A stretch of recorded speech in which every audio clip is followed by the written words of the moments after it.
Şişman tavuk masalı. Şişman tavuk masalı, which means the tail of the fat chicken.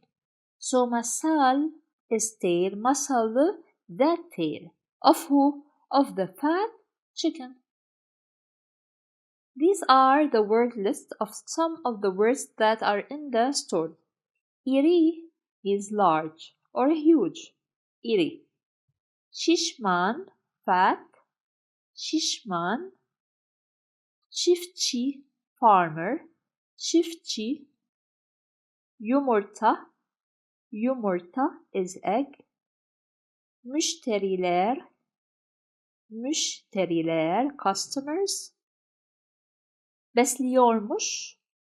Besliyormuş was feeding. This is in the reported past tense because we have the mış. And I've made a video about it in the Turkish verbs. I have a playlist in the channel.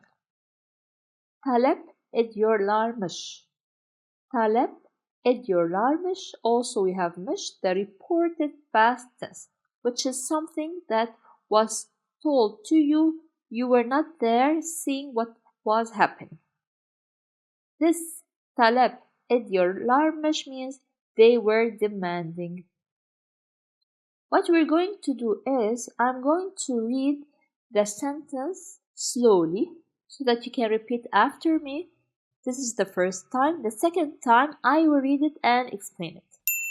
Bir zamanlar çiftçinin birinin bir şişman tavuğu varmış. Bir zamanlar means once upon a time. Bir zamanlar. Bir is one, as it is one, or yes, this is number one or the letter A. Zaman is time, lar the plural, times. But bir zamanlar here in the sentence it means once upon a time. Çiftçinin birinin. Çiftçi, if you go back to the word list, we said it's a farmer. Bir, see, birinin. It comes from the word bir, which is one. So, one of the farmers or a farmer. We don't always translate word by word. Now we will see the meaning of the whole sentence when I'm done explaining it. Bir şişman tavuğu varmış. There was a fat chicken.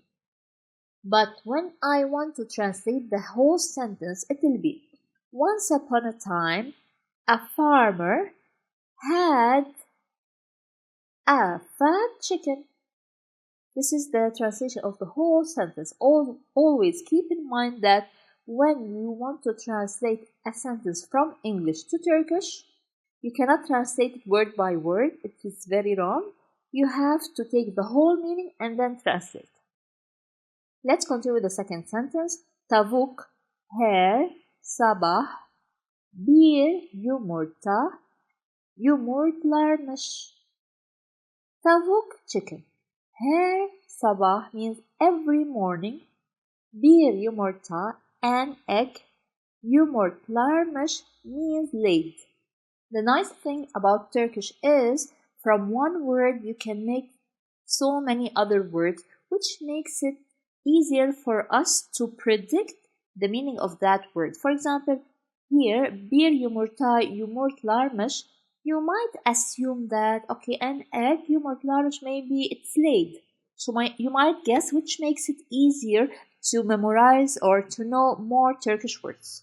So this is it. This is the second sentence. Tavuk her sabah bir yumurta yumurtlarmış. Çiftçi her gün aralıksız yumurtlayan bu tavuğunu iyi besliyormuş. Let's see what does this sentence mean. Now I need to tell you something. When you want to translate a sentence from Turkish to English, especially in the Turkish sentence, as you know by now, the verb comes at the end, not like English, unlike English. So, what can we do to translate? We can start with the subject, go to the verb, and then talk about all the details that come in between. Let's see. Çiftçi, as we know, is farmer. İyi besliyormuş. İyi is an adjective which means good. Besliyormuş means feed. But because we have mush in the past, was feeding. So the farmer was feeding. Let's continue the details in between these two words. Her gün aralıksız yumurtlayan bu tavuğunu iyi besliyormuş. So, the farmer was feeding well. We don't say was feeding good. He was feeding the chicken well. So, the farmer was feeding well this chicken, which was laying, of course, eggs. They didn't say here egg, but which was laying eggs. Aralıksız, her gün, every day, which is her gün, every day continuously. So, the farmer was feeding this chicken well, which laid eggs every day continuously. See how we translate the sentence? This is how we explain it to know the meaning. Let's continue the next sentence till here, which is a little bit long. Çiftçinin diğer tavukları da yumurtlarmış ama hiçbirisi şişman tavuğun yumurtası gibi iri olmuyormuş. Let's read it one more time.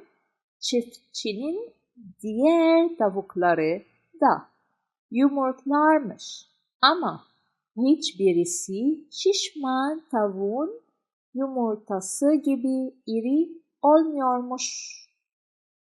We will start with this part. Because, why? Because here we have yumurtlarmış. It's a verb. They were laying eggs. So we consider this sentence as a complete sentence, and then we will continue with the other part. Çiftçinin diğer tavukları. The other chickens of the farmer. So the farmer's other chickens. This is how we translate it. The farmer's other chickens also, which means this over here means also. When there is a space between a word and the, one of the meanings of the is also. Two, T-double-O. Also laid eggs. Yumurtlarmış, also laid eggs. Ama, but. Now we have something else. Ama. Hiçbirisi, none of them. Hiç alone means none, never, not at all. Birisi, one. As we said before here, bir zamanlar. But hiçbirisi, none of them, şişman tavuğun yumurtası gibi iri olmuyormuş. None of them were what? Were as big as what? As the fat chicken's egg. So we said here that the farmer's other chickens also laid eggs, but none of them were as big as who? As the fat chicken's egg. So here we have a chicken that laid a big egg, but the others laid small eggs. We will continue. Pazardaki müşterileri iri yumurtadan daha fazla yok mu diye talep ediyorlarmış. Let's translate it. Pazardaki müşterileri, müşteriler as we mentioned in the word list means customers. Pazar means market. One of the meanings of pazar is market. The other meaning is Sunday. So, pazar günü, Sunday. Pazar here means market. The customers of the market or the market's customers. Those who are in the market. Pazar is market. Pazarda, in the market. Pazardaki, those who are in the market. So, the market's customers talep ediyorlarmış. Talep ediyorlarmış means they were requesting. They were requesting and asking about what? İri yumurtadan daha fazla yok mu? This is the sentence that they were saying. So maybe here we should have quotations. İri yumurtadan daha fazla yok mu? Isn't there yok mu? Isn't there more daha fazla more? Isn't there more of the large egg?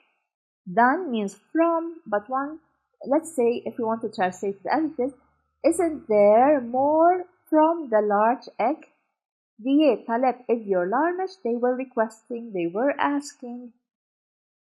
We will continue with the next slide. This is a short story, by the way. Çiftçi bir gün. Çiftçi bir gün. The farmer one day. So he is asking, he's talking to himself. Let's see.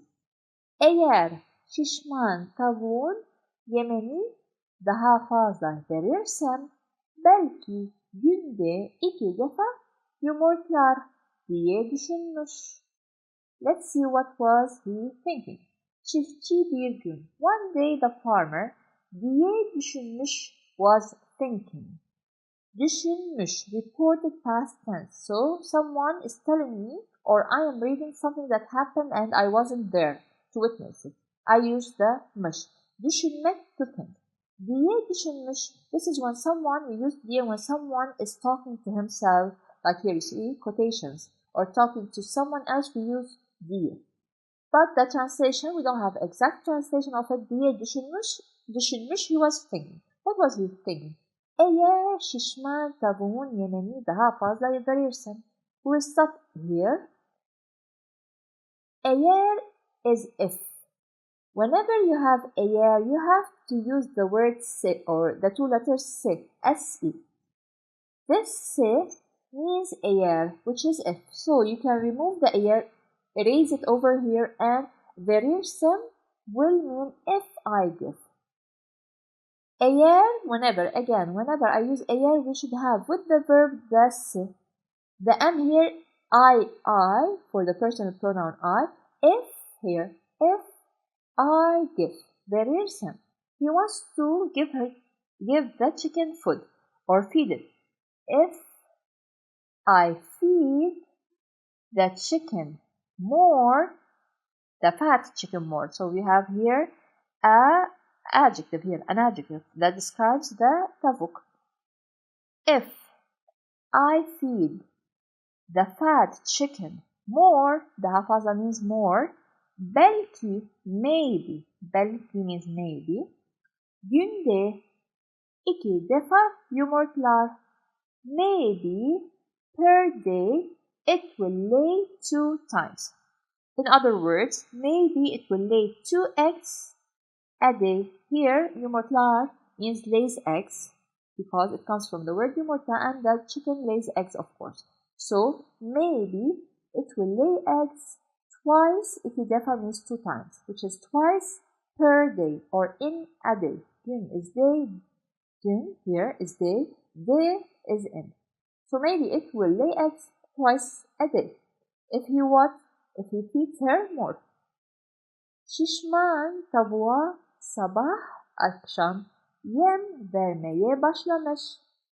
Başlamış, he started. Başlamak, to start, başlamış, reported past tense. He started. Vermeye, to give. Comes from the word vermek, to give.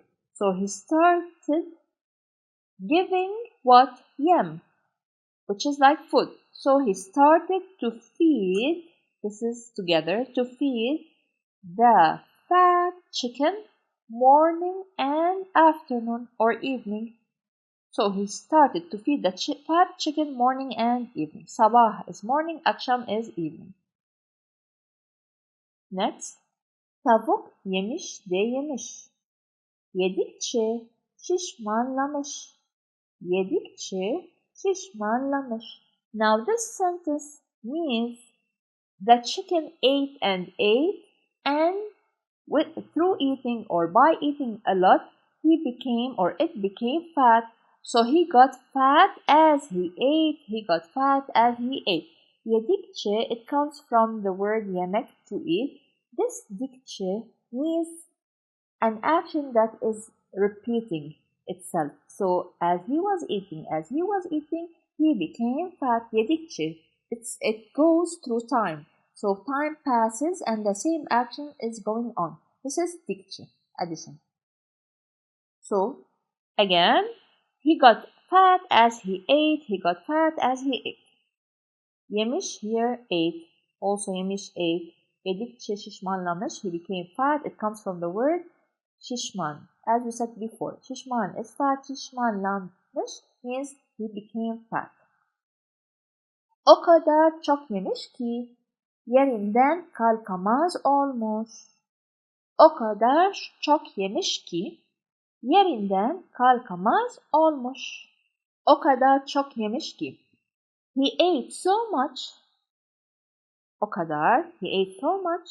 What happened? He couldn't move. Kalkamaz. He couldn't move from his place. So yer is place or floor. Yerinden from his place. Kalkamaz couldn't move. Olmuş he became. So he couldn't move from his place after eating so much. Finally, the last sentence. Gittikçe tembelleşen tavuk sonunda yumurtlamayı hepten bırakmış. So as time passed, git is go. Gittikçe, see this dikçe, the same as dikçe. But here, because we have T, we use dikçe, not dikçe. So this means as time passed, gittikçe. Tembelleşen tavuk, the lazy chicken. Now tembel is lazy, but here shen, so here the N, E-N, it describes the person.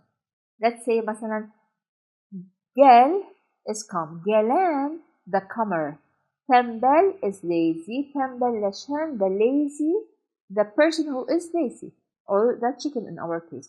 The lazy chicken at the end, sonunda at the end, yumurtlamayı hepten bırakmış. Stop laying eggs. So yumurtlamayı, which means laying eggs, hepten altogether bırakmış, left. The meaning of the sentence will become the chicken which became more lazy or lazy finally sonunda stopped laying eggs. Hepten bırakmış at all. So she stopped or it stopped laying eggs. This was the story. Now we have öğüt, which is the advice. What did you learn from this story? Bazen çok ince hesaplar beklenildiği gibi güzel sonuçlar vermez. Bazen çok ince hesaplar beklenildiği gibi güzel sonuçlar vermez. Which means sometimes very fine calculations. Çok is very, ince is fine or thin, but here fine. Hesaplar, hesap is calculation. Hesaplar, calculations, beklenildiği gibi güzel sonuçlar vermez. Do not give the expected results. Sonuç is result, sonuçlar results vermez, doesn't give. Beklenmek alone means to be expected. As I said, we don't translate word by word. The meaning will be sometimes very fine calculations doesn't give the expected results.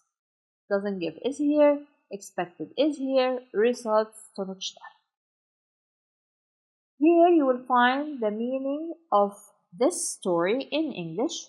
Again, if you would like to take notes, I have these PDFs, the whole PDF files of the channel of the PowerPoint presentations I create like these. Not only the stories, I have the grammar part, the basic conversation playlist, all of them I have their PDF.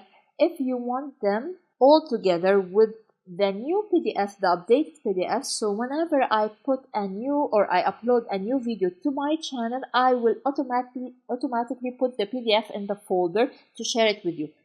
If you want all these PDF files, you can click on the link below. I have chosen a short story, as you can see in front of you. And if you notice, there are some words that are highlighted in yellow. I will explain them their meaning and also the grammar. So bismillah, let's start. Yıllar önce en dağlarında soğuk gözlü bir cadde yaşardı. Bütün yaz boyunca uyuyor. İlk kar yağışında neşeyle uyanırdı. Çünkü kış onun avlanma ve yemek yeme zamanıydı. Garip bir seherli çocukları birer birer kendisine çekip onları avlardı. Caddenin bunu nasıl yaptığını kimse bilmiyordu. Aslında caddenin bu sehrinin sebebi bir toptu. Bu top parlak ve çok renkliydi. Cadde bu sihirli topu çocukların oynadığı yerlere bırakırdı. Tabii hiçbir yetişkinin görmeyeceği kadar da gizli yerlere. You will see below the translation of this text in English. So, it talks about a witch which used to hunt the children with a ball. She used to sleep all summer and at the first snowfall would wake up. Now, we will go one by one to the words that I have chosen and explain them. First of all, I have chosen the word yaşardı. Yaşardı in the paragraph in the story, it means lived. If we want to explain it more, the infinitive form of yaşardı is yaşamak, to live. The d represents the past. So, d in Turkish is the past. So, d is the suffix that we use in Turkish to refer to the past. So, yaşardı means lived in the past. Now, why did we put this r? This r is one of the tenses in the Turkish language which we use when we do something as a routine. We always do that action, we use this form. Yaşardı, she used to live. So, this is the first word. Second word, uyanırdı. Uyanırdı would wake up. The infinitive form of this verb is uyanmak, to wake up. Uyanmak, to wake up. Also, the d is the suffix that represents the past tense. Uyanırdı, we used the r because she used to wake up at the first snowfall. This is something she always does. That's why we use this tense.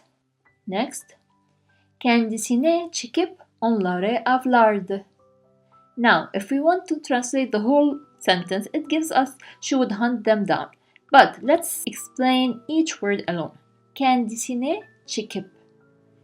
Çekmek is to pull. Kendisine, she used to pull them to her. Onları avlardı and hunt them. Onlar is them. Avlardı, hunt. She used to hunt them. So, the meaning is that she used to pull them and hunt them. Let's go word by word. Çekmek is to pull. This is the infinitive form of çek. Avlamak is the infinitive form of hunt. But here we have avlardı, as we mentioned before. D is the past tense. She used to hunt them. The R, as we said, we use this Turkish tense form when we do something always. It's like a routine. She always used to wake up at the first snowfall and hunt them. This is a routine. She does that all the time, so we use this tense form. Now, why did we say çekip, not something else? Up, you always use it when you have two verbs. In this sentence, we have pull and hunt. It's like a connection between the two words. First, she pulls them, and then she hunts them. It's like and. We have two verbs. Çekip onları avlardı. Pull them and hunt them. Next, bilmiyordu, did not know. Bilmek is the infinitive form. To know. Bilmek is to know. If I want to say not to know, this is the negation, negative form. I put me. Bilmemek. Bilmemek means not to know. So bilmek is to know, bilmemek is not to know. We said do is the past tense and your is the present tense. So at that time, no one would know how she did it. In the past, no one knew. Bilmiyordu. Next, bir taptu. Bir is a or one. Both of them are the same. Top is a ball. Top is ball. To also is the past tense. So, bir taptu a ball. It was a ball. Top is ball. To is the past was. And bir is one. Was a ball. How could she hunt the children? Through a ball. It was a ball. Bırakırdı. The infinitive form is bırakmak, to leave. D is the past tense as we said before. R is one of the tenses in the Turkish language. Bırakırdı, she would leave. She would always do that action, always leave. And at the end we have the sentence, hiçbir yetişkinin görmeyeceği kadar. According to the story, no other could see her. When we have the word hiçbir, it means that the verb must be in the negative form. Let's first see the verb. Görmek, to see. This is the infinitive form. Görmemek, not to see. The me here is for the negative form, not to see. And as we said, when we have hiçbir, it means in the verb we should have a negative. Always, always. Hiçbir means any, no one could see what's happening. Not anyone could see what's happening. This is the meaning. Assalamu alaikum. Today we're going to read a story together about two friends, a frog and a fish. Kurbağa ve balıklar masalı. The tale of the fish and the frog. Kurbağa means frog, balık means fish, balıklar plural of fish. In English it's the same, but this is the plural. Masal is tale, masalı, the tale. First of all, I'm going to read and explain, and then we read the story together without explanation. Bir zamanlar bir kurbağa ile iki balık arkadaş olmuşlar. Bir zamanlar, it's like once upon a time, a frog and two fish were friends. Now, ile here doesn't mean, it gives the meaning of ve, which is and, but ile here connects the two. The frog with the two fish were friends. So there is a relationship between these two animals. We put ile. When there is a relationship, we put ile. When we're just mentioning couple of things, this and this and this and this, without any relation between the items, we put ve. So they were friends, so there is a relationship. İle. Ormanın derinliklerindeki masmavi bir gölde birlikte yüzer, güler, eğlenirlermiş. What did these two animals do? They used to swim.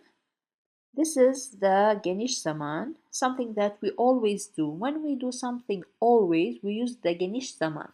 Yüzer, güler, laugh. They always used to laugh. And have fun. Eğlenmek, to have fun.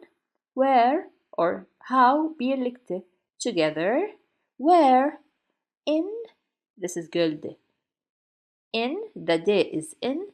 Göl means lake, which is masmavi. Now mavi means blue. Masmavi, you're stressing. It's very blue. This is one of the terms. When you want to stress on something, you use some of the words. Like in red, kırmızı is red. Kıpkırmızı, it's very red, deep red.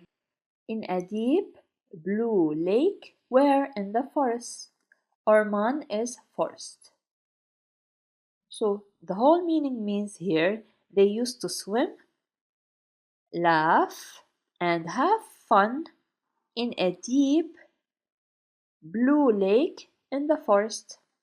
When telling a story we use one of the verbs which is geçmiş zaman but damış zaman. And I've done a previous video about this one. I will put the link in the description box below. So when you have mish, one of the uses of mish is while telling something that happened before, like a story. Someone didn't see that action or that event happening and you're explaining what's happening. Mish. One of the uses of mish is in stories. Günlerden bir gün kurbağa güneşlenmek için gölden çıkmış. One of these days. Günlerden bir gün. Bir gün is one day. Günlerden from days. But translating günlerden bir gün. One day is the meaning. Kurbağa güneşlenmek için gölden çıkmış. The frog went out from the lake. Why? For, İçin means for sunbathing. Kurbağa çimenlerde güneşlenirken iki çocuğun konuşmasına kulak misafiri olmuş. This sentence means when the frog, we're talking about the frog now. When, can means here when. When the frog was sunbathing on the grass, he heard, or it heard, let's say he heard kulak misafiri olmuş. It's like over here. He heard two kids talking or the conversation, konuşmasına, the conversation of the two kids. And kulak misafiri olmuş, I've explained this one in the community tab. If you go to the channel, you have a community tab. I've explained what does this term mean. So, while the frog was sunbathing on the grass, he overheard the conversation of the two kids. Çocuklar bu gölde çok güzel balıkların olduğundan bahsediyorlar. Balıkları tutmak için plan yapıyorlarmış. Now the kids were discussing, bahsediyorlardı, were discussing about the very beautiful, çok güzel, very beautiful fish in this lake. So the children were talking, discussing about, olduğundan, about the very beautiful fish in this lake. What did they intend to do? Plan yapıyorlarmış. They were doing a plan for catching the fish. Bir zamanlar bir kurbağa ile iki balık arkadaş olmuşlar. Ormanın derinliklerindeki masmavi bir gölde birlikte yüzer, güler, eğlenirlermiş. Günlerden bir gün kurbağa güneşlenmek için gölden çıkmış. Kurbağa çimenlerde güneşlenirken iki çocuğun konuşmasına kulak misafiri olmuş. Çocuklar bu gölde çok güzel balıkların olduğundan bahsediyorlar. Balıkları tutmak için plan yapıyorlarmış. The second part of the story is kurbağa hemen göle atlayıp balık arkadaşlarının yanına koşmuş.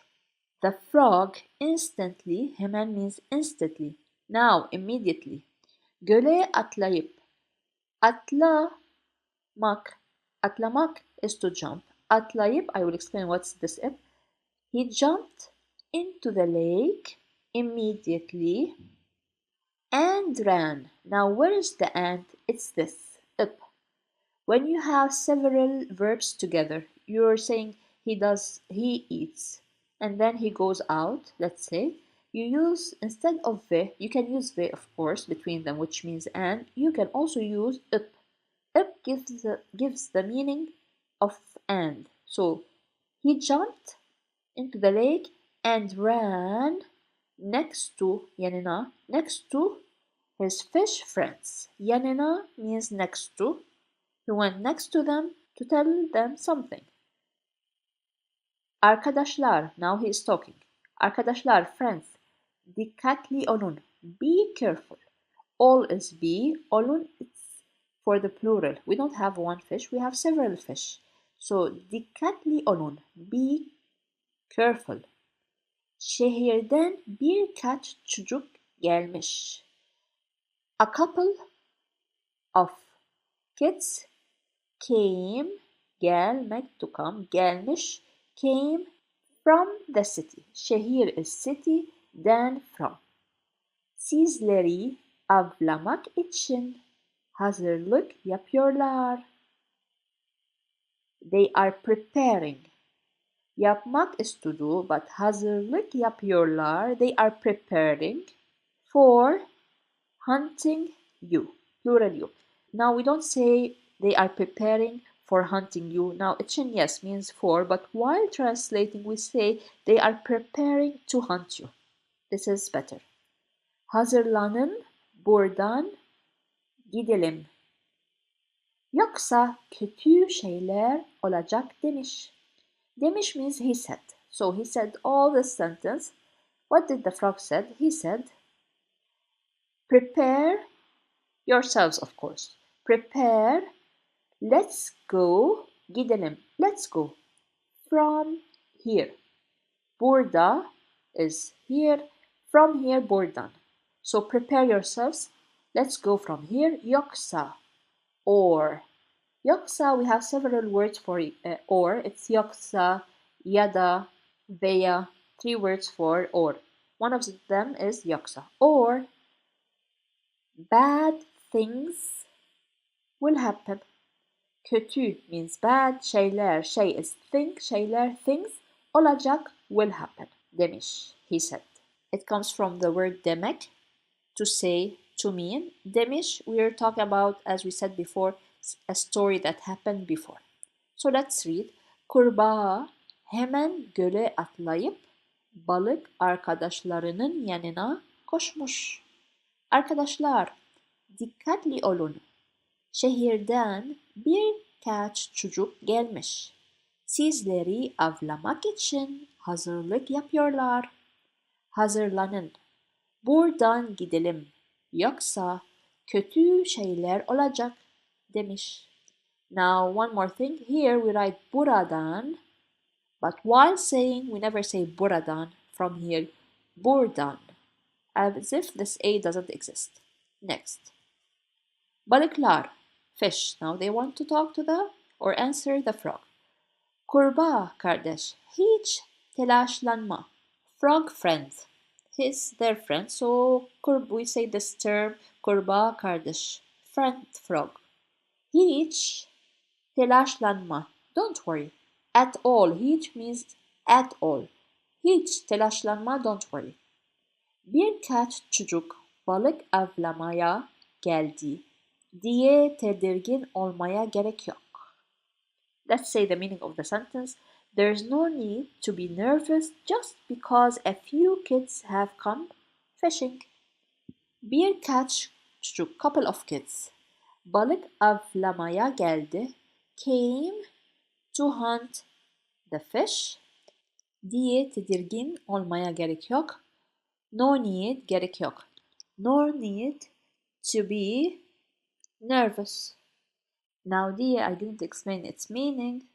We say it sometimes in sentences while I'm talking to someone, I'm telling him that that person said something. It's like here in this sentence, it's like just because some couple of kids came to hunt us, no need to worry or be nervous. Depending on the meaning of the sentence, we can know what diye means. Biz suyun altında görünmüyoruz.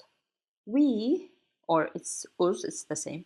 We are not visible. Here, mü is the negative.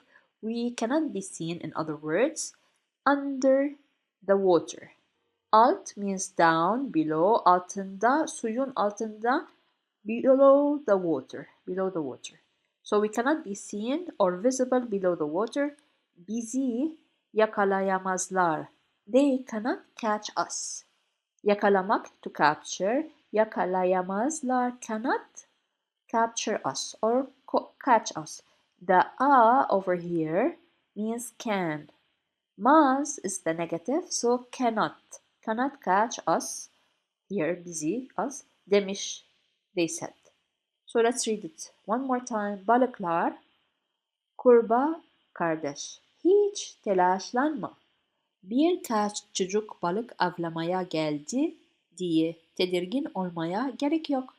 Biz suyun altında görünmüyoruz. Bizi yakalayamazlar demiş. Let's see what happens. Kurbağa ne kadar ısrar etmişse de balıklar bize bir şey olmaz. Bizi bulamazlar diye kendinden emin konuşmaya devam etmişler. Now this is a long sentence. Let me tell you the meaning of the whole sentence and then we can explain each word. No matter how much the frog insisted, the fish continued to talk confidently that nothing would happen to us and they would not find us. Let's go word by word. Kurbağa, frog, ne kadar ısrar etmişse. How much he insisted. Israr etmek, to insist.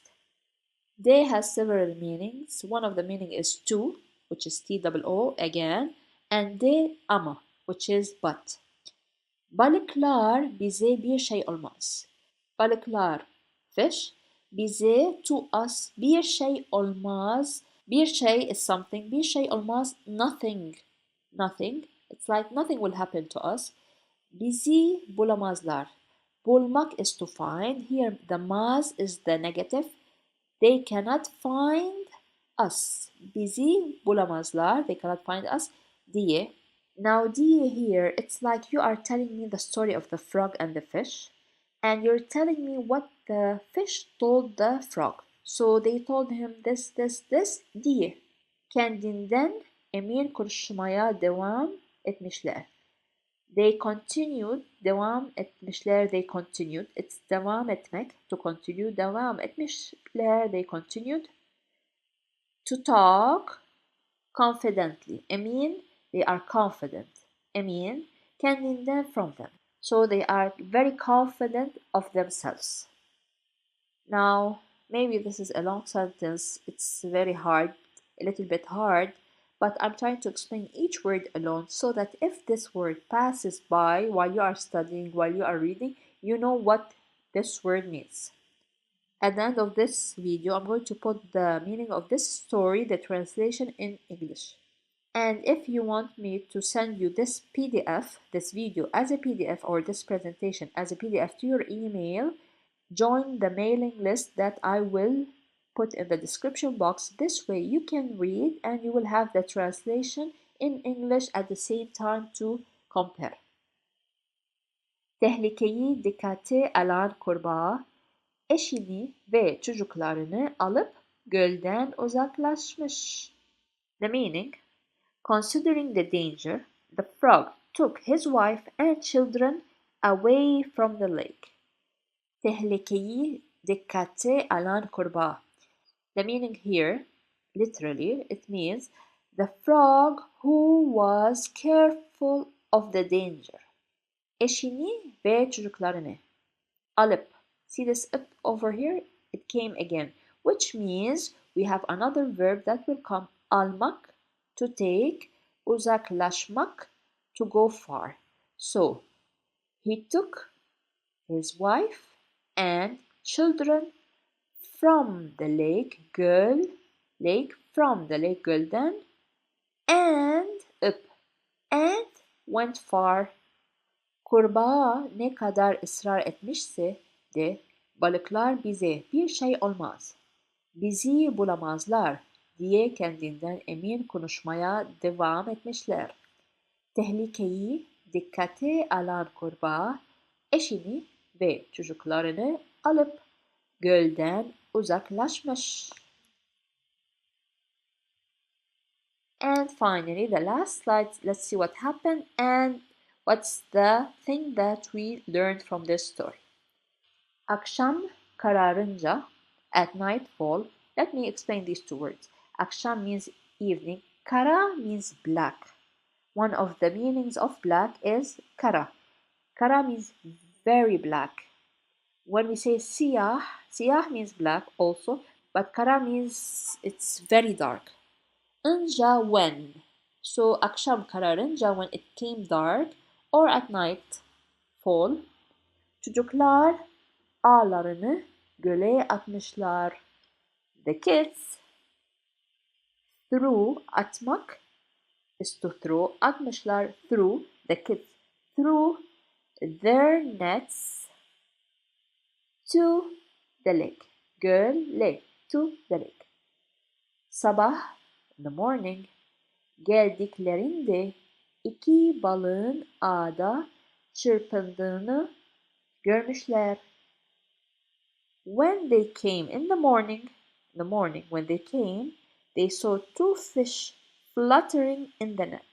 So sabah is morning, geldiklerinde when they came, gelmek is to come, geldiklerinde when they came, they saw görmüşler, görmek to see, görmüşler they saw in the past. In the reported past, we're reporting something. They saw what? Two fish fluttering in the net. In the net, is net.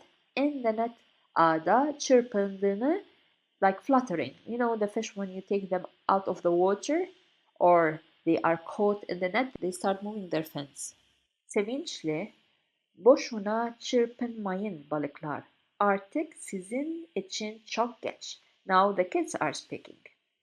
This sentence means artık sizin için çok geç. It is very late for you. So you cannot do anything. We caught you. It is very late for you. Çok geç, very late. Balıklar artık sizin için çok geç. It's very late for you. Fish, boşuna çırpınmayın. Don't flutter for nothing. So even if you try to leave the net, you will not be able to leave the net. We caught you. It's too late. Sevinçle, joyfully, the kids joyfully told the fish that it's very late for you now. Don't flutter your fins for nothing. We caught you. Ne kadar çırpınsanız da artık elimizden kurtulayamayacaksınız deyip. And we'll continue.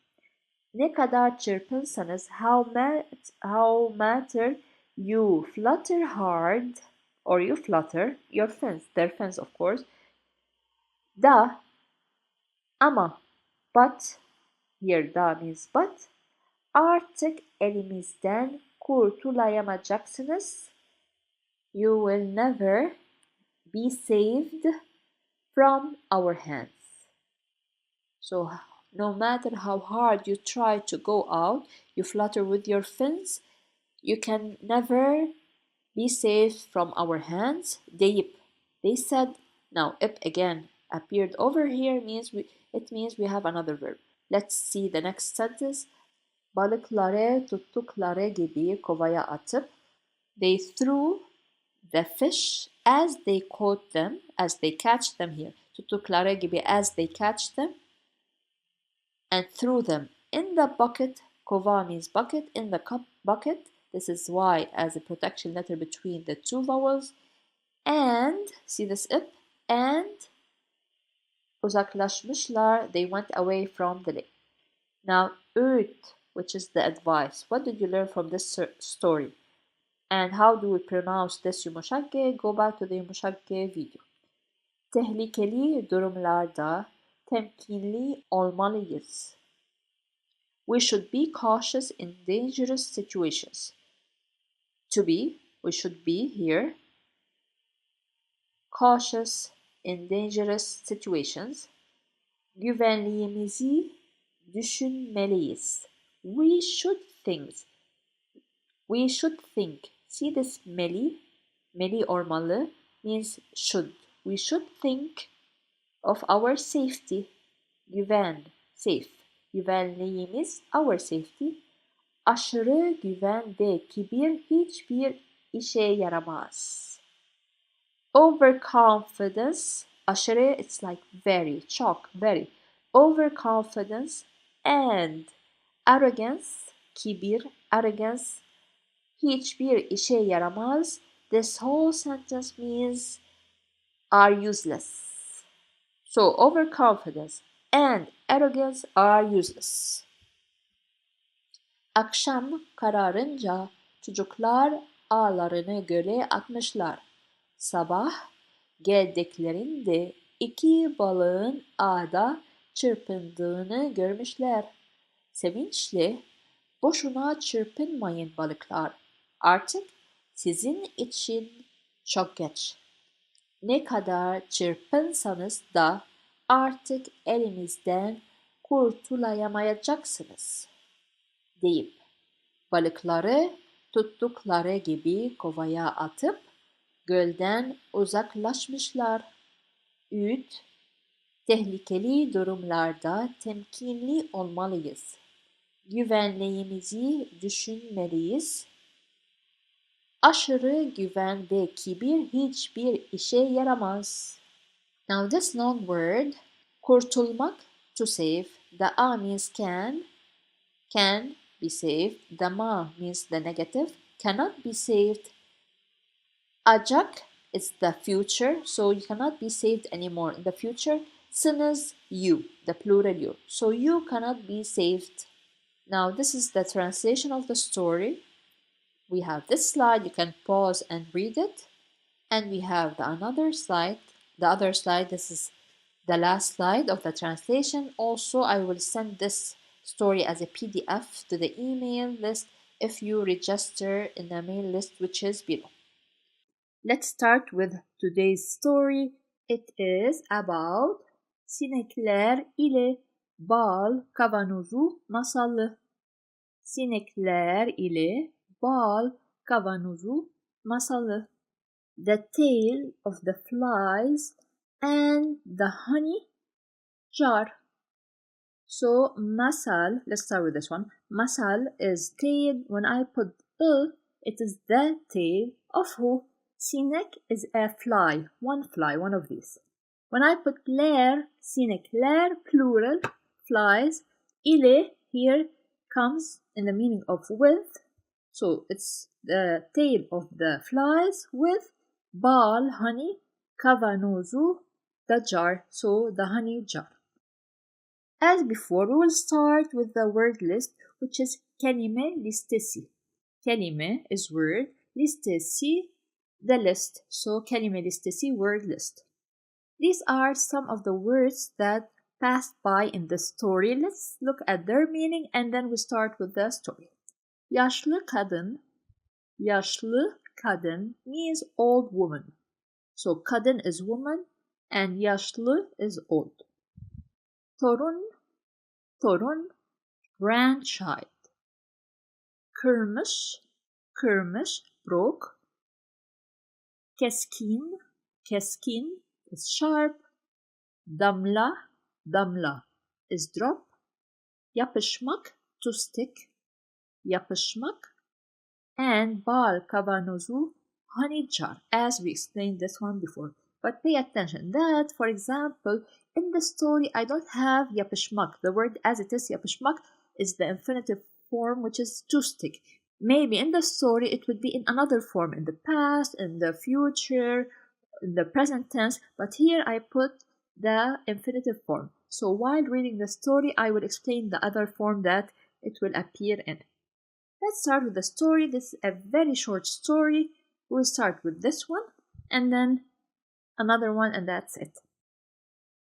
First of all, I read the sentence slowly and then faster with explanation. Yaşlı kadın akşam eve gelecek. Olan torununa yemek hazırlıyormuş. Yaşlı kadın akşam eve gelecek olan torununa yemek hazırlıyormuş. I've said this previously, is that when you want to know the meaning of a Turkish sentence, start with the subject and then go to the verb as in English, because in English it's subject, verb, object. Here it's subject, object, and then verb. So when you want to know the meaning, go to the subject. Yaşlı kadın, old woman, hazırlıyormuş, was preparing.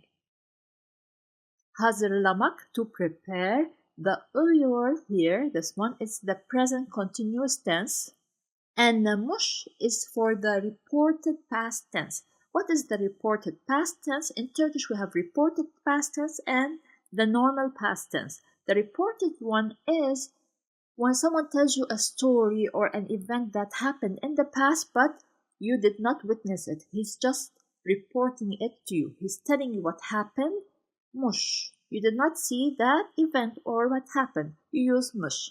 So, hazırlıyormuş was preparing. Preparing. This is the present continuous tense. In the past, she was preparing.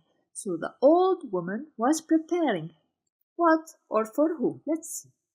Food. Yemek is food. Torununa, for her grandchild. So, as we said, torunu, her grandchild. And ne here is a protection letter because we have two vowels. The a in Turkish, when we add it to a word, it means to. But while translating, we don't say to her grandchild, for her grandchild.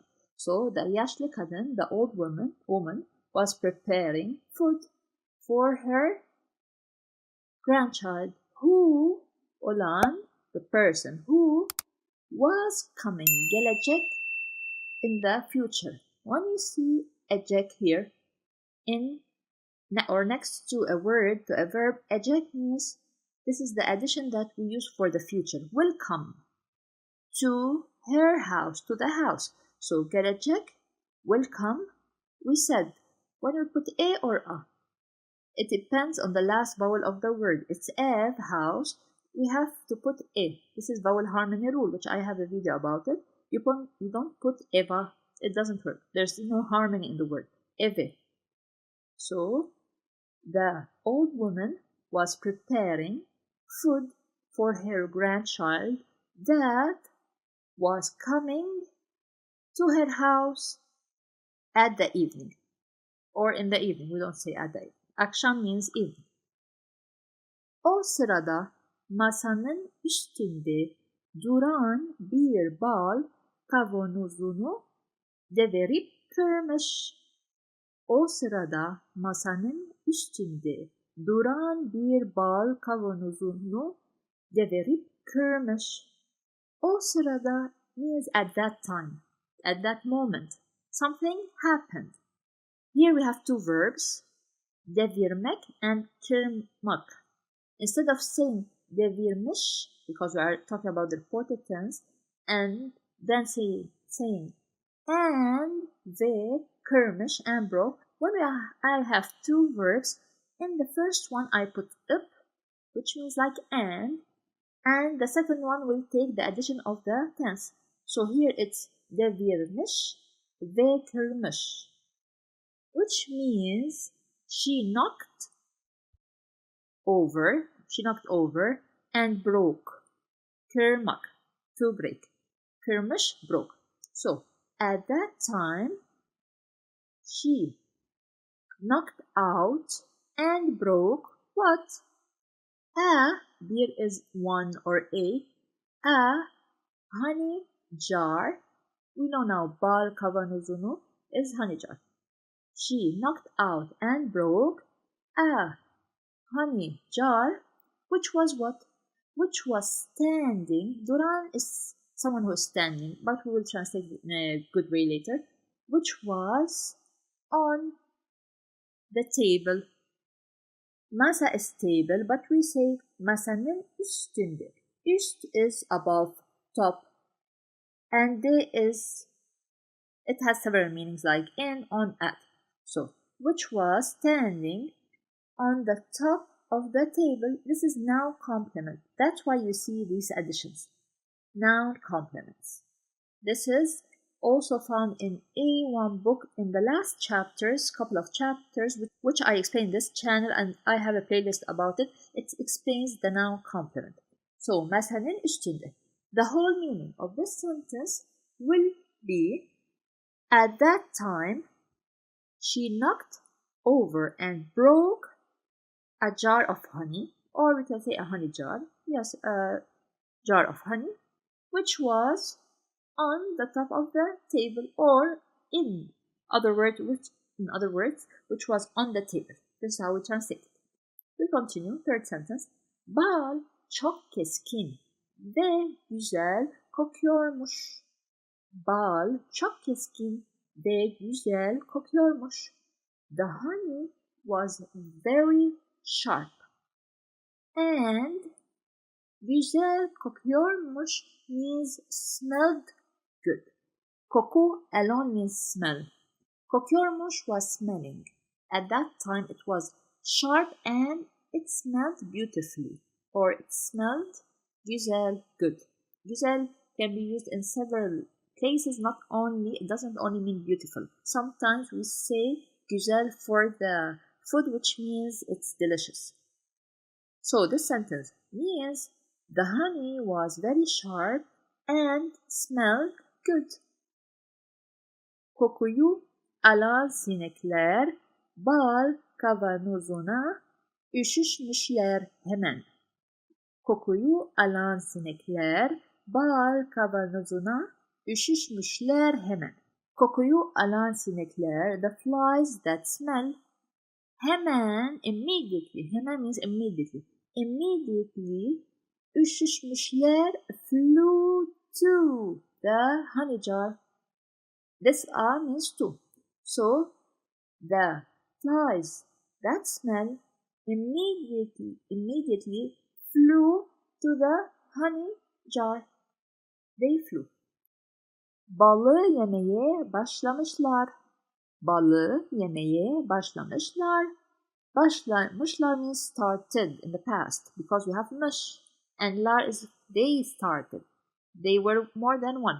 Başlamak, to start. So başlamışlar, they started eating the honey. So bal is honey and means the honey. That honey that broke on the table. Yedikçe yemişler. Yedikçe yemişler. Balın tek damlasını bırakmamışlar. Yedikçe yemişler. Yedikçe yemişler. Balın tek damlasını bırakmamışlar. If you watch the previous story, we had this dikçe, and we said that dikçe is something that is repeated.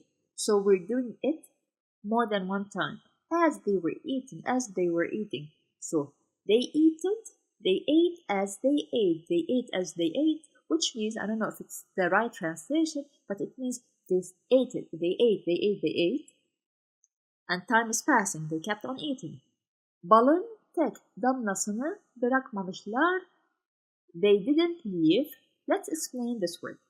Bırakmak, the infinitive form. This is the infinitive form. Bırak is to leave. When you remove the mak and the mek from the infinitive form, it becomes the order. Bırak, leave. The ma here is the negative form, not the infinitive form. This is something else. The ma here is the negative form. Bırakma, don't leave. Alone, bırakma means don't leave. Now, I added mış, which means the reported past tense, something that happened in the past. So, don't leave. Lar, the lar is the suffix of the personal pronoun.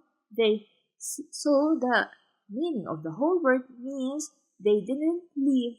They didn't leave a single drop. Damla is drop. A single drop of honey. Now you might be, if you are a beginner in Turkish, you might think, why do we have this sınır? So damla, if you go to the first slide, which is the word list, damla means drop. We are talking balın damlası. Balın damlası, this is noun complement. So we have additions when we want to do the noun complement. What does noun complement mean? It means drop of honey. So bal alone is honey. Damla alone is drop. But I'm connecting them together. Drop of what? Of honey. That's why I use the noun complement, and I have some additions in it. And this is explained, as I said, in A1, level A1. Balın damlasını bırakmamışlar. And I added tek. So they didn't leave a tek, one, even one. A tek or drop of honey, not a drop. Tek might mean, alone might mean, single, only one. So here they didn't leave a single drop of honey. Finally, the last sentence, ama ayakları yapıştığı için uçup gidememişler. Faster, ama ayakları yapıştığı için uçup gidememişler. Ama, but, because their feet were stuck. Remember in the word list we said yapışmak, to stick. Now here we use it yapıştığı için. We will continue the other two words in a minute. So ayak is foot, the foot. Ayakları or ayaklar, feet, their feet. Yapışmak, we said to stick. This is in the word list. Yapıştığı için, because it was stuck. This is how we use it. Uçup gidememişler. Remember when we took, or when I explained about the ip? This is the same, but because we have u over here, vowel harmony, we use up, not ip. Uçup. Uç is fly. And gidememişler, they couldn't go. They couldn't fly and go, so that we don't repeat the whole addition next to uçup. This word comes from uçmak, which means to fly. Gidememişler, they couldn't go. Let's explain this long word. This word comes from the verb gitmek, which means to go. Git alone means go. Now, again, one more thing. When I have the infinitive form gitmek, and I want to add to it the past or the present or make it in the future, you take only git. You don't put the mek.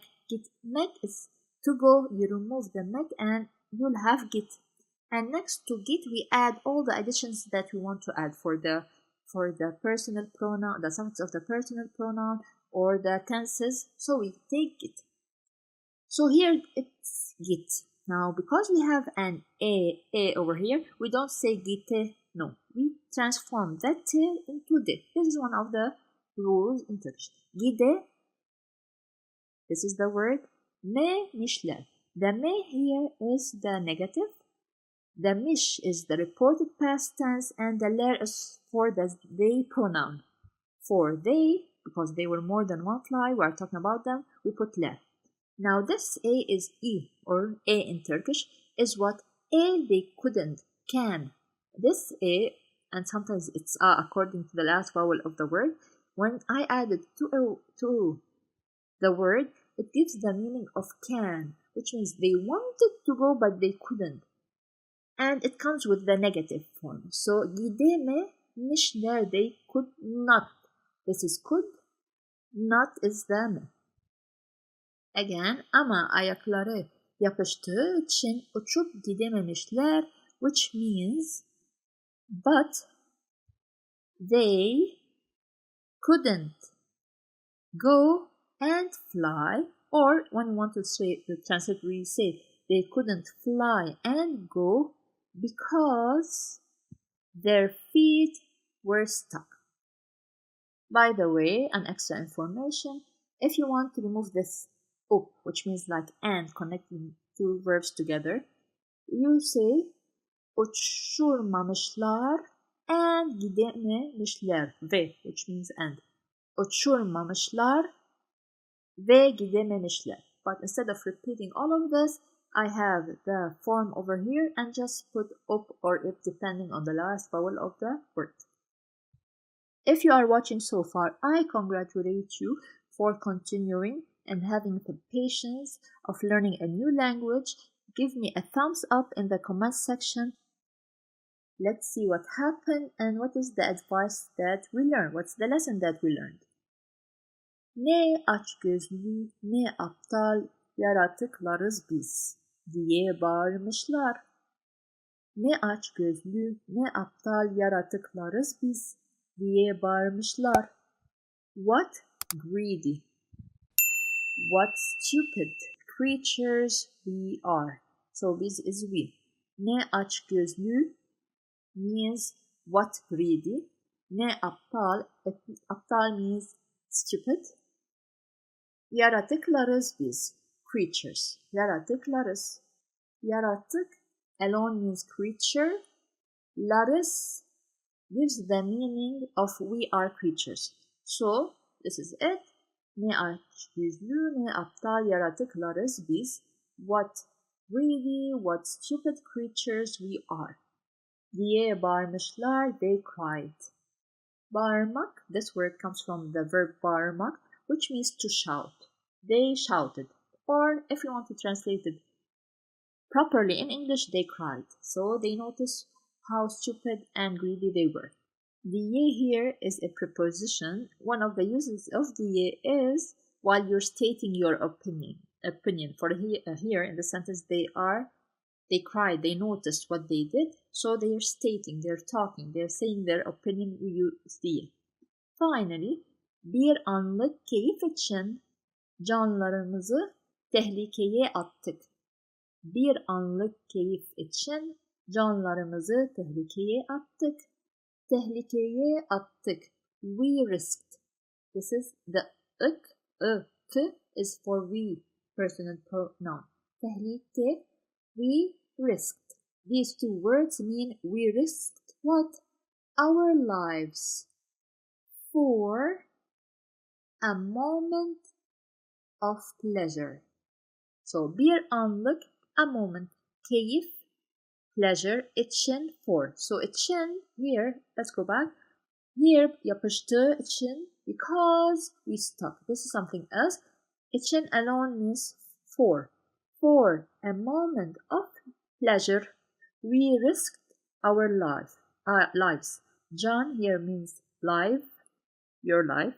Canlarımızı, our lives. Mız over here means we, our lives, our.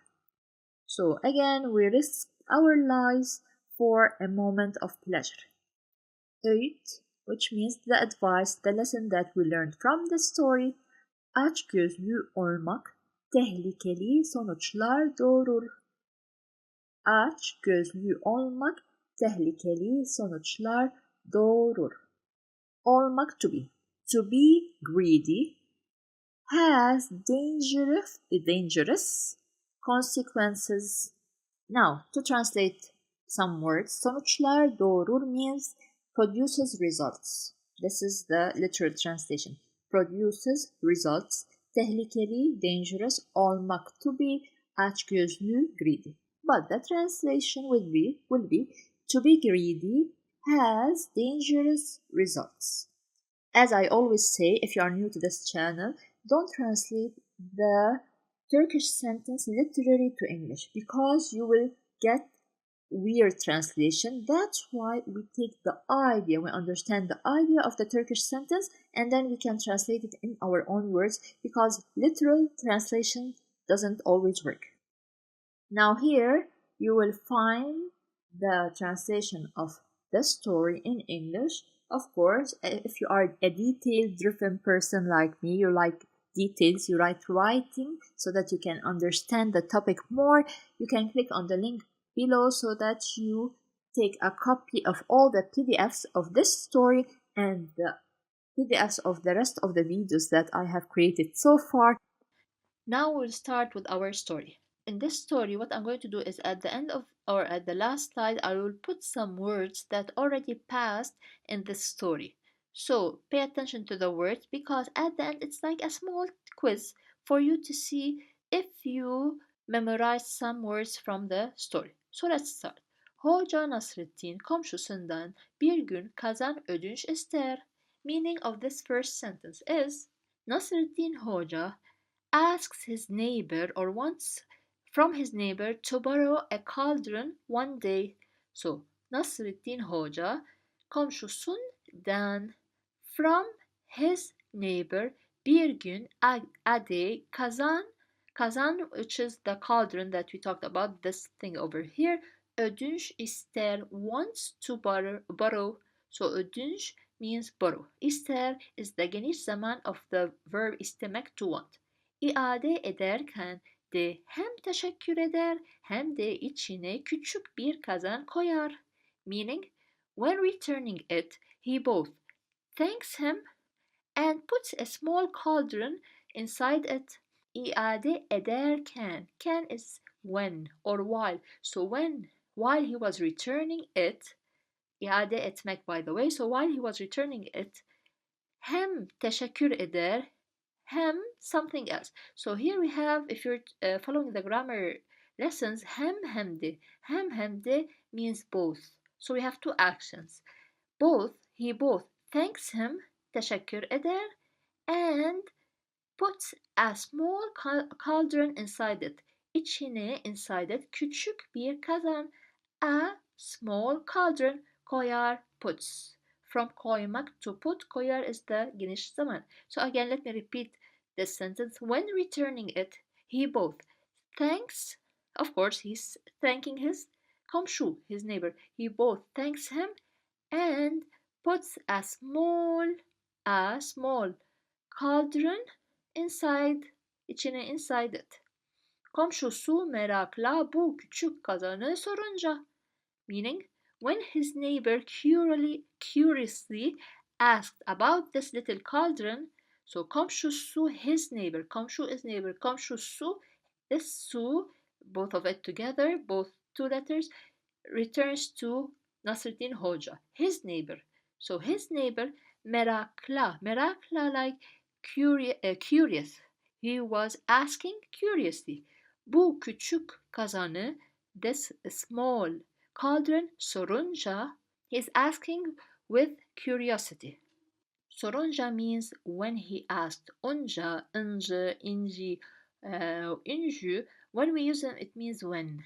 So when he asked about this little cauldron, what did Nasreddin Hoca say? Komşu, bizdeyken kazanın doğurdu der.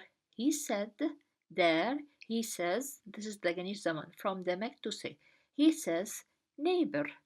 When it was with us, bizde means here, when we had it. So when we had it, your cauldron gave birth. Doğurdu, do in the past. Doğurmak, to give birth. Doğurdu, gave birth. Komşusu bu ise pek sevinir. His neighbor was very happy about this.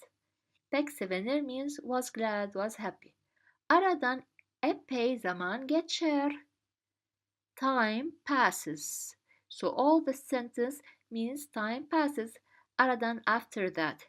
Epey zaman geçer. Time passes.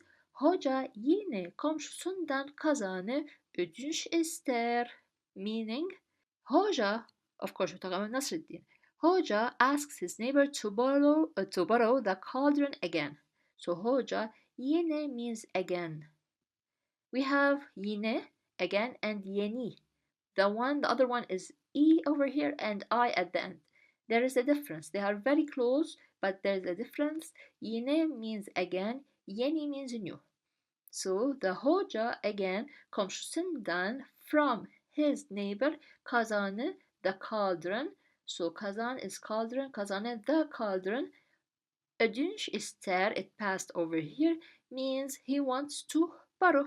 So he wants to borrow again the cauldron from his komşu, neighbor. Komşusu da sevinerek verir. The neighbor gives him it happily. So his neighbor verir, gives, the geniş zaman, gives it to him, sevinerek means happily. Ama bu kez aradan günler, haftalar geçer. But this time days, weeks pass, geçer, pass, haftalar, weeks, günler, days. Ama but, bu kez, this time, aradan means after here, but after this time, days and weeks pass. Hocadan ses çıkmaz. There is no voice from the hoca, which is Nasreddin. Who is Nasreddin? It means that The neighbor doesn't hear anything from Nasruddin. Hojadan from the Hoja says Çıkmaz. No voice gets out, which means there isn't any news from the Hoca Nasruddin. Nihayet bir gün komşusu konuyu açmaya karar verir. Finally, one day his neighbor decides to bring up the subject. Nihayet, finally, bir gün, a day, komşusu, his neighbor, as we said, komşusu, his neighbor, konuyu, the matter, the subject, açmaya karar verir, karar vermek, to decide, karar verir, he decides to open the matter, the subject, and that's it. Hoca, bizim kazan ne oldu? What happened with our cauldron? So bizim kazan, our cauldron ne oldu? What happened? Diye sorar, he asks. So diye sorar means he asks. Hoca da üzgün bir ifadeyle. Hoca said with a sad expression. Üzgün, sad bir ifadeyle. Le here means with. So with a sad expression. And we have Y as a protection letter because le originally is ile. It starts with a vowel. That's why we put Y as a protection letter. Komşu, çok zaman geçti. Aradan. Senin kazan öldü. What did Nasruddin say? He said, neighbor, it's been a long time. Your cauldron is dead. Komşu, çok zaman geçti. Çok zaman geçti aradan. Here it means a lot of time passed. It's been a while. Senin kazan öldü. Your cauldron died. From ölmek, to die, öldü is the past, died. Sana nasıl söyleyeceğimi düşünüp duruyordum. There. Meaning of this sentence is I was thinking about how to tell you. There he says. Sana, to you, nasıl, how, söyleyeceğimi düşünüp. Düşünüp here means think. But we have the ip, which we mentioned a lot before. It means we have two verbs. Instead of repeating the whole addition for the first verb, we put the ip addition, which might be up, up. Here it's u because we have u here. Now, if we didn't have ip, or yes, ip, how would the sentence be? It will be the word düşünüyordum ve duruyordum. Instead of repeating all of this, we put up and we put the addition in the second verb and remove the word ve. So, I was thinking how to tell you. Sana nasıl söyleyeceğimi. This is a grammar part. E is here belirtme eki. There is from demek, to say. There is the geniş zaman, he says. Sinirlenen komşusu. The angry neighbor. Or sinirlenen komşusu, the annoyed neighbor or the angry neighbor says. Hocam ne diyorsunuz? Hocam, what are you saying? Diyorsunuz, are you saying? So what are you saying? Hiç kazan ölür mü? Does a cauldron ever die? So hiç ever kazan, the cauldron ölür mü? Does it die? From ölmek, it passed before. Kazan canlı mı? Ki ölsün. Is the cauldron alive? Canlı. Is it alive so that it dies? Hoca replies, doğurduğuna inanıyorsun da ölünce neden feryat ediyorsun der komşusuna. So what did the Hoca Nasruddin say to his neighbor? He said, you believed it gave birth, but why are you wailing or crying when it died? He says to his neighbor. So here, doğurduğuna inanıyorsun. You believed it gave birth. Ölünce neden feryat ediyorsun? It means when it died. So önce we said when. So when it died, why are you wailing or crying this way? Der komşusuna, he says to his neighbor. Komşu neighbor, yes. Komşusu, his neighbor. To his neighbor. And ne as a protection letter in this case because the word originally doesn't have the su at the end. We added it. That's why we put n as a protection letter and not y. So this was the joke at the end that the neighbor At the beginning, he believed that this cauldron gives birth, but when he told him that it died, he did not believe. So let's read it one more time, but without any explanation. And then we'll see together if you know the meanings of the words that I will put at the end of this video. Hoca Nasreddin komşusundan bir gün kazan ödünç ister. İade ederken de hem teşekkür eder hem de içine küçük bir kazan koyar. Komşusu merakla bu küçük kazanı sorunca, komşu bizdeyken kazanın doğurdu der. Komşusu bu ise pek sevinir. Aradan epey zaman geçer. Hoca yine komşusundan kazanı ödünç ister. Komşusu da sevinerek verir. Ama bu kez aradan günler, haftalar geçer. Hocadan ses çıkmaz. Nihayet bir gün komşusu konuyu açmaya karar verir. Hoca, bizim kazan ne oldu diye sorar. Hoca da üzgün bir ifadeyle, komşu, çok zaman geçti aradan senin kazan öldü. Sana nasıl söyleyeceğimi düşünüp duruyordum der. Sinirlenen komşusu, hoca ne diyorsunuz? Hiç kazan ölür mü? Kazan canlı mı ki ölsün? Hoca, doğurduğuna inanıyorsun da ölünce neden feryat ediyorsun der komşusuna. Now let's go to the words that I have chosen for you. Let's see, do you remember the meanings of these words?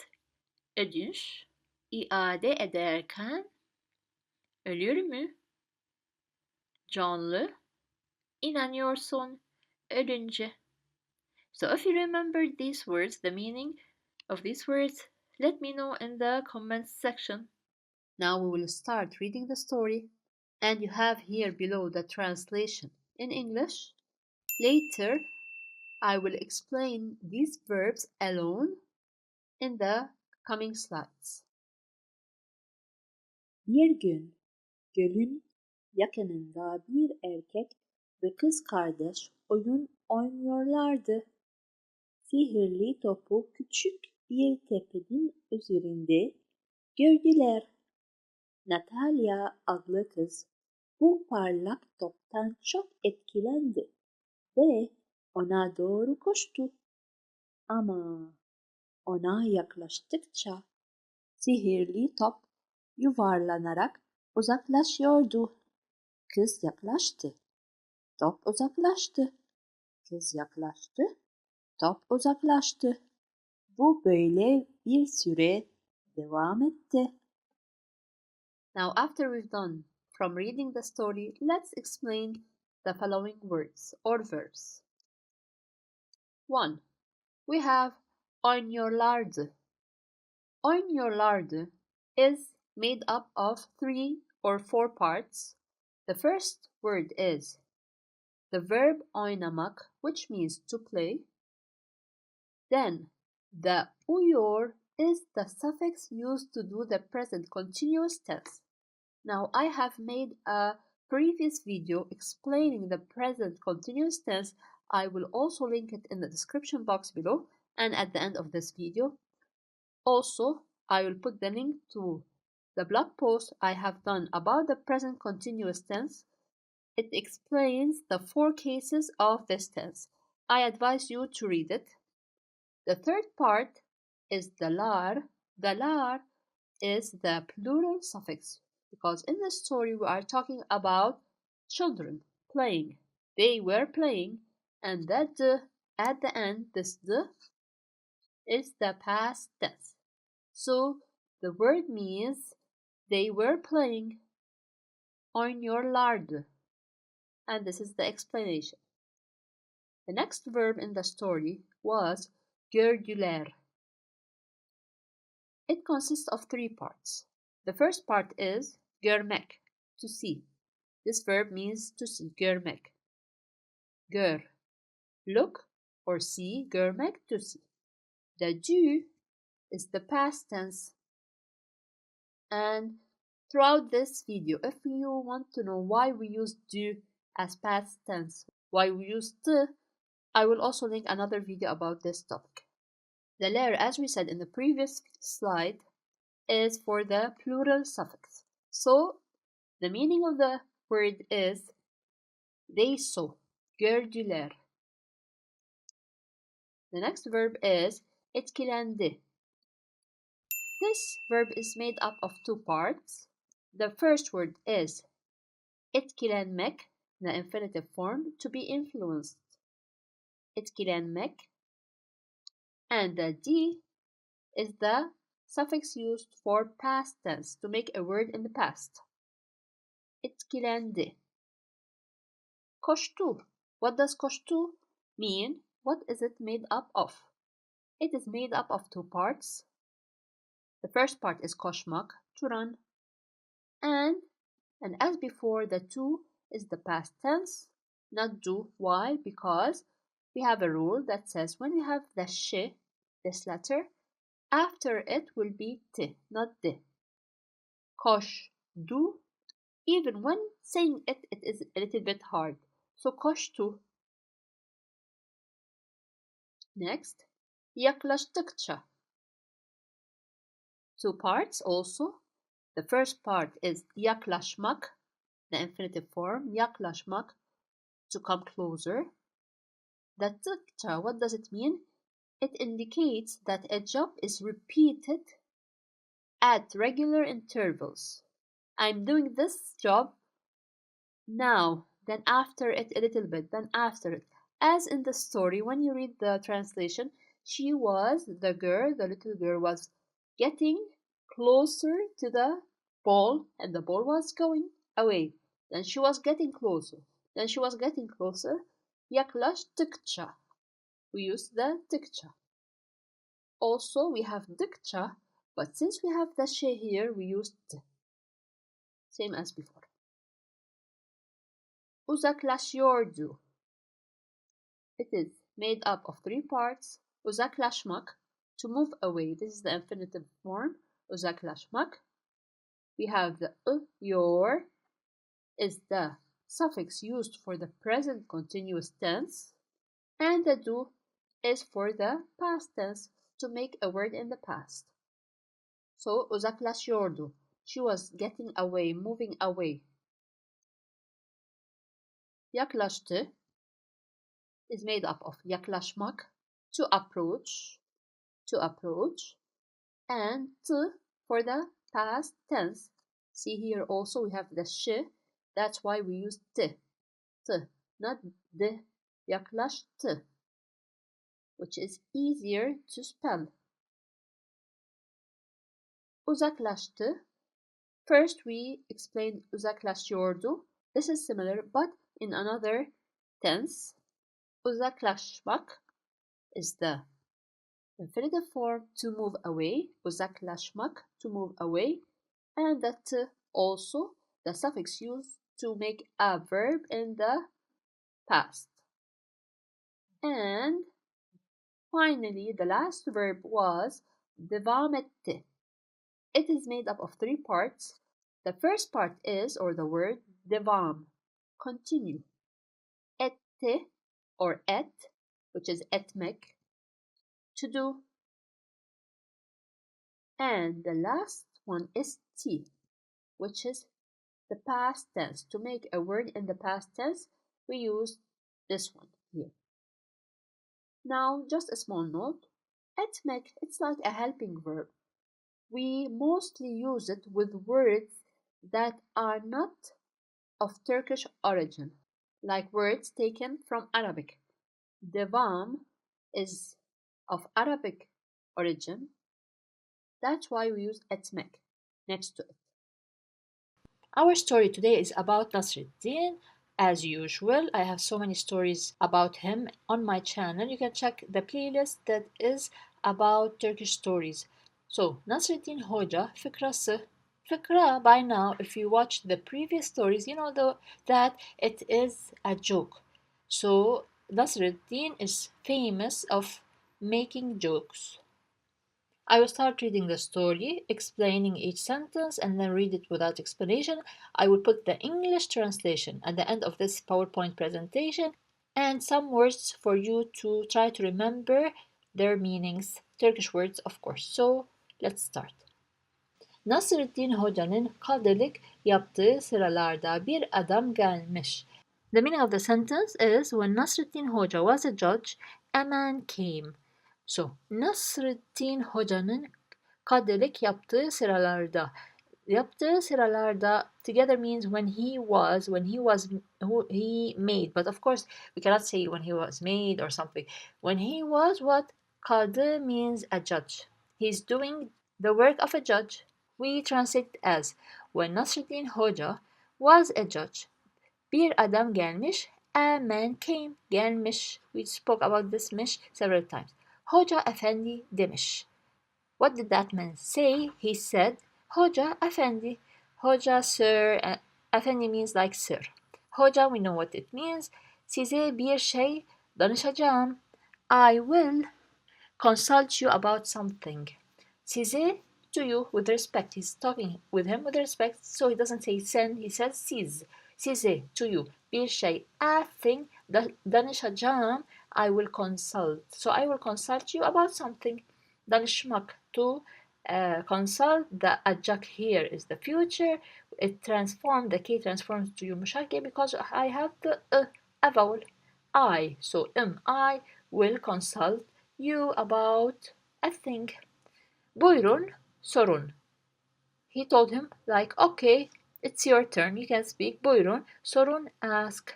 You can ask also with respect. If it's not with respect, like you're talking to your friend, you say sor, without this on. Demiş hoca, the hoca said. Adam sözünü sürdürmüş. The man continued what he was saying. So the man, söz means, it has several meanings. One of the meaning here, it means his word. So he continued, sürdürmüş, he continued with his word, with what he wanted to say. But when translating to English, we say, the man continued, because he was speaking before, now he continued speaking. Geçen gün komşuların size ait olduğunu söyledikleri bir inek tarlada bizim ineğin karnına vurup İneği öldürmüş. Meaning of this sentence is, the other day a cow that the neighbor said belongs to you, will explain more, hit our cow in the field and killed it. And killed the cow.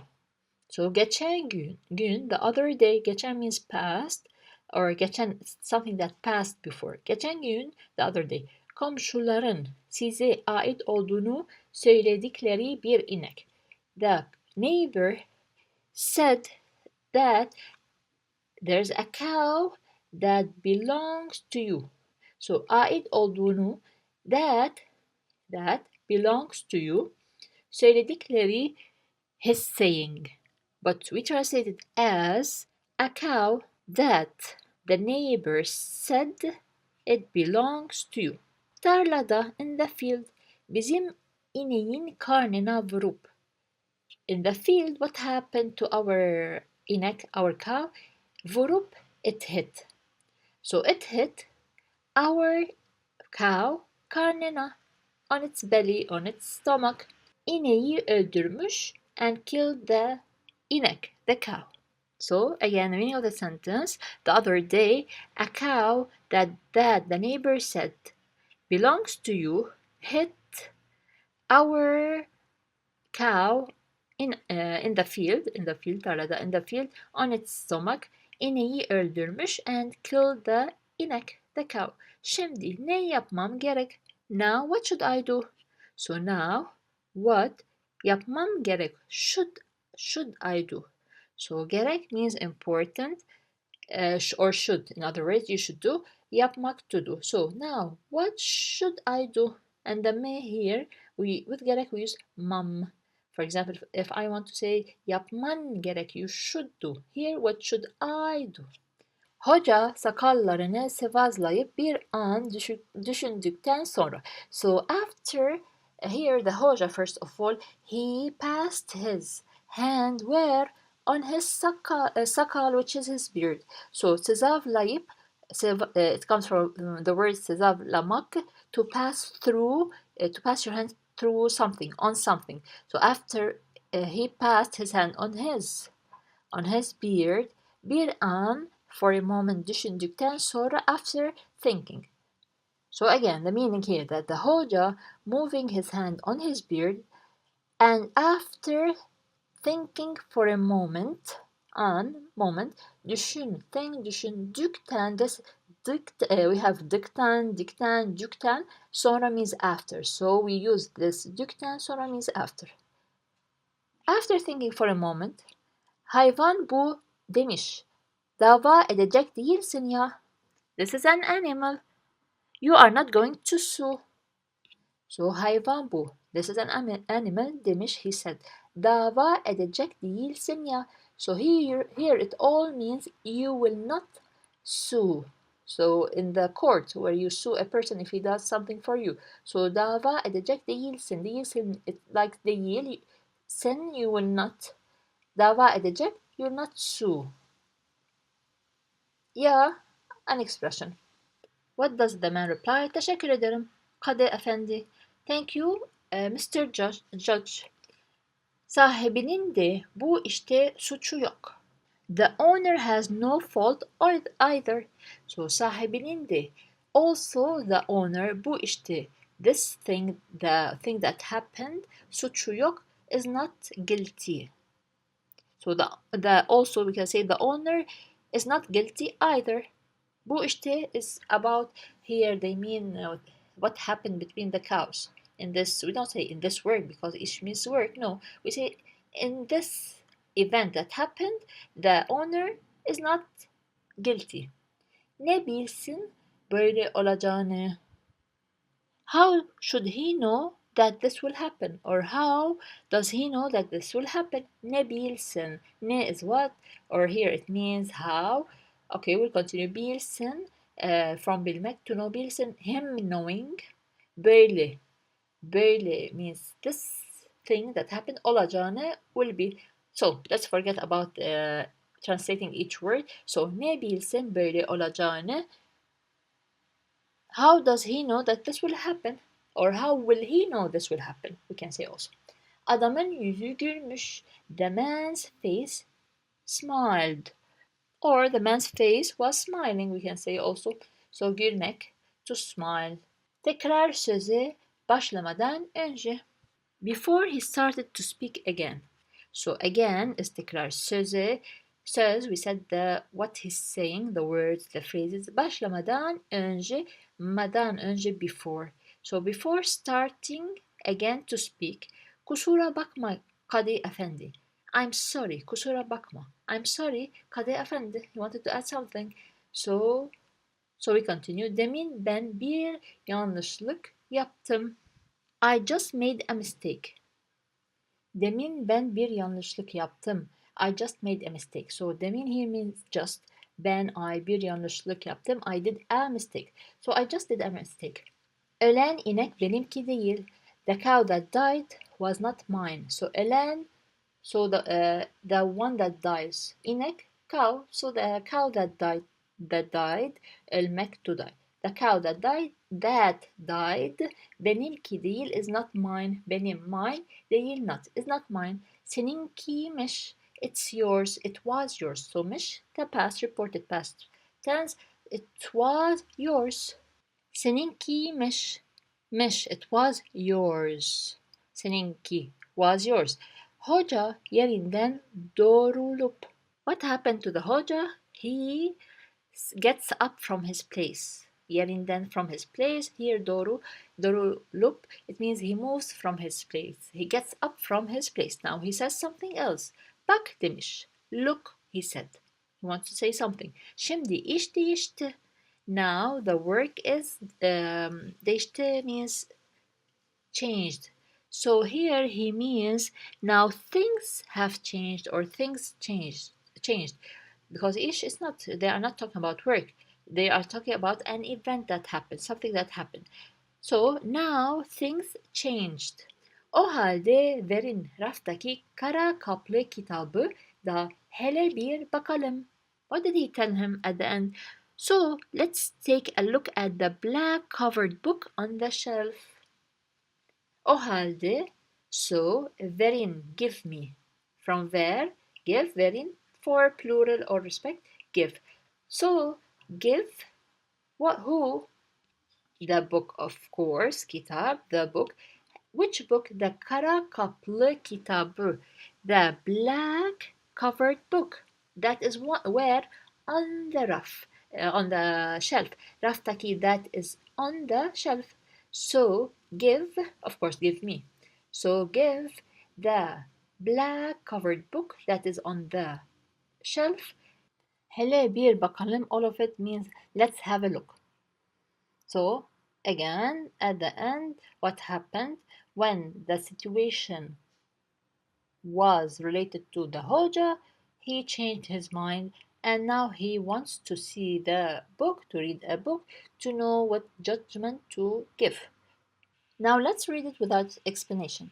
Nasreddin Hoca'nın kadılık yaptığı sıralarda bir adam gelmiş. Hoca efendi demiş, size bir şey danışacağım. Buyurun sorun demiş hoca. Adam sözünü sürdürmüş. Geçen gün komşuların size ait olduğunu söyledikleri bir inek tarlada bizim ineğin karnına vurup ineği öldürmüş. Şimdi ne yapmam gerek? Hoca sakallarını sıvazlayıp bir an düşündükten sonra hayvan bu demiş, dava edecek değilsin ya. Teşekkür ederim Kadı Efendi. Sahibinin de bu işte suçu yok. Ne bilsin böyle olacağını. Adamın yüzü gülmüş. Tekrar söze başlamadan önce kusura bakma Kadı Efendi. Demin ben bir yanlışlık yaptım. Ölen inek benimki değil, seninkiymiş. Hoca yerinden doğrulup bak demiş. Şimdi iş değişti. O halde verin raftaki kara kaplı kitabı da hele bir bakalım. This is the translation of the story in English. Of course, if you want to receive the PDF of this story and the other stories on my channel, then click on the link in the description box below. Now, the words that you should see, if you still remember their meanings are these ones. So let's read them together. Kelime listesi. Danışacağım, sürdürmüş, tarlada, öldürmüş, sıvazlayıp, dava.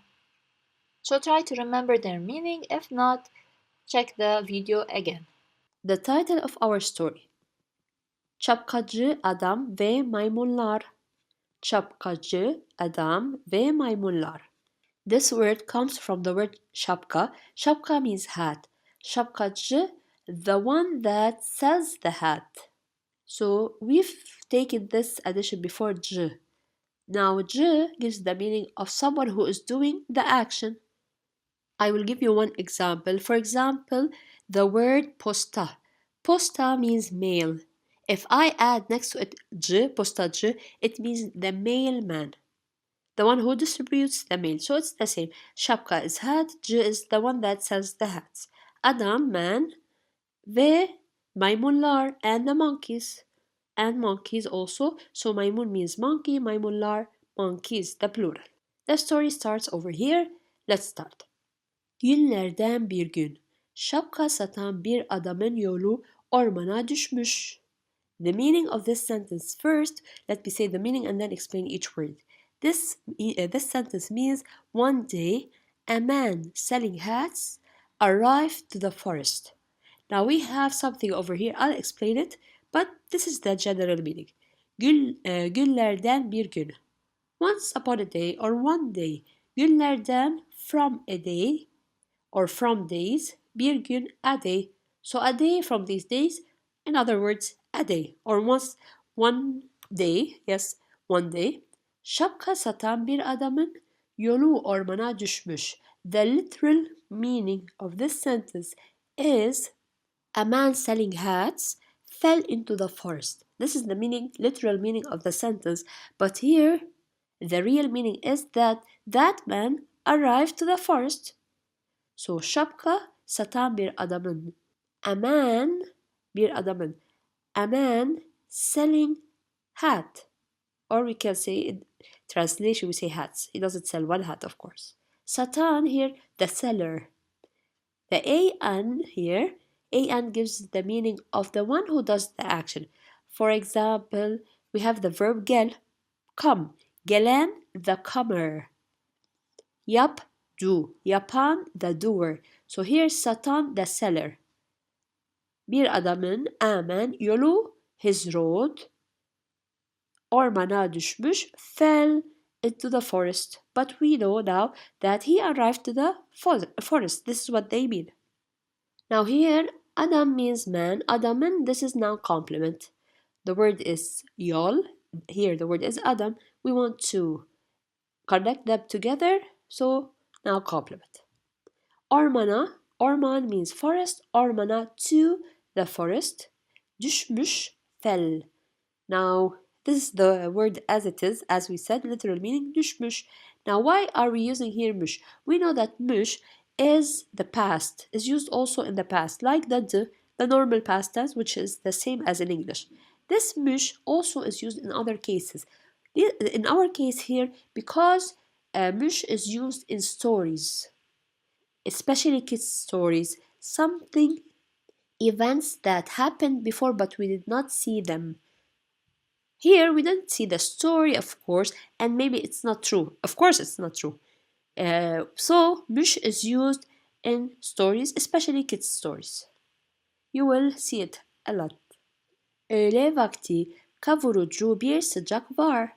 The meaning of this sentence is, in the afternoon, it's scorching heat at noon. Öğle vakti at noon. Öğle means noon, vakti time. So it's at noon, this is what they mean. Now kavurucu means it's broiling, boiling, it's very hot. This is an expression, or this is the word it means, scorching.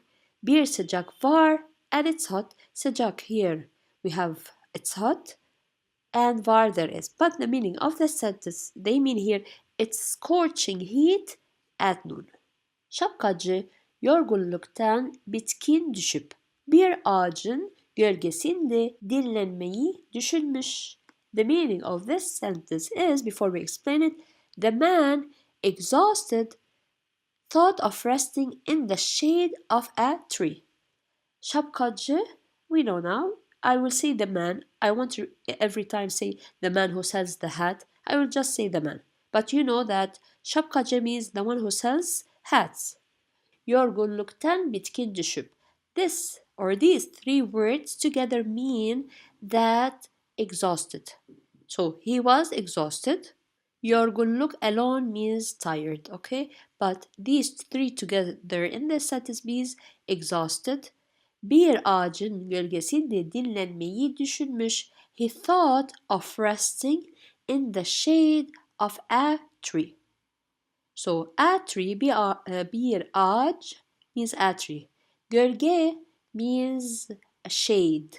Now here we have noun complement. That's why we said ağacın gölgesi. But because we want to continue, in, this is the in the shade of the tree. And we have ne here as a protection letter. Why is it ne, not y, letter y?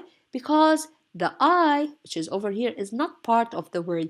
The word is gölge, as it is. But because we have now complement, we wrote C, S-I. This I is not part of the word. That's why the protection letter will be N. This is it. If the word or if the vowel was part of the word, then we put Y as a protection letter. Dinlenmeyi düşünmüş, thought of resting. So dinlenmek, to rest. Dinlenmeyi düşünmüş, thought of resting. Here we have Y as a protection letter. Now what's this I? I said it several times before that before we have here a verb, right? Düşünmek. The original or the infinitive form is düşünmek. The word before it should take a certain vowel. Depending on the verb, we know what to put over here.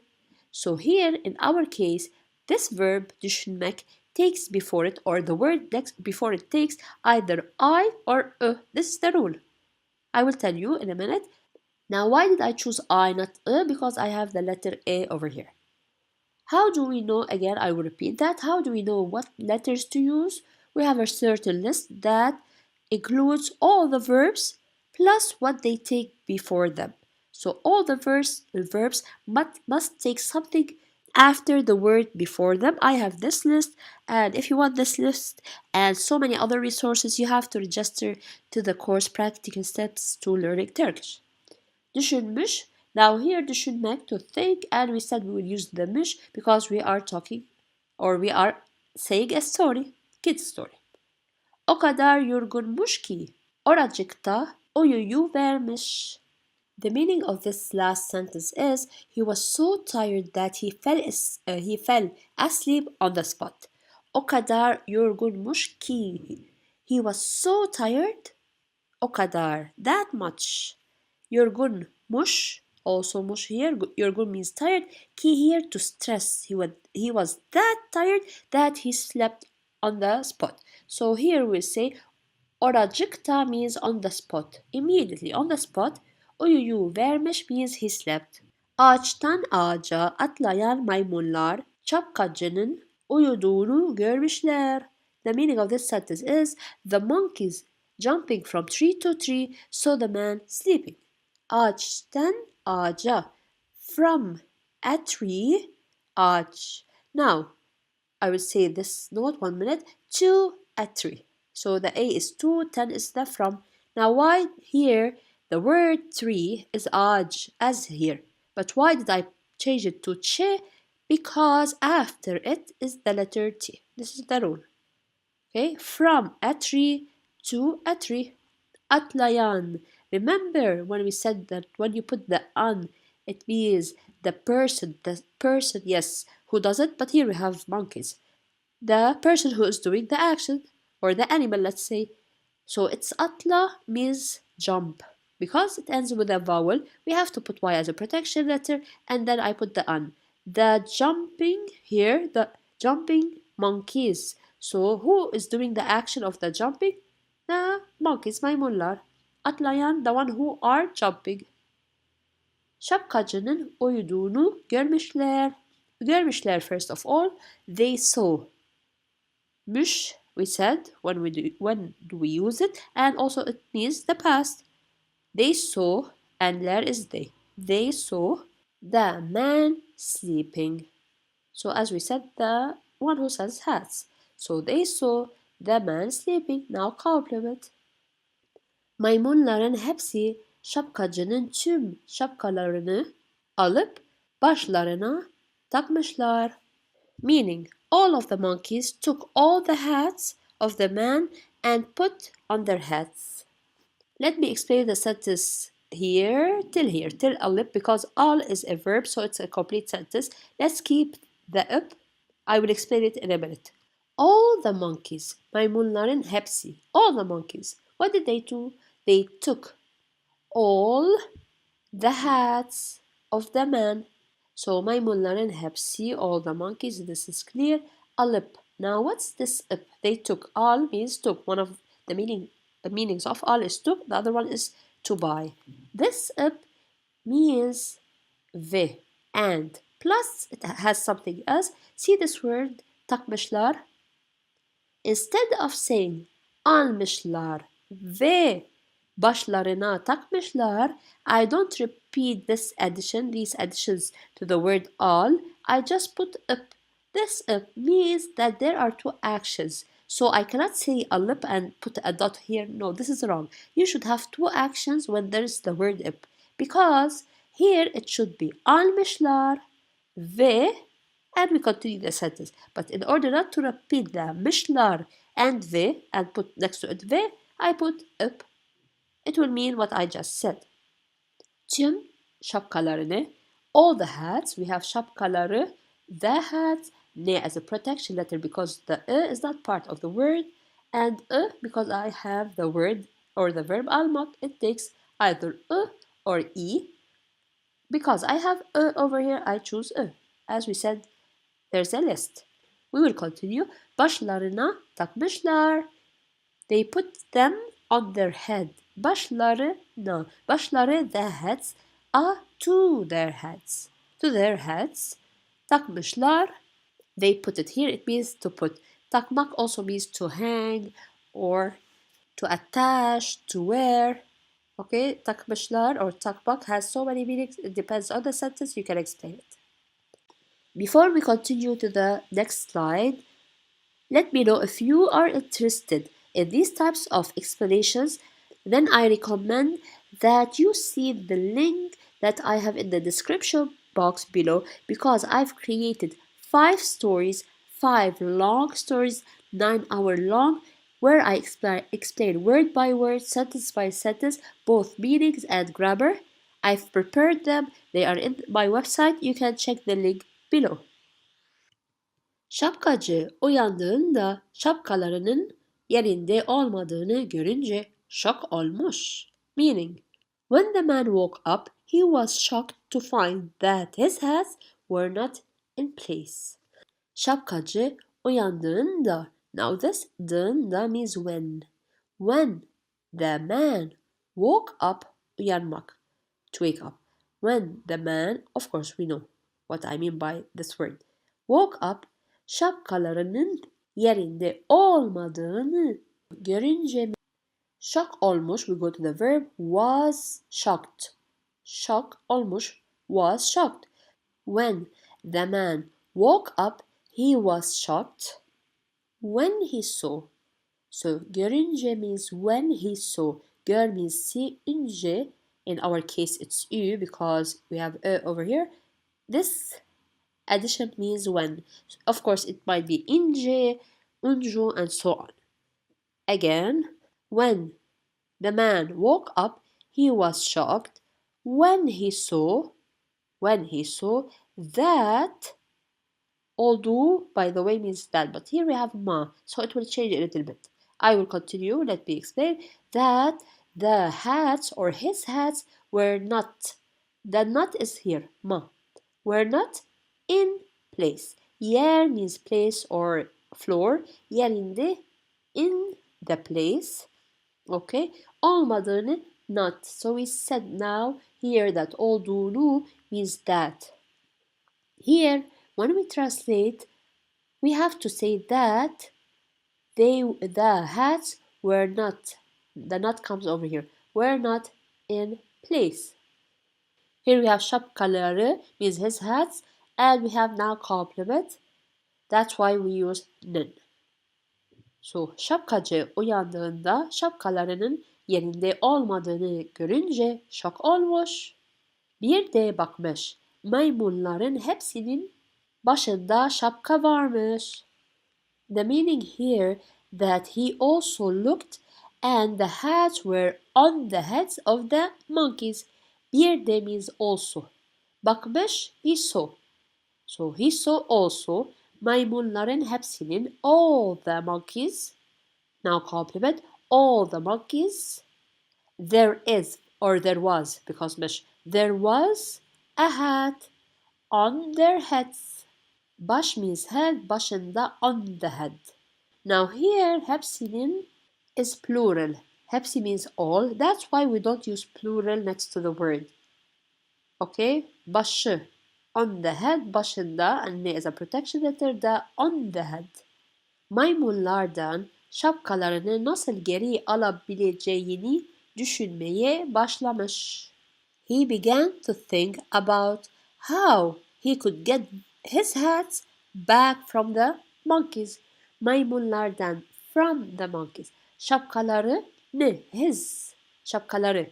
His hats, şapkalarını we have here because the it's for the verb al. See, again we have the verb al, it takes a. Nasıl geri alabileceğini düşünmeye başlamış. He started, başlamış. Başlamak, to start. Başlamış, he started thinking how he could, I will explain this, he could get back his hats from the monkeys. So başlamış, he started. Now düşünmeye, düşünmek, as we said before, düşünmek, to think, düşünmeye, here we have because of the verb başlamak and ye as a protection letter. Alabileceğini, could bring. If you're following with level A2, we explain this abil. Abil means can. Ejek is over here. The K, of course, becomes yumuşak K because we have letter I, a vowel. So ejek, how could he bring back? So here is how. How he could bring or get back his hats from the monkeys. We have here the I because we have the verb düşünmek and the ne as a protection letter. Bir anda karar verip şapkasını yere atmış. He made a decision and threw his hat on the ground. Bir anda means now it happened. Suddenly or in a minute. Bir anda karar verip he took a decision. So he immediately took a decision. Karar vermek to make or to take a decision, and see the if, the one that we explained before, instead of saying vermiş as here atmış, vermiş ve şapkasını yere atmış, we just replace what I said with ip to make it shorter, and this is the rule. You can use it or you can use both, but this is it. So in a minute, right away, he took a decision. What did he do? He threw. Atmak means to throw. Atmış, he threw his hats to the floor. So we have şapka means hat. Şapkası, the hat of the man, without saying again the man over here, the one who sells the hat, because we're talking about his hats. So şapkası, his hats, and we have because we have the verb atmak and the ne as a protection letter. So this sentence means he made a decision and threw his hat on the ground. Şapkacının o hareketini gören maymunlar da aynısını yaparak şapkalarını yere atmış.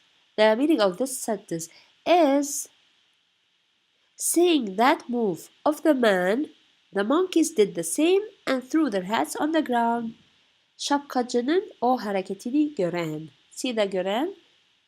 We said the one who does the action. So gör means see, gören, we don't say the seers, the ones who saw. Maymunlar.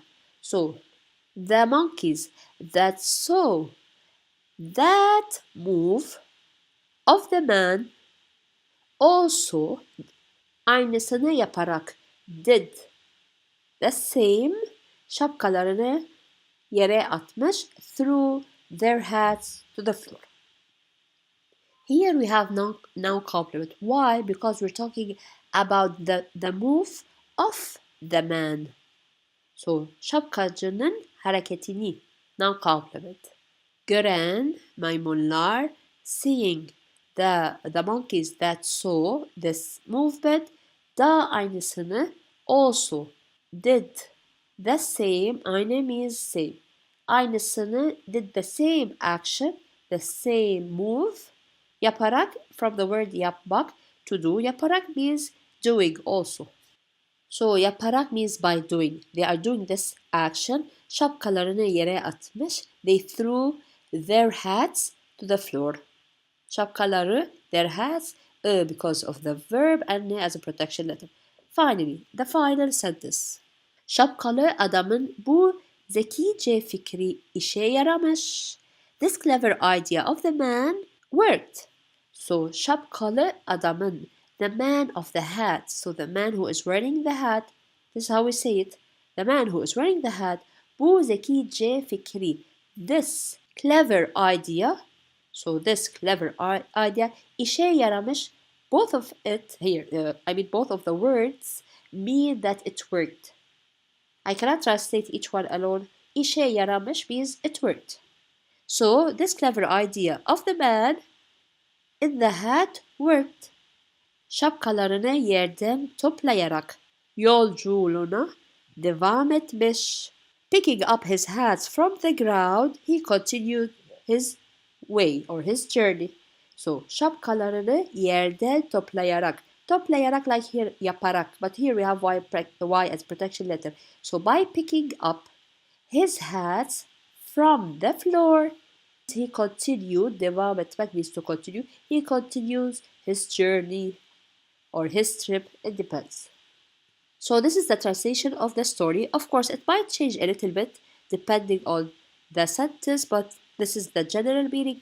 And at the end, let me know These were the words or some of the words that passed in the story. Tilki ile teke. Tilki ile teke. The fox with the goat. But of course, we mean here the fox and the goat. So the story talks about the fox, tilki, ile, and the teke, goat. So let's start and see what does this story talk about. And of course, at the end of each story, you will take like an advice, which is a very important advice that we can also apply in our lives. Sıcak bir yaz gününde susayan bir tilki koyunun yanına gelmiş. I will say the meaning of the sentence, then explain each word. On a hot summer day, a thirsty fox came to a well. Sıcak bir yaz gününde. A hot, the a is here bir. A hot summer day. Or also we can say on a hot summer day because the day here means on. And of course we know day means on and at depending on the meaning of the sentence. Susayan bir tilki. A thirsty fox. So susayan, thirsty. The one who is thirsty.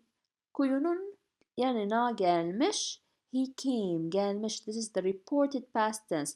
And if you notice, you will notice in the previous stories and in this one, when we're talking about stories, especially something that we didn't see, and of course, this is not a story that we see, it's that we were there.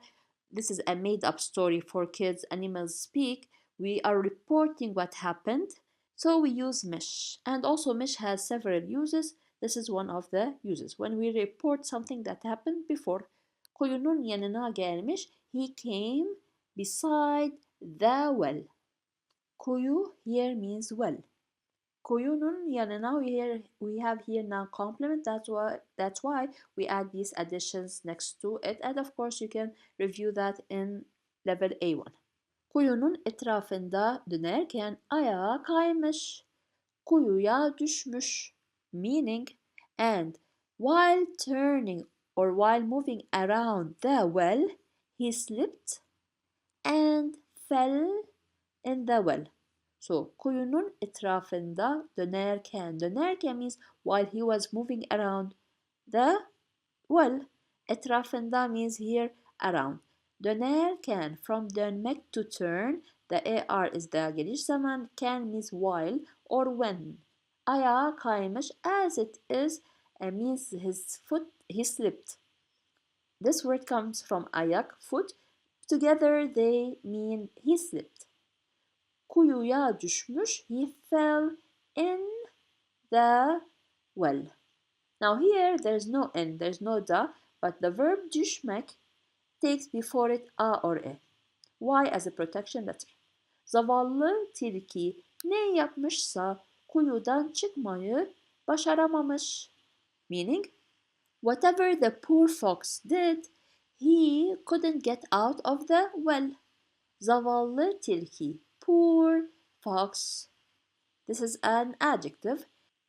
Ne yapmışsa together means whatever he did.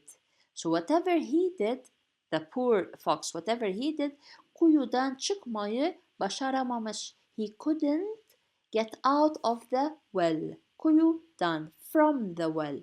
Çıkmak means to go out. Now çıkmak verb before it takes done. The word before it, at the end of it, it takes done. For example, you say evden çıktım. I went out of the house, but if I want to translate it as it is, it means I went out from the house. So you know now that çıkmak takes done or done depending on the vowel at the end of the word before it. Başaramamış comes from the word başarmak, to succeed, but here it's negative. First of all, başar, we have this one, the root verb. The a here means can, but it comes with the ma, which is couldn't. If I want to say couldn't, cannot, I put a or a depending on this vowel, and next to it is negative, and mish, we spoke about it before. Now here, başaramamış, he or it, the fox, I'll say he. Let's say he. He couldn't get out, but if I remove this a, başarmamış. He didn't get out. So he wasn't successful in getting out. When I put this, it means he tried and tried but couldn't. This is the meaning of a. Süreden ayrılan bir teke su içmek için kuyuya gelmiş. Bir bakmış kuyunun içinde bir tilki. Now here süreden ayrılan bir teke, a goat that left the herd. You know the herd, the animals together, herd. Ayrılan means left. From ayrılmak to leave. So a goat, bir teke, a goat that left the herd. Su içmek için kuyuya gelmiş, came to the well for drinking water. Su is water, içmek için, to drink. Or for drinking, both of them are correct. It depends how you want to translate it. Kuyuya, to the well, gelmiş, it came. So, a goat that left the herd came to the well to drink water. Bir bakmış, it looked or took a look at it. So she's looking at the well. Bakmak, to look. Bir bakmış, it looked. Kuyunun içinde bir tilki. Inside the well, there is a fox. So there is a fox inside the well. İçinde means inside. Teke. Now the goat said, tilki kardeş, kuyuda ne yapıyorsun? Bu su içiliyor mu? The goat asked the fox, brother fox, what are you doing in the well? Is this water drinkable? So tilki kardeş. Kardeş means brother fox. Kuyuda, in the well, ne yapıyorsun? What are you doing? So ne is what, yapıyorsun. Now what are you doing? This is ıyor, şimdiki zaman, present continuous tense. Bu su içiliyor mu? Is this su or water drinkable? İçiliyor. When we put li, it means that is it drinkable? Diye sormuş. She asked, assuming that the goat is a she. Sormuş. Diye sormuş together means she asked. Tilki hiç bozuntuya vermeden. Okay, let's say this one first. The fox without or was undisturbed. So tilki, fox, hiç, we use most of the times hiç. When we have hiç in the verb, we will have negative. At all. When it means at all, it means we have a negative. Bozuntuya vermeden. Without being disturbed. So the fox was undisturbed without being disturbed. Suyun berraklığından anlamıyor musun? So he said the following. Don't you understand the clarity of water? Suyun berraklığından. Now berrak means clear. The clarity of water. Anlamıyor musunuz? Don't you understand? From anlamak to understand is the negative. Your is no. Don't you understand? Now we can here şimdiki zaman it's are you not understanding? We don't say it this way. Don't you understand the clarity of water? And anlamak takes before it done. Hem berrak hem de çok serin. So he said it is both clear and very cool. So hem de. It's this and this. Hem de means this, both. So it is both. We have to use hem de, or we can remove the de by the way. We say hem berrak, hem çok serin. Both are correct. It means both. Both clear and very cool. Hiç durma. Hemen gel, kana kana suyunu iç demiş. Hiç durma means don't stop. Or here it means don't stay there. So come to me. This is what he's saying. Hiç durma, don't stay where you are. This is the meaning. See hiç and ma is the negative. Hemen gel, come quickly, immediately. Kana kana suyunu iç. Drink the water. İç means drink. Suyun the water. So drink the water. Kana kana means or it is used like a Turkish idiom expression, which means to drink heartily or drink in large gulps. Like it's used when someone to describe someone who drinks water, most of the time water with great thirst and eagerness. So kana like you're very thirsty and you drink the water. So this is kana demiş, he said. So he told him come immediately and drink, in other words. Next. Teke tilkinin sözlerini kanmış. Kanmak, to deceive. Okay, we'll say till here. This sentence means the goat must have been deceived by the fox's words. The goat was deceived. Let's say was deceived by the fox's words, like word sayings, words, because it's ler kanmak takes a before it and ne as a protection letter.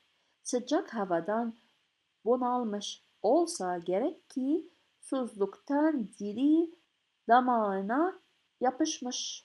So here sıcak havadan, from the hot weather. We have bunalmış olsa gerek ki. This sentence means that he must have been, here gerek ki, must have been overwhelmed from the hot weather. Susuzluktan dili damağına yapmış. His tongue was stuck in his palate from thirst. So as we said, damak means the top of the mouth. And yapmak takes at the end of the word before it. Ne as a protection letter.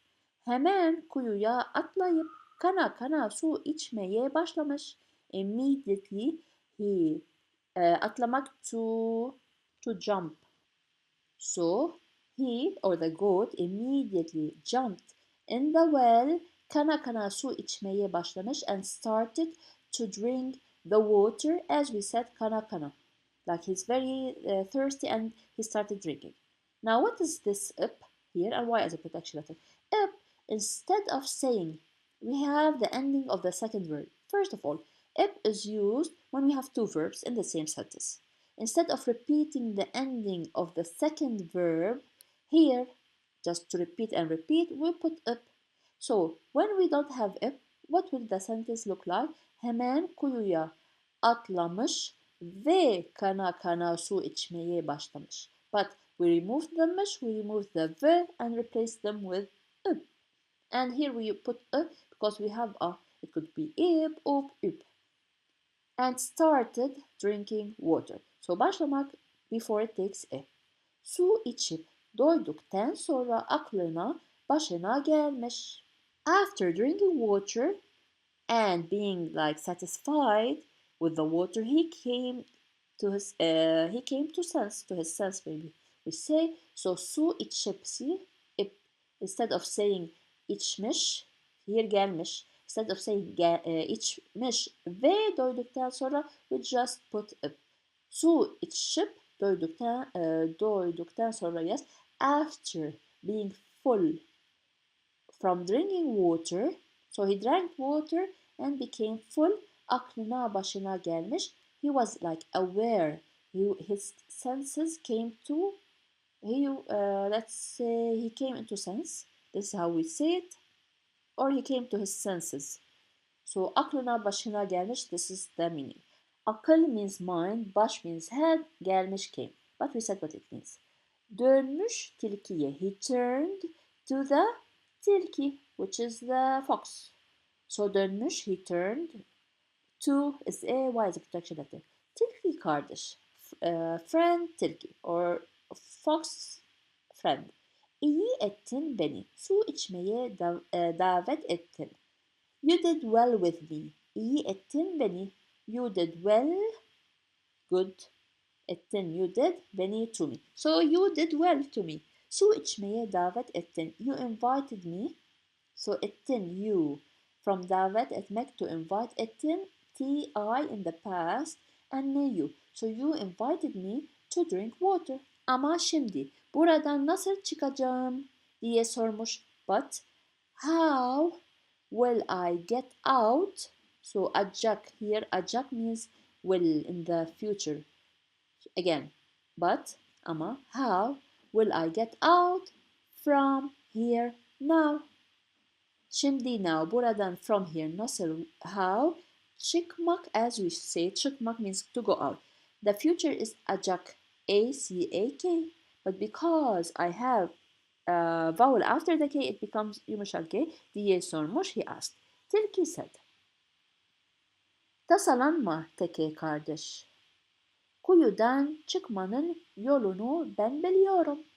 Don't worry, tasalanma, don't worry, brother goat. Kuyudan çıkmanın yolunu ben biliyorum. I know the way out of the well. Kuyudan çıkma. See here, çıkmak again took done. So to go out from the well, yolunu away. Ben biliyorum, I know. So I know the way to get out of the well. Ön iki ayağını duvara yasla. So he told him, let's say the meaning first, put your front 2 feet on the wall. So ön iki ayağını, two, your ayağını, like ayağı, your feet, two of them, the front one. So the front 2 feet, duvara yasla means like put them on the wall. Yaslanmak or yaslamak, it's yaslamak means lean. So lean on the wall with your front 2 feet. Boynuzlarını da havaya dik, meaning raise your horns in the air. So boynuzların, your horns da also havaya to the air dik. Here dik means like raise in this sentence. Ben boynuzlarına basıp yukarı çıkarım. Sonra da seni yukarı çekerim demiş. So this sentence means, let me tell you the meaning first of all. I'll step on your horns and go up. Then I'll pull you up. That's it. I'll pull you up, he said. So he said, boynuzlarına basıp, I will step on your horns. Yukarı çıkarım, I will go up. So yukarı here means up, çıkarım, go out. So up here, you noticed up instead of repeating the additions. Sonra da after that seni yukarı çekerim, then I will pull you up. So çekerim, I will pull you up also and seni you demiş, he said. Let's see what happened. Teke tilkinin söylediklerine kanmış. The goat was deceived by the fox's words. It's the same as it passed before. So kanmış, it passed. Söylediklerine, his sayings, his words of the fox. Tilkinin söylediklerini harfiyen uygulamış. He applied the words of the fox word by word. Harfiyen means here word by word. So he did what he told him exactly. Hemen razı olmuş. He immediately agreed. So razı olmuş here means agreed. So he immediately agreed. Tilki keçinin üstüne basarak kendini kuyudan çıkarmayı başarmış. So here the meaning of the sentence, the fox managed to get himself out of the well by stepping on the goat. Yes, this is it. Tilki keçinin üstüne basarak, by stepping on above. On the goat, so the fox, by stepping on the goat, kendini kuyudan çıkarmayı başarmış. He was successful of getting himself out, çıkarmayı out from the kuyu, the well. Hiç arkasına bakmadan kuyudan uzaklaşmış. He walked away from the well without looking behind him. Hiç arkasına, see here, we have hiç and we have negative here, bakmadan. Without looking behind him, arkasına, behind him, kuyudan uzaklaşmış. He went away from the well. Uzaklaşmak means to go away. Mış in the reported past tense. Tilkinin arkasından bağırmış. The goat screamed behind the fox. Arkasından from behind him varmış. Tilki kardeş. Brother Fox, seninle böyle mi anlaşma yapmıştık? Did we agree this way? So seninle, with you, böyle, this way. Me, the question, anlaşma yapmıştık.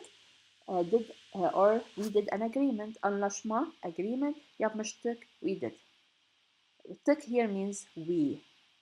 Hani çıktığında beni de kuyudan çıkaracaktın. Didn't you say that you were going to pull me out of the well? Honey here means like it doesn't have a meaning as itself or by itself. It's something like you're reminding him of something you talked about. This is when we use honey. Çıktığından when you go out. This is when you go out. Çıktığında beni de me too kuyudan from the well çıkaracaktın. You were going to pull me or take me up. Okay, we have acak in the future and in the past. In the past, you were going to take me up or out of the well. Böyle söz vermedin mi? Didn't you promise that? So söz vermek like promise vermedin. So the question is here, didn't you not the me, not promise söz vermek, promise this? Tilki dönmüş. The fox returned. Ey akılsız teki. Oh, foolish goat. So akıl, we said mind, says you don't have mind, so you don't think, so you're a foolish person or goat.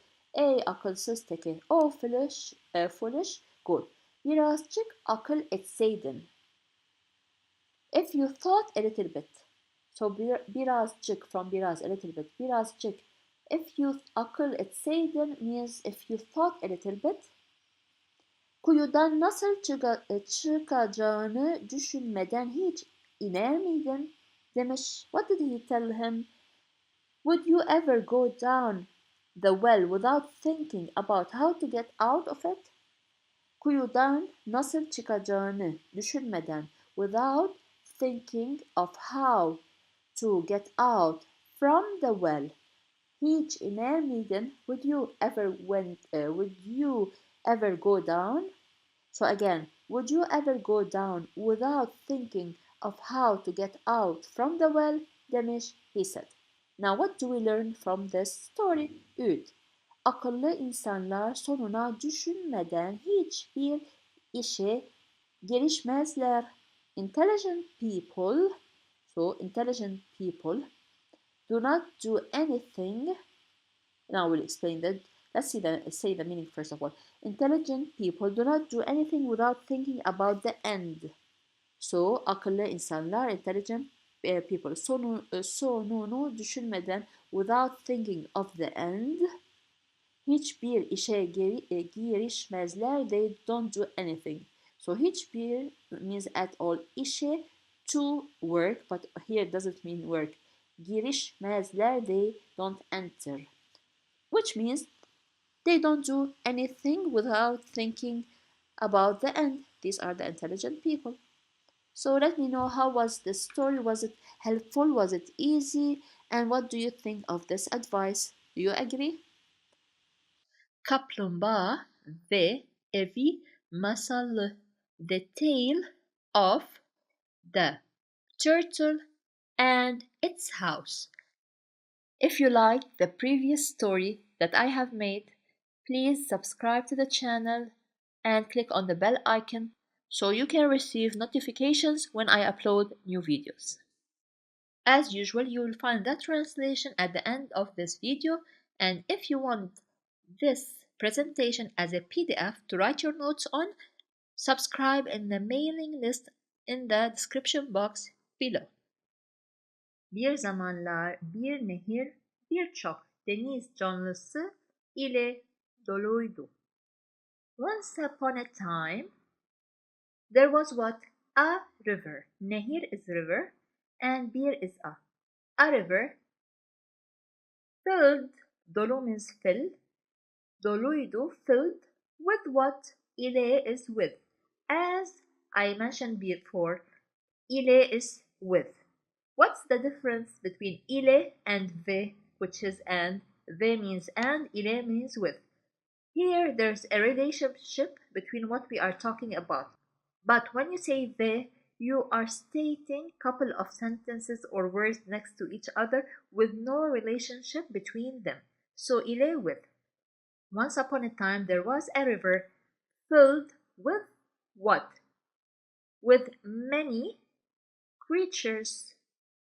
Birçok, couple or many. Deniz means sea. Canlı is like live.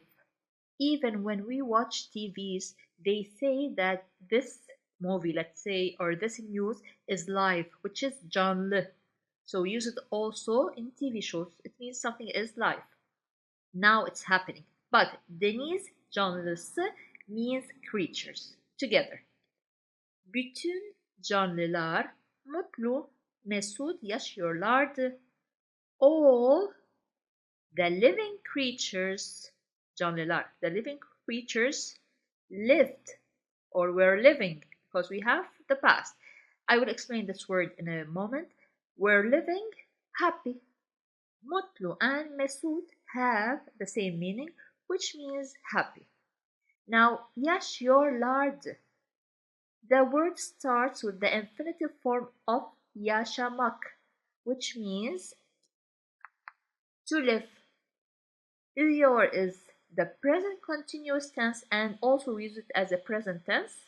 Lar, plural of they, so they were living, and they in the past. So lar is the plural, more than one person or animal. So yaşıyorlar means they are living. When we put the d, it means this d is for the past tense. So they were living at that time. Bazen nehir kurur. Bazen de nehir suyla dolardı. Sometimes the river would dry up. It becomes dry. So kuru means dry. When I say kurur with the R, it's a tense in Turkish which is called geniş zaman. We use this tense when something happens always.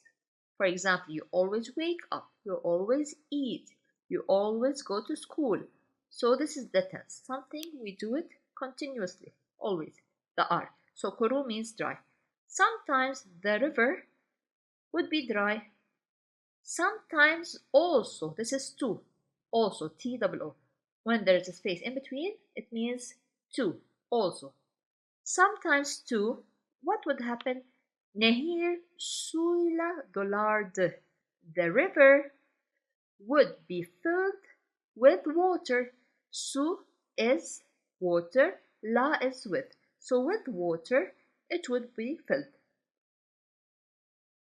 Artık deniz canlıları ne zaman kuraklık, ne zaman yağış olacağını içgüdüleriyle biliyorlardı. Artık means now in this case. Deniz canlıları, the sea creatures, knew, biliyorlardı. I will explain it in a moment. And knew how. This word, this whole word means with instinct. So with instinct, they know what will happen. Sometimes the area will be affected by drought, which is kuru, which means no water, and sometimes other times there will be enough water. So they know that by instinct. What does the sentence mean?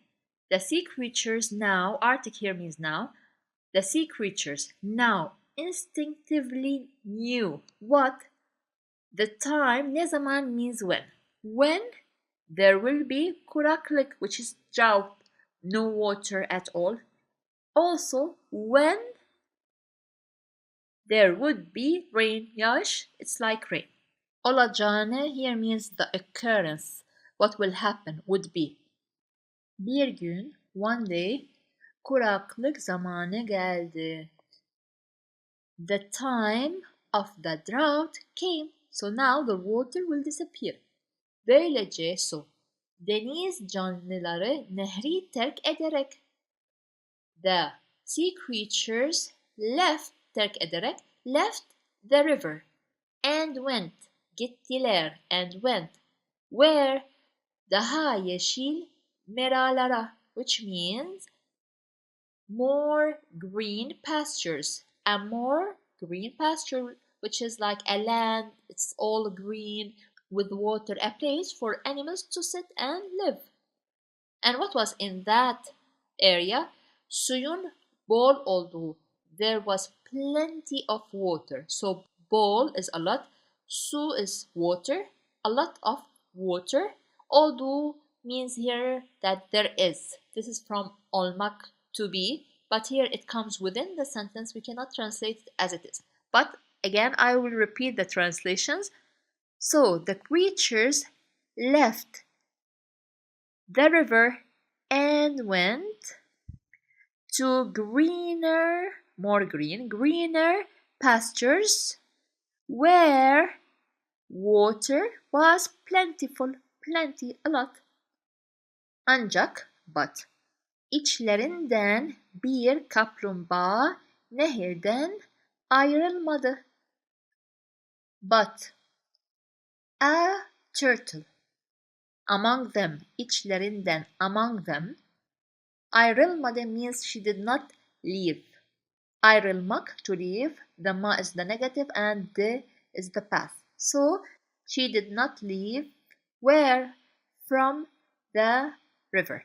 Now while translating, we don't say she didn't leave from the river, but this is how it is in Turkish. When I want to use ayrılmak to leave, I have to use before it then, from the river.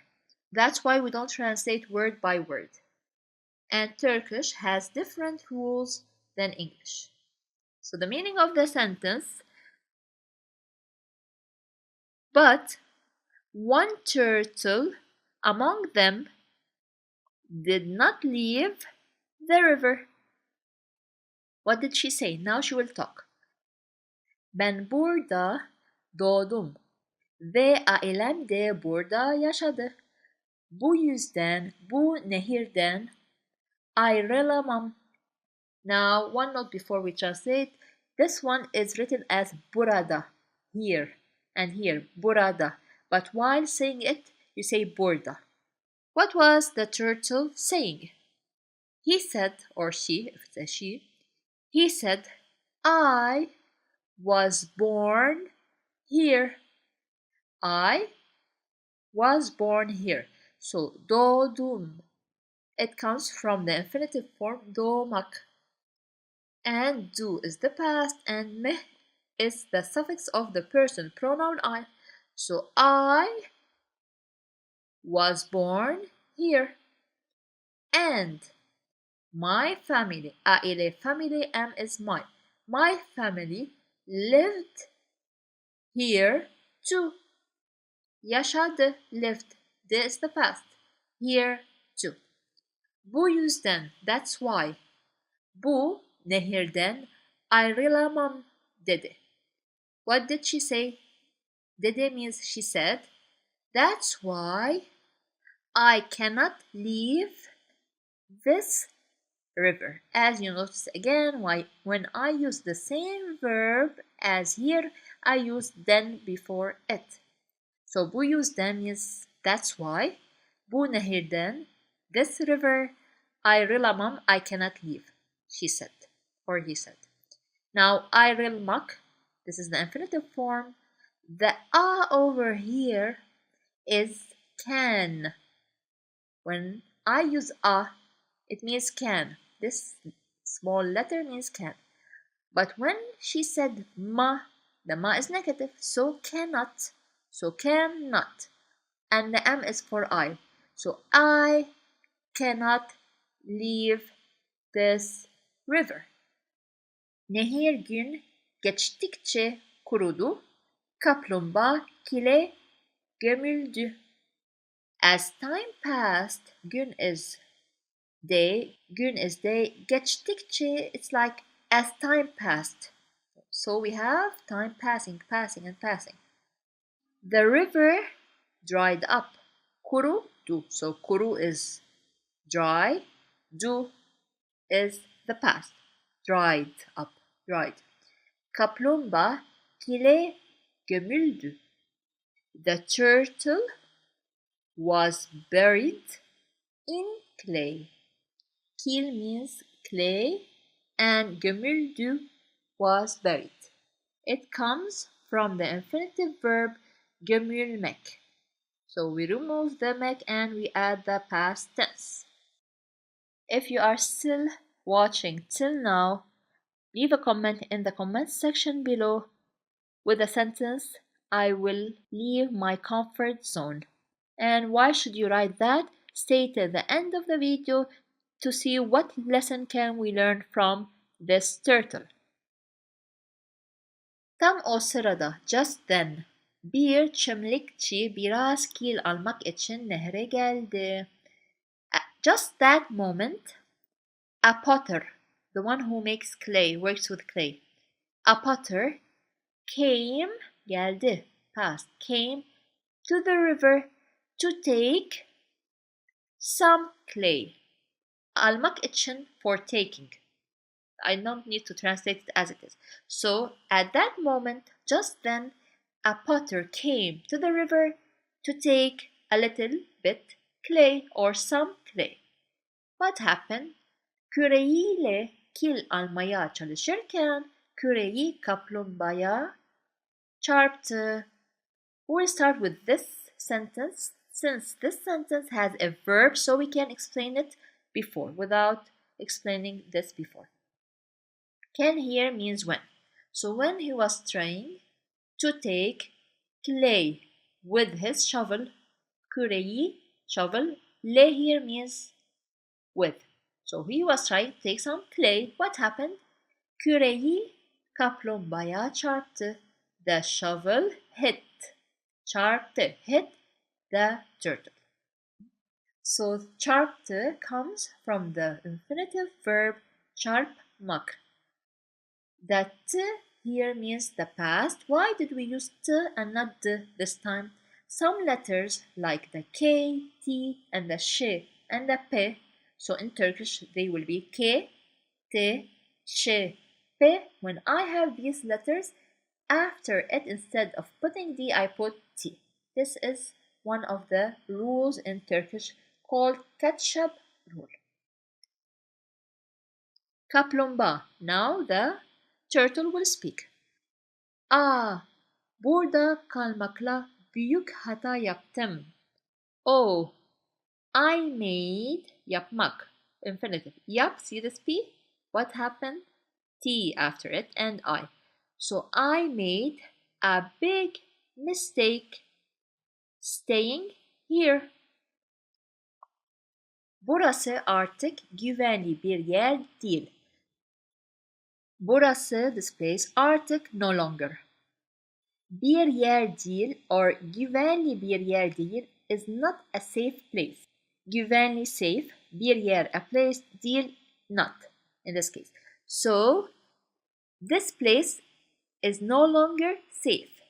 Güvenli olmayan bir yerde ısrar etmek hiçbir işe yaramaz. Let's start with this one. Hiçbir işe yaramaz. It is useless. Israr etmek, to insist on an unsafe place. Yerde, a place, bir yerde, a place. So güvenli olmayan, not a safe place. Israr etmek, to insist, hiçbir işe yaramaz means it is useless. Her şartta hayatın devam ettiği unutulmamalı. Her şartta, in every circumstance, in every situation, hayatın devam ettiği unutulmamalı. It should not be forgotten. So unutulmak means the infinitive form. It means to be forgotten. But we have ma, the negative, and malı gives the meaning of should. So when you have this addition in a Turkish word, It's either male or meli, depending. It means should. So should not be forgotten. What? That life goes on. Devam ettiği goes on. Devam etmek, to go on. It should not be forgotten that life goes on under all circumstances. So we don't have under here, we have ta, which means in all circumstances. As you notice also, because we have T, as we explained before, see P and T are letters that if they exist and you want to add something to them, you use ta and not de. Diyerek, saying, olabildiğince hızlıca oradan uzaklaşmış, which means he walked away. Uzaklaşmış, walked away. Uzak is far, but we have the lash, the addition, and mesh because we are talking about reported geçmiş zaman, which is the reported past tense. So he went away or walked away from there as quickly, hızlıca, as quickly as possible. So now you will have the translation, but let me first read the story without any explanation. Kaplumbağa ve evi masalı. Bir zamanlar bir nehir birçok deniz canlısı ile doluydu. Bütün canlılar mutlu mesut yaşıyorlardı. Bazen nehir kurur, bazen de nehir suyla dolardı. Artık deniz canlıları ne zaman kuraklık, ne zaman yağış olacağını içgüdüleriyle biliyorlardı. Bir gün kuraklık zamanı geldi. Böylece deniz canlıları nehri terk ederek suyun bol olduğu daha yeşil meralara gittiler. Ancak içlerinden bir kaplumbağa nehirden ayrılmadı. Ben burada doğdum ve ailem de burada yaşadı. Bu yüzden ben nehirden ayrılamam dedi. Nehir gün geçtikçe kurudu. Kaplumbağa kile gömüldü. Tam o sırada bir çömlekçi biraz kil almak için nehre geldi. Küreğiyle kil almaya çalışırken küreği kaplumbağaya çarptı. Kaplumbağa, burada kalmakla büyük hata yaptım. Burası artık güvenli bir yer değil. Güvenli olmayan bir yerde ısrar etmek hiçbir işe yaramaz. Her şartta hayatın devam ettiği unutulmamalı diyerek olabildiğince hızlıca oradan uzaklaşmış. And this story teaches us that we should too leave our comfort zone and try new things. Karıncalar ve fil. The ants, karınca, we know antlar is the plural, and fil, which is an Arabic word, same as in Arabic, fil, which means elephant. Bir zamanlar yemyeşil bir ormanda karıncalar gölün kenarında yuva yapmıştı. Meaning of the statement or the sentence, once upon a time ants built a house by the lake in a green forest. So as we always say, and if you watch the previous stories, bir zamanlar means once upon a time, because if we translate it as it is, it means one times, because zaman means time, zamanlar times, at times, which is once upon a time in English. Yemyeşil bir ormanda. In, which is leda. In a green orman means forest. So bir orman, a forest, ormanda, in a forest, because da means in, or on, or at, depending on the word.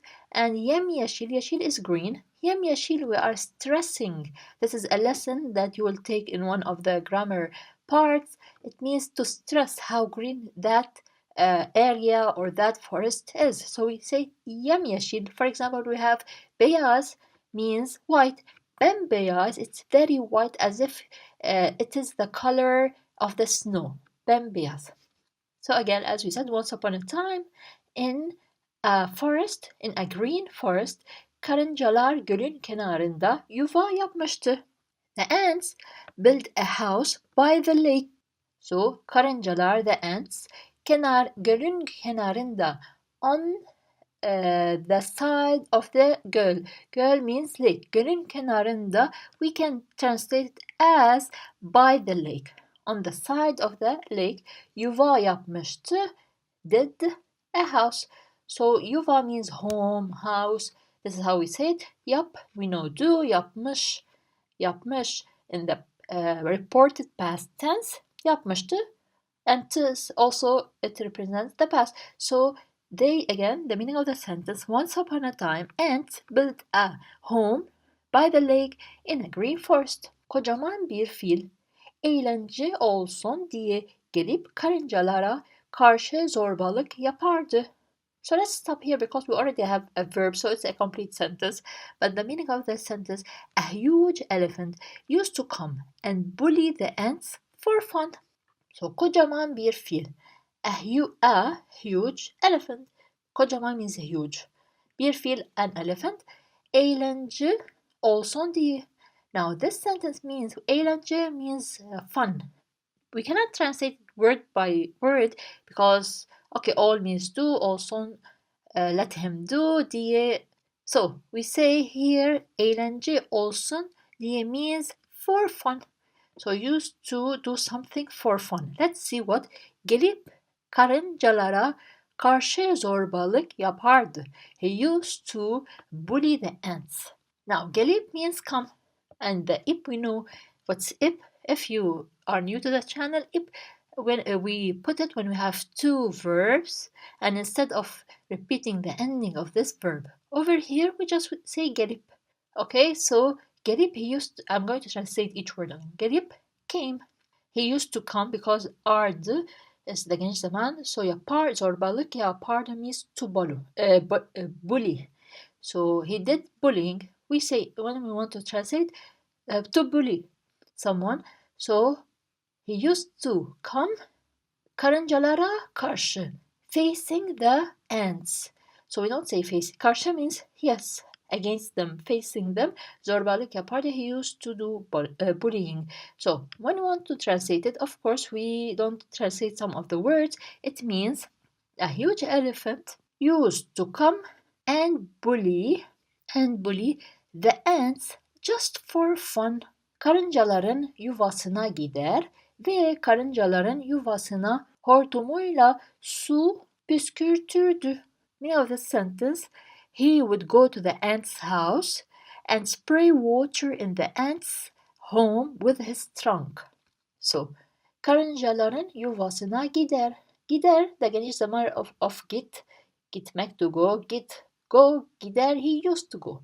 Okay, geniş zaman, we use it when we habitually do an action, always. So he used to go to the house, to the home, yuva, as we said, of the ants.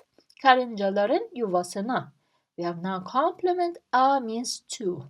Ve karıncaların yuvasına hortumuyla su püskürtürdü.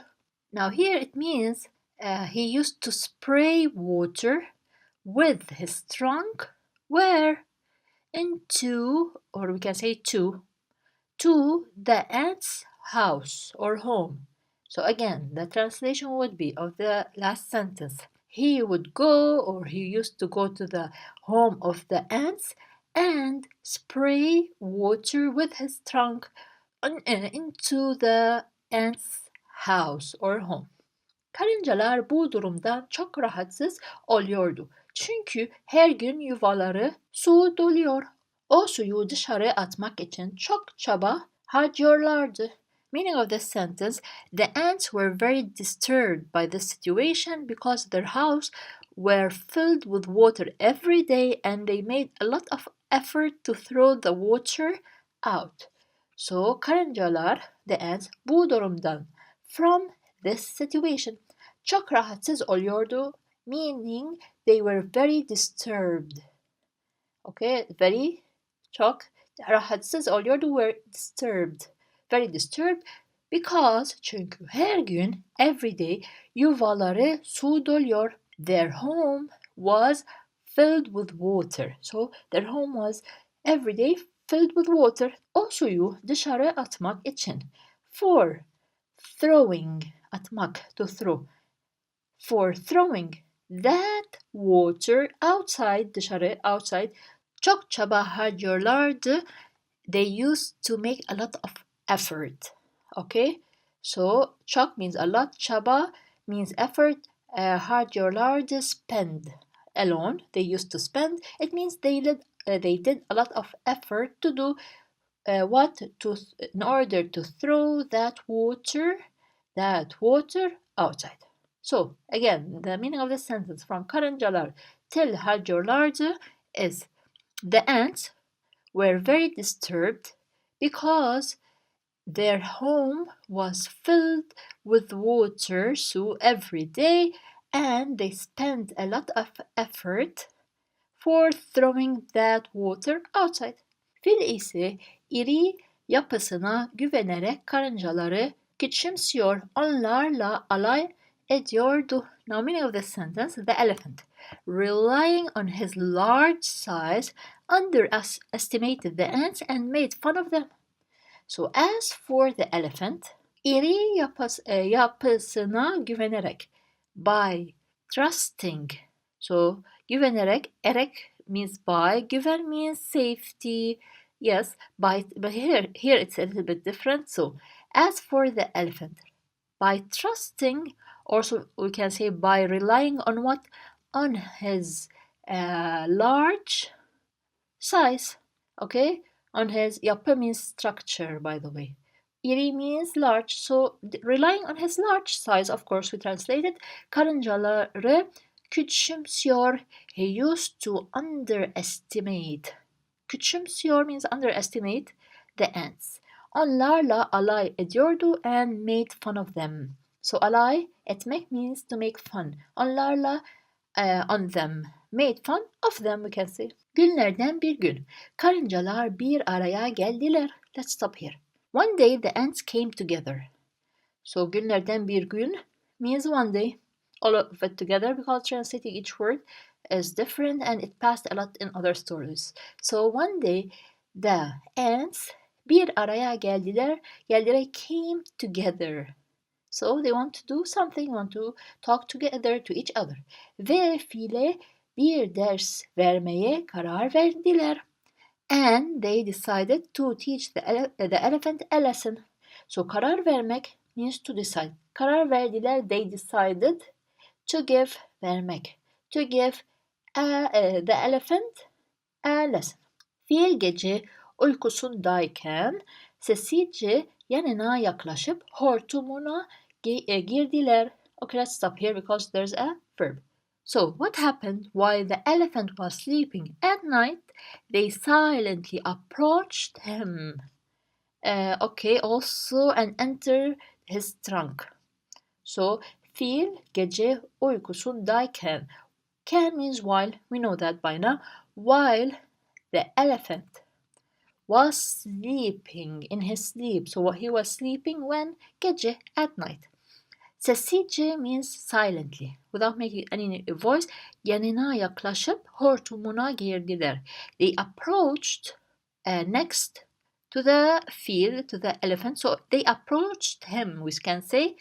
Hortumuna girdiler and entered his trunk. Hortum, as we say, it's an Arabic word hortum. So they entered to his trunk and that's it. Girdiler, from girmek, to enter, girdi. He entered, girdiler, they entered. And if you noticed, also we have up because we have two verbs instead of saying. If we remove the up, we say the same ending over here, we put it here and we put the word ve. So it will be yaklaştılar ve hortumuna girdiler. Instead of repeating this ending and putting the word ve, we just replace them by up. Ve hepsi birden filin hortumunu ısırmaya başladılar. And all of them started biting the elephant's trunk. So, and hepsi, all of them, birden means at the same time. Filin hortumunu ısırmaya başladılar. So, başladılar from başlamak. They started. Isırmaya means to bite. Isırmak, to bite. So, they started to bite the elephant's trunk. Filin hortumunu. So, non-complement. So again, from this word feel, gece, until başladılar, let's say the meaning. While the elephant was sleeping at night, they silently approached him, entered his trunk, and all of them started biting the elephant's trunk. Fil acı içerisinde bağırmaya başladı. The elephant started screaming in pain. So, fil acı içerisinde başladı. Okay, the elephant started to we said here to he started screaming in pain. Acı içerisinde means from inside. Okay, translation, the elephant started screaming in pain. Tek yapabildiği acı içerisinde bağırıp sağa sola koşmaktı. What did he do? All he could do was scream in pain and run left and right. So tek yapabildiği, the only thing, tek means one single. Also, the only thing he could do from yapmak, the only thing he could do is what was bağırıp means scream. Was scream, okay, all he could do, we can say, the only thing that he could do was scream in pain, same word together, in pain. Koşmaktı means and run. Okay, koşmaktı run, koşmaktı ran, sağa to the right, sola to the left. So the meaning is all he could do is scream in pain and run left and right. So here sağ means right, sol means left. Sonunda hatasını anladı ve zorbalık yaptığı karıncalardan özür diledi. Finally, he realized his mistake and apologized to the ants he bullied. So sonunda means finally. Hatasını anladı. He understood his mistake. So hata means mistake. Hatası, his mistake. And we have the ne as a protection letter because is not part of the word. Hatasını anladı. He understood his mistake. Ve zorbalık yaptığı karıncalardan özür diledi. And he apologized. Özür dilemek. He apologized from the ants he bullied. He used to bully. Okay? And that's it. Let's see what do we also have. If you like the explanation of this story and you want a more detailed explanation of other stories that are for beginners and easier than this, if you are a beginner in learning Turkish, then click on the link of the 5 Turkish stories that you will see in the description box. Also, if you want to receive the PDF file of this story and other stories, then click also on the link that I will display in the description box for details. So what do we learn from this story? As we said before, this is the lesson that we will learn. Masaldan çıkarılacak ders. Lesson to be learned from this tale. Masal means tale. Masaldan from the tale. Çıkarılacak means to come out. Ders lesson, but of course we say lesson to be learned from this tale. Alçak gönüllü olun ve herkes nezaketle davranın. Be humble and treat everyone with kindness. So, alçak gönüllü means humble. Be humble. Olun be. Be humble and treat davran. And treat everyone with nezaket means with kindness. Başkalarından daha güçlü olduğunuzu düşünüyorsanız gücünüzü onlara zarar vermek yerine onları korumak için kullanın. Meaning of the sentence, if you think you are stronger than others, use your power to protect them rather than harm them. So, başkalarından daha güçlü olduğunuzu düşünüyorsanız. Sanız means we know that SA means if. So, if you think Sa is if, nız you, plural you or respect. If you think that you are stronger. So daha güçlü. Stronger together. Yes, then others. Başka means another. Başkalarından from others. So when we translate again, if you think that you are stronger than others, gücünüzü onlara zarar vermek yerine onları korumak için kullanın. So here it means instead, yerine means instead of doing this, do this. Instead, zarar vermek means to harm, onlara them. Instead of hurting them, we go to the verb kullanın, use your strongness or your power to protect them. So we have gücünüzü, your power. Onlara zarar vermek. To give them or to hurt them. Yerine instead onları korumak için kullanın. Use it in order to protect them. Korumak means to protect. This is the translation of the story Kibirli Gül ile Kaktüs. This is the story that we're going to take today. It means the tale. Okay, we don't have masalı here. I didn't put it, but we can say Kibirli Gül ile Kaktüs masalı. In this case, we'll translate it as the tale of the arrogant rose and the cactus. The lesson that we will learn from this story is never judge someone by their appearance. Do you agree with that? Let me know in the comments section. Now, immediately, let's start with our story. Bir varmış, bir yokmuş. Once upon a time. This is how we translate it. This is another way of saying once upon a time. Now, if we want to translate as it is, varmış means there was. Yokmuş, there wasn't. How do you translate it? What do you think? I think it's once upon a time. Evvel zaman içinde, masal içinde. Evvel zaman içinde means in past time. Also, I think we can also translate it as once upon a time. Masal içinde means in fairy tales. So, the whole sentence, let's not translate each word. It means once upon a time in fairy tales. Bir zamanlar çok uzaklarda bir çölde güzelliğiyle gurur duyan bir gül varmış. Once upon a time in a desert far away there was a rose that was proud of its beauty. So again, bir zamanlar means once upon a time, çok uzaklarda in a very far, of course, place. In a very far place, bir çölde so it's in a desert. So in a very far desert, çöl means desert. Güzelliğiyle gurur duyan bir gül varmış.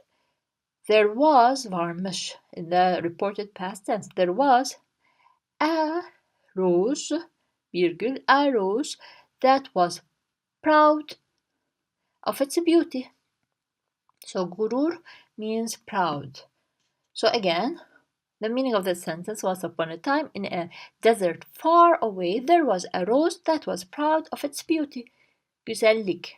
This word comes from güzellik, which is beauty. Güzel means beautiful. Tek şikayeti çirkin bir kaktüsün onun komşusu olmasıymış. Her only complaint was that an ugly cactus was her neighbor. So tek şikayeti, only complaint. Of course, we're talking about the rose. Her only complaint, çirkin bir kaktüsün.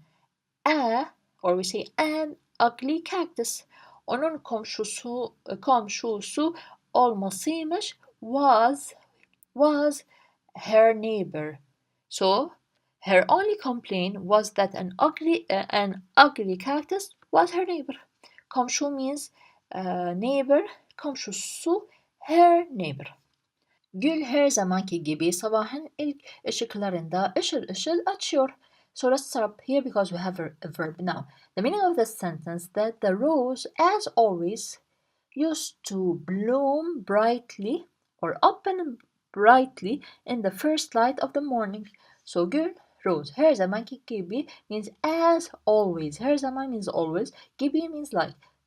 The rose, as always. What happened to that rose always in the morning? Because we have sabah. What used to happen to her? Işıl açıyor. Now ışıl means shining. Açıyor, open. But let's change a little bit. Blooming, let's say, was blooming brightly. Shining, was shining in other words. When sabahın ilk ışıklarında, in the first light of the morning. So ışık means light alone. Işıklarında, in the light of the first morning. So meaning of the sentence, or we can say the translation, the rose was blooming brightly in the first light of the morning as usual. So her zamanki gibi means as usual.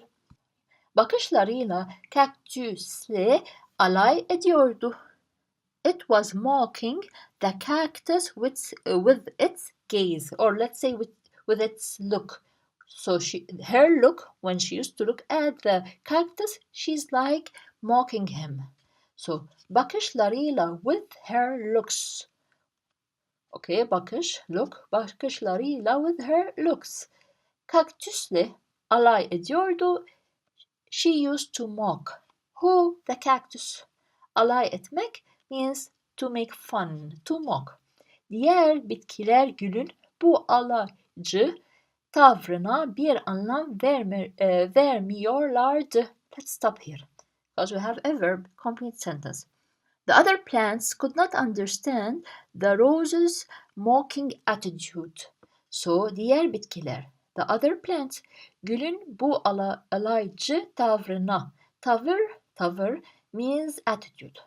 Gülün bu alaycı tavrına means the rose mocking attitude. Bir anlam vermiyorlardı means did not understand. So anlam vermek, to understand, to give a meaning. Okay, because anlam means meaning, vermek to give.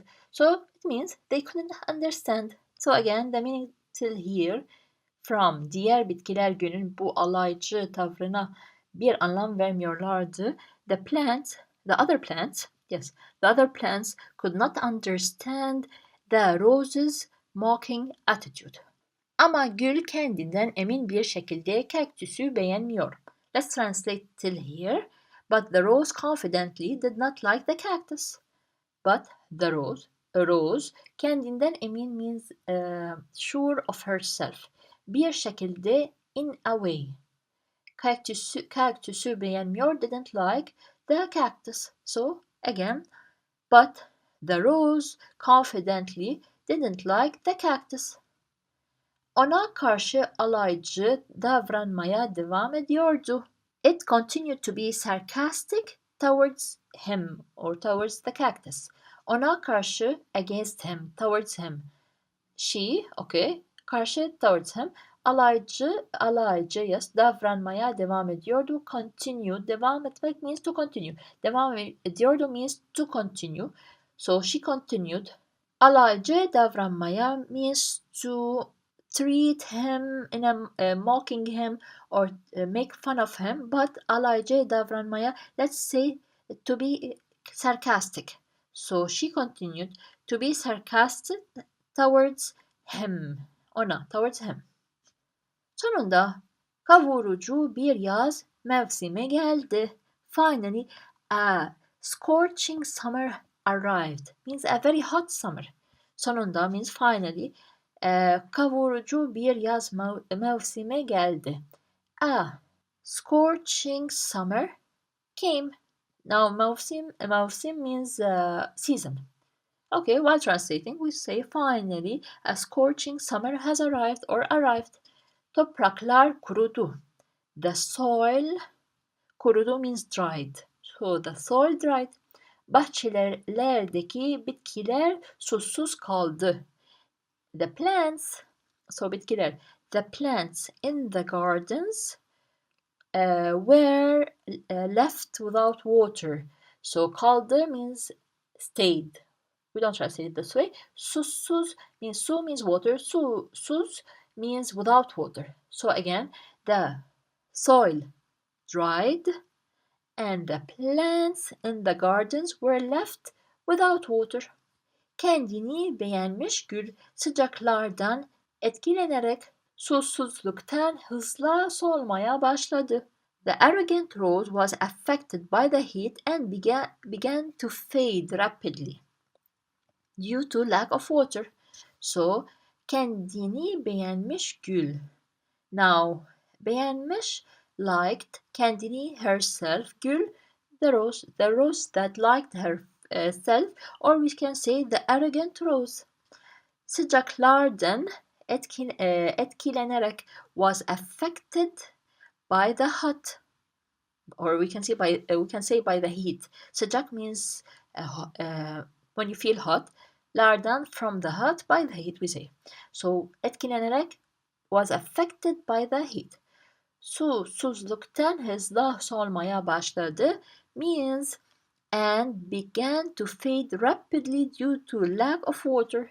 So she started, başladı, she started. Solmaya means fade. Also means wither. So she started to fade rapidly from lack of water. So as we said, su means water. Susuz without water. Susuzluk means thirst. But here, while translating, we say that the arrogant rose, was affected by the heat and began to fade rapidly due to the lack of water. Okay, there's no water. Her sabah ışıl ışıl açan yaprakları soldu. The leaves that bloomed brightly every day or every morning faded. So we said before that she used to bloom every morning. Now, her sabah ışıl ışıl açan yaprakları soldu. Yaprakları means the leaves. So the leaves that used to bloom to bright, ışıl ışıl açan, that used to bright, what happened to them? Soldu, faded. Again, her sabah ışıl ışıl açan yaprakları soldu. The leaves that bloomed brightly every morning faded. Gül artık kurumak üzereydi. The rose was about to dry up. So gül means rose, artık, it means like now, she was about to happen. Something was going to happen to that gül. So the rose was about, üzereydi, was about, kurumak, to dry up. Kaktüsü baktığında bir bülbülün biraz su içmek için gagasını kaktüse daldırdığını gördü. Now what did she see? When she looked at the cactus, she saw a nightingale dipping its beak into the cactus to drink some water. So kaktüsü baktığında means when. When she looked at the cactus, bir bülbülün biraz su içmek için, a nightingale for drinking water a little bit, what did he do? Gagasını kaktüse daldırdığını gördü. She saw, so gördü means she saw, a nightingale dipping, okay, dipping his gaga means his beak or its beak, so dipping its beak into the cactus, why? İçin, in order to drink a little bit of su. So again, the sentence from kaktüse till gördü. When she looked at the cactus, she saw a nightingale dipping its beak into the cactus to drink some water. Gül utanmasına rağmen kaktüsten biraz su istedi. Although the rose was embarrassed, she asked for some water from the cactus. So gül, rose, utanmasına rağmen, although it was ashamed, yes, this is how we say it. Although the rose was ashamed, she wanted a little bit of su from the cactus. Okay, biraz su istedi. It means she wanted a little bit of su from the cactus, although the rose was ashamed. Nazik kaktüs hemen kabul etti ve dalını uzatarak güle su verdi. The gentle or the kind cactus immediately accepted and extended its branch to give water to the rose. So nazik cactus, the kind cactus hemen kabul etti. Immediately accepted. So kabul etmek, to accept, kabul etti, he accepted. Immediately accepted ve dalını uzatarak güle su verdi. So he gave, verdi. He gave water to the rose by extending his branch. Okay, that's it. So dalını means the branch of the cactus. Uzatarak by extending. Güle su verdi. He gave water to the gül, to the rose. So let's translate from nazik till verdi. The gentle cactus, the kind cactus, immediately accepted and extended its branch to give water to the rose. Kaktüs zorlu yaz boyunca gül ile bülbüle su vererek yardımcı oldu. The cactus helped the rose and the nightingale by providing them with water during the difficult summer. Cactus, the cactus, zorlu yaz boyunca, throughout, so boyunca means throughout the difficult summer, gül ile bülbüle, the rose and the bülbül, the nightingale, su vererek yardımcı oldu. We translated as yardımcı oldu, he helped. So he helped the rose and the nightingale by what? By giving them water. So su vermek, to give water, su vererek, by giving them water. Again, the last sentence mean the cactus helped the rose and the nightingale by giving them water throughout the difficult summer. Öğüt. What do we learn from this story? The thing that we said at the beginning of the video. Asla kimseyi görünüşüne göre yargılamayın. Never. Okay, let's say the sentence first. First, never judge someone by their appearance. So never, asla. Never judge. And we have asla, the verb takes what? Negative. So never judge anyone by their appearance.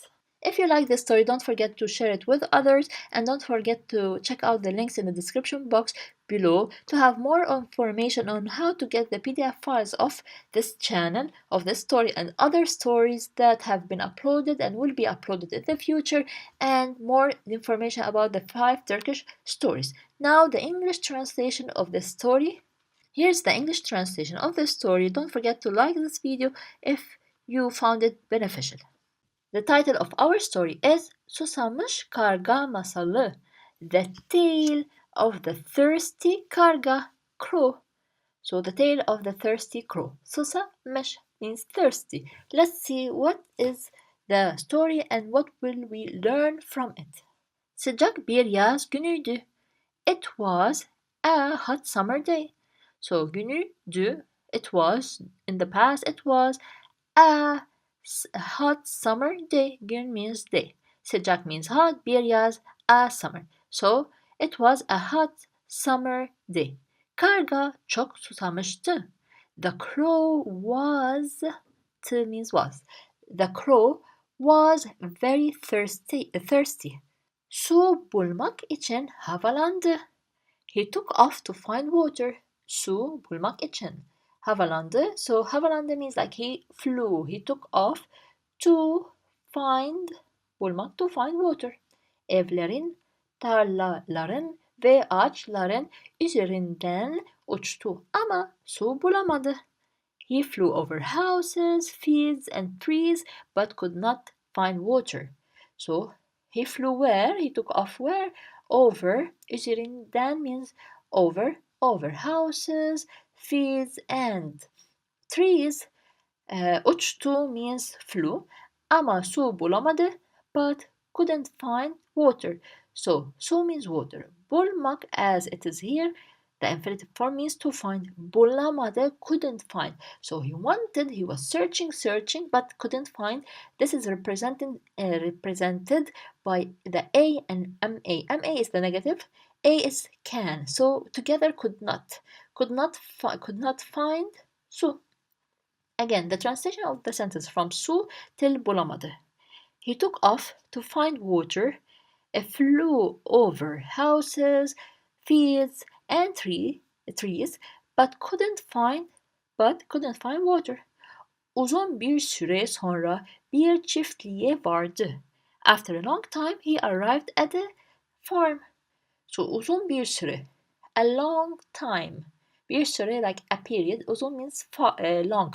So after a while, we can translate it sonra means after. So after a while, bir çiftliğe vardı. He arrived to a farm. This is how we can say it. Çiftlik means farm. Nihayet çiftlikteki ağaçlardan birinin altında bir sürahi su gördü. Finally, he saw a jug of water under one of the trees on the farm. So nihayet means finally. We go to the verb. So, gördü, görmek to see, gördü is the past, he saw. So finally, he saw what? Bir sürahi su. A jug of water, like something where they put water in, like here, let's say. So finally, nihayet, finally he saw a jug of water under, where was that thing? Under one of the trees in the farm. Okay? Karga sıcak yaz gününde su bulabildiği için çok mutlu oldu. Let's stop over here. The crow was very happy to find water on the hot summer day. Çok mutlu oldu was very happy. Why? So he was very happy for being able to find. Able means here can or able. So çok mutlu, the karga, the crow, was very happy for finding water in a hot summer day. So as we said, this passed before. Hemen kanatlarını çırpıp ağaca doğru süzüldü ve yere indi. Now, meaning of the sentence, it immediately flapped its wings, flew towards the tree and landed on the ground. So hemen kanatlarını çırpıp. He immediately flapped his wings. Kanat means wings. Ağaca doğru süzüldü. He flew towards, süzüldü like he flew towards the tree. Ve yere indi and landed on the ground. So yer means floor or ground. Indi means he got down. But when translating, we just fix the translation a little bit. So again, the translation of the whole sentence from karga till indi. The crow was very happy to be able to find water on a hot summer day. He immediately flapped his wings and flew directly towards the tree and landed on the floor, on the ground. Hızlıca sürahiye doğru gidip sürahinin içine baktı. He quickly went to the jug and looked into it. Hızlıca means quickly. Sürahiye doğru gidip, from gitmek, and it passed several times in our story. So he quickly went directly to the jug. Sürahinin içine baktı and baktı. He looked inside the jug. Sürahide çok az su vardı. There was very little water in the jug.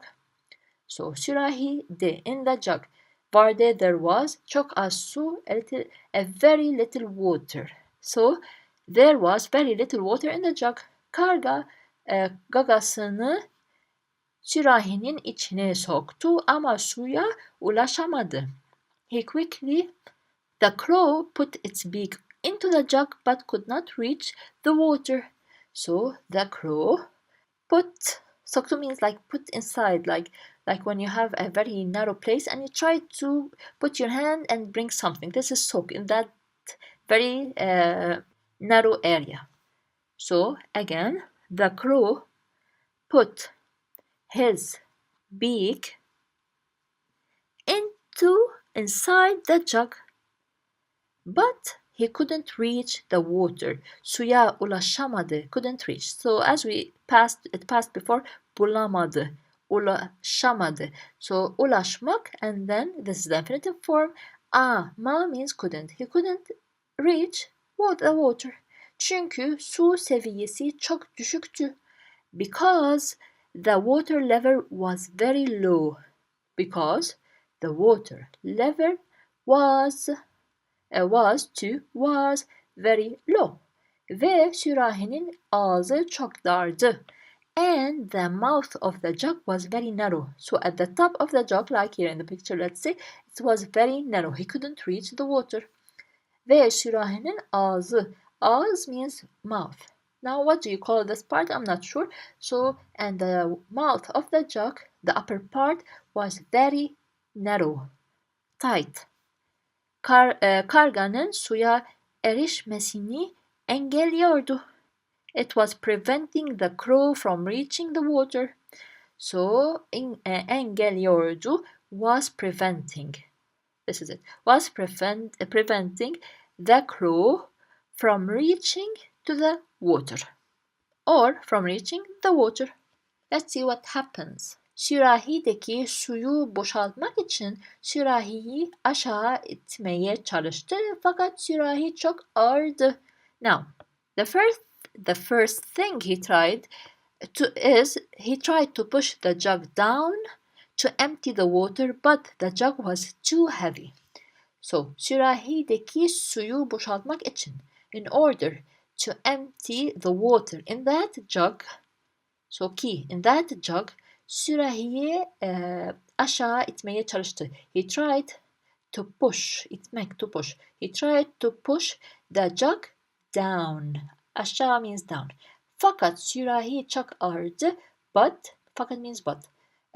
Fakat means but, yes, like ama. But the jug was very heavy. Ağır, heavy. And was is the here. So, again, the meaning of this sentence is, he tried to push the jug down to empty the water, but the jug was too heavy. Karga hayal kırıklığına uğradı. The crow was disappointed. So, the crow, the whole meaning hayal kırıklığına uğradı was disappointed. Okay, hayal means dream. Kırık means like broken. Uğradı, past. We don't translate this way, so the crow was disappointed. Gerçekten çok susamıştı. He was really very thirsty. Gerçekten means really. Çok susamıştı, very thirsty. Ve fena halde su içmeye ihtiyacı vardı. And needed to drink water badly. He wanted that very much. Fena halde means badly. Hal means situation, fena means bad. In a bad situation, so badly. Su içmeye, drink water ihtiyacı vardı, needed. So he needed to drink water badly. Vazgeçebilir veya su aramak için başka bir çiftliğe uçabilirdi ama yapmadı.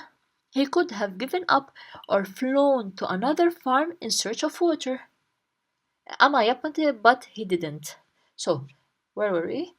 Vazgeçebilir, he could have forgot about it. We can say also he could have given up. Vazgeçmek means to cancel. Ebil means can. He could have cancelled. We don't say that. He could have gave up. Or su aramak için başka bir çiftliğe uçabilirdi.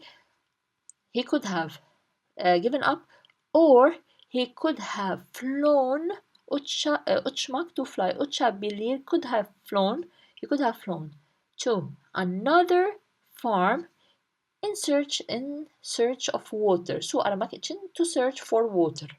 Aramak means to search, için for, su is water. Ama yapmadı, but he didn't do. Yapmadı, ma is the negative, this is the past. Again, the meaning of this sentence is, he could have given up or flown to another farm in search of water, but he didn't. Bunun yerine etrafına baktı.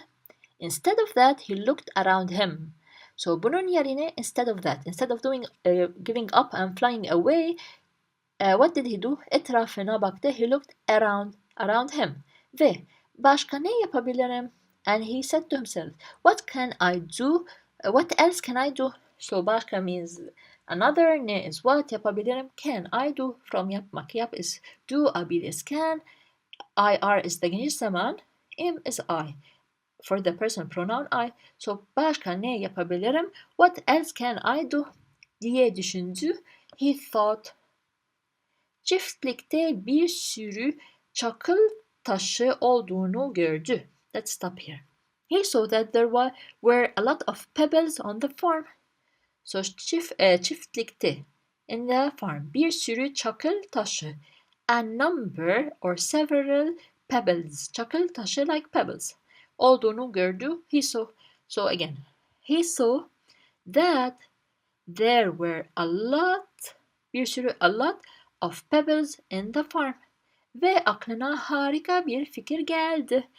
And he came up with a great idea. Aklına, to his mind, harika means like wow, which is like great. Bir fikir geldi, an idea came. But while translating, we say, and came up with a great idea. So again, the sentence from here till here. He saw that there were a lot of pebbles on the farm and came up with a great idea. Bir çakıl taşı aldı. He took a pebble. So almak, to take, aldı, he took. He took a pebble. What did he do? Ve sürahinin içine koydu. And put it, of course the pebble, and put it inside the jug, inside that thing. It has water. Bir çakıl taşı aldı ve sürahinin içine koydu. He picked up a pebble and put it into the jug. Bir çakıl daha. One more. Daha means more. One more çakıl, which is pebble. Bir çakıl daha. One more pebble. Derken tüm çakıl taşlarını sürahiye doldurdu. Then he filled all the pebbles into the jug. So again, the sentence from here. Here, taşlarını, we know çakıl taşlarını, it means the pebbles. Sürahiye, in the jug, doldurdu. He filled. Doldurmak, to fill, doldurdu, he filled. So the meaning of this sentence is one more pebble, one more pebble. Then he filled all the pebbles into the jug. Karga çakıl taşı ekledikçe su seviyesi sürahinin ağzına kadar geldi. As the crow added pebbles, the water level reached the mouth of the jug. So, as the crow, karga means the crow. The crow, yes. Çakıl taşı ekledikçe. Ekle means add. Dikçe means like time is passing. He's doing that throughout the time. This is a verb that this is a grammar that you will take, or I think we already took that in our channel.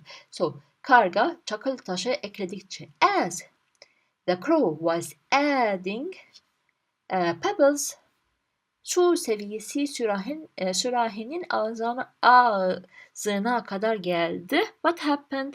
The water level, so su seviyesi, the water level reached the mouth of the jug. So here we have su seviyesi, we said water level. Sürahinin ağzına kadar geldi, came till the mouth of the sürahi, the jug. Okay, reach up. Again, from karga till geldi. As the crow added pebbles, the water level reached the mouth of the jug. Karga suyu içti. The crow drank the water. İçmek, to drink, içti. He drank. He drank the water. Ve mutlu bir şekilde evine uçtu. And flew happily to his home. Or we can say and flew to his home happily. Mutlu bir şekilde. Şekilde in. There is in a happy way. Evine uçtu, flew to his house. Okay, when we want to translate the last sentence, we can say the crow drank the water and flew happily to his house. Now, what do we learn from this story? What do you think?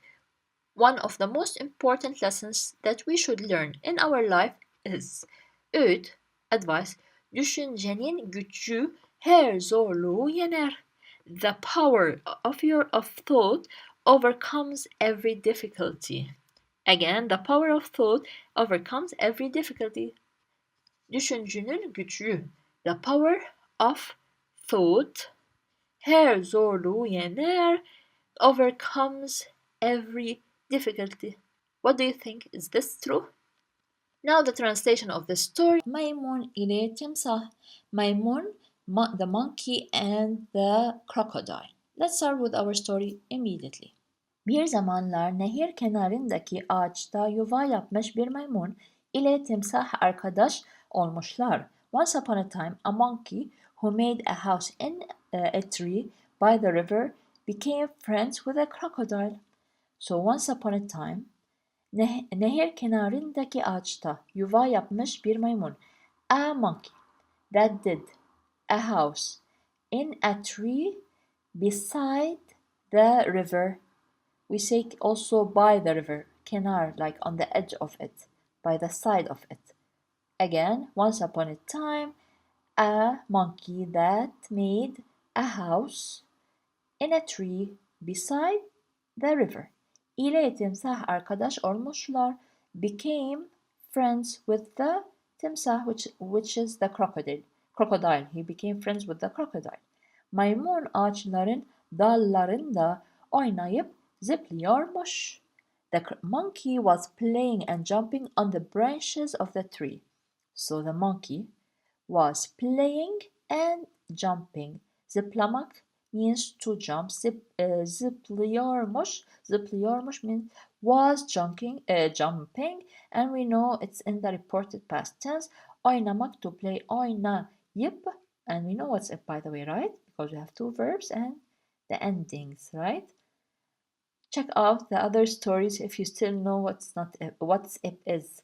So again, the monkey was playing and jumping on the branches of the trees. So dallarında, dallar or dal means branch, dallarında, on the branches of what? The trees. Bir gün timsah nehirde yiyecek aramaktan yorulmuş. One day, a crocodile was tired from what? From searching for food by the river. Next to the river or in the river. Nehirde, yes, in the river. Yiyecek means food. Aramak, to search. Aramaktan, from searching. So he was tired from searching from food in the river. Maymun arkadaşının yuva yaptığı ağacın gölgesinde dinlenmiyormuş. We continue the sentence by saying we're talking about the crocodile still, and was resting in the shade of the tree where his monkey friend made his nest or his house. So maymun arkadaşının, his friend monkey, yuva yaptığı ağacın, the tree where he did his house, gölgesinde, in the shadow, dinleniyormuş, he was resting. So again, let's repeat the meaning of the whole sentence. One day, the crocodile was tired from searching for food in the river, and he was resting in the shade of the tree where his monkey friend made the house. Maymun ağacın altında yorgun görünen timsah arkadaşına biraz böğürtlen vermiş. The monkey gave some blackberries to his crocodile friend who looked tired under the tree. So the monkey gave a little bit or some blackberries to, here we have to his friend crocodile who looked tired. So görünen means the one who looked. We know what's and also explained it several times. Yorgun, tired. So who looked tired under the tree. Again, the whole meaning of the sentence would be the monkey. The monkey gave some blackberries to his crocodile friend who looked tired under the tree. Timsah böğürtlenleri afiyetle yemiş. Maymun arkadaşına teşekkür ederek yuvasına gitmiş. Meaning of the sentence, the crocodile ate the blackberries with pleasure, thanked his monkey friend and went to his house. So timsah, the crocodile, afiyetli. So we have the blackberries. So timsah böğürtlenleri afiyetli yemiş. The crocodile ate the blackberries with afiyet, like pleasure. Maymun arkadaşına teşekkür ederek yuvasına gitmiş. He thanked. Let's say he went to his house. After what or by what? By doing what first? By thanking his friend the monkey. So he thanked his friend the monkey and went to his house. Günler günleri kovalamış. Timsah her gün maymuna misafir olmuş. Days passed and the crocodile was a guest of the monkey every day. Günler günleri means the days were passing, days and days and days. Kovalamış, yes, all of it together means days passed. Timsah her gün maymuna misafir olmuş. The crocodile was a visitor to the monkey every day. Maymun ağaçtan attığı meyvelerle karnını güzelce doyuruyormuş. Meaning of this sentence, he was filling his stomach with the fruits that the monkey threw from the tree. Now we're talking about the crocodile. So maymun ağaçtan attığı meyvelerle, with, le means with the fruits that the monkey was throwing from the tree, karnını güzelce doyuruyormuş, was filling his stomach güzelce, like beautifully. We don't say beautifully, so he was happy. He's eating all the fruits that the maymun was throwing at him or to him. Hatta bir gün maymun timsaha eşine götürmesi için fazladan meyveler vermiş. One day the monkey even gave the crocodile extra fruits to take them to his wife, let's say. So hatta bir gün maymun, one day the monkey even, hatta means even. So one day the monkey even fazladan meyveler vermiş, gave more fruits. Fazla means more, so gave more fruits in order for the crocodile to take them to his esh, which is his partner, his wife, let's say. So the meaning of this sentence, one day the monkey even gave the crocodile extra fruits to take to his wife. Timsah meyveleri eşine götürmüş. Eşi de taze meyveleri yiyince çok mutlu olmuş. The crocodile took the fruits to his wife, and his wife was very happy when she ate the fresh fruits. Timsah, the crocodile, took the fruits to his wife. Eşi de, his wife also, so eşi de, his wife also taze meyvelerini yiyince when she ate the fresh fruits, çok mutlu olmuş, was very happy. Okay, so this is clear. The crocodile took the fruits to his wife, and his wife was very happy when she ate the fresh fruits. Let's see what happened next. Aradan günler geçmiş. Timsah ile maymunun dostluğundan timsahın eşi rahatsız olmuş. Days passed and the crocodile's wife was disturbed by the friendship between the crocodile and the monkey. So aradan günler geçmiş. Days passed. Timsah ile maymun dostluğundan timsahın eşi rahatsız olmuş. The wife was disturbed, was uncomfortable. By what? By the friendship that was between the crocodile and the maymun, the monkey. So timsahın eşi, which means the crocodile's wife, was disturbed by the friendship between the crocodile and the monkey. Çünkü timsahın eşi kötü kalpli bir kadınmış. Because the crocodile's wife was an evil-hearted woman. Çünkü timsahın eşi, the crocodile's wife, was a woman, kadınmış, was a woman of what? Kötü kalpli, which means bad-hearted, or we can say also evil-hearted. So because the crocodile's wife was an evil-hearted woman. Kocasına gelirken bir maymun kalbi getirebilir misin? So to her husband, she said the following sentence. When you come, can you bring a monkey's heart? Bir maymun kalbi. A monkey's heart getirebilir misin? Can you bring? So able means can, we know that. The IR is the geniş zaman. Can you bring a monkey's heart? Gelirken when you come. So kocasına to her husband. Canım bir maymun kalbi yemek istiyor demiş. What did he say? Demiş to himself, demiş. My wife, my heart, my soul wants to eat a monkey's heart. So canım, like something, we say it in a nice way. My heart, my wife, my soul wants to eat a monkey's heart. Timsah üzülerek de olsa karısını mutlu etmesi gerektiğine inanarak tamam karıcığım sana akşam bir maymun kalbi getireceğim demiş. So he told her the sentence, but before telling her his sentence, he thought or we have the sentence. Again, timsah üzülerek de olsa karısını mutlu etmesini gerektiğine inanarak. So the crocodile believed gerektiğini inanarak, inanmak, to believe. The crocodile believed of the importance, he should that, of the importance of making his wife happy, mutlu etmek, of making his wife happy even if he was sad, üzülerek. So if we want to translate it in other words, the crocodile believed that he had to make his wife happy even if he was sad, and said demiş the following sentence. Tamam karıcığım sana akşam bir maymun kalbi getireceğim.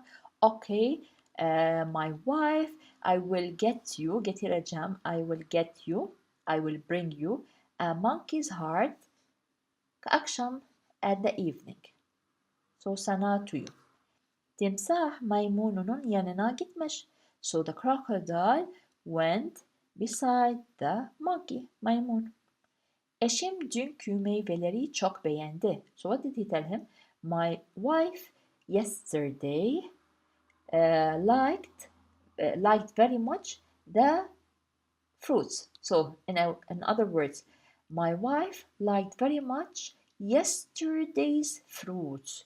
Dün means yesterday. Dünkü, it passed before in the previous story. Dünkü, the fruits of yesterday. So my wife loved very much or liked yesterday's fruits. Sana teşekkür etmek için bu akşam evde yemeğe davet etti demiş. What did he say? We should have quotations, by the way. He said the following sentence. She wanted because she wanted to thank you, or she wants to thank you, that's why she invites you to our house for lunch, or for food, we can say. Sana teşekkür etmek için. To thank you. Bu akşam, this evening, evde yemeğe davet etti. She invited you. So davet etti, she invited you, of course, because we're talking about him. She invited you for food in the house this evening. Maymun timsahın bu nazik davetini kabul ederek timsahın sırtında nehrin karşısına geçti. The meaning of this sentence is the monkey accepted the crocodile's kind invitation and crossed the river on the crocodile's back. So maymun, the monkey, timsahın bu nazik davetini kabul ederek. By accepting, so why do we say here by accept? Because there's another action that will happen. So, like, let's say he accepted this nice invitation, or he accepted the crocodile's nice invitation. Timsahın sırtında nehrin karşısına geçti and passed across the river on the back of the timsah, of the crocodile. So the meaning of this sentence again, the monkey accepted the crocodile's nice invitation, or we can say also kind invitation, and crossed the river or crossed the other side of the river on the crocodile's back. Timsah tam eve yaklaşmışken maymuna karısının kendisinden maymun kalbi istediğini söyledi. Now the crocodile admitted what he's doing. What happened just as the crocodile, or just as they were approaching the house, the crocodile told the monkey that his wife wanted a monkey's heart. So tam eve yaklaşmışken, yaklaşmış or yaklaşmak to approach. We're using the reported past tense. Can means while approaching, just as they were approaching the house. This is how we can translate it. Maymuna karısının, the timsah, the crocodile, what did he say? Maymuna to the monkey. So the crocodile said to the monkey, karısının kendisinden maymun kalbi istediğini. He said that his wife wanted a monkey's heart for herself. So he admitted what was happening. Maymunun hayatını kurtarmak için çok fazla zamanı yoktu. He didn't have a lot of time to save his life. So maymunun hayatını kurtarmak to save, için for saving the monkey's life, çok fazla zamanı yoktu. Didn't have a lot of time. Timsaha kalbini meyve ağacına unuttuğunu ve geri dönüp onu almalarını gerektiğini söyledi. Now, what did the monkey tell the crocodile? He told the crocodile that he left his heart in the fruit tree and that they should go back and get it. So timsaha to the crocodile, what did he söyledi? He said, kalbini meyve ağacına unuttuğu. So he told him that he forgot his heart in the tree of the fruits or fruit tree. Ve geri dönüp onu almalarını gerektiğini söyledi. And also he said that they should go back and get it. Geri dönüp means go back, onu almalarını and bring it gerektiğini söyledi. That they should. Gerek means should, must.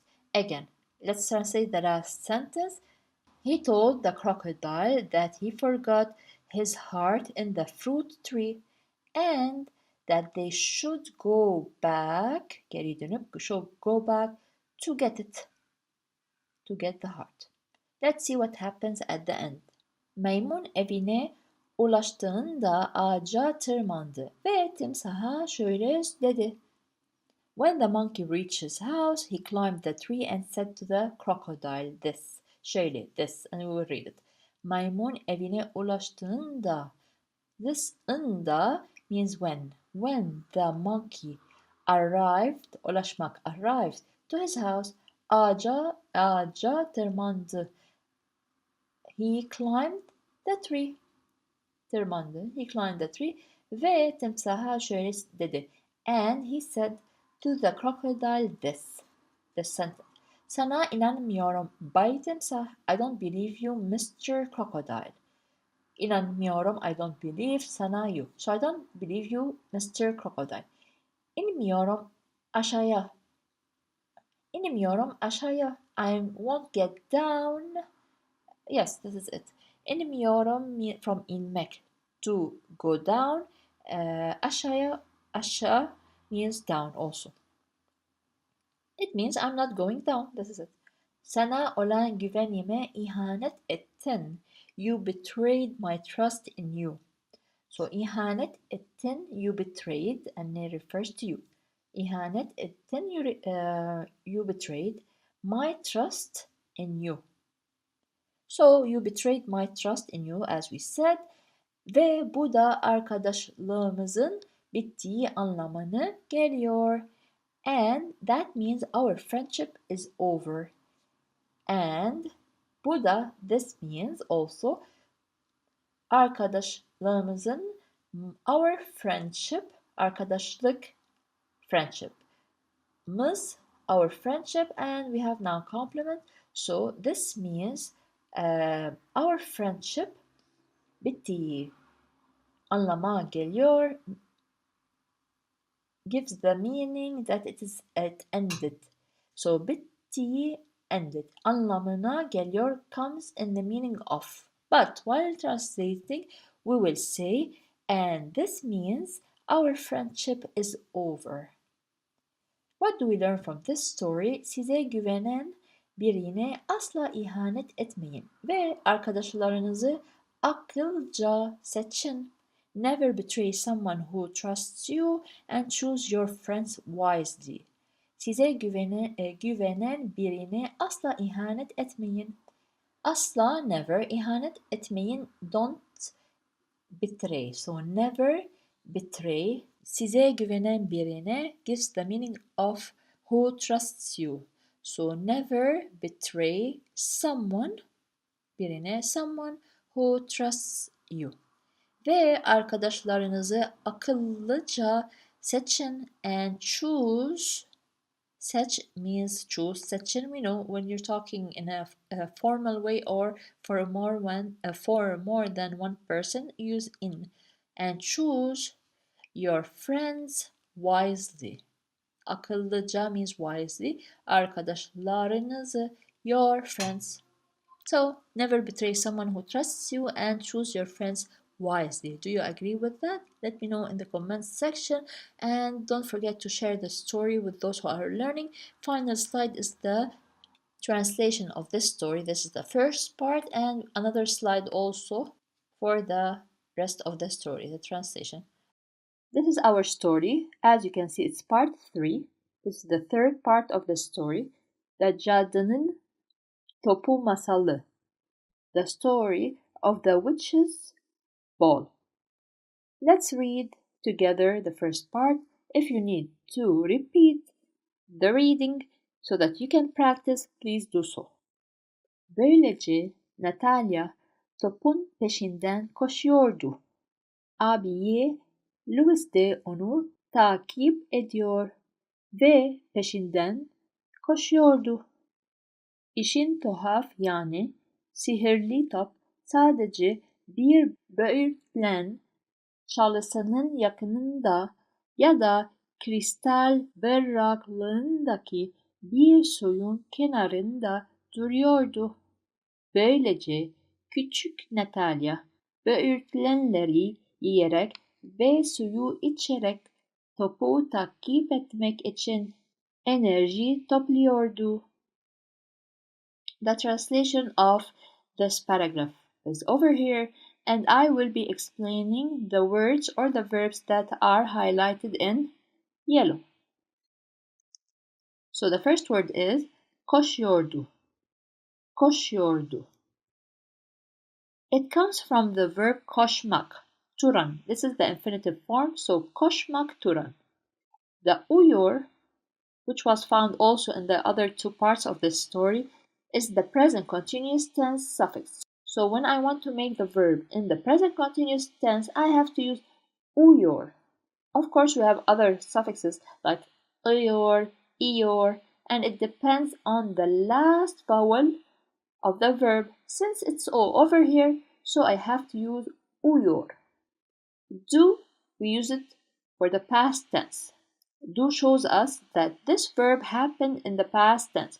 So, koşuyordu, she was running.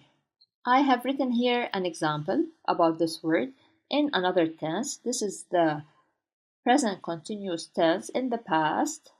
Here, it's just the past tense. So, okula geç kalmamak için durakta bekleyen otobüse doğru hızla koştu. So, koştu means ran. She ran or he ran, we cannot know. Depending on the story, we know if it's he or she. So it could be both, she or he. The second verb was takip ediyor. Takip ediyor means following. Her brother was following her. It comes from the verb takip etmek, to follow. Takip etmek, to follow. And this word is from an Arabic origin.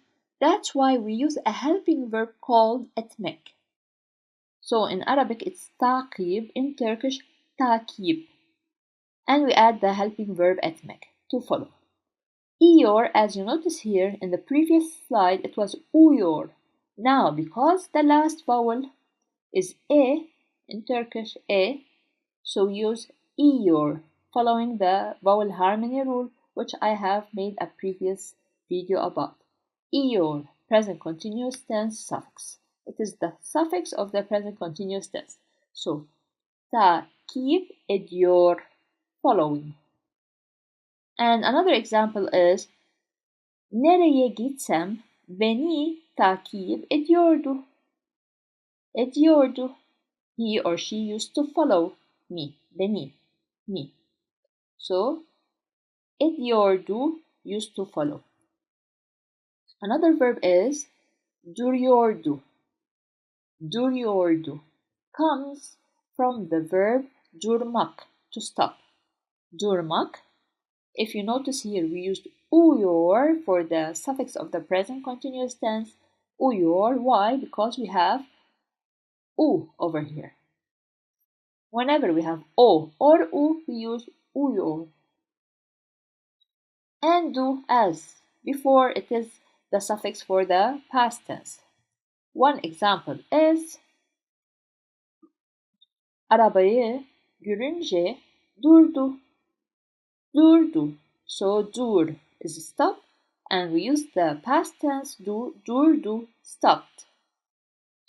Who stopped? We don't know. It's either she or he, because as you know in Turkish, the personal pronoun o is either he, she, or it.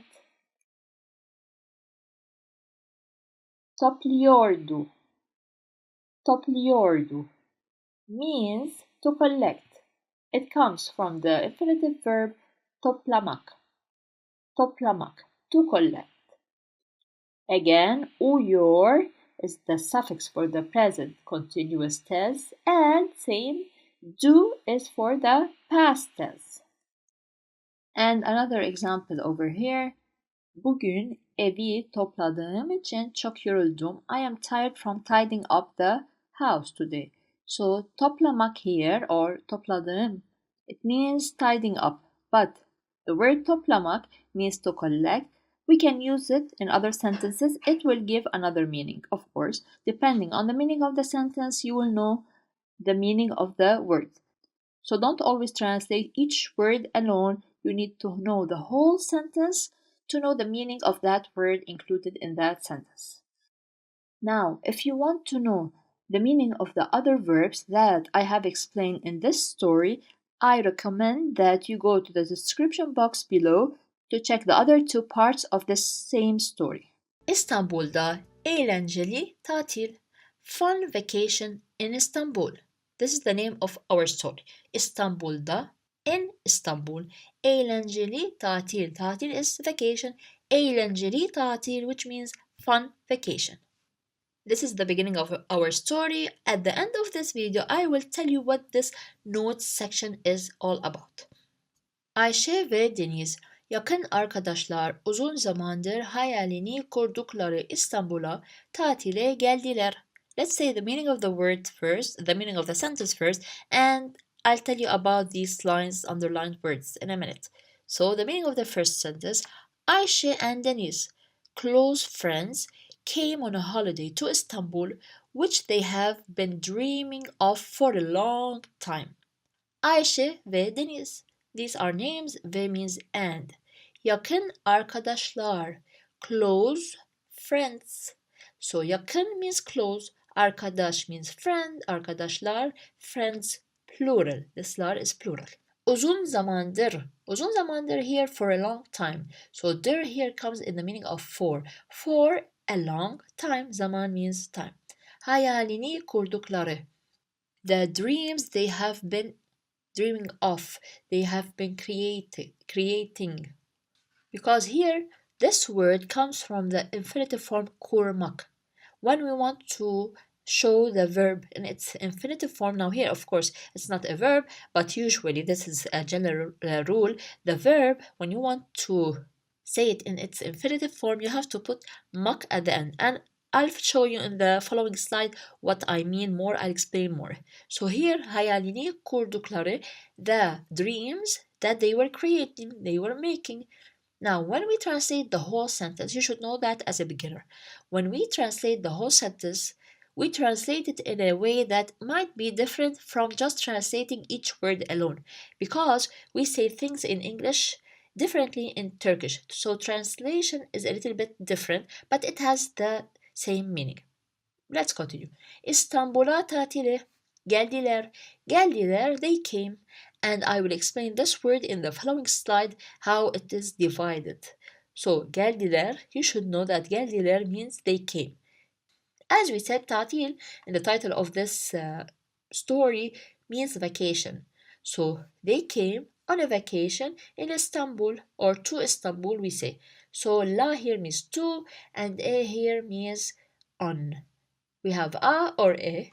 When we use them at the end of a word, it means either on, in, at. It depends on the meaning of the sentence. We don't say they came to a vacation in English. No, we translate it. They went or came on a vacation. This is how we translate it properly. This is what I was saying, that when you translate each word alone, it's different when you give the whole meaning of the English translation. Now, why did I put this apostrophe here? Because it's a name. So when you have, for example, your name or Istanbul, it's a name of a place. So here you have to put apostrophe and then you put the addition that you need. Sultan Ahmet meydanını gezdiler. Meaning of the sentence, this is a complete sentence. If you watched the previous video that I talked about the categories of the Turkish sentence structure, then you know how the sentence is made up. So gezdiler would be at the end because it's a verb. Go back to that video and watch it. I will put the link in the description box below. So the meaning of the sentence, Sultan Ahmet meydanını gezdiler. They visited Sultan Ahmet Square. Gezdiler, also I will explain it in details in the following slide how it's divided. They visited what? This place, Sultan Ahmet Meydan, which is Sultan Ahmet Square. Now here also we put an apostrophe because this is the name of the square.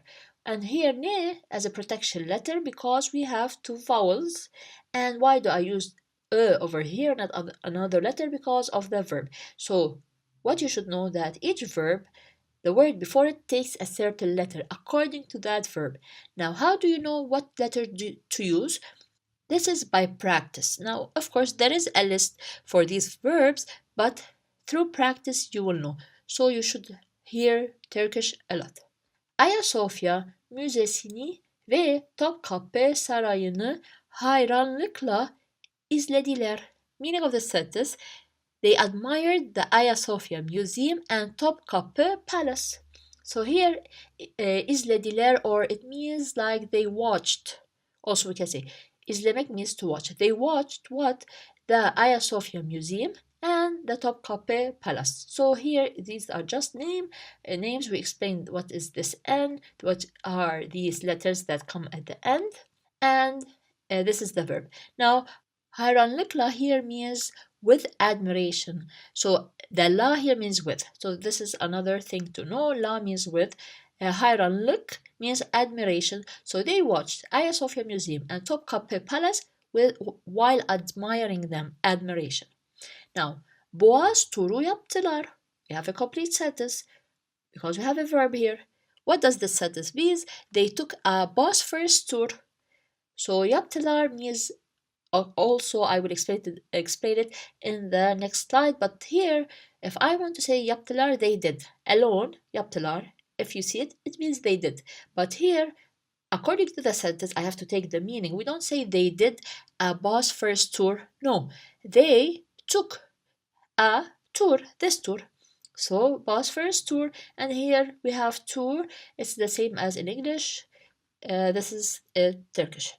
Now we have Boğaz turu because it's now complement. You use you at the end. So don't just focus on these addings at the end. While you advance with the language, you will automatically add these additions. Don't mind them now. Just take the general idea and the details I'm explaining that you should know for now. Ve Galata Kulesi'nden muhteşem manzarayı seyrettiler. And watched the magnificent view from the Galata Tower. Now, here seyrettiler, they watched. Seyretmek also means to watch. Like izlemek here, it's the same. Now, of course, wait for the next slide to know more. They watched what? The muhteşem manzarayı. The magnificent view. Manzara means view. Muhteşem means magnificent. And both of them, by the way, are Arabic words. Galata Kulesi'nden from Galata Tower. So Kule means tower. Galata Kulesi, as we said now, complement. We have ne protection letter, and then you should know this. This is important for you to know. Then means from. Again, they watched the magnificent view from Galata Kule, from Galata Tower. Lezzetli Türk yemeklerini tattılar. Let's stop here because we have a verb. So if you notice, all the verbs are underlined because I will explain them later. Lezzetli Türk yemeklerini tattılar means they tasted delicious Turkish dishes. Lezzetli means delicious. Türk is Turkish. Yemeklerini, Turkish food. Or we can, if I want to translate it properly to English, I say they tasted delicious Turkish dishes. You want to say Turkish dishes, you want to say Turkish foods, it's up to you. Tattılar from tatmak, to taste, we'll explain it more.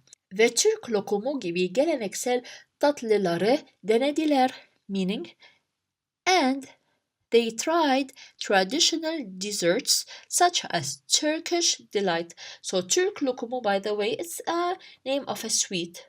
We say Turkish lokum. This is it.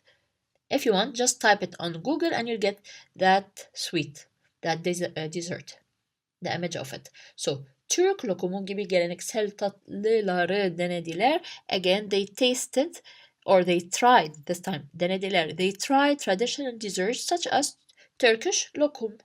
Gibi means such as. Geleneksel means traditional or tradition. Yes, traditional, geleneksel, which is something from their culture. Tatlıları means desserts. Tatlı means sweet. Tatlıları, we're talking about the traditional desserts. We don't say traditional sweets. Okay, we can say that. You can translate it this way, as if whatever you want, but you know what I mean. Denediler, they tried. So again, they tried the traditional desserts such as Turkish lokum. Arkadaşlar hem eğlendiler hem de yeni şeyler öğrendiler. Last sentence means the friends both had fun and learned new things. So arkadaşlar, it passed over here. Friends. Hem de. This is a grammar that you will take. Hem de means both. So the friends both had fun and learned new things. Let's do this one. Arkadaşlar hem eğlendiler. Eğlendiler, from the title of this story, they had fun. So the friends had fun. Also, what did they also enjoy, or what did they face? They learned, öğrendiler. They learned new things. Now yeni means new, şey means thing, şeyler things with an S, öğrendiler, they learned, and now we come to hem de, both this and that. So we say it, the friends both had fun and learned new things. Hem de means both and, this and that. Now the notes section, again, I'll come back to it. Let's see the next slide. Now, this slide is very important. Instead of you repeating all the video, I've written for you most of the words that were used, some of them that were used with their translation, and I use this color code for you to just see the answer without hard time. Now, of course, later it will be easier for you. You don't need these color codes. Let's start with this table first of all, then we come here. Yakın arkadaşlar, as we said, close friends, and you notice that the lar means s, yakın means close. Let's read them. Uzun zamandır, for a long time. İstanbul'a tatile, on holiday to Istanbul. We explained this. We said according to how we translated, the a or a might be in, on, or at, or to. We have here, why did we use A? Why did we use E here in English? Because here we have you, we have here I. So this is for another lesson. Hayranlıkla, with admiration. Easy. Now we know that la means with. Boğaz turu, Bosphorus tour, we explained this. Galata Kulesi'nden, from Galata Tower, kule. Lezzetli, as it is, delicious. Geleneksel, as it is traditional. Tatlılar, I said it, it's either desserts or sweet. They have the same meaning and you translate the sentence accordingly. Yeni şeyler, new things. And you can see the color code. Now, let's come to the words that were underlined, which are the verbs of this story, of the sentences. So here, I made sure to do all of them even if they are repeated. You know that they means lar, or ler. I repeated them. This way you will never forget them. Also for the past tense. Let's see what I did here. Geldiler comes from the infinitive form gelmek. So as we said, when I want to say the infinitive form of a verb, I take that verb gel only and put next to it mek or mak, depending on the vowel over here. So gelmek, to come. This is the infinitive form. Now what does this sentence mean? They came. It means they came. They is the ler. Came, it's all together. Geldi. Geldi means came. They came. And what's this di? It shows the past tense. So to do the past tense, to change a verb to the past tense, you use this di. Of course, it changes a little bit. We'll talk about them now. But you should know when you see, for example, di, this means it's past tense. We'll stick to the words that are here. And later, with more videos and more verbs to learn, you will start seeing the variation of the verbs and how this D changes maybe to something else and so on. Gezdiler, from the infinitive form gezmek, to visit. Gez means to go around. To go from one place to another place also means to visit. So here they visited or they traveled. Gezmek also means travel. I did the same. Ler is the they and the is the past. Same here. İzlediler, they watched. From izlemek. So I take izle and then mek makes the verb in its infinitive form. These will be the same. Yaptılar. Yapmak means to do. As it is, yapmak, to do. In the story, it came in another meaning when we translated the sentence. They took a tour. We don't say they did a tour, right? So yapmak is the infinitive form, t is the past, and lar is the they. Now, why did I put here d and put here t? Because of the letter P. So start taking notes on your copybooks. Now, this is something else. I'll tell you about it. So here, the first thing you should know that when I have the letter P, and for the past tense, I want to make the word in the past tense, and it ends with letter P. I don't use D, I use T. This is your first note. Now, if let's say I didn't know this rule, and I want to put the DI, I say yaptılar. It's heavy. This is vowel harmony in Turkish. So it's a little bit heavy. It's to pronounce. Yaptılar, no. So yaptılar, try it now. Yaptılar, easier. So this is it, vowel harmony. So another word is seyrettiler. They watched also. It's like izlemek, to watch. It comes seyretmek. Seyretmek is the infinitive form. They watched past tense. Also, now you have another thing to learn. When the verb ends in T, so we have P and T. Now when it ends in P and T, the past tense starts with T and not D. Same here. We have now P, T and T. It's the same. So tattılar, tatmak, to taste. And you know this by now. So the past tense that we added is T. And why did we use T? Because it ends with T, like here. Denediler, no, now it's not T, it's the normal D. Denediler, from denemek. Denemek means to try. They tried, and the past tense is D. Eğlendiler. To have fun. Eğlenmek, by the way, it should be here. We should have an N over here after the letter E. My mistake. So eğlenmek. Eğlenmek with an N over here means to have fun. In the past, this word means they had fun. The ler, we know what it is, and the past tense also. Finally, öğrendiler, they learned. By the way, öğrenmek means to learn or to know. Both of them, depending on the meaning of the sentence, you know. Is it to learn or is it to know? So öğrenmek means to learn or to know. Let's say here in our sentence, they learned about new things. They knew about new things, depending on how you want to translate it. So öğrenmek is the infinitive form. We have they learned, past tense. Now here sometimes we have ler, sometimes we have lar. Why? It all depends on the last vowel before this addition, lar. Here we have some letters. We'll make another video about that. Sometimes we use lar, sometimes we use ler. But you get the idea. Lar and ler means the plural form, the d and the t that passed, and the t, d here means the past tense. Now let me tell you the secret that helped me learn Turkish, which was not just to depend on the lessons that were given to me. I did a lot of work. I searched.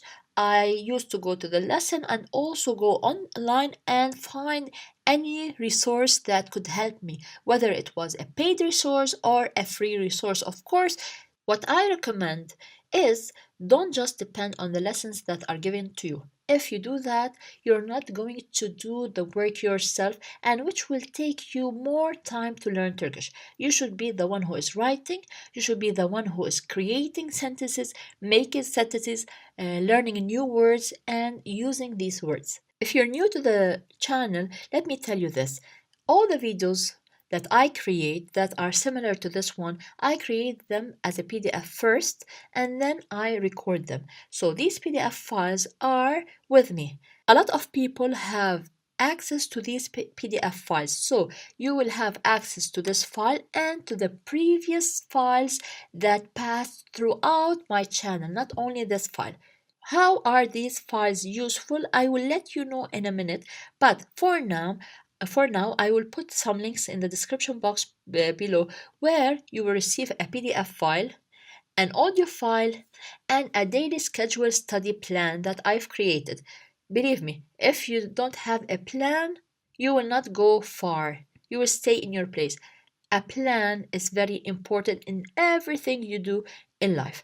You will find 2 links in the description box below. You might only want to get this PDF and the audio file and the schedule daily plan. Fine.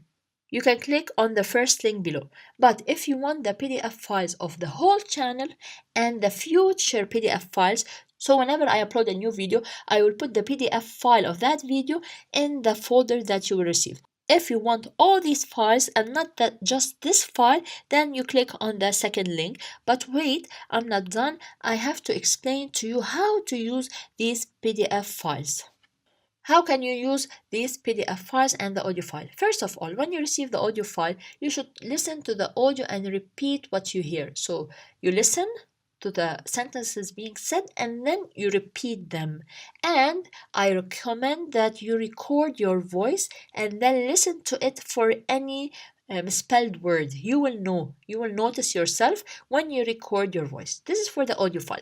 For the PDF file, you have to go over the story word by word and then read and try to remember the meaning of these words because we explain them. So let's say you forgot you forgot a sentence, a word, and so on. You can either go to the video explanation where I'm explaining, or you can just go to the second page where you have the meaning of the words that passed in the story. Then try to figure out the meaning of the whole sentence. And of course, now I will tell you about the notes section. See this notes section? This is the notes section that you will be using. That's why I left a space for you here. Whenever you need a note, you have to write a note to remember something. You have to write it down. Just don't put it in your head. You will forget it, believe me. You have to write it down. And here, as I said, if you forget the meaning of the words, you can come back over here and try to and see their meanings. Next step is not only just read and find the meanings, you have to choose some of the words and try to construct your own sentences. Choose some of the words. Let's say you chose a word, do a small sentence, even if you are a beginner, even if it's a two-word sentence, it's okay. Now, of course, at this point, it's you might need to translate some words using Google Translation or other application. It's okay because you're at the beginners levels. I recommend to choose the words that you think that you need to use in your daily life. So if there's a word that you need when you go buy something or speak with your neighbor, choose that word and put it in a sentence. Believe me, you will not forget that sentence because you're doing the work, you're trying hard, and that word, that sentence will stay in your mind. So you either choose sentences that you need in your daily life, or you just send a word that you are curious to know their meaning. Maybe you don't use that word, but you're curious. What does this word mean? How can I use it in a sentence? Just choose that word. And of course, make sure you use the daily schedule plan for writing down your plan of studying. This is the daily schedule study plan that you will find also in addition to the PDF and the audio file. It tells you in every day what you want to learn. You will write, of course, I want to learn this on Monday, do this, accomplish this, finish this. You write your goals, and of course, in the notes section, you write maybe the task that you set for Thursday was a lot to do. Maybe next time you'll choose something easier. So, this is the daily schedule study plan. Believe me, it's very important.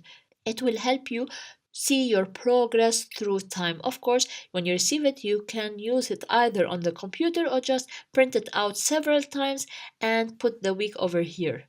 Finally, I would love to see your results. Was this helpful, this strategy? These steps were they helpful for you in your studies? Did you advance? Did you learn new things? And so on. So it would be lovely if you share your results on any of my social media accounts.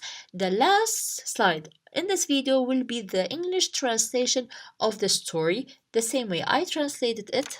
You will find it over here, and of course a notes section for you to write your notes when you click on the links in the description box below. So you can either choose this story only to have a copy of it, the PDF, audio, and the schedule plan, or all the PDF files in my channel. You click on the second link. Markette alışveriş, shopping at the market. This is the name of our story for today. Shopping at the market. So alışveriş means shopping. Market means market. Markette at the market. So markette alışveriş. Let's dive into the details of our story. This story is about Mehmet and Zeynep. Mehmet, a boy, Zeynep is a girl. Let's see what did they do in the market. Mehmet ve Zeynep taze meyve ve sebze almak için pazara gittiler. Meaning of the sentence before we explain the details. Mehmet and Zeynep went to the market to buy fresh fruits and vegetables. So Mehmet ve Zeynep. Their names, ve means and. Taze meyve, fresh fruits ve sebze and vegetable almak için to buy. Pazara gittiler. They went to the pazar, to the market. The pazar, maybe if you live in Turkey, you know, pazar is where they sell various objects. As in the previous story, if you watched it, these underlined words are the verbs that will be explained in details in the following slide. Again, as we said, Mehmet and Zeynep went to the market to buy fresh fruits and vegetables. Mehmet and Zeynep went, gittiler, it will be explained later, to the market. So pazara, to the market, to buy, in order to buy, for buying. This is how we translate these two words. For buying taze meyve, fresh fruit and vegetable. So by the way, here we don't have meyveler. Meyve, but I translated it as fresh fruits because you don't go to buy fresh fruit one and vegetable one item of vegetable, one item of fruit. When you go to the bazaar, to the market, you go to buy different various fruits and vegetables. This is how I translated it, but meyve alone means fruit, sebze alone means vegetable. The translation will be Mehmet and Zainab went to the market to buy fresh fruits and vegetables. In the next sentence, we have the name of these fruits and vegetables. Domates, biber, patlıcan, salatalık ve elma gibi çeşitli ürünlere baktılar. They looked at a variety of crops such as tomatoes, peppers, eggplants, cucumber and apples. Now baktılar, they looked at what? At different çeşitli, different what? Products. But because we are talking about fruits and vegetables, we say crops, right? While translating. Ürün means product. But as we said, crops in English, we say it this way because we're just talking about fruits and vegetables. So they looked at different crops. Ürün means crop or product. Ler means plural, the S. So products, crops, and A means at. We explained this A in the previous story. I will put the link in the description box below. They looked at different crops like what? Gibi means like tomatoes, peppers, eggplant, salatalık means cucumber, and apple. So while translating, we say tomatoes with the S, peppers, eggplants, cucumbers, and apples, because of course they don't go to see only one of them, one apple, one tomato. Satıcı ile fiyat konuştular. We can stop here because we have a verb. Again, this verb will be explained in the following slide. They spoke with the seller about the price. So konuş means speak, konuştular, they spoke. Fiyat means price, ile with, satıcı means seller. They spoke with the seller about the price. This is how we say it. Maybe they discussed. Do we say they spoke about the price with the seller or they discussed? You can translate it as you wish, but konuştular alone means they spoke. Ve pazarlık yaptılar. And they did what? They bargained. Pazarlık means bargain. Yaptılar means did. We don't say they did bargain. They bargained.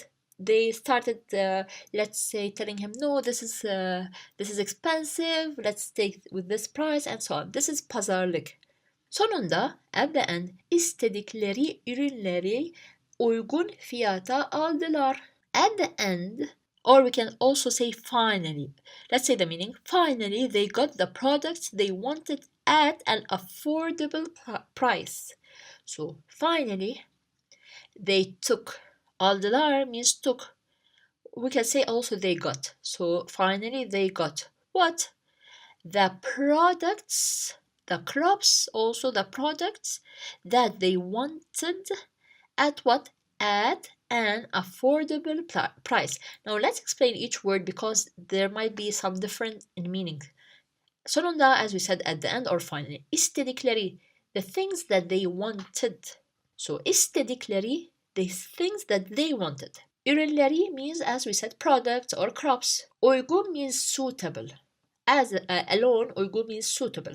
But since we said suitable price, fiyat, since we said suitable price, it means like at an affordable price, like they wanted. If you want to translate it at a suitable price, you can, of course, but in English we don't say that. We said like an affordable price. Aldılar, as we said, they took or they got. Finally, eve döndüklerinde mutlu ve başarılı hissettiler. They felt happy and accomplished when they returned home. Let's see the details. The verb is hissettiler, they felt. Also an Arabic word. They felt. They felt what? Mutlu, happy. Mutlu means happy. They felt happy. And başarılı alone means successful, which means they did what they wanted.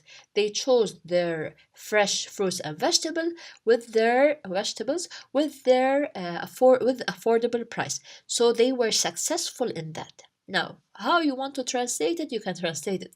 They felt happy and successful or accomplished, whatever you want, when they returned home. Here, eve döndüklerinde. Döndük here. Dükleri till here. When they returned home, and that's it. So, again, they felt happy and accomplished when they returned home. By the way, here we have some additions and so on. Don't mind that this is for now. You don't have to go that deep in in the details of each word, because through time, when you learn the grammar, you will know all of this. Now, of course, the notes section. This notes section is when you receive the PDF file of the story. As I said in the previous story, if you want to receive the PDF of this story alone, you can do that. If you want to receive all the PDF files of my channel, everything I uploaded so far, everything I will upload in the future, also you can get that. So you have 2 links below to check them out. And I will explain more about this notes section, what you should do. Now we come to this nice part, more details about the words and the grammar part. These are the words that I explained with their meanings. I just put them over here and with the color coding so that you can finally know that uygun means reasonable, suitable also, as we said. I will read the Turkish part. Taze, meyve ve sebze, pazara, salatalık, elma, çeşitli ürünlere, fiyat, pazarlık, uygun fiyat, eve. Let's come to the verbs that were underlined. Now, almak means to buy. Also, almak, by the way, means to take, to buy or to take. Almak is already the infinitive form. If you see here, these are the infinitive form, as we said before in the previous story. These are the infinitive form. Almak is already the infinitive form, so I kept it over here. It means to buy or to take, and it's not in the past because it's not in the past, it's the infinitive form. Let's go to this one. Gittiler, from gitmek, which means to go. This is the infinitive form, to go. They is the ler, ti is the past. As it is, we're talking about something that happened in the past. Gittiler. Baktılar, bakmak, to look. Bakmak, but as alone. Baktılar, they looked. So they looked. Is the past. Now, if you still remember, you should watch the previous story. I will put the link below. There are some letters that a word ends with. After these letters, we don't use D. Where is it? Here we don't use D, we use T. What were the letters that passed in the previous story? They were P and T. So when you have a P and T and you want to do the past, you don't put the letter D for the past, you use T. Now a new letter that we will learn is the K. We already talked about T in the previous story, the P. Now we have a new letter which is K. When a letter ends in K, we use in the past the T and not the D. And we continue the same. Konuştular. From konuşmak, to speak. They spoke, past tense. What else? What other letter we learned today? This letter is called sh. Sh, like in share. S-H-A-R, share. This is sh in Turkish. So now we have a new letter. When you see sh as the last letter in a word where you want to put the past tense, use T and not D. Now we have 4 letters we learned so far in these 2 stories: P, T, K, and sh. Don't forget to write them in the notes section under the PDF when you receive it. Yaptılar, we took this in the previous story. When you have P, we use T. So yaptılar, from the infinitive form yapmak, to do. They did, and this is the past tense. Aldılar, it comes from almak, which we said over here, and we said it means to take or to buy. And of course, everything is the same. The is the past, lar is they. Hissettiler, they felt. Hissetmek, which means to feel, the T-I, we use T here, why? Because we have the letter T. So again, let's repeat the letters that when we want to add the past to that letter, which is at the end, we choose T and not D. We have P, T, K, sh. This is in Turkish, sh. What else? We said T. We learned so far. These were the things that we learned till now in these 2 stories. I will tell you exactly the tip that helped me learn Turkish easily or fast, because I did all the work. I didn't depend only on the lessons that were given to me. I had to write and correct and so on, which helped me learn Turkish faster. When you click on the links below, you will receive a PDF file. You will receive the audio file of this story. So I will only read the story audio without any explanation and the daily schedule study plan. Now, how can you use them? You're not just going to receive them and then stop. You have to use them in a certain way. When you receive the audio, this is what you're going to do. You have to listen to the audio and then repeat after me, and then you record your voice and listen to yourself and see the mistakes that you do. When you receive the PDF, also you receive the PDF file, you have to read the story and try to remember the words that I explained. If you don't remember, you come back to this video, see the explanation, or you go to the second page where you have the translation of the words. I wrote them, and then after you know the translation, you go back to the sentence and try to figure out the meaning of this sentence, this Turkish sentence. Of course, you have to use the notes section that is found in every page, because when you write your notes, this will help you remember and memorize words and sentences and create your own sentence, which will later help you while speaking. Another important thing that you should do, you should take some of these words that passed, maybe the verbs if you want, and use them in sentences. You either choose the word because you know that you will use it in your daily conversation, or you either take the word that you are curious to know its meaning. Maybe you're not living in Turkey, you don't have Turkish friends. Take the words that you are curious to know their meanings and put them in a simple sentence according to your level. Don't forget to use this daily schedule study plan that I have created, that you will also receive, to write down your daily schedule. What are you going to do each day? Did you achieve the task? Didn't you achieve? What were the problems that you faced? This will help you improve studying, the way you study in the future. And by getting this PDF, you can either use it on a computer or print it out. Every week you can put the week over here. Every week you see your progress. Believe me, this is very important. Our story today is about Tavşan ve arkadaşları, the rabbit and his friends. Arkadaşları, his friends. Masalı, the tale. So it's the tale of the rabbit and his friends.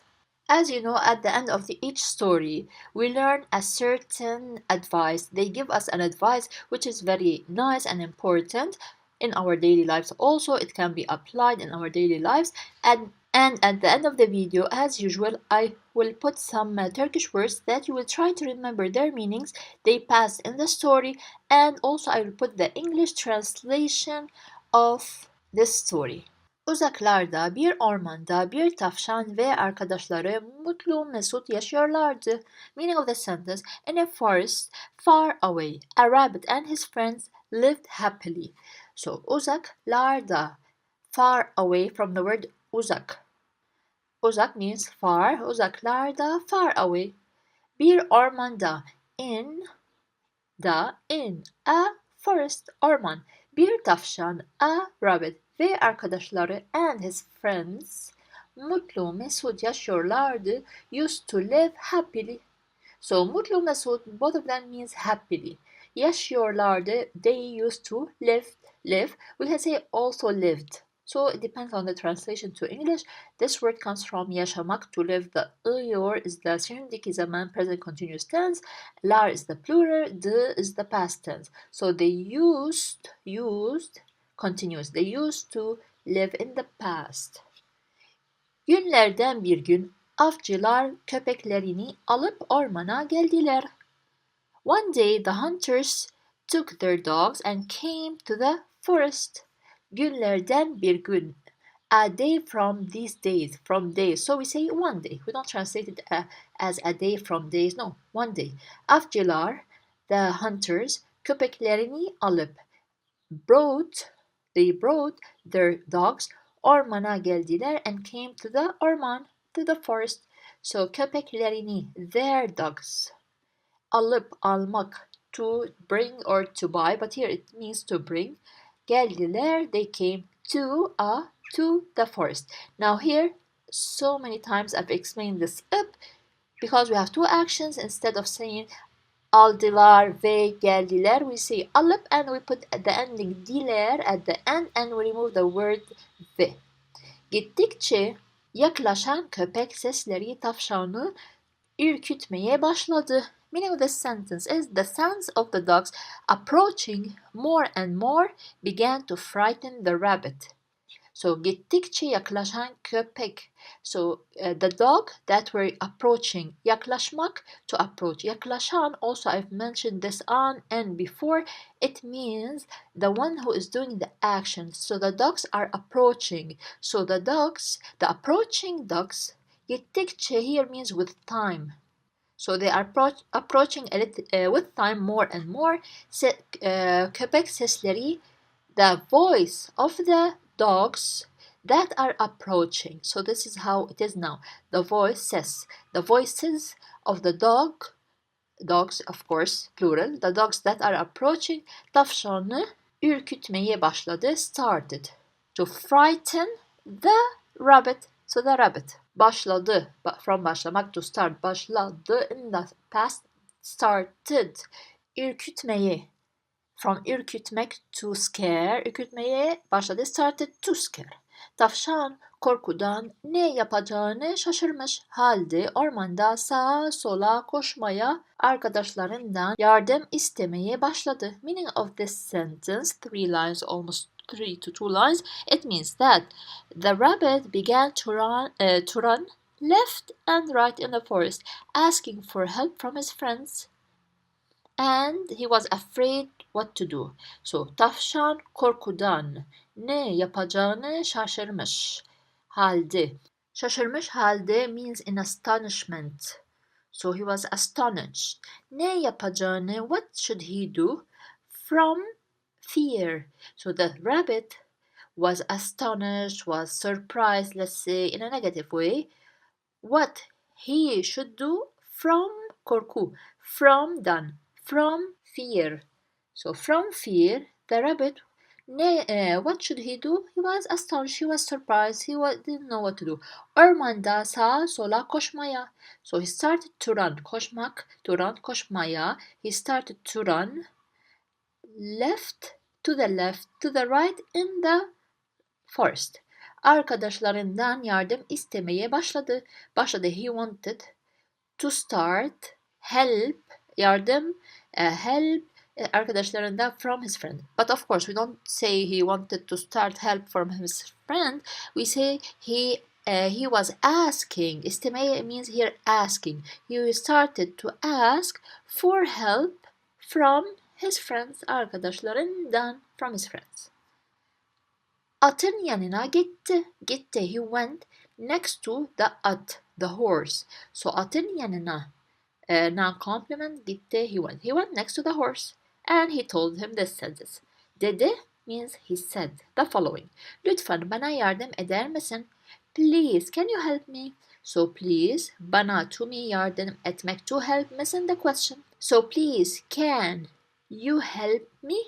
Beni sırtına alıp koşarsan köpekler bizi yakalayamaz. Bu tehlikeden beni kurtarabilirsin, he said to him. If you take me on your back and run, the dogs cannot catch us. You can save me from this danger. Beni sırtına alıp, as we said before, to take. So take me on your, alıp, to take me, beni, to take me on your back. Koşarsan, if you run. So koşmak, to run. Koşar, the AR is the geniş zaman, the SA is the if, and then the ne you. So if you run, again, so if you take me on your back and run, and if you run, köpekler bizi yakalayamaz. The dogs cannot catch us. Yakalamak, to catch. Yakalayamaz. The maz is the negative of the geniş zaman, and we have y as a protection letter. So they cannot catch us. Bizi. Bu tehlikeden beni kurtarabilirsin. You can save me from this danger, tehlike, danger. Then from beni, I or me, kurtarabilirsin. The abir here, can, sin, you. You can save me from this danger, he said. Next. So now the at says this sentence. The horse replies. Üzgünüm tavşan kardeş, yapacak çok işim var dedi. He said. So the horse said, I am sorry, brother rabbit. I have a lot of work to do. Yapacak will do in the future. Çok işim, a lot of work var there is. So we translate it as I have a lot of work to do in the future. To do. That's it. Üzgünüm is this is üzgün means sad. Üzgünüm I am sad. Tavşan is rabbit. Kardeş brother. Yapacak from yapmak to do. Acak will do. Çok işim var. My lot of work, but we don't say it this way. We have to say a lot. I have a lot of work, but we have to put the letter M because it's my work. We have to specify who is the personal pronoun. Tavşan zebranın yanına gitti ve so now the rabbit went next to the zebra. Zebranın yanına ve and he said dedi. He said the following sentence. Hayatım tehlikede. Av köpekleri peşimdeler. Senden hızlı koşan yok. Sırtına alıp beni götürebilir misin? So he told him this sentence. He said, hayatım tehlikede. As we said, tehlike means danger. Hayat means life. Hayatım my life. So my life is in danger. Av köpekleri peşimdeler. The hunting dogs. So the hunting dogs, peşimdeler are behind me, are after me in other words. So peşimdeler are after me. Senden hızlı koşan yok. There is no one that can run faster than you. Senden from you, hızlı fast. Koşan runner. So the person who runs, koşan runner. Yok, there isn't. So there isn't someone that is fast, that runs fast as you. Sırtına alıp beni götürebilir misin? It's the same as past before with the horse. Can you take me on your back? And here, can you carry me on your back? So we don't say take me on your back. Can you carry me on your back and take me? Götürebilir misin? And take me away. He means away, far away, dedi, he said. Zebra said, üzgünüm ama halletmem gereken işlerim var. Also, I am sorry, but I have things to do. Üzgünüm, I am sorry ama but halletmem to solve things I must solve. Gereken, also here gereken means must. There is something for me to do. In other words, I have to do something. I have to solve something. So he has something to do. Here halletmek means to solve. But of course he means that he has to do something. İşlerim var, work there is. So again, this sentence we can translate it as I have some business to take care of, or I have some work to take care of. Arkadaşlarımla yiyecek aramaya çıkacağım, or çıkacağım also we can say it. So it means I'm going out to look for food with my friends. Arkadaşlarım La means with, me is I, arkadaşlarımla with my friends. Yiyecek means to food, aramaya to search, çıkacağım means I will go out. So it means here I'm going out to look for food with my friends. Now here çıkacağım, we say it this way in normal life. In your daily life you'll hear it this way, but grammatically it is said as çıkacağım. Çıkacağım, but in real life we don't say çıkacağım, we say çıkacağım. Next.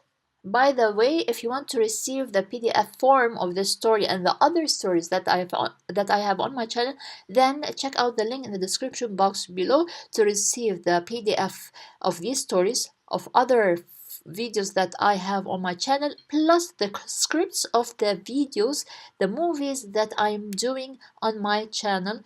You can check the link in the description box below for the PDF files. Tavşan ayının yanına gitti. So the rabbit went now, this time next to who? The bear. Ayı. So the rabbit went next to the bear.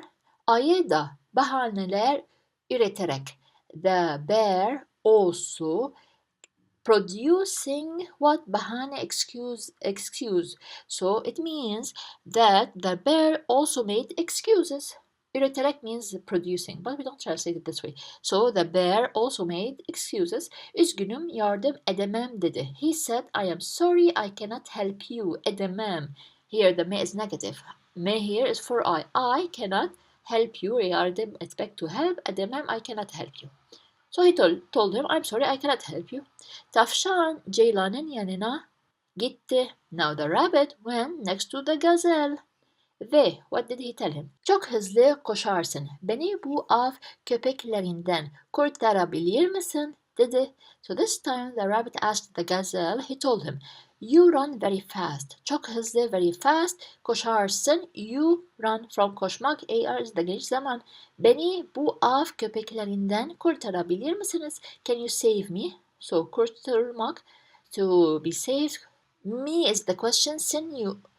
Can you save me from the hunting dogs? Beni means me. So, can you save me from these hunting dogs?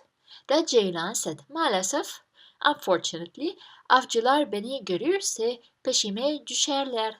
If görürse, if, says if the hunters see me, peşime düşerler, they will follow me or they will go after me. This word passed before, düşerler, okay, we'll not translate it as it is because it will give another meaning. You should know that peşime düşerler, they will come after me. Başkasından yardım almalısın. You should get help from someone else. Almalısın. Malı means should. Malı or meli depending on the vowel. Almalısın. You should get, bring, yardım, help from someone else. Başkasından, from someone else. So you should seek help from someone else or you should get help from someone else. Both of them work for the translation. Let's see how the story ends. Av köpekleri çok yaklaşmıştı. The hunting dogs were very close. Yaklaşmak, to be close, yaklaşmıştı. This is the reported past tense we use in stories a lot. So the hunting dogs were very close. Tavşan artık koşmaya başladı. The rabbit began to run now. So he started to run. These two words passed before.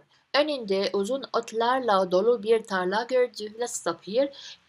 He saw a field full of what? Dolu means full of tall grass.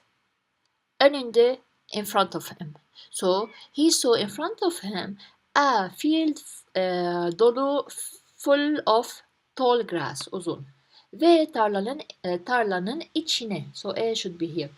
Ve tarlanın içine doğru koşmaya başladı. And he started to run right to the tarla, to that field.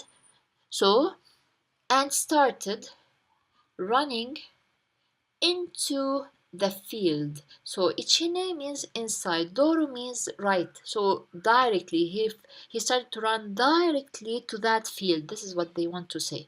Tarlanın içinde artık görünmüyordu ve köpeklere izini kaybettirdi. Meaning of this sentence that he was no longer visible in the field. So görünmüyordu, he was not visible. Visible, so invisible. Mu is the negative. He was not visible anymore inside the field. Ve köpeklere izini kaybettirdi. It means he made the dog lose track of him. So köpeklere, we know dogs, kaybettirdi. He made them lose. So kaybetmek means to lose. Kaybettirdi. He made them lose track of him because this word it comes from is. Is means trace. So this is how we translate it. He made them lose lose track of him. Let's say. Now this was the story. Now what's the advice that we learn from this story? 3. Başkalarına güvenmek yerine kendinize güvenin. Trust yourself instead of trusting others. So this is what happened with the tavşan, the rabbit. No one helped him, so he should have trusted himself before and to save his life. So this was the story. Now let's see the next slide. This is the translation of the story. Let's see the last slide that has some words that I have chosen for you. Word list, kelime listesi. How many of these do you remember? Avcılar ne demek? Yaklaşan köpek, ürkütmeyi, koşarsan, üzgünüm, peşimdeler, yaklaşmıştı, izini kaybettirdi.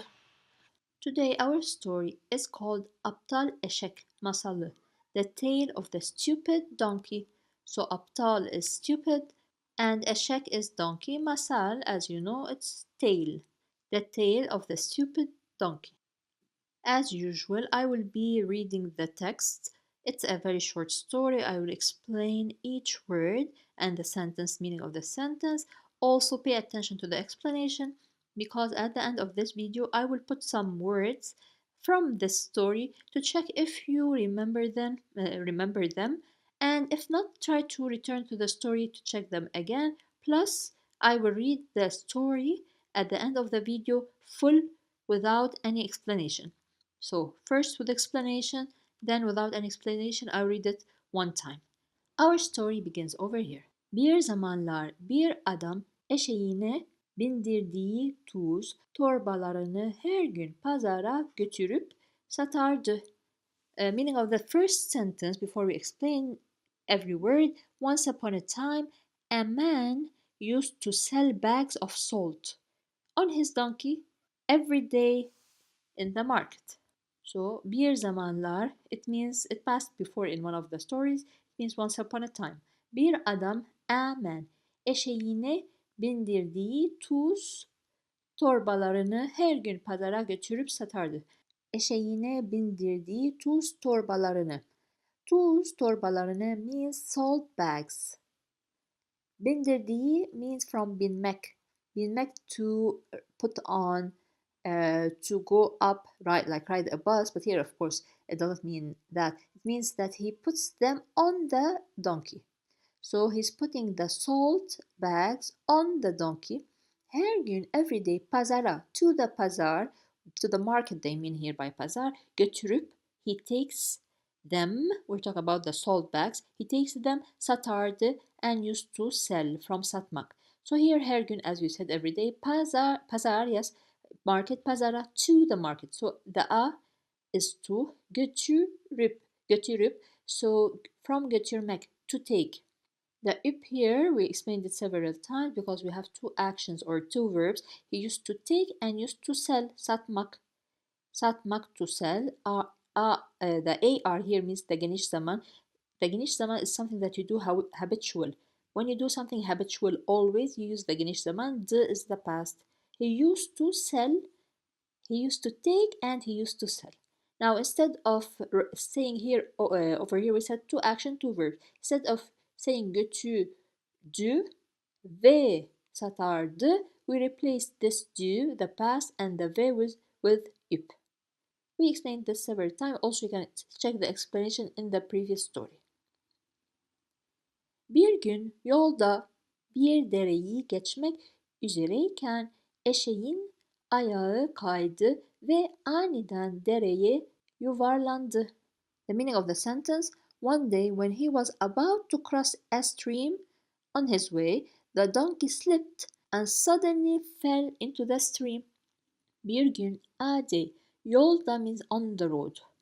So one day while he was on the road, bir dereyi geçmek üzereyken, üzereyken means when, the can is when he was about to pass a stream.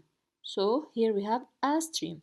So one day when we're talking about the donkey, of course, when he was about to pass a stream while he was on the road, eşeğin ayağı kaydı. The meaning of eşeğin means the donkey. Ayağı kaydı means slipped together. This word comes from ayak, which is foot. Kaydı, slipped in the past. So together, one meaning, slipped. So the donkey slipped. Ve and aniden dereye yuvarlandı means suddenly. Aniden means suddenly. Dereye means to the stream. Yuvarlandı means fell. Here it means fell. The is the past. Tuz torbaları suya battı Ve tuzlar suda çözündü. Meaning of this sentence, the salt bags sank and the salt dissolved in the water. So tuz torbaları, as we said here. Salt bags. Suya battı means sank in the water. But while translating, we don't say sank in the water. Of course, they sank in the water. This is normal, but here they said to the water. So the salt bag sank. Okay, if you want to say in the water.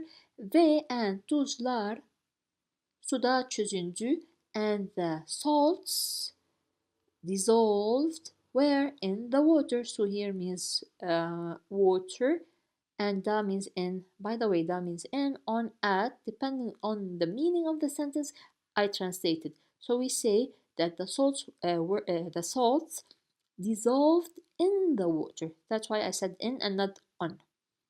Eşek ayağı kalktığında oldukça mutluydu. Çünkü torbaların hepsi boşalmış, yükü hafiflemişti. Meaning of the last sentence here, when the donkey got up, he was quite happy because all the bags were empty and his load was light. So eşek ayağı kalktığında. So when kalkmak, from to move, to rise. So when here ında means when he rose, when he came up. If we want to say when he got up, we're talking about the eşek. So when the donkey ayağı kalktığında, when he rose, when he got up, oldukça mutluydu. He was very happy. So oldukça means also quite. He was quite happy. Oldukça is quite. Mutlu means happy. Do here is was. It means the past.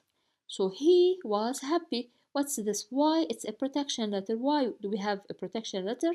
Because the d, here we have do, but usually the d, which means the past, originally it's d. For example, the d is originally ed. The do is originally udu. It starts with a vowel, we don't put it, and that's why we have two vowels, we put y as a protection letter. So as we said, when the donkey got up, he was quite happy. Çünkü because torbaların hepsi boşalmış. Because all the bags, all the bags were empty. Yükü hafiflemişti, his load. You know the load when you have a big truck, you put inside it things. This is called a load, so this is yük. The load hafiflemişti means was light, from hafiflemek. Next, sonraki gün yine aynı dereye geldiklerinde eşek kendini suya bıraktı ve zavallı tuzcunun bütün tuzları yine suda eridi. Now, meaning of this long sentence is, the next day, when they came to the same stream, the donkey let himself go into the water, and all the salt of the poor.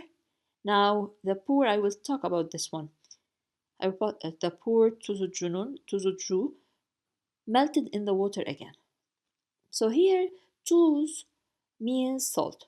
Tuzucu, the person who sells the salt. The Jew here gives the person, the worker who does the action, who does the job. For example, oyun means game. Oyuncu, I put the Jew, it means player. The one who plays the game, so the player. So same here, tuz means salt, tuzucu, the one who sells the salt. Again, so let's see. Sonraki gün, the next day. Sonra means later, but here sonraki gün, next day. Yine aynı dereye geldiklerinde eşek. Yine here means again. So there's a difference between yine and yeni. Yeni is written Y-E-N-I. So the I and the E are replaced. This is yeni, new. But here yine means again. Again, the same stream, geldiklerinde, when they came. From gel, come, geldikler, they came, geldiklerinde, when they came. So the next day, when they came also to the same stream, what did the donkey do? Eşek kendini suya bıraktı. He left himself to the water. Or we can say he let himself into the water. This is the meaning. So it means he threw himself to the water. Kendini himself. Suya to the water. Y as a protection letter. Bıraktı. He left from bırakmak. T is the past. Ve zavallı tuzucunun bütün tuzları yine suda eridi. Meaning, and all the salt of the tuzucu, the one who sells the salt, again melted in the water. So zavallı means poor. Poor tuzucu. So poor man, the one again we said the one who sells the salt. I don't know. I don't think we have a translation in English about that. So the poor tuzucu, all the salt again melted in the water. So let's go to the next slide. Now let's see what happens. Tuzucu bu defa eşeğin bilerek kendini suya bıraktığını anladı ve ona bir ders vermeye karar verdi. Meaning, this time the tuzucu realized that the donkey had intentionally let himself go into the water and he decided to give him a lesson. Tuzucu, we said, we know what's tuzucu, the person. Bu defa, this time, eşeğin bilerek kendini suya bıraktığını anladı. The tuzucu, this time, understood. From anlamak to understand, anladı, he understood. He understood that the donkey left or let himself go to the water on purpose. Bilerek, by knowing. From bilmek, bilmek means to know. Bilerek, it means intentionally. He did it on purpose. This is bilerek. So again, the translation is, this time Tuzucu realized that the donkey had intentionally let himself go into the water ve ona bir ders vermeye karar verdi, and he decided, karar vermek, to decide, karar verdi in the past. He decided to give him a lesson. So ona him vermeye, to give, karar verdi. He decided bir ders, a lesson. So he decided to give him a lesson. Ertesi gün eşeğe sünger yükledi. The next day he loaded sponge on the donkey. So ertesi gün means the next day. Eşeğe to the donkey. Sünger means sponge. Yükledi means he put on him. Like he loaded on him. As we said, yük means load. He put on him, this time what? Sünger, which means sponge.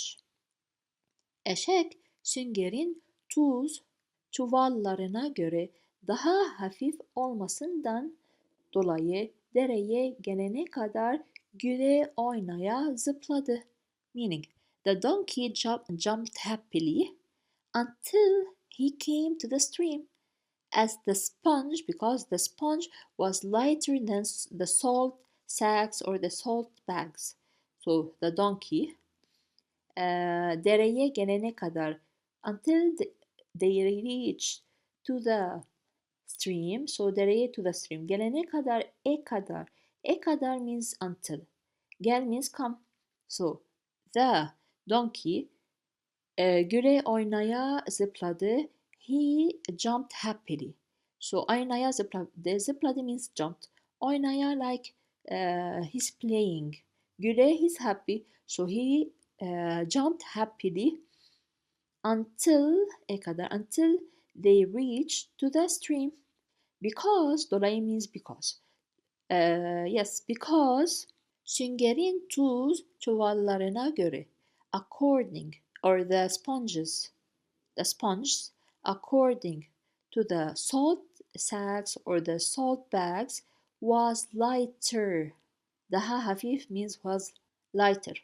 Olmasından dolayı, like because, together. All, it comes from all, to be. So again, the meaning of this sentence, the donkey jumped happily until they reached to the stream because the sponge were lighter according to the salt sacks or to the salt bags. Dereye girdiği gibi yine düşer gibi yaparak kendini suya bıraktı. As he entered the stream, as he came to the stream, he pretended to fall again and dropped himself into the water. So dereye girdiği gibi. As he entered the stream. Yine again düşer gibi yaparak he fell, düşer from düşmek. Fell like yaparak he did. So it means here he pretended, here we can translate this, he made himself. So he made himself fall again. Here gibi yaparak we can say also pretended. So he pretended to fall again. Kendini suya bıraktı. He left himself to the water. So kendini himself suya to the water bıraktı. He left. It means he fell again in the water. This is what they want to tell us. Bu defa eşeğin ayağa kalkması hayli zor olmuştu. This time it was very difficult for the donkey to get up. So bu defa this time eşeğin ayağa kalkması, from kalkmak, to move up, to rise, to get up, in other words, yes, to get up. So this time to get up, the donkey, to get up, as we said, ayağa kalkmak, to get up, we're talking about the donkey, hayli zor olmuştu, it was very hard. Again, this time it was very hard, very difficult for the donkey to rise, to get up.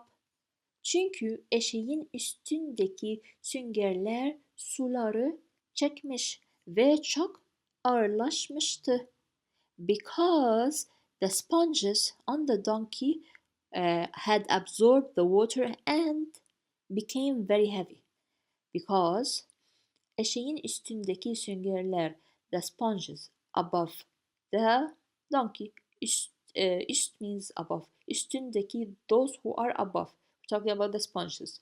So because the sponges that were above the donkey, suları çekmiş means absorb the water. Suları, the waters, but we don't say waters, the water. Çekmiş means it took them. It means absorbed them. Ve çok ağırlaşmıştı and they became very heavy. So ağırlamak means to be heavy. Ağırlaşmak means get heavier, to be heavier. So mush, by the way, we didn't say it in this video, we said it in the previous story, that mush, we use it a lot in stories. When you're telling a story, use mush. Of course, it has other uses. Again, the meaning of this sentence was because the sponges that were on the donkey absorbed the water and became very heavy. Eşek dersini almıştı. The donkey learned his lesson. We can say took his lesson because almak means take, almıştı he took. But while translating, we say he learned his lesson. O günden sonra artık sahibini kandırmamaya söz verdi. And from that day on he promised not to deceive his master anymore. O günden sonra, after that day. So then sonra means after, together. After that day, artık here means anymore. Sahibini kandırmamaya söz verdi. Söz vermek, the infinitive form, söz vermek means to promise. Söz verdi, he promised.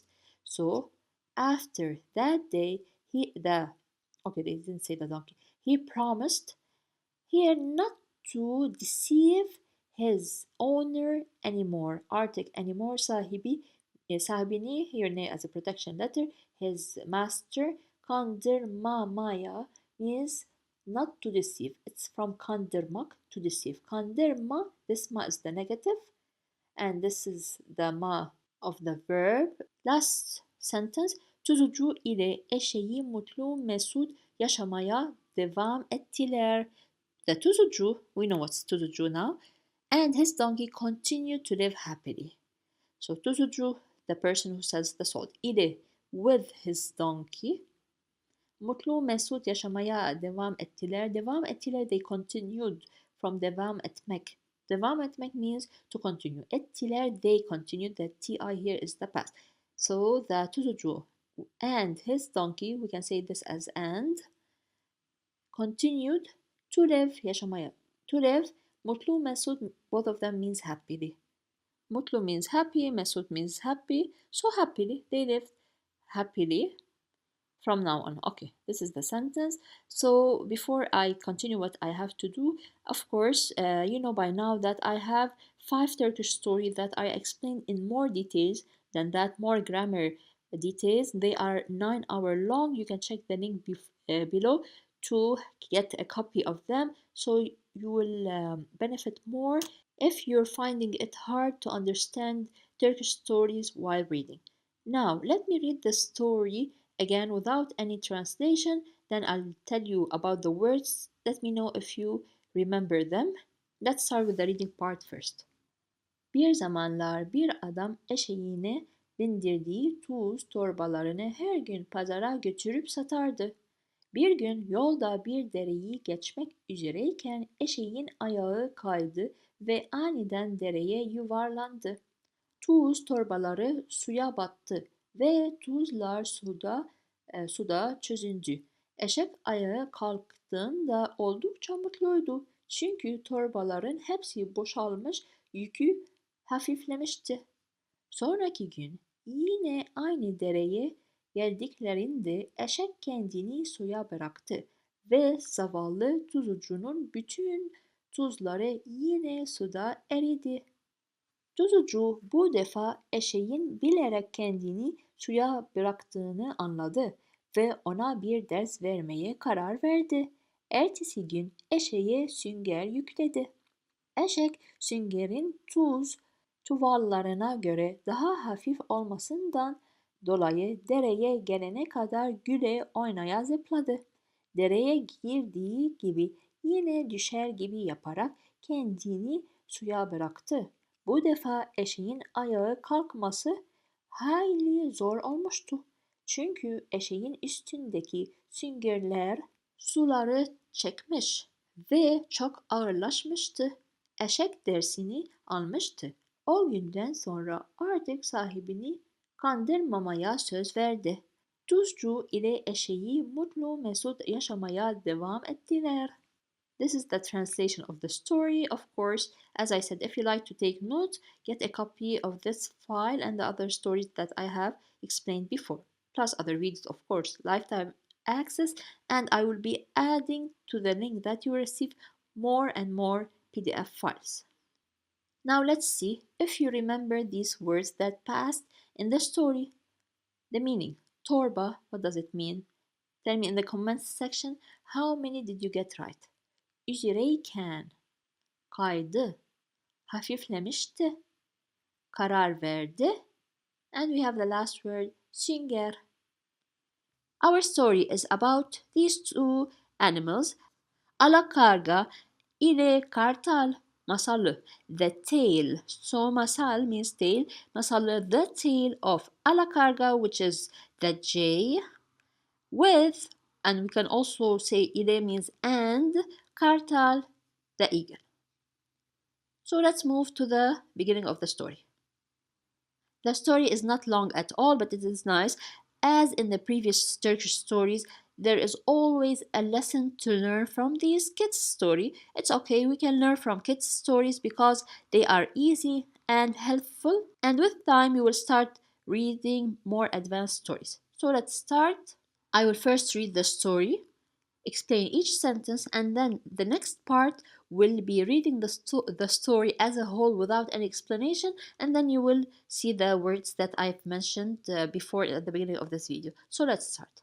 Günlerden bir gün hiçbir şeyden haberi olmayan bir çoban kuzularını otlatıyormuş. Meaning of this sentence.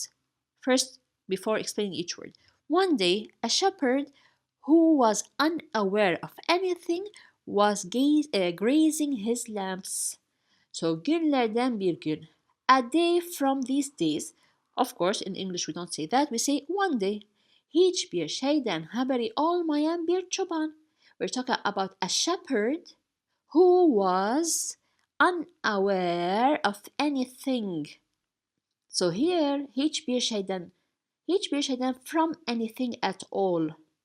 Haberi means news, haber is news, but here we don't translate it this way. Olmayan, not being. From all means be. Olmayan, I'm talking about the person because I have an at the end, we mentioned it before. It's the person who is not aware of something.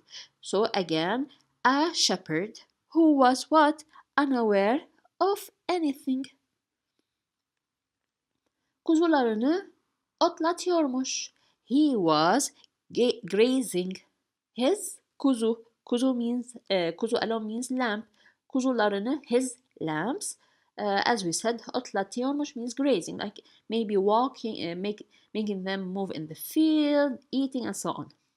Karşı dağdan bir kartal havalanmış, sürüye doğru süzülerek güçlü pençeleriyle bir kuzuyu tuttuğu gibi götürmüş. We have a long sentence here. So let's say the meaning and then explain each word. An eagle took off from the opposite mountain, soaring toward the flock, and taking a lamb with its long talons. Karşı dağdan bir kartal havalanmış. Karşı dağdan, dağ is mountain. Dağdan from the mountain, karşı opposite.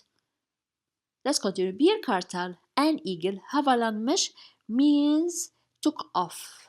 So again, an eagle, where is it? An eagle took off from where? From an opposite the mountain. Sürüye doğru süzülerek güçlü pençeleriyle bir kuzuyu tuttuğu gibi götürmüş. We continue it. So it will be sürüye doğru süzülerek.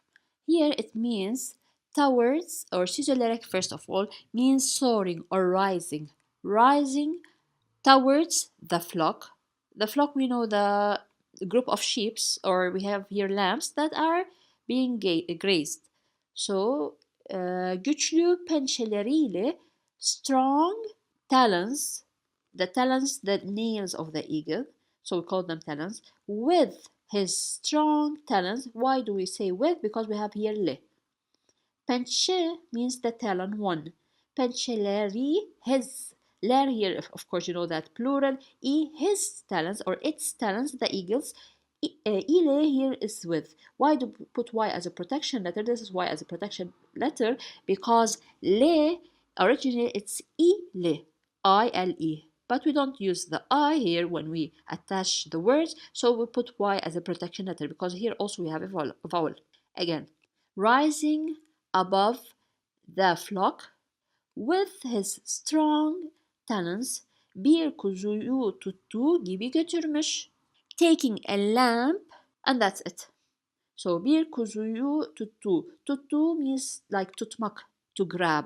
So he grabbed a lamb and götürmüş and took it. Götürmek is to take away.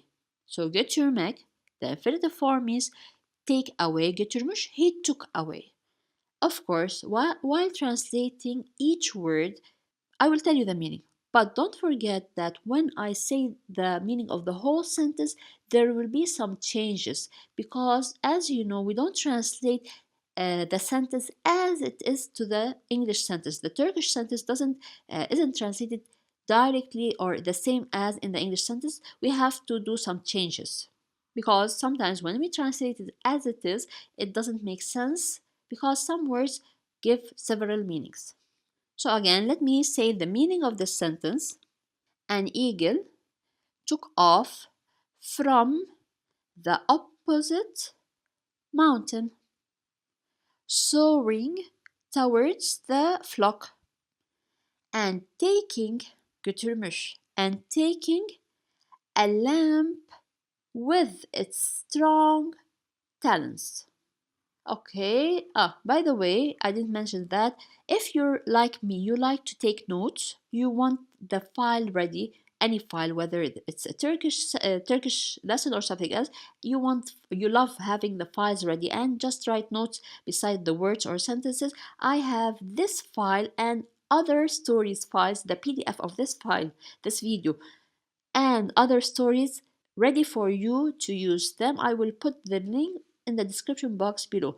Of course, this file will always be updated, which means when I upload a story next time, that story will be uploaded to that folder and you will have your own copy. So this is a lifetime access with updates always. Let's continue with the next sentence. Çoban peşinden koşmuşsa da kartala kuzuyu aldığı gibi uçup gitmiş. Meaning of the sentence: although the shepherd ran after him, he flew away as he took the lamb. Of course, the eagle flew away as he took the lamb.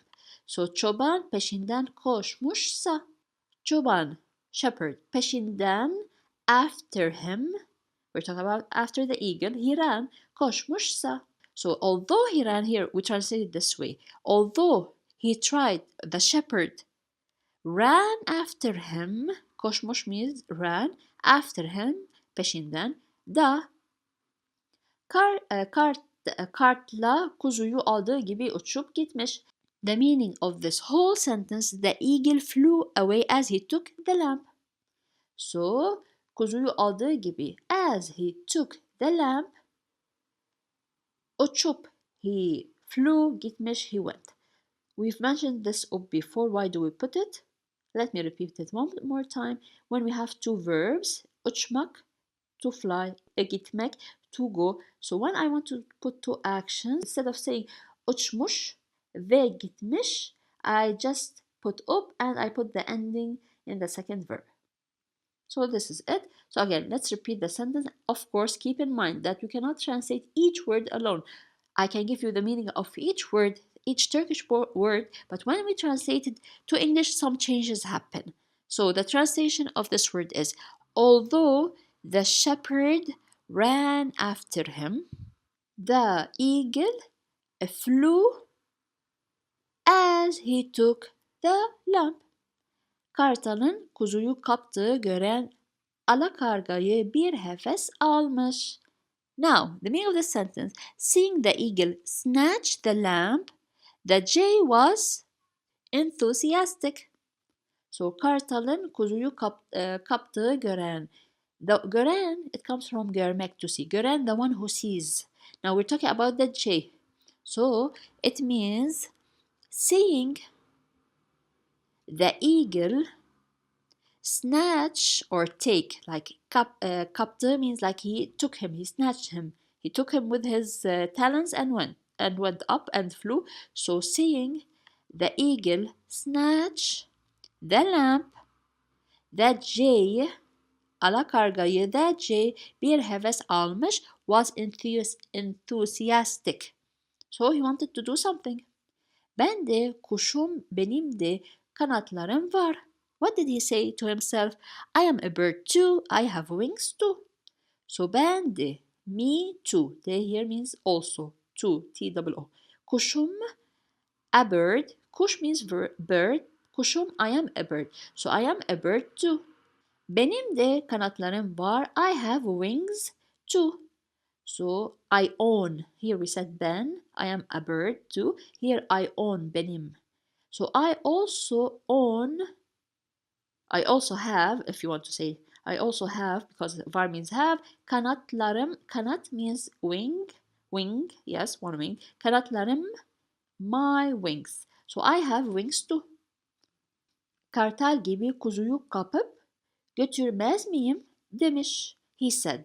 What did he say to himself, this sentence? Can't I snatch a lamb away like an eagle? So he said, he's asking miyim question. Götürmez miyim? Here, götürmek, to take away. Miyim, the question. Kapıp, as we said up, because we have two actions so that we don't repeat the same ending. Kap, as we said before. Snatch. Kartal gibi, as the eagle. Kuzuyu, the lamb or a lamb. So the meaning will be: can't I snatch a lamb like an eagle and take it away? But when we translate, we don't say and take it away. We can say, can't I snatch a lamb away like an eagle? This is how we fix it. Demiş, he said. Now let's go to the next. Let's see what happens to the story. Alakarga kendinden emin bir şekilde kanatlarını çırparak sürüye doğru süzülmüş. Bir koçun üzerine konmuş. Meaning of this sentence is: the jay confidently flapped its wings and slided towards the herd, landing on a ram. Alakarga kendinden emin bir şekilde, meaning the J being sure, being confident from himself or from itself, it doesn't matter. Kendi means himself or itself, kendinden from himself. So he was confident from himself. Bir şekilde means in a way. Let's see the rest of the sentence. Kanatlarını çırparak süreye doğru süzülmüş. Meaning of the sentence. Flapped its wings. So çırparak means flapped. So he moved them up and down as a bird. Flapped its wings. Süreye doğru süzülmüş. The sentence passed before. He slided towards the herd or raised towards the herd. So he moved or flew above them. So flying above them, maybe he'll take a lamp. Let's see. Bir koçun üzerine konmuş. Konmuş means he landed. He landed above a ram. So you know what's a ram? An animal, big animal. He landed on a ram. Üzeri means above, on it. Again, the whole sentence means the J confidently flapped its wings and slided, if you want, and flew or rose towards the herd. And he landed above or on a ram. Tırnaklarıyla koçu kaldırmaya çalışmış ama zavallı karganın gücü yetmemiş. We will stop here because here we have a verb, so we can translate the sentence because it is a complete sentence. Let's see the sentence. What does it mean?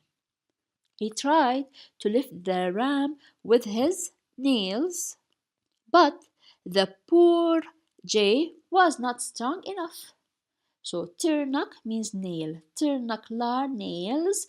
Tırnaklarıyla with his nails. As we said before, this is la means with and y as a protection letter. So with his nails, koçu kaldırmaya çalışmış. He tried to lift the ram. Kaldırmak, to lift. Koçu means the ram. Ama zavallı karganın gücü yetmemiş. It means but poor J gücü yetmemiş. It means was not strong enough. These two means was not strong enough. Of course here ala karga we mean which is the J, but here they wrote karga only. Üstelik tırnakları koçun yünlerine takılmış. Moreover, the meaning. Moreover, his nails were caught in the ram's wool. So his nails, üstelik means moreover, above that. Moreover, tırnakları, his nails, koçun yünlerine takılmış. They were got caught. So he put his nails in the ram's wool and they got stuck. This is it. They got stuck in the ram's wool. Alakarga koçun üzerinde çırpınırken çoban durumu fark etmiş. Meaning of this sentence, while the jay was fluttering on the ram, the shepherd noticed the situation. So alakarga koçun üzerinde çırpınırken, can here with while, sorry, it means while or when or while the jay was fluttering, trying to fly away, moving his wings up and down on the ram, çoban durumu fark etmiş.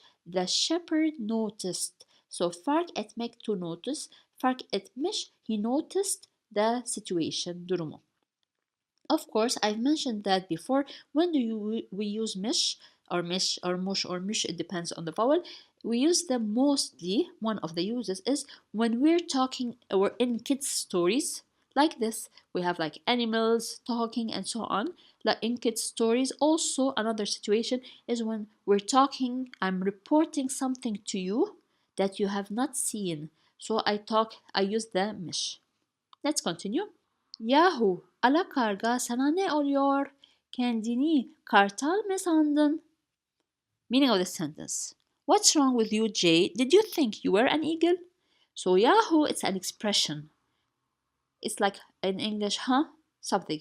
An expression, you say it. So we won't say huh. The sentence means ala karga sana ne oluyor? What's wrong? Sana, you, ne oluyor, what happens? What is happening? So, what's wrong with you? J. This is how we translate it. Kendini kartal mı sandın? Did you think? And we have the question here.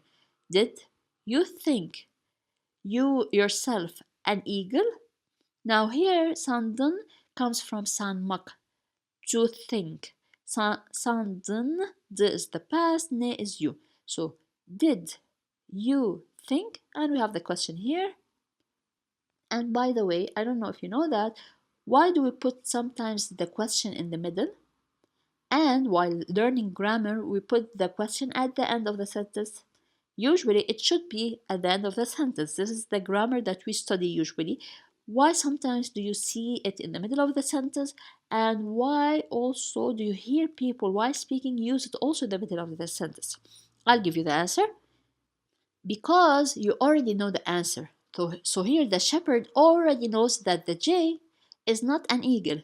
He already knows the answer, but he's asking it just to, like, for example, when you see someone, a student going to in the morning holding a bag and going to a place, you tell him, are you going to school? You know the answer that he's going to school, but you're just asking maybe to double check, maybe to hear from him and so on, but you know the answer. This is the same situation. The shepherd knows that the J is not a kartal, he's not an eagle, and he asks this way. We put the question in the middle. Again, what did we say? Demiş, he said.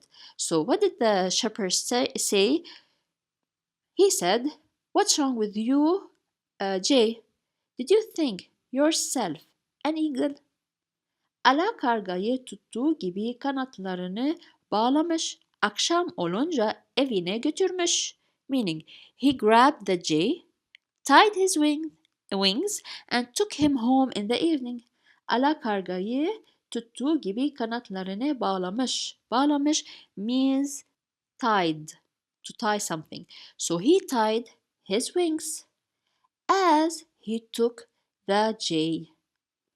Akşam olunca evine götürmüş. Meaning, he took him, of course we're talking about the jay, he took him to his house in the evening. Now, akşam means evening. Olunca means when. When the evening came, he took him to his house.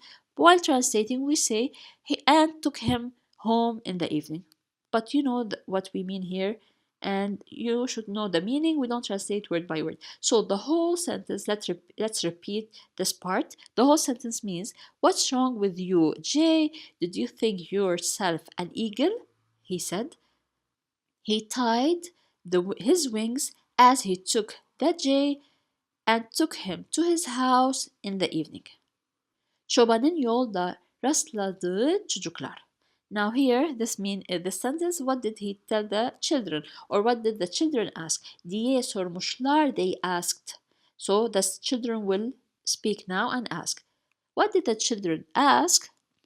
The children met the shepherd on the road. So çobanın yolda means on the road. Çobanın, the shepherd, rastladığı çocuklar. The children that met the shepherd on the road. Rastlamak alone, the infinitive form rastlamak means came across. So they met him on the road while passing. There's no previous meeting. They didn't agree on the meeting. So while they were passing, this is rastlamak, they met the çoban, the shepherd. What did they ask him? Sormuşlar. Çoban amca, bu kuşun adı nedir? Shepherd or Uncle Shepherd. Maybe in English we don't say Uncle Shepherd, I'm not sure. So Uncle Shepherd, yes, we do say. Bu kuşun adı nedir? What is the name of this kuş, of this bird? Çoban. The çoban answered. Demiş, he said. So the çoban, the shepherd said. Demiş. Let's see the sentence. Bu kuşun cinsi alakarga. The type of this bird, okay, so the type of this bird is J. Ama ona sorarsan ben kartalım diyor. But if you ask him, he will say I am an eagle. So ama but ona sorarsan. So SA here means if and means you. So if you ask him. So again but if you ask him ben I kartalım diyor. He will say I am an eagle. So here diyor as it is means I am saying or sorry he is saying or she is saying.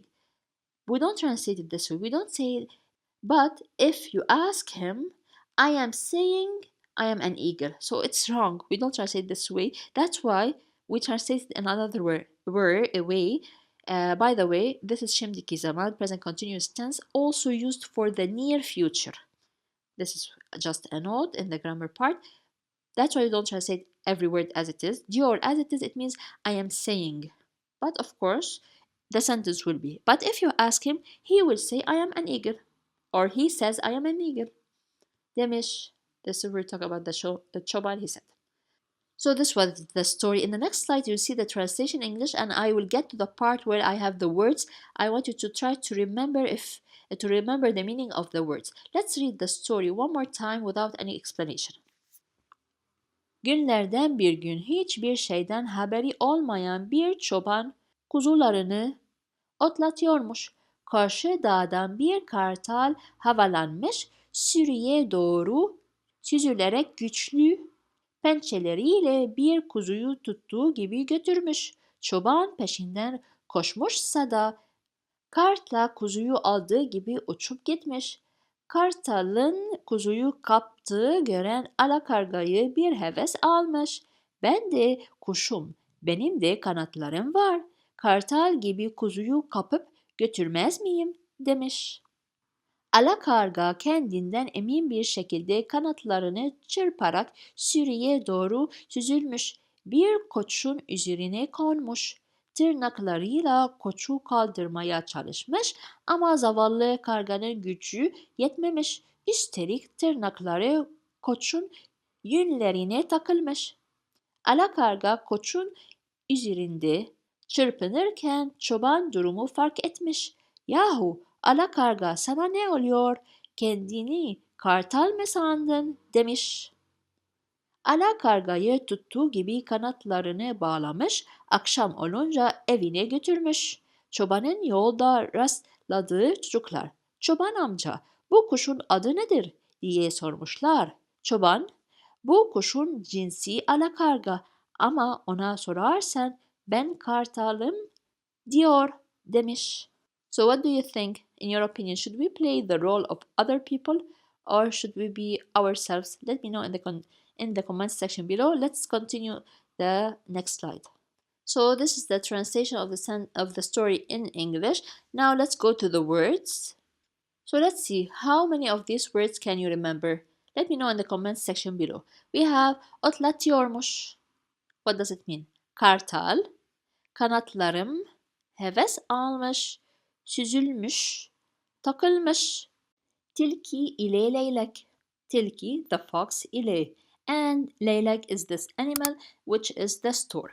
Let's see what does this story talk about. As usual, the first time I will read each sentence and explain it. The second time I will read it without an explanation. And don't forget, at the end of this video, you will have a couple of words that I've taken from the story so that you see if you remember their meanings. Now let's start. Tilki ile leylek ormanda birbirine komşu olmuşlar.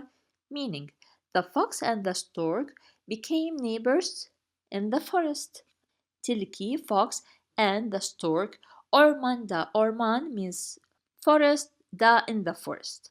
So in the forest birbirine together komşu olmuşlar became neighbors. Now while we translate, we don't say they became neighbors together. This is how we translate it. The fox and the stork became neighbors in the forest. This is how we translate it. We don't translate each word alone.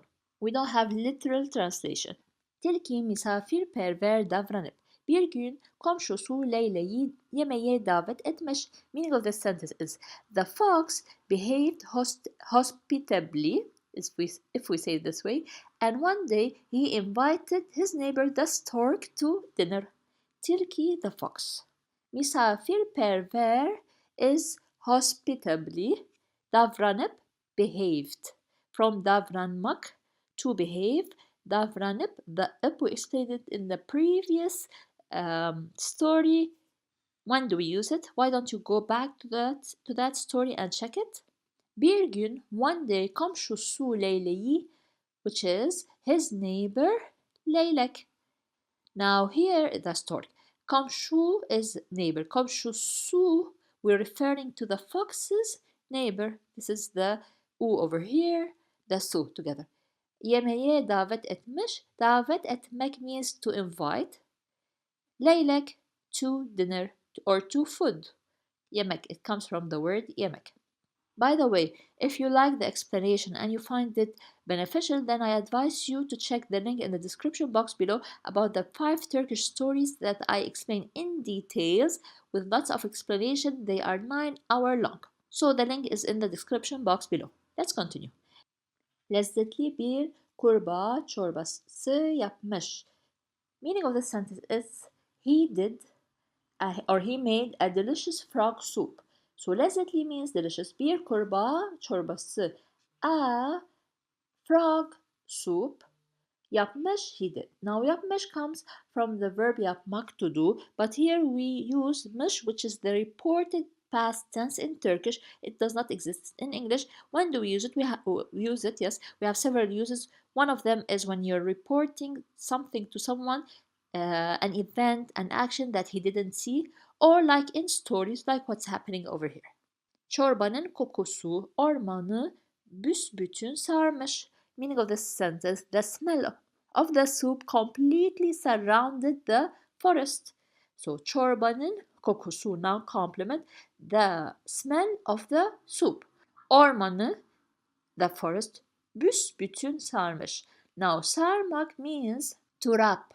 It means it was all around the forest. The smell, of course. And bütün means all. Büsbütün, this is something that we use in Turkish to stress. Like for example, another example is mavi is blue. Masmavi, it's very blue, deep blue. Beyaz, for example, is white. Bembeyaz, it's like very white. Like let's say it's like snow, very white. So we use something next to each word, and each word has a certain words, so we don't repeat them a lot. Depends on the word, of course. You will know them while you read or learn more. Pişmiş etin kokusunu alan leylek sabırsızlıkla yemek saatini beklemeye başlamış. Meaning of the sentence is: the stork, smelling the smell of the cooked meat, began to wait impatiently for the mealtime. Pişmiş etin. Pişmiş from pişmek, which means be cooked. As we said, miş is the reported past tense. Pişmiş etin, from the word et, which means meat. So let's see, kokusunu, the smell. So the smell of the cooked meat, alan leylek sabırsızlıkla. Al means from the verb almak, to take, or to buy, by the way, but here to take. Alan, when we put the an, it means the person who is taking. For example, we use this a lot. Yap, do. Yapan, the doer, the one who does it. Now here, it means, they mean that the one who is taking or smelling that smell, which is the leylek. He's taking that smell. Leylek, okay. Sabırsızlıkla, impatiently. Sabır means patient. Sabırsız is the opposite, impatient. Lik, la, we have la is the with. Sabırsızlık, all of it together, it means impatience. La with, so without patient, or patience we say. Yemek saatini, the time of the food. Beklemeye başlamış, he started to wait. So beklemeye, beklemek, it's the infinitive form, to wait. Beklemeye, we put y as a protection letter e, because we have the verb başlamak. The başlamak, the word before takes e, and I've spoken about this in the grammar lessons. Also, I have the list of the verbs and what they take in front of them. The word that takes, for example, some words take done. Some words take a, and so on. I have a list in my practical steps to learn Turkish, which I will link it below in addition to a lot of things included in this course. So again, let's say the meaning of this long sentence. The stork, smelling the smell of the cooked meat, began to wait impatiently for the meal time. Kurnaz tilki çorbayı derin olmayan düz bir kaba koymuş. Meaning, the cunning fox put the soup in a shallow, flat bowl. So kurnaz means cunning. Tilki is the fox. So cunning fox, because we know that the fox is cunning and we hear that a lot in the stories. Çorbayı koymuş. He put the soup. Now, where did he put it? Let's see. Derin olmayan düz bir kaba, which means derin olmayan. Derin means deep. Olmayan is not deep. So in a not deep, which is, we can say shallow. So it's not deep, it's like not deep. You understand it? Düz bir kaba, düz means straight or flat. Bir kaba, a bowl. Again, the cunning fox put the soup in what? Shallow, flat bowl. Leylek uzun gagasıyla ne yapmışsa bir türlü çorbayı içmemiş ve tilkinin evinden aç olarak ayrılmış. Let's see the explanation. Let's see the whole explanation. The stork couldn't drink the soup, whatever it did, with its long beak, and left the fox's house hungry. So let's see till here içmemiş because it's a verb, so we can explain this sentence till here. The leylek, the stork, uzun gagasıyla, with, la is with, y as a protection letter. We also explained why in the previous story. We always explain why. So the stork, with its long beak, ne yapmışsa, whatever he did, bir türlü çorbayı içmemiş. He couldn't drink the soup in any way. So the stork couldn't drink the soup in any way, whatever he did with his long beak. Ve tilkinin evinden aç olarak ayrılmış, and left, ayrılmak, to leave, ayrılmış, he left, and left the houses, or the fox's house, aç olarak, hungry. So aç here in this sentence, it means hungry, olarak, as hungry.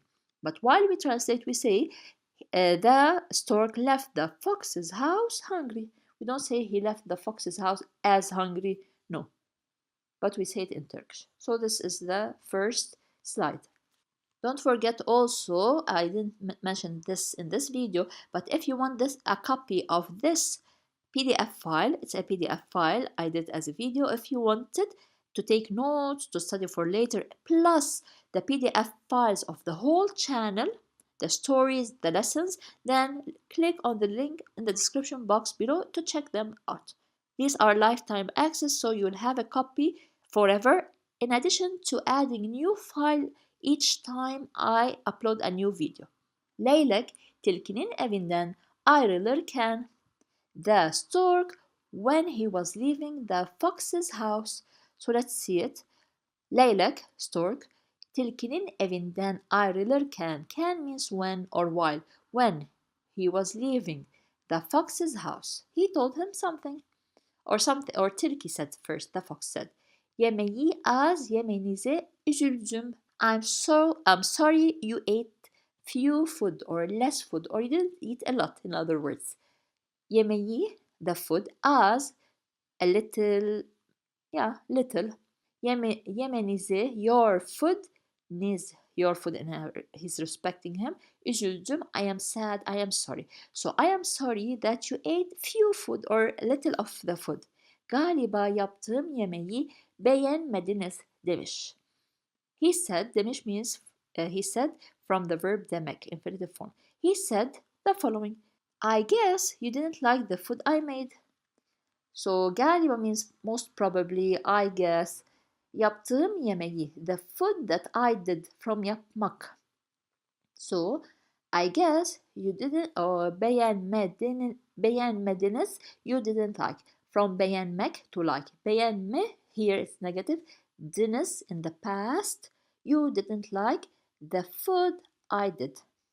He said. The leylek answered. Olur mu? Çok beğendim. I liked it a lot. Olur mu means like, is it possible? So it means like, of course I liked it. So, is it possible? Çok beğendim. I liked it a lot. Ellerinize sağlık. This is a term that we use when someone, for example, puts the food for you, prepares the food, like here invites you. It means health to your hands. It's a term, you use it. Hepsi çok lezzetliydi. Everything was very delicious. So çok, very, hepsi, everything. Lezzetli, as we said, delicious. Lezzetliydi was. This D is the past. Y as a protection letter. Why? Why do we use letter Y as a protection letter? Also, we mentioned it before in the previous story. Demiş, he said.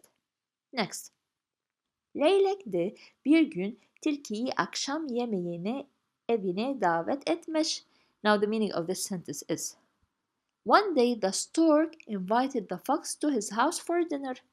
Leylek de, the stork also, bir gün a day tilkiyi, the fox, akşam yemeğine, to the evening's food, which is dinner, evine, to his house, davet etmiş, he invited.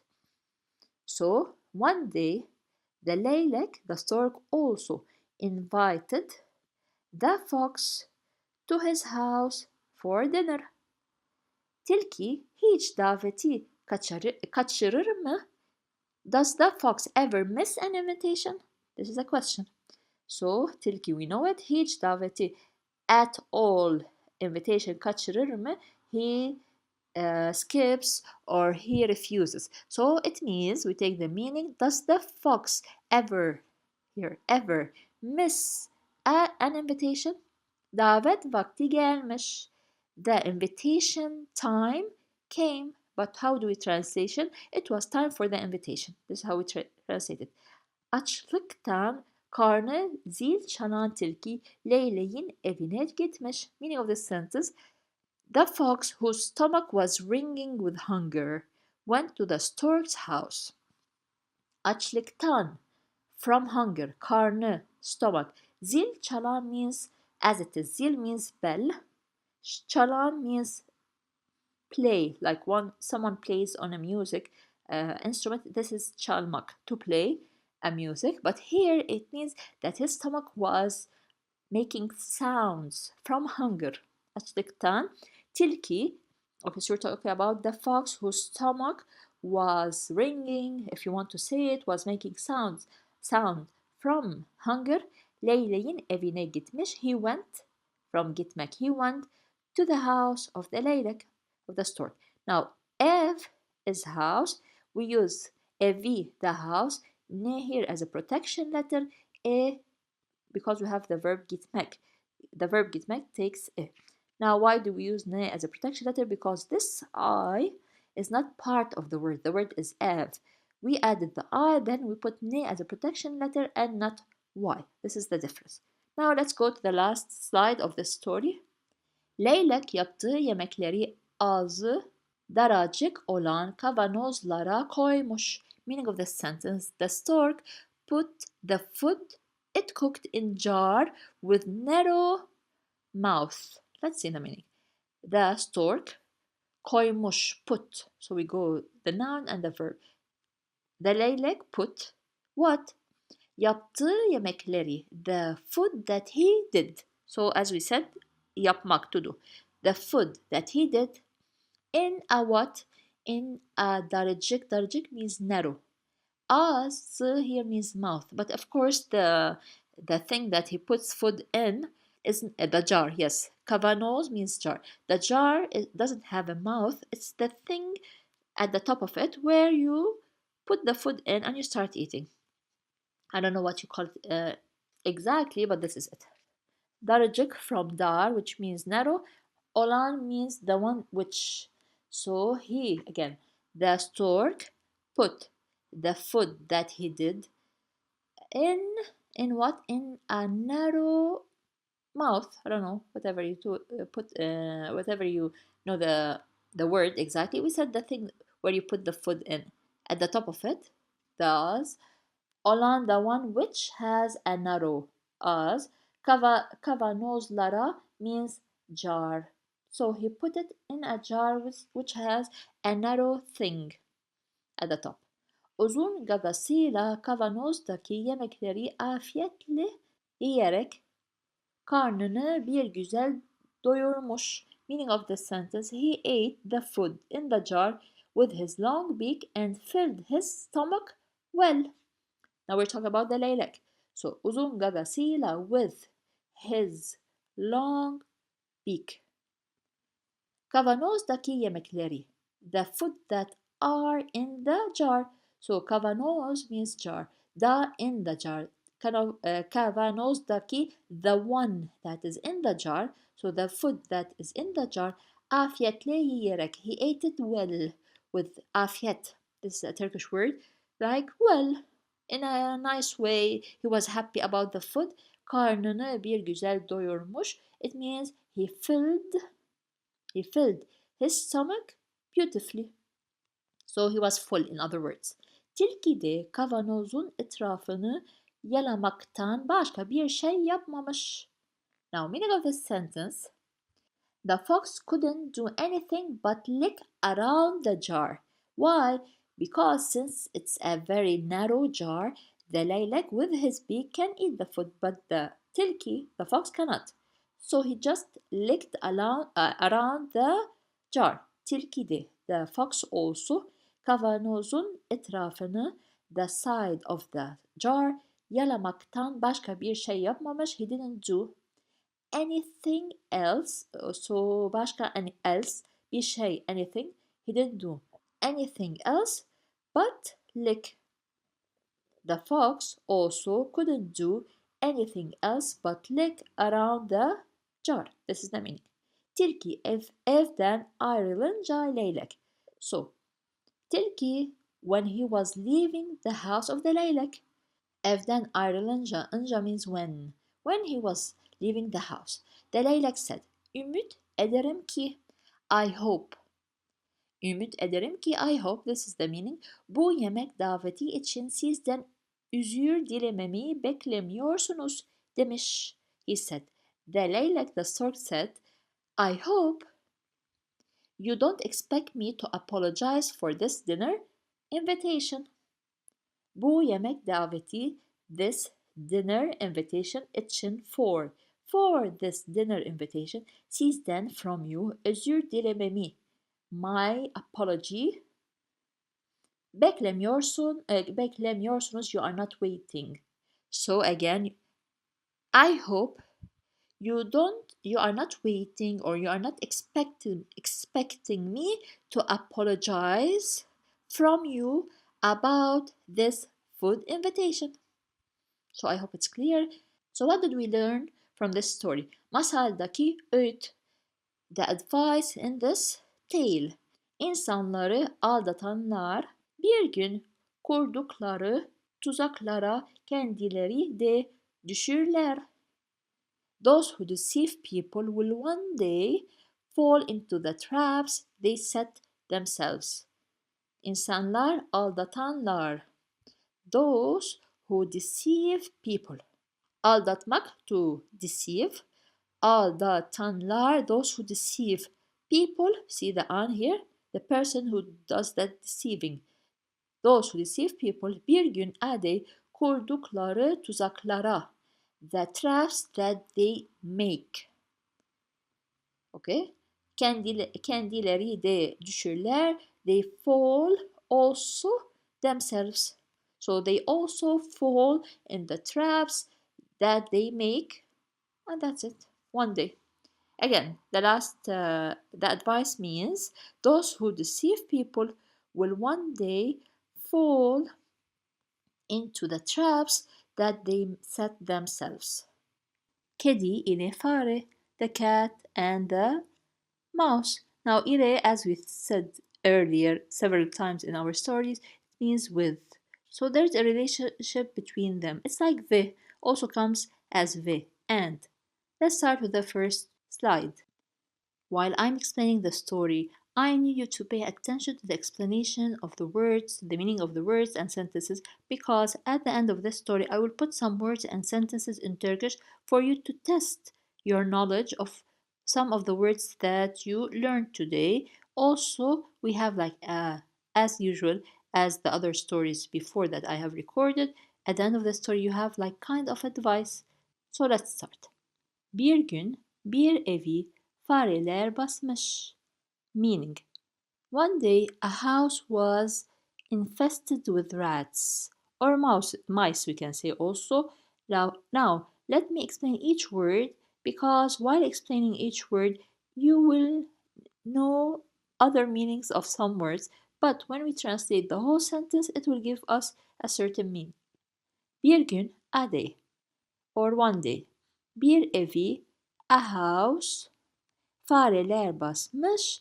Mice basmak, as it is when we go to the infinitive form, basmak means to step, to press.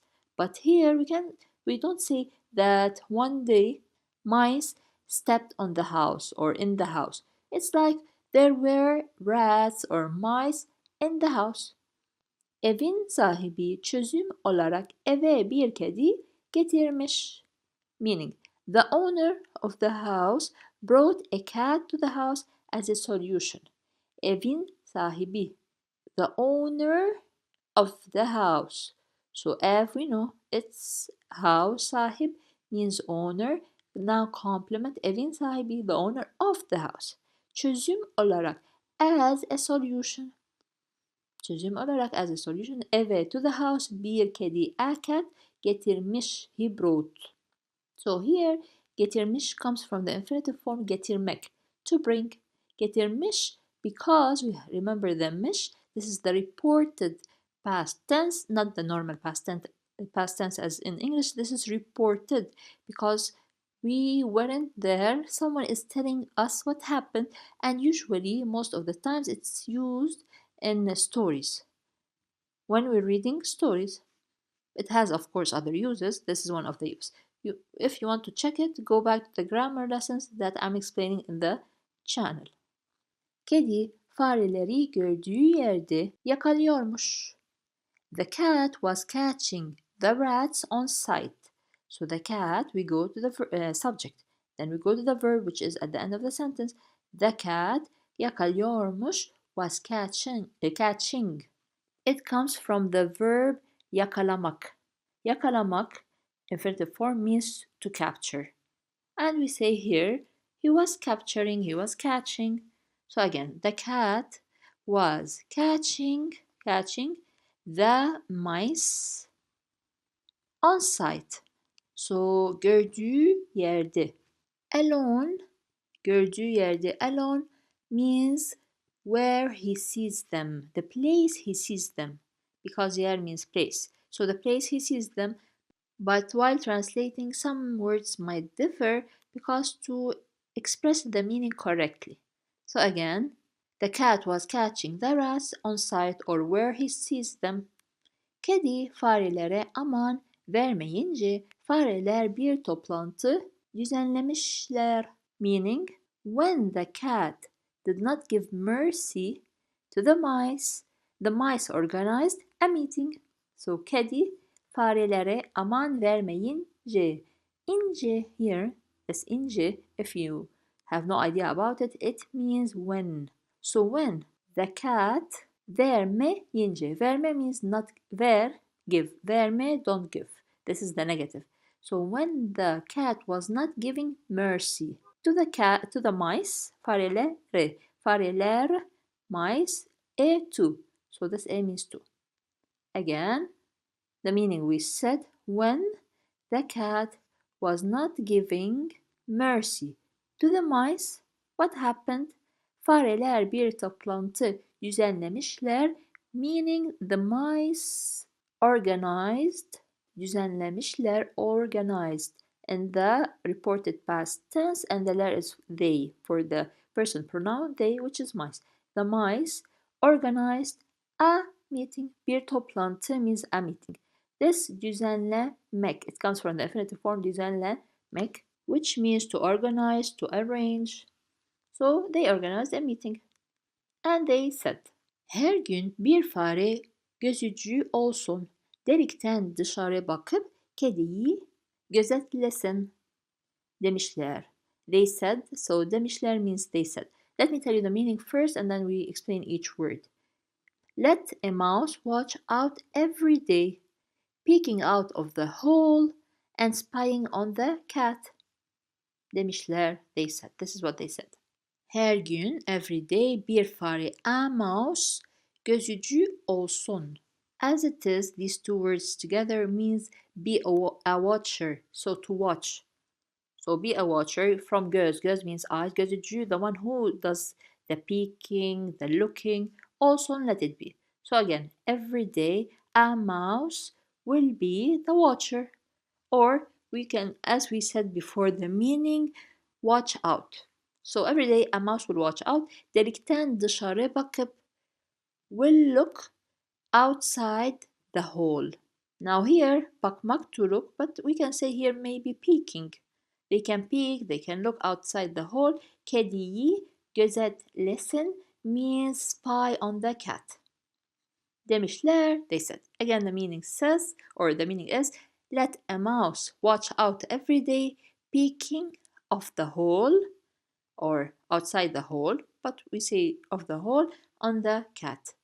Again, the meaning is, let a mouse watch out every day, peeking out of the hole and spying on the cat. Kedi bakmış. Farelerden ses yok. Bir şeylerin döndüğünü anlamış. Meaning, the cat looked. There was no sound from the mouse. He understood that something was up. The cat looked. In the past, reported past tense. The cat looked. Farelerden ses yok. There is no sound from the mice or from the rats. Den means from. So the cat looked. There is no sound from the mice. Bir şeylerin döndüğünü anlamış.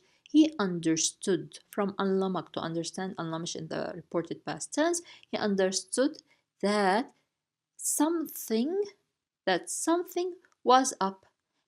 Now here I cannot translate both of each one alone. Anlamış, yes, I can translate it. Anlamak, to understand. He understood. He understood. Now here döndüğünü from dön. Dön means back, return. But here it means something else. He understand that there was something going on. Kedi de bir oyun kurmuş. The cat also played or did or created a game. So here kedi de. The cat also. When de is alone it means also. The cat also bir oyun, a game. Kurmuş means established. As it is. Kurmuş means established. But here we don't say the cat also established a game. No, we say the cat also did a game or played a game. See, we don't always translate the words as they are. Okay, we know what's kurmak, to establish, but while translating the sentence, it seems wrong. He doesn't establish a game, he plays a game. Bir sandalyenin üzerinde ayaklarını havaya dikip ölü taklidi yapmış. Meaning, he put its feet in the air on a chair and pretended to be dead. Bir sandalyenin üzerinde, above a chair. Ayaklarını, his feet, let's say his, not its, his feet, ayaklarını, his feet, havaya, to the air, dikip. Here dikip means he put. But dikmek alone has so many meanings. One of the meanings is stitch. But here it means like he put them up straight. Ölü taklidi yapmış. He pretended to be dead. Ölü means dead. Taklidi or taklid. Taklid alone means imitation. To pretend, yapmış, he did. So he pretended to be dead. Again, the meaning of the whole sentence is the cat also played a game. He puts his feet in the air and pretended to be dead. Now I want to explain this part. It passed so many times before in other stories. What is this ip? This ip is, or it is in a sentence when we have two actions, dikip and yapmış. These are two verbs. Instead of saying dikmiş ve ölü taklidi yapmış, we remove the miş and the ve and we replace them with ip. Now when we see ip, we know that the ending of the second verb is the same as the ending of the first verb. That's why when I translate it, I say it dikip in the past. He did something, he put up in the past. So again, I repeat, if this ip was not there, we can remove it by the way. The sentence will be the following. Dikmiş ve ölü taklidi yapmış. Or we remove the miş and the ve, it is ip. This is the ip. Now let's go to the second slide. Gözcü fare delikten dışarı başını çıkarıp bakmış. Meaning, the cat that was looking, was observing. This word passed before. So, the cat that was observing, the observer mouse, let's say the observer mouse, peeked out of the hole and that's it. So, gözcü fare, the observer mouse, delikten dışarı başını çıkarıp bakmış. Looked, bakmış. Or also we can say peeked in our case. Looked or peeked. Dışarı başını çıkarıp. It put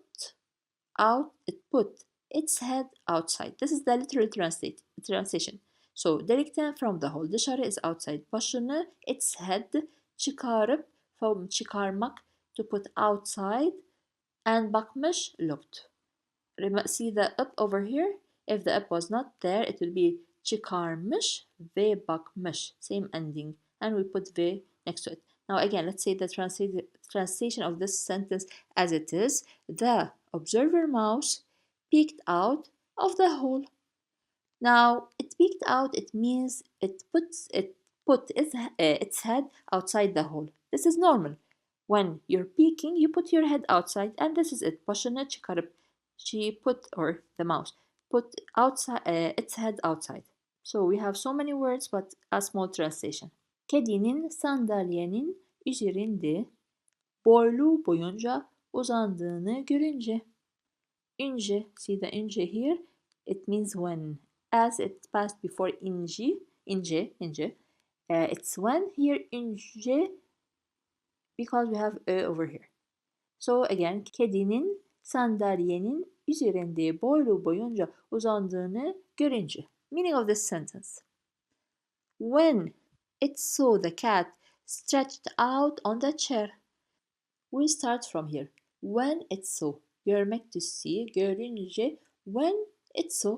So when it saw that the cat was stretching, uzandığını, here it means stretching. Boylu boyunca means throughout or across. So when it saw that the cat was stretching throughout or across the chair, she said something, it said something. So üzerinde means above the chair. But the translation of this sentence would be when she saw the cat stretched out on the chair, she said, İnatçı olduğun kadar da kurnazmışsın. Meaning, you are as cunning as stubborn. Let's translate each word alone. İnatçı means stubborn. Olduğun kadar means as much as. Da also kurnazmışsın, you are cunning. So the meaning would be, you are as cunning as you are stubborn. Let me repeat the words again, the meaning of the words. İnatçı means stubborn. Olduğun kadar means as much as. Da also kurnazmışsın means cunning. You are cunning. Hiç boşuna oyun oynama bizimle. Boş bir çuvala koyup bağlasalar seni yine de sana yaklaşmam demiş. She said, the mouse said, the following sentence. Let's see the meaning first and then translate each word alone. Don't play games with us for nothing. If they put you in an empty sack and tie you up, I still won't come near you. Hiç boşuna oyun oynama. Don't play. Oyna means play. Oynama, don't play. So don't play again a game for nothing. Hiç boşuna, for nothing. Because boş means empty. Hiç boşuna, for nothing.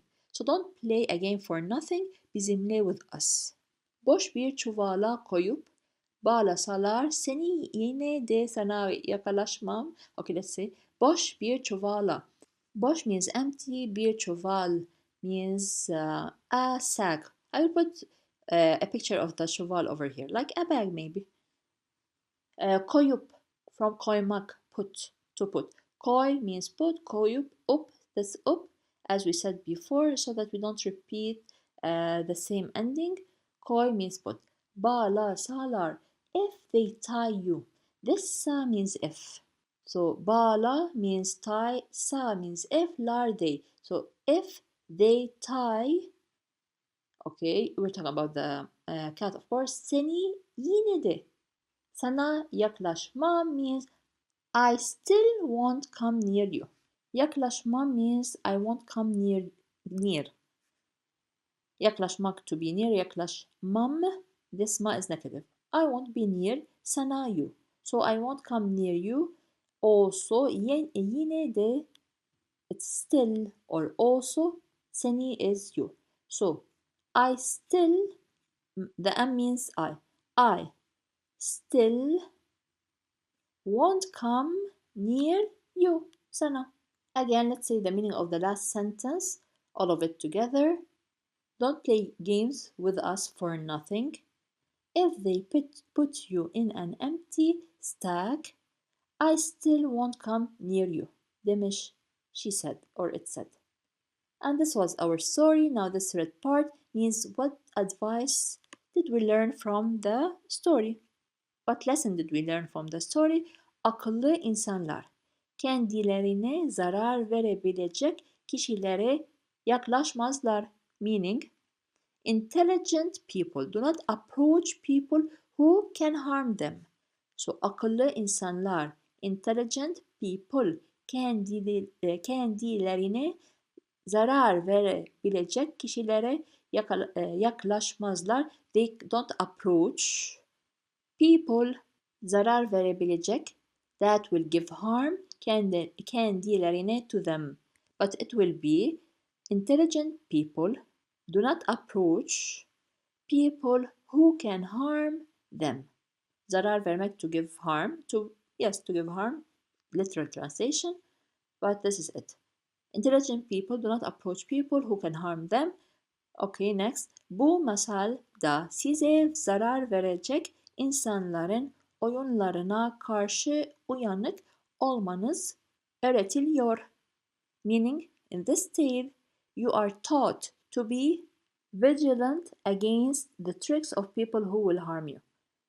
Or maybe you'll be awake, which is this word, uyanık, vigilant, which is you'll be awake, you will be aware. So again, the meaning of the last sentence, in this tale, you are taught to be aware against the tricks of people who will harm you. So bu masal da, in this tale too, size zarar verecek insanların, people who will harm you. As we said, zarar vermek, to harm, zarar verecek, will harm you because ecek is the future. People who will harm you, oyunlarına karşı uyanık olmanız öğretiliyor. We go to the verb. Öğretiliyor means you are taught. So you are taught. To be, uyanık olmanız means to be aware, to be vigilant, to be aware, yes, careful maybe. Oyunlarına karşı means against their games, and also it means against their tricks. This is what the meaning of the sentence is. Karşı means against. Again, the last sentence means, in this tale, you are taught to be vigilant against the tricks of the people who want to harm you. So, are you careful, or are you aware of the people who want to harm you and you stay away from them? Let me know in the comments section. Now we go to the words that passed in this story Let's see if you remember them. If you know their meanings, let me know your answers below in the comments section to check them up. These are the words çözüm olarak. Do you remember what does it mean? Yakalıyormuş, toplantı. Bir oyun kurmuş. What does it mean? Try to guess them and put them in the comments section. Ölü, kurnazmışsın, bağlasalar. Now, before I end, there's something that I didn't mention. Of course, we still have one more slide, one last slide. I will show you it in a minute. If you think this story is beneficial, you like the way I'm explaining in details, then I highly recommend that you check the 5 Turkish stories. I will put the link below in the description box. It consists of 9 hours of storytelling and story explaining, same as I did now, word by word. Even grammar is included in the explanation of these stories. So I will put the important links in the description box below. Now let's come to the last slide. This is the last slide, the translation in English. You can check it out. Bir zamanlar kral tarafından kötü muamele gören bir muhafız varmış. Meaning of the sentence: Once upon a time, there was a guard who was mistreated by the king. So bir zamanlar, if you've watched the previous stories, you know that bir zamanlar means once upon a time. Kral tarafından, by the king. So king tarafından by. Kötü muamele, bad treatment. Muamele is an Arabic word. So kötü muamele gören bir muhafız varmış. There was a guard that saw bad treatment by the king once upon a time. So we don't translate it as that saw a bad treatment. He was mistreated in English. While translating, we say that. So the sentence would be, once upon a time, there was a guard who was mistreated by the king. Kralın ona yaptığı eziyete daha fazla dayanamayan muhafız saraydan kaçarak ormanda gizlenmiş. Meaning, the guard who could no longer bear the torture of the king escaped from the palace and hid in the forest.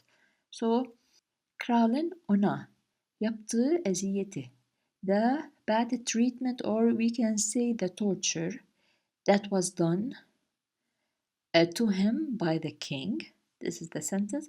Daha fazla, no longer. So fazla means more. Daha fazla means more and more. He could not bear it anymore. We can say no longer. Dayanamayan, could not bear, from dayanmak. Dayanmak till here, when we use the mak, dayanmak means to bear.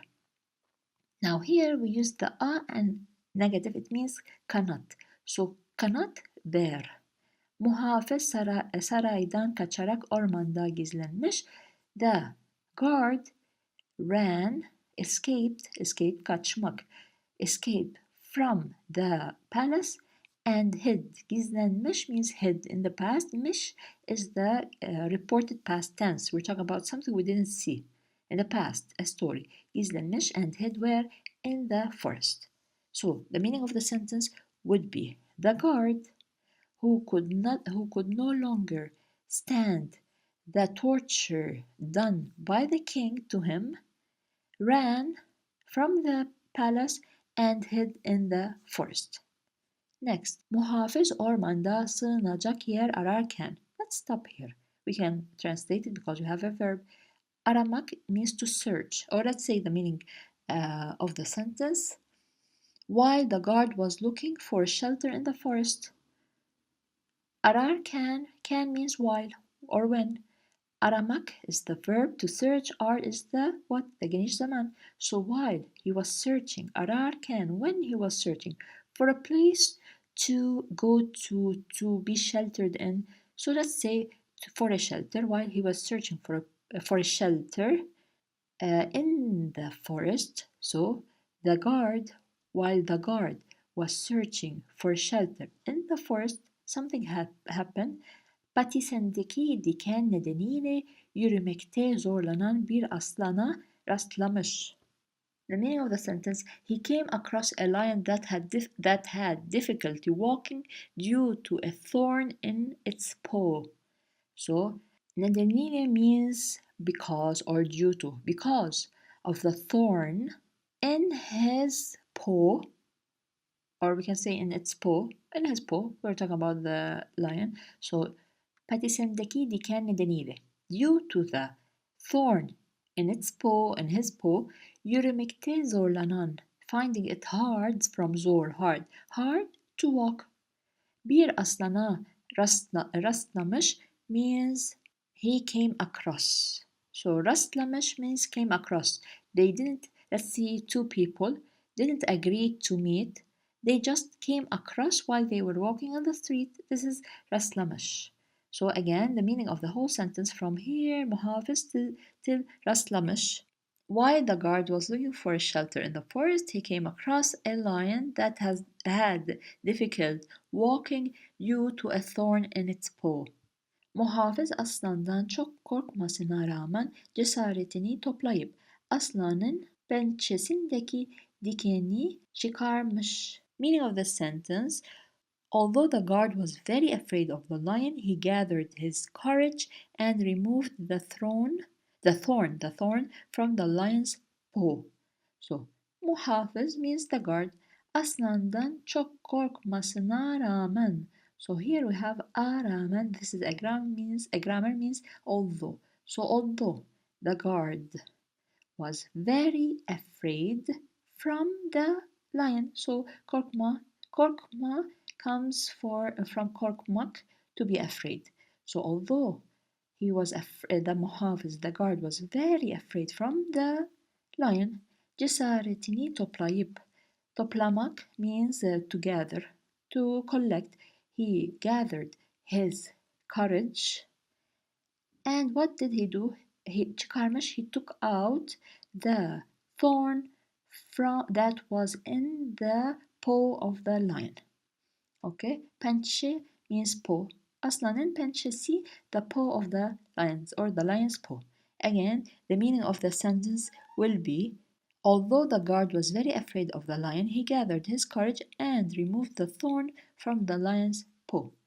Aslan patilerindeki dikinden kurtulduğu için rahatlamış ve ormanın derinliklerine doğru gitmiş. The lion was relieved to get rid of the thorn in his paw and went deeper into the forest. So aslan patilerindeki dikinden kurtulduğu için rahatlamış. Okay, we stop here. Rahatlamış.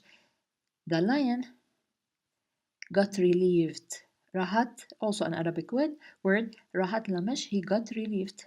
So the lion was relieved from what? For getting rid of, kurtulmak, to be saved. The lion was relieved for getting rid of what? The thorn. From the thorn. This word means then means from the thorn in his paws. Okay, as we said, in his paws ve ormanın derinliklerine doğru gitmiş, and he went straight to. So gitmiş means went. Doğru gitmiş means he went right to the deep of the forest, which means he went deeper into the forest. Again, the last sentence means the lion was relieved to get rid of the thorn in his paws and went deeper into the forest. Muhafız ormanda saklanacak yer ararken. So let's stop here. Also the same word, which means while he was searching for a place to hide in the forest.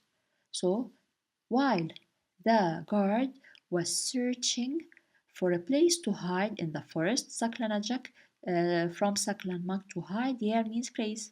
While the guard was searching for a place to hide in the forest, bir sincap ailesini rastlamış. Also the same word. He came across a family of squirrels. So bir sincap, also Arabic word, a squirrel, ailesine rastlamış. He came across a family of squirrels. Ve sincaplar onu ağaç kavuğundaki yuvalarında misafir edebileceklerini söylemişler. Meaning of this sentence: and the squirrels said they could host him in their house in the tree trunk. So, onu ağaç kavuğundaki. In here the in the tree's trunk. Yuvalarında, their house. So their house was in the tree's trunk. Misafir means visitor. Host, to host them. But misafir means visitor. Edebileceklerini söylemişler. They said. So they here when we say misafir edebileceklerini, they could host him. They could host. So the sentence means the squirrels said to him that they could host him in their house in the tree's trunk. Muhafız bu teklifi memnuniyetle kabul etmiş. The guard gladly accepted this offer. So, bu teklifi means this offer. Memnuniyetli means gladly. Kabul etmek. Kabul etmek means to accept. Kabul etmiş. He accepted in the past. So, the guard gladly accepted this offer. Fakat çok geçmeden kralın adamları muhafızın yerini öğrenmişler. Let's stop here because we have a verb. We can translate it. The sentence means, but soon the king's men knew the guard's place or location. So fakat means but. We have also in Turkish ama. Okay, ama and fakat means but. Çok geçmeden, now geçmeden without passing. Çok means a lot. So, but here when we want to translate, it means soon. So it didn't take a lot of time. Time didn't pass a lot. It means soon. But soon kralın adamları, the king's men, muhafızın yerini öğrenmişler.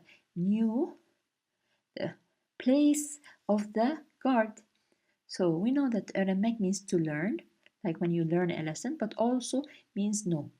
So again, but soon the king's men knew the place of the guard. Ve muhafız ile birlikte ona yardım eden sincapları yakalayıp cezalandırmaya karar vermişler. Meaning of the sentence, and decided to catch and punish the guard and the squirrels who helped him. Muhafız ile birlikte ona yardım eden sincapları, the guard, together with, ile means with and sometimes it means with.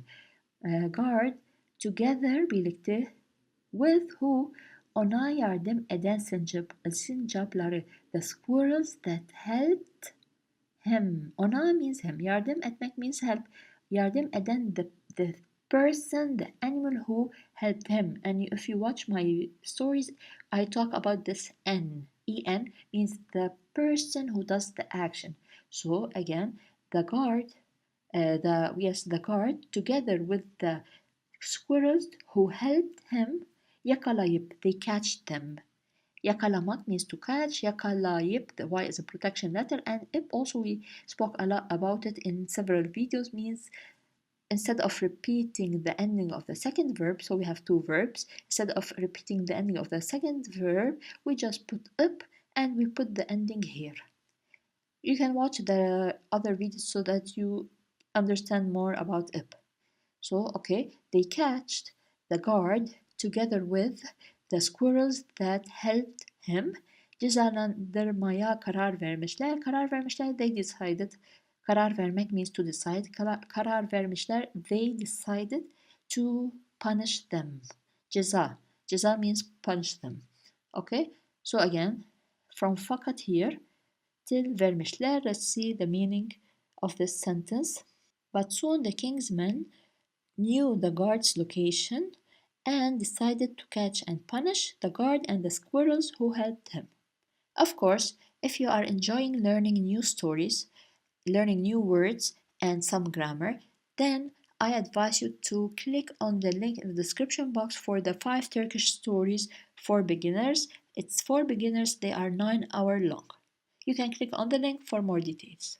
Kral ceza olarak muhafızı ve sincapları bir aslanın inine atmış. As punishment, the king threw the guard and squirrels into the lion's den or into a lion's den. So kral, the king, ceza olarak, as a punishment. So olarak means as a punishment. What did the king do? The king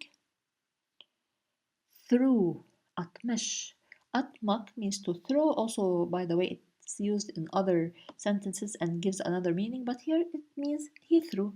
So, as a punishment, the king threw the guard and the squirrels into, this a means two, into a lion's den, which means like his house. Aslan muhafızı görünce hemen tanımış.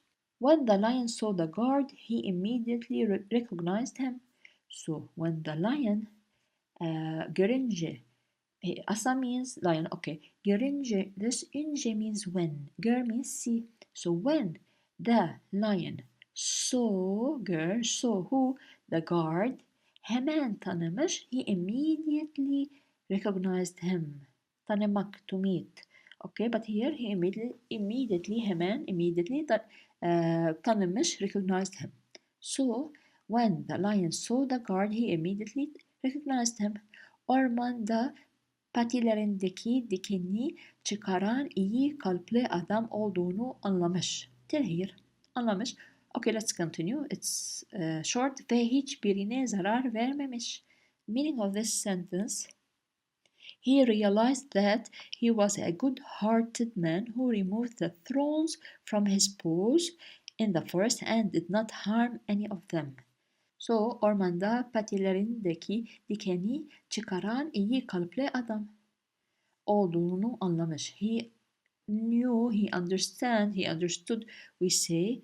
But here we can also change it a little bit. He didn't understand, he realized that, olduğunu, that the man was iyi kalpli, means good-hearted.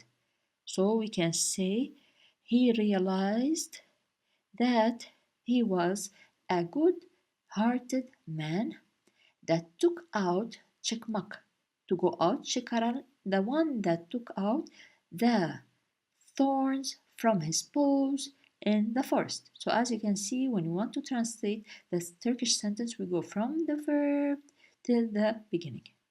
So it's opposite. Ve hiçbirine zarar vermemiş and didn't hurt any one of them. So zarar vermek means to hurt. Vermemiş, this means the negative. Miş is our reported past tense. So zarar vermemiş, he didn't hurt hiçbirine, any one of them. Not the lion, not the guard, nor the sincap, the squirrels. Kral ve adamları bir süre bekledikten sonra oradan uzaklaşmışlar. The king and his men waited for a while and then walked away. So kral ve adamları, the king and his men, bir süre bekledikten sonra. Ten sonra means after. So ten sonra means after. Waiting. Beklemek means to wait. Dikten sonra, yes, this is it. Dikten sonra means after. So after, waiting. Bir süre, for a while, the king and the men, okay, so oradan uzaklaşmışlar, moved away from there, they walked away. Oradan, from there, uzaklaşmışlar, from uzak means far, uzaklaşmışlar, it changes, we use the lash, which means moved away from there, walked away, in other words. So the translation of this sentence would be the king and his men waited for a while and then walked away. Muhafız, sevimli sincap dostlarıyla aslanın ininden kurtulup ormana doğru yol almışlar. Meaning, the guard and his cute squirrels friends escaped from the lion's den and headed towards the forest. So, muhafız, okay, the guard, sevimli sincap dostlarıyla, la means with his, we say here cute friends. So the guard with, dost means friend, the guard with his cute squirrel friends, aslanın ininden kurtulup, they were saved, okay, or we can say also escaped from the den of the lion, from the lion's den, and what, ormana doğru yol almışlar, and they walked or they headed towards the forest. So we have ormana to the forest. Doğru. Directly yol almışlar. They took the road. We don't say that, of course. It means and headed towards the forest. So the sentence here till here means the guard and his cute squirrel friends escaped from the lion's den and headed towards the forest. Sincaplar ormandaki mutlu hayatlarına dönerken muhafız da kendisine yeni bir hayat kurmak için uzak diyarların yolunu tutmuş. So, meaning of this long sentence is while the squirrels returned to their happy lives in the forest, the guard set off to a distant land or also distant lands to build a new life for himself. So, sincaplar ormandaki mutlu hayatlarına dönerken can, remember the can, when or while the squirrels returned. Dönmek means to return, döner. Can, this is the grammar er, which means geniş zaman. While the squirrels returned to their happy lives in the forest. Okay, orman means forest. Ormanda in the forest. Ormandaki, that is in their forest. So the life that is in their forest. Mutlu hayatlarına, to their happy lives.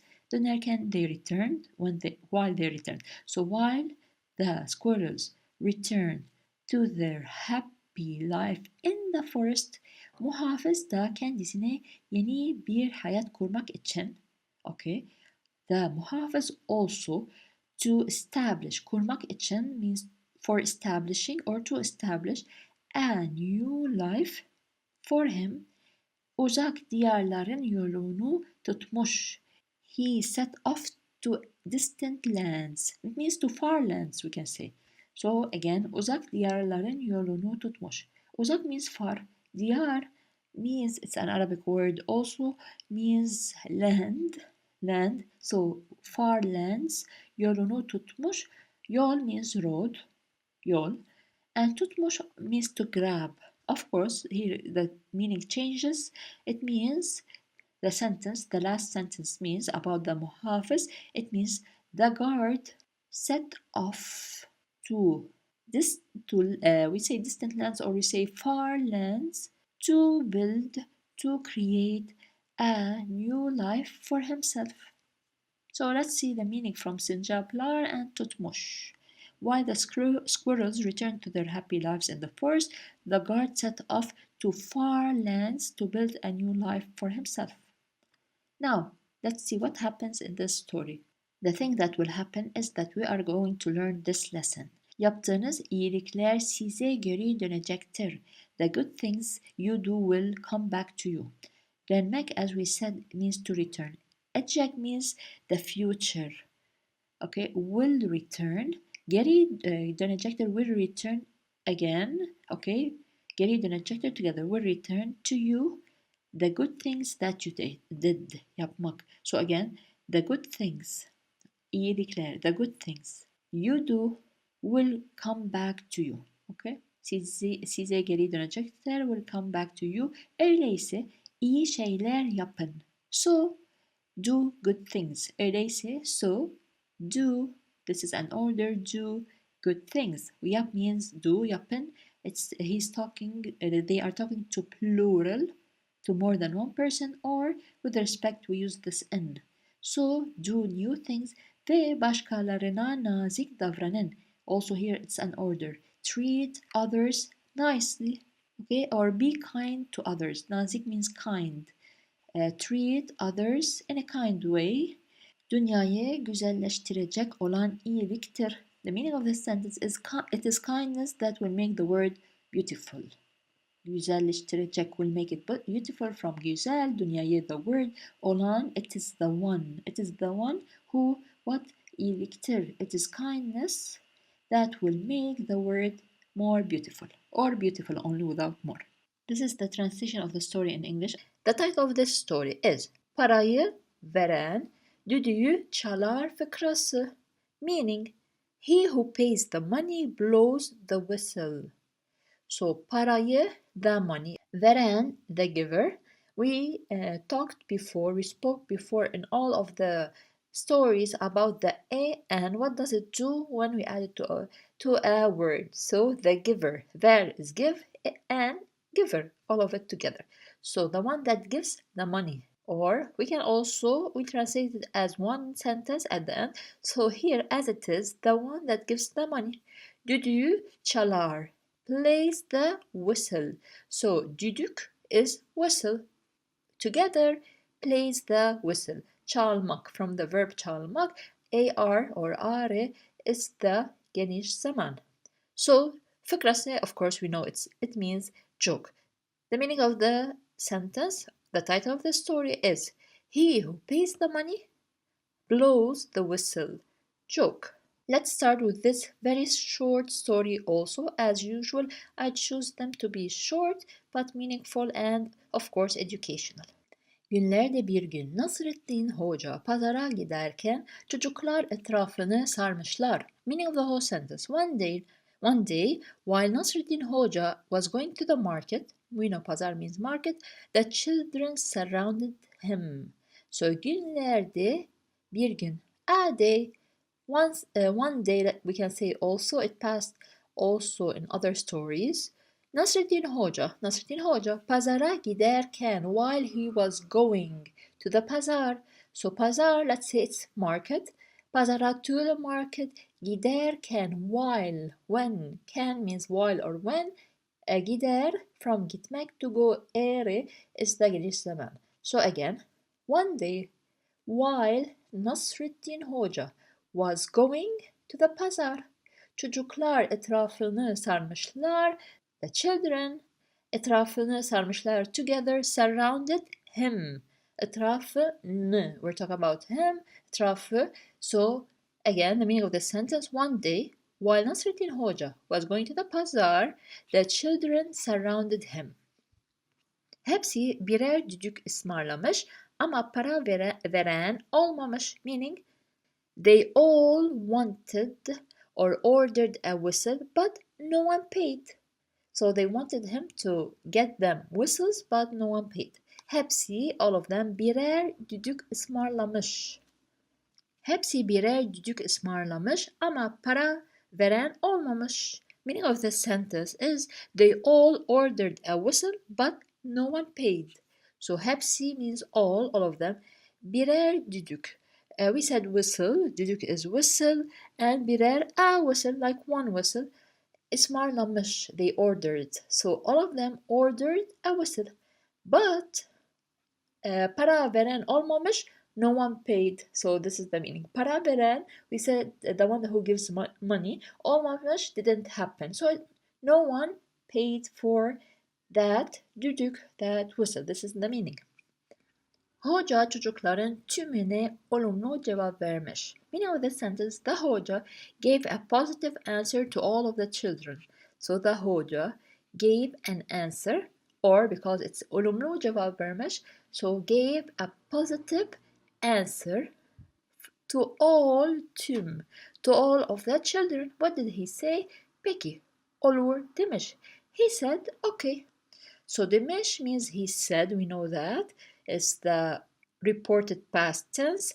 Peki means okay, olur means the same meaning. So peki olur means okay demiş, he said. Çocuklardan yalnız biri elinde para olduğu halde hocaya şunları söylemiş. Now the meaning of the sentence, only one of the children having money in his hand said to the teacher the following. So çocuklardan yalnız biri. Now as it is, çocuklardan from the children. Yalnız means alone, biri one. So it means only. Yalnız here means only. So only one of the children. Elinde para olduğu halde, meaning having money in his hand. So elinde, in his hand, para means money olduğu halde. Here it means now halde alone. In the state. So of course there isn't any situation here, but it means elinde para olduğu halde, having money in his hand, hocaya şunları söylemiş, said to the hoca the following. So şunları, those, hocaya, to the hoca, why as a protection letter, söylemiş, from söylemekmiş is the reported past tense. Şu parayla bana bir düdük getirir misin? What did he ask the What did the child ask the Nasruddin Hoja? He said, "Can you bring me a whistle with this money?" This money. So shu parayla, with this money, by the way. So la is what? Is with. Ye as a protection letter, and we said why here do we have y as a protection letter? Because we have here l and we have a. Why do we put a protection letter? Because the la origin is la or ile. So ile starts with an I, but we remove it because we attach it. But assume here we have a vowel. Şu parayla, with this money, bana bir düdük getirir misin? Can you bring me, get me? Get me, so bana means me. A düdük means a whistle. Hoca akşama doğru pazardan dönmüş.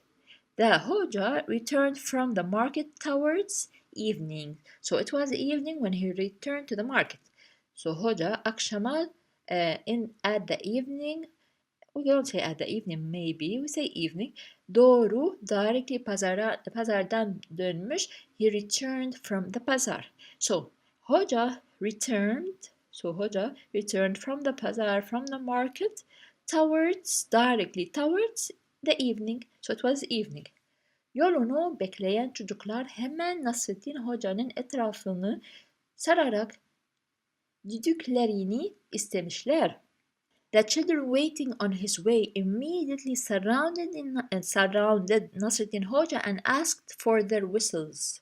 So yolunu, his way. So the way of who? Nasreddin Hoca. The way where he is walking.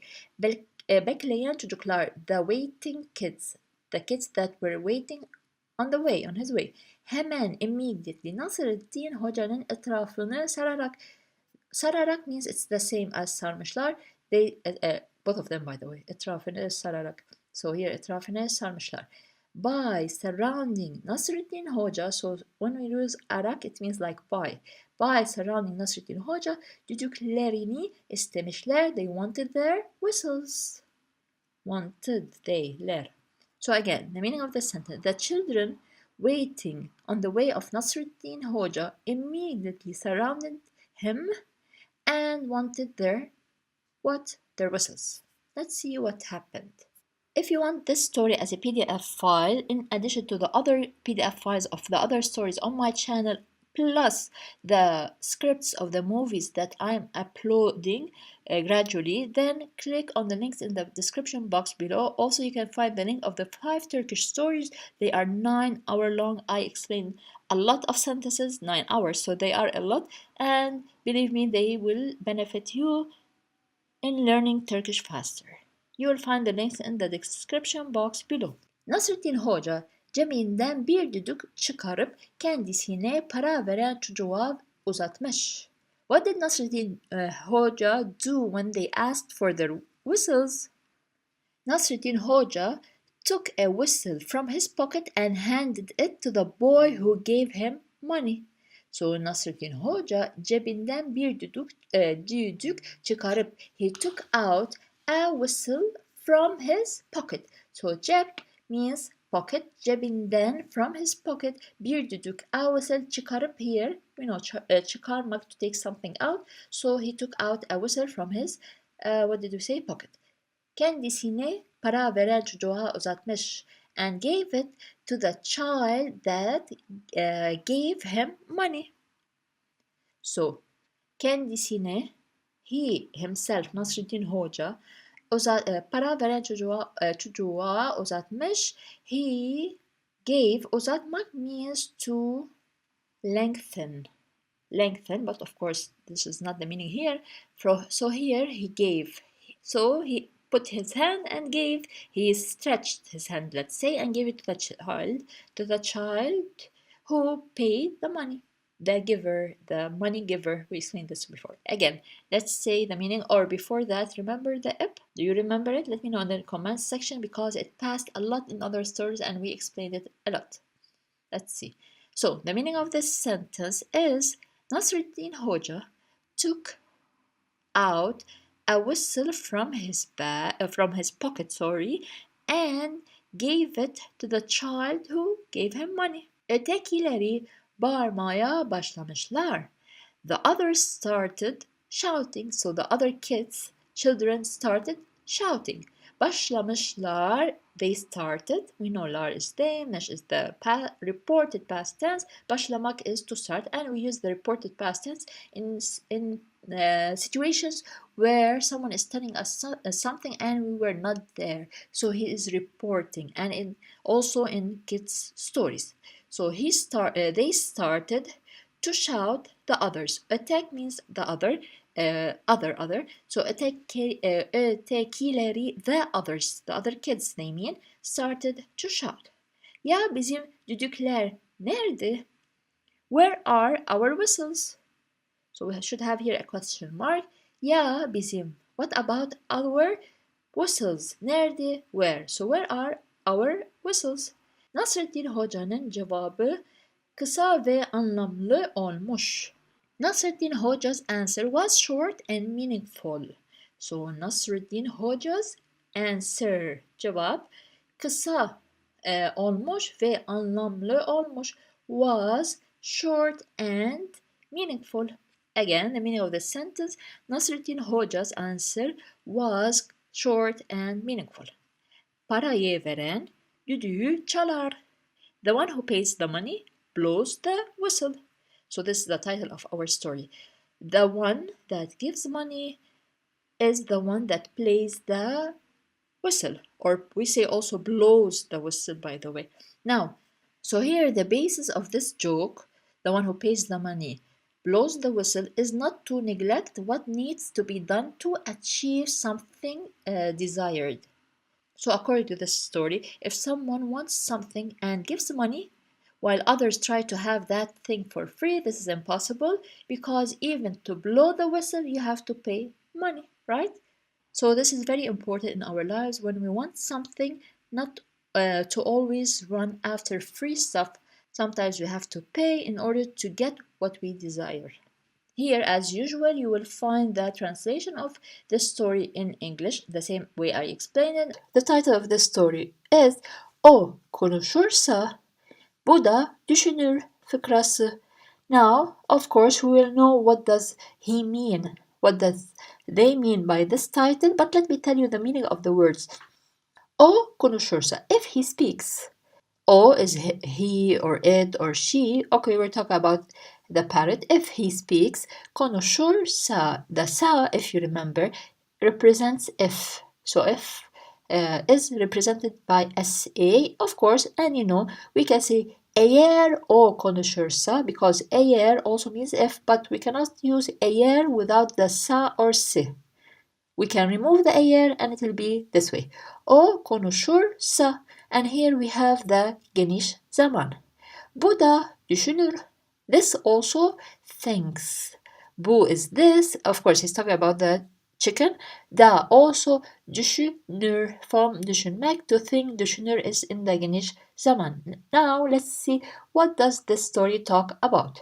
First, I would like to thank John for this nice message that he sent me, or it's a feedback that he sent about the 5 Turkish stories that he bought that I prepared, and as you know, they are 9-hour long.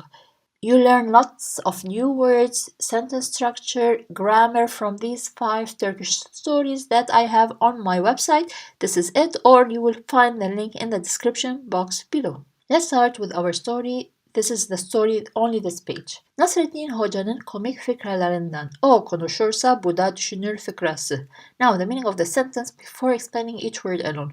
One of Nasreddin Hoca's funny jokes is, and the name. If he speaks, this also thinks. Nasreddin Hoca'nın komik fıkralarından. So here from fıkra we know it's joke. Fıkralarından jokes. Done from. So one, they mean here one of Nasreddin Hoca's comic jokes is the name as we said. If he speaks, this also thinks. Nasreddin Hoca'nın güldürürken düşündüren fıkralarından harika bir örnek. Meaning of this sentence is a great example of Nasreddin Hoca's jokes that make you laugh and make you think. So here we will start harika bir örnek. A great example. Of what? Of Nasreddin Hoca's jokes. So one of his jokes, as we said here, again, a great example of one of Nasreddin Hoca''s jokes that make you güldürürken düşündüren, that makes you smile or laugh and think. Güldürmek, düşünmek. To smile, to laugh, and to think. So again, this sentence means a great example of Nasreddin Hoca''s jokes that make you laugh and think. Günlerden bir gün pazarda bir papağanın 100 altına satıldığını gören Hoca Nasreddin evinden bir hindi getirip 200 altın ister. Meaning of this sentence till here, one day, seeing a parrot sold for 100 gold coins in the market, Nasreddin Hoca brings a turkey from his home and asks for 200 golden coins. Let's see. Günlerden bir gün, of course, if you're following my stories, you know it means one day. Pazarda bir. In the pazar, in the market, bir papağanın 100 altına satıldığını gören. Hoca Nasreddin. Okay. Now let's explain this sentence. Seeing. Now gör is see. Gören, the one who sees. Of course, we're talking about Hoca Nasreddin or Nasreddin Hoca. So, seeing. A parrot sold or being sold. What do we say? Being sold or being sold? Being sold, yes. Satıldığını for 100 gold. Now here, of course, they mean gold coins. In the market, what did Nasreddin Hoca do? Evinden bir hindi getirip, he brought a turkey from his house. 200 altın ister and wanted 20 gold coins. So he wanted to sell that hindi, that turkey with 200 gold coins. Again, the meaning of this sentence is, one day, seeing a parrot sold for 100 gold coins in the market, Nasreddin Hoca, what did he do? Brings a turkey from his house and wants to sell it. Of course, it means so 200 gold coins. Herkes hocaya şöyle der.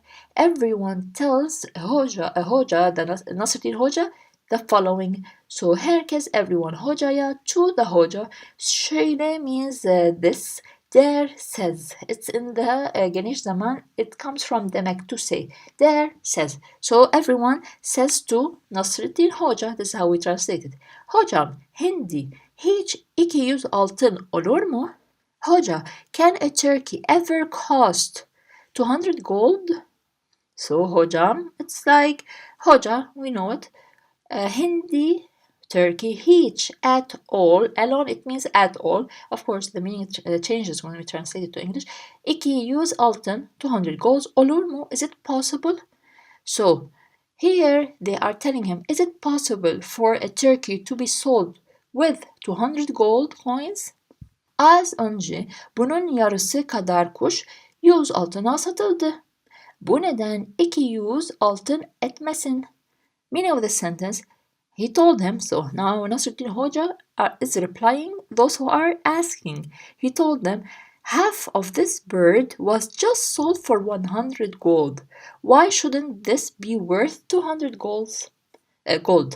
So az önce, before, bunun yarısı kadar kuş.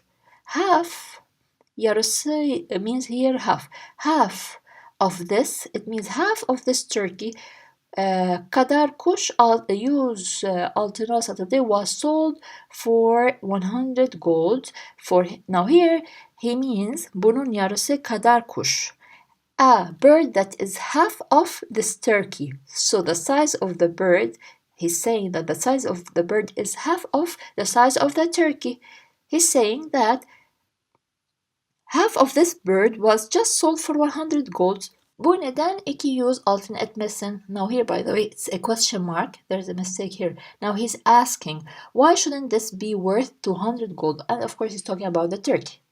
So bu neden, why is this 200 gold etmesin, not worth of? And here it means, why shouldn't this turkey be worth of 200 gold?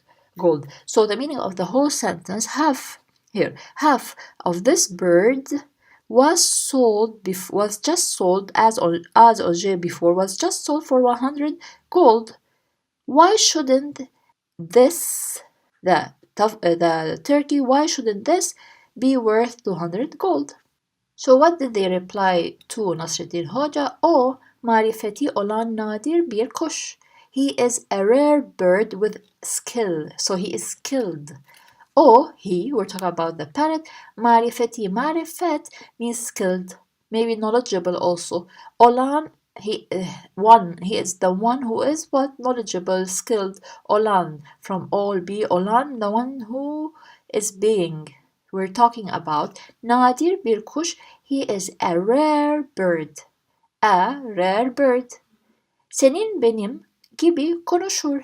He talks, he speaks like you and me. Konuşur.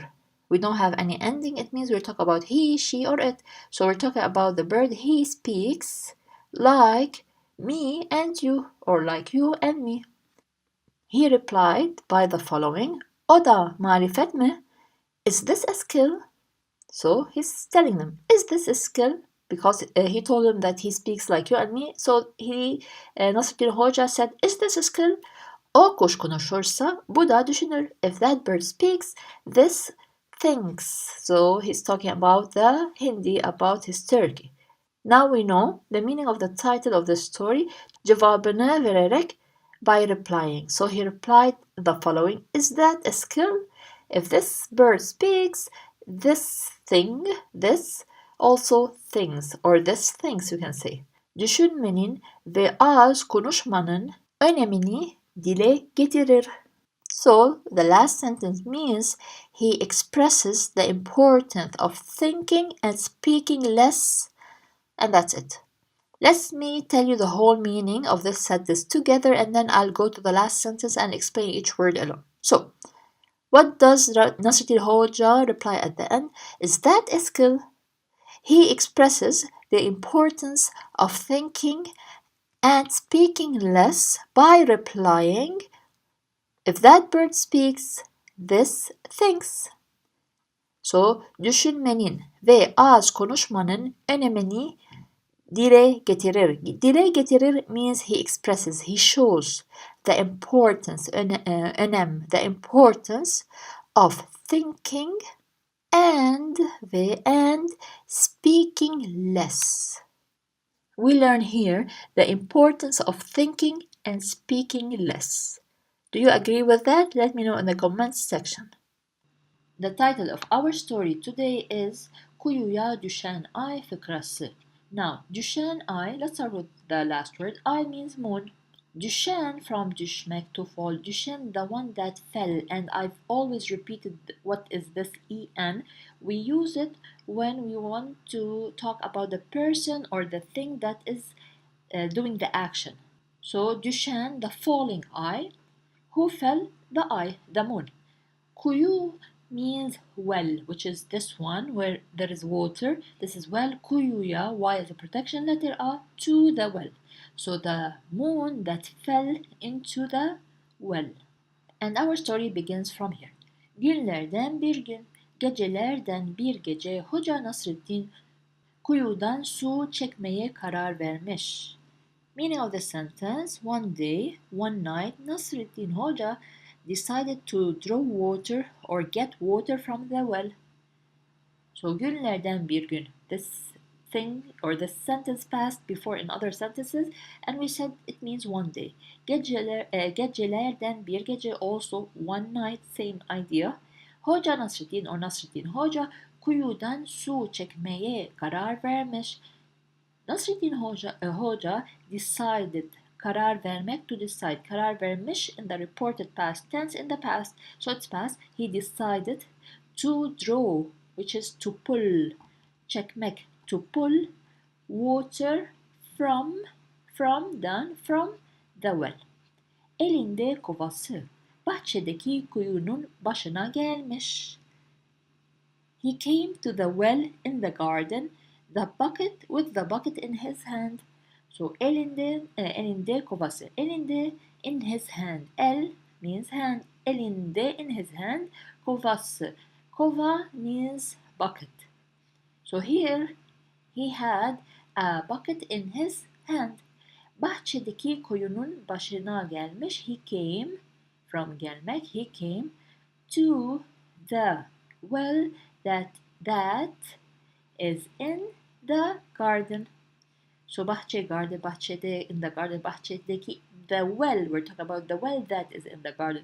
Kuyunun, here, from kuyu, which is well, başına, from the beginning we say baş, also means head, it also means first. So he came to the well, we don't say to the beginning, to the first of the well, no, he came to the well. Gelmiş. Tam kovayı sarkıtacağı sırada kuyunun içinde ayı görmüş. Just as he was about to drop the bucket, he saw the moon in the well. So tam means just about doing that action. Kovayı, which is what did we say? The bucket. Sarkıtacağı comes from the word sarkıtmak, which means to dangle, to hang down. So he wanted to put the bucket down, hang it down, drop it down, also means drop. So when he sırada, like at that time. So when he was just about to drop the bucket, koyunun içinde ayı görmüş. He saw, from görmek, he saw the moon inside where? The well. When I'm done with the story, I will put the English translation, and also I will read the story without any translation, without any explanation, so that you know how the words are pronounced. Let's continue. Ay kuyuya düşmüş diye üzülmüş. The moon fell into the well. He was upset. So Nasruddin Hoja was upset because the moon fell into the well. Sonra da ayı kuyudan nasıl çıkaracağını düşünmüş. Then he thought about how to get the moon out of the well. Sonra, then or later, sonra da later, ayı kuyudan. The moon from the well. Nasıl, how, çıkaracağını to take it out düşünmüş. He thought. So then he thought about how to get the moon out. This is how we translate it. Çıkarmak means to take out, but this is how we should translate it. Fix the sentence a little bit. Later, he thought how to get the moon out from the well. Aklına kovası gelmiş. He thought of his bucket. So aklına, in his head. So he thought. Gelmiş, came. So it will be the bucket or his bucket, kovası. Represents the owner, Nasruddin Hoca. The thought, we say, what came to his head? The bucket. So aklına, to his head. Kovası, his bucket. Gelmiş, came, which means he thought of his bucket. This is how we translate it. Ayı kova ile çıkarmaya karar vermiş. He decided to take out the moon with the bucket.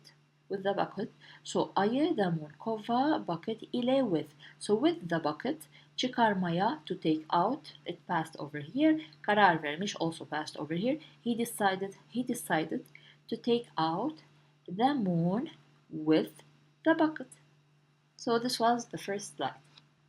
Of course, if you want to take your time while reading the story and take some notes, then click on the link in the description box below to receive the PDF file of this story and other stories on my channel. Now let's continue. Kovayı ipiyle kuyuya sarkıtmış. He hung the bucket in the well with the rope. So kovayı, the bucket, ipiyle, with, this le is with, why as a protection letter? Because this with is ile. Kuyuya, to the well, sarkıtmış, it passed this word before, it means he hung. So he hung the bucket in the well with a rope. Kova suya deyince de çekmeye başlamış. When the bucket touched the water, he started to pull. So, when here suya deyince de. Here it means when the bucket was in the water, or also you can say here it means touched. So when the bucket touched the water, he started from başlamak. He started to pull. This word passed before. Su ile ağırlaşan kova bir süre sonra kuyu duvarına takılmış. The bucket, which became heavy with water, was stuck on the wall of the well after a while. So, su ile ağırlaşan kova. The kova, the bucket, that was heavy, from the word ağır, that was heavy. See the an over here? What was heavy? The kova, the bucket, that was heavy. With the water, after a while, bir süre sonra, after a while, kuyu duvarına takılmış. It was stuck. Takılmak. It was stuck where? On the well's wall. Now here, if you notice, we said ile means with and le means with. They are the same, by the way. You either add the word, the le or ile, you add it to the word and remove the I, or you write it as separate. So, su ile, same as ipi ile. But here, when we add it, we remove the I and put Y as a protection letter. Nasreddin Hoca kovayı ne kadar çekmek istemişse de bir türlü becerememiş. No matter how much Nasreddin Hoca wanted to pull the bucket, he could not succeed. So here ne kadar, how much he wanted. No matter how. So no matter how Nasreddin Hoca wanted, istemişse, wanted to pull the bucket, bir türlü becerememiş. He couldn't succeed. He couldn't do it. He couldn't succeed at all. So bir türlü, or it means somehow. Somehow he couldn't succeed, or together bir türlü becerememiş means was never able to succeed. So somehow didn't succeed. We can say it this way. Kovanın yukarı gelmemişsinin nedeni ayın ağır olmasına vermiş. Meaning of this sentence is he attributed the reason why the bucket didn't come up because the moon was heavy. So here the reason of the bucket not coming yukarı at the top, what was the reason? Ayın ağır olmasına. The heaviness being, or let's say the moon being heavy.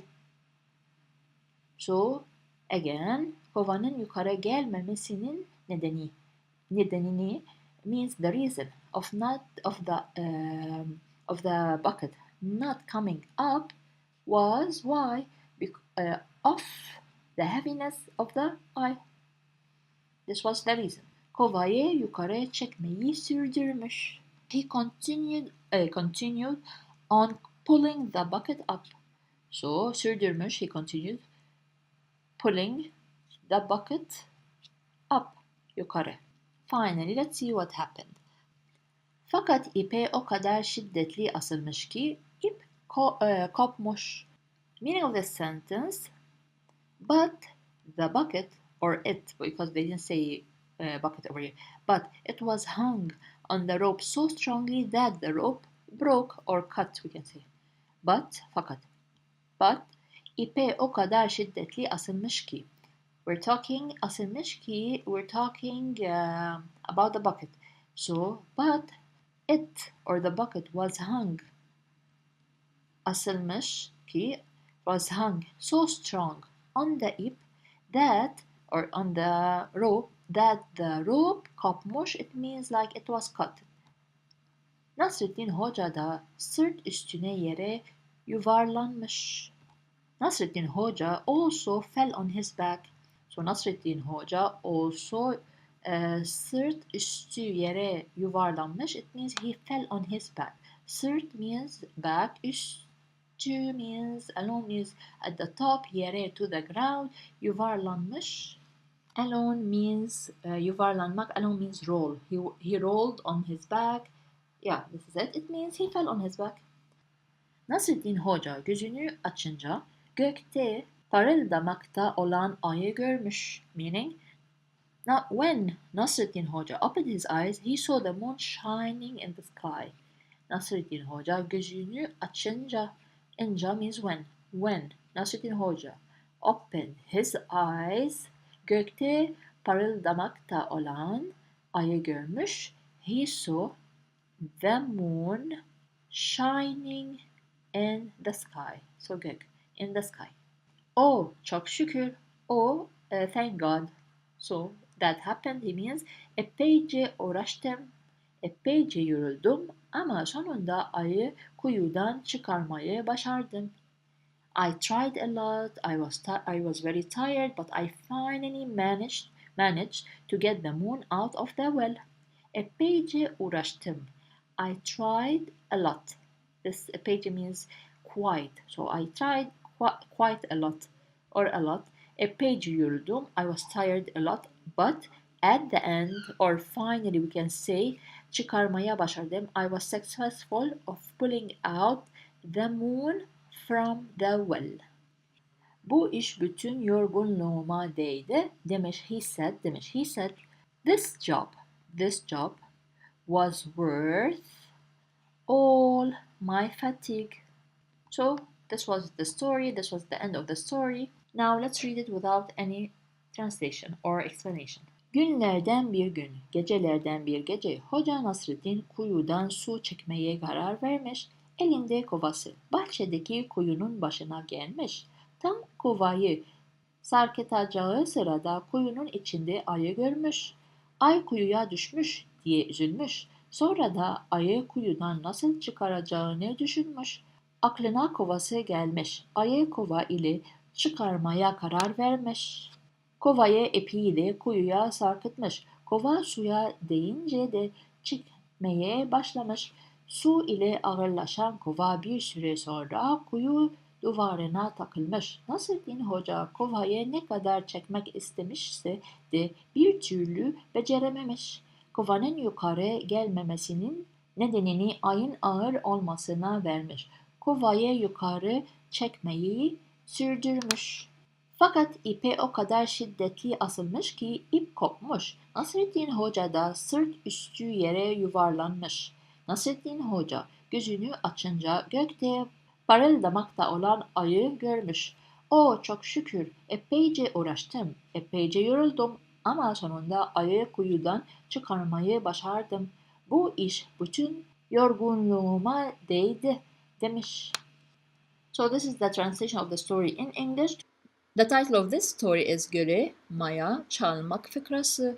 So I will explain more the meaning of this title or what the story talks about when we are explaining, because of course the story here is not about stealing or playing any music, because çalmak normally means playing music, like playing something, and also means knocking on the door, ringing the bell, also means stealing. But here it's not that at all. It's totally different. Let's see what does the story talk about. This is the story only, and then you have the English translation. Let's see. Günlerden bir gün Nasreddin Hoca eline yoğurt mayası bakracını alıp göle doğru yola koyulmuş. Meaning of the sentence: one day Nasreddin Hoca took the yoğurt mayası bucket, I will explain more, and set off towards the lake. So he went to the lake. First of all, günlerden bir gün. Of course, if you're following my channel, you know that it means one day.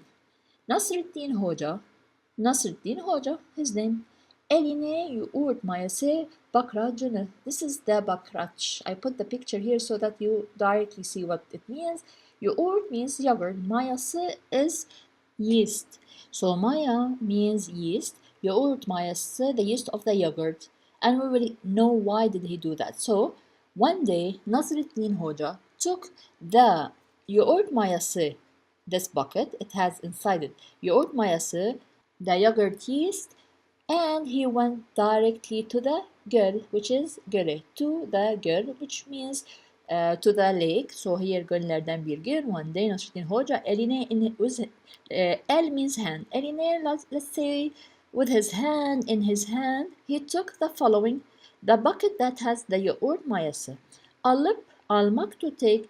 And of course, if you were watching the previous stories, you know what's this ip. I've explained it several times. Göle, to the lake. Doğru. Doğru means straight. Yola, to the road. Koyulmuş means it was put. Of course, here it doesn't mean that. It means doğru, yola koyulmuş. It means he set off directly towards the lake. Gölün etrafında piknik yapan köylüler hocaya dikkat kesilmişler. The villagers picnicking around the lake paid attention to the hoca. So they were doing picnic around the lake and they paid attention to the hoca. What is he doing? Gölün etrafında. Around the lake. Picnic yapan. Those who are doing picnic. So yapan, doer, and also explain the and picnic is the same picnic. Köylüler, villagers. So the villagers that were doing picnic around the lake, hocaya dikkat kesilmişler, paid attention to the hoca. Now of course, dikkat kesilmişler, we translate them together because we don't translate each word alone. Paid attention to the hoca. Hoca Nasrettin başlamış. Yoğurt mayasını göle kaşık kaşık çalmaya. Meaning here that the Hoja, Nasrettin Hoja, started to pour the yogurt yeast into the lake, spoon by spoon. Now let me explain about this story and the title that I didn't explain before in the first slide. Here, he wants to make yogurt. You know, yogurt. What do we usually do when we want to do yogurt at home? We bring milk and we add yeast or we add a spoon of yogurt. When we do that, we will have what? Yogurt. So he wanted to do that. He got the yeast with him and he started pouring that yeast in the lake.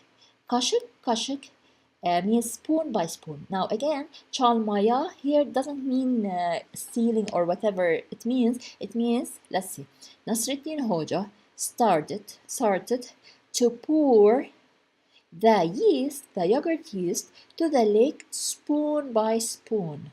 This is the meaning. Why? Because, of course, it's a joke and we will learn why is he doing that. He wants to change the lake, the water, into what? Into yogurt by putting what? Yeast inside the lake and spoon by spoon. Yes. Köylüler şaşkınlıkla izlerken içlerinden biri hocanın yanına varmış. While the villagers were watching in amazement, one of them came to the hoca. So köylüler, the villagers, şaşkınlıkla, amazement, izlerken while watching, so izlemek to watch. While the villagers were watching in amazement, they were surprised. İçlerinden biri, one of them.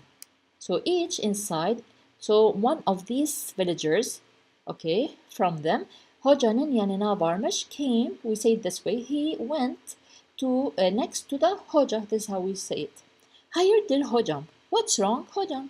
Ne yapıyorsun böyle? What are you doing like this? So he's watching him putting the maya in the lake and he's asking him, what are you doing like this? The thing that you're doing now. Diye sormuş. He asked. Göle yoğurt mayası çalıyorum demiş.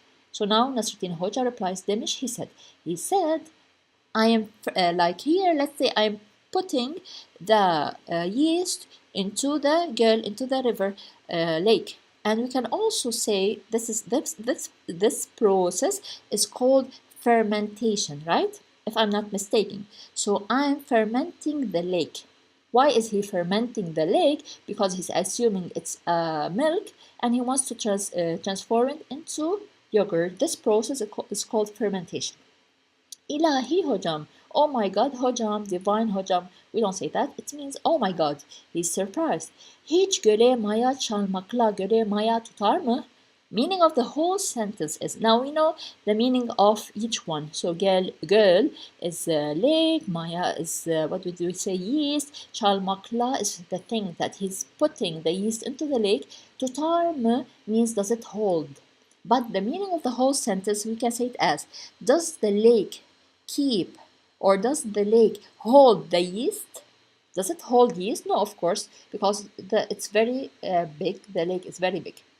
He's just pouring spoon by spoon. The yeast will just sink in the water or go dissolve, in other words.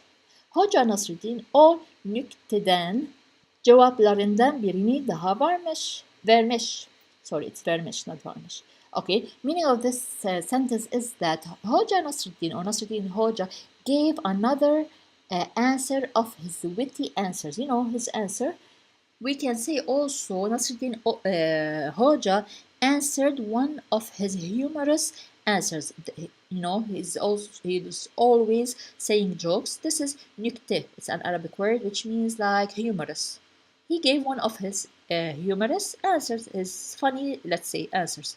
Ya tutarsa, what if it holds? So he said here, tutarmı, he told him, does it hold? Ya tutarsa, what if it holds? This is the meaning of this. So what do we learn from this short story? Nasreddin Hoca bu davranışıyla yaşadığı toplumda olmadık işlerle uğraşsan, boş hevesler peşinde koşan kişilere ders vermek istemiştir. Now, ders vermek istemiştir means he wanted to give a lesson. What was the lesson?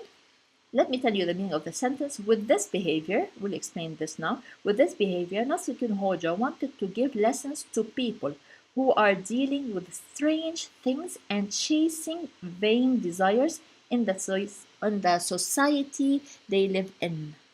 So I think this is clear, which means that don't waste your time in something that does not concern you and in strange things, and just chasing nonsense, let's say, things that do not have meaning, as what happened in the story. Nasruddin Hoca bu davranışıyla, by this behavior, so by this behavior, yaşadığı toplumda olmadık işlerle uğraşsan. Meaning of this sentence, to people, so we said here ders vermek istemiştir. He wanted to give a lesson to people who are dealing, uğraşmak, who are dealing with strange things, okay? Olmadık means doesn't be, is not there. Toplumda, toplum means society. So he wanted to teach society, the people in the society, not to deal with strange things. Boş hevesler peşinde koşan kişilere. Also here it means boş hevesler means vain desires. So empty desires, nothing, they have no meaning. Peşinde, going after something, going after empty desires, vain desires. Koşan kişilere, to the people, koşan, running. Okay, so again, Nasruddin Hoca, by this behavior, wanted to give a lesson to the people, kişi means person, to the people who are what? Dealing with strange things in society and chasing, peşinde koşan, running after, chasing vain desires. Beginning of the story. Günlerden bir gün Nasreddin Hoca'nın iki çocuğu varmış. Meaning of the whole sentence. One day Nasreddin had two children. As we mentioned it before in the other stories, günlerden bir gün, we translate it as one day, not literal translation. Nasreddin Hoca had two kids. Now varmış, again we explained why do we use this mış, the reported past tense, because we're talking about a story, something that happened in the past. This is one use. And the second use is when you report an event to someone, something, an accident, anything that happened, you report it to someone who did not see that accident or that thing. We use the mış. It's widely used while speaking. Büyük oğlu civar köylerin birinde çömlekçilik yapıyormuş. Meaning, his eldest son was a pottery maker in one of the surrounding villages.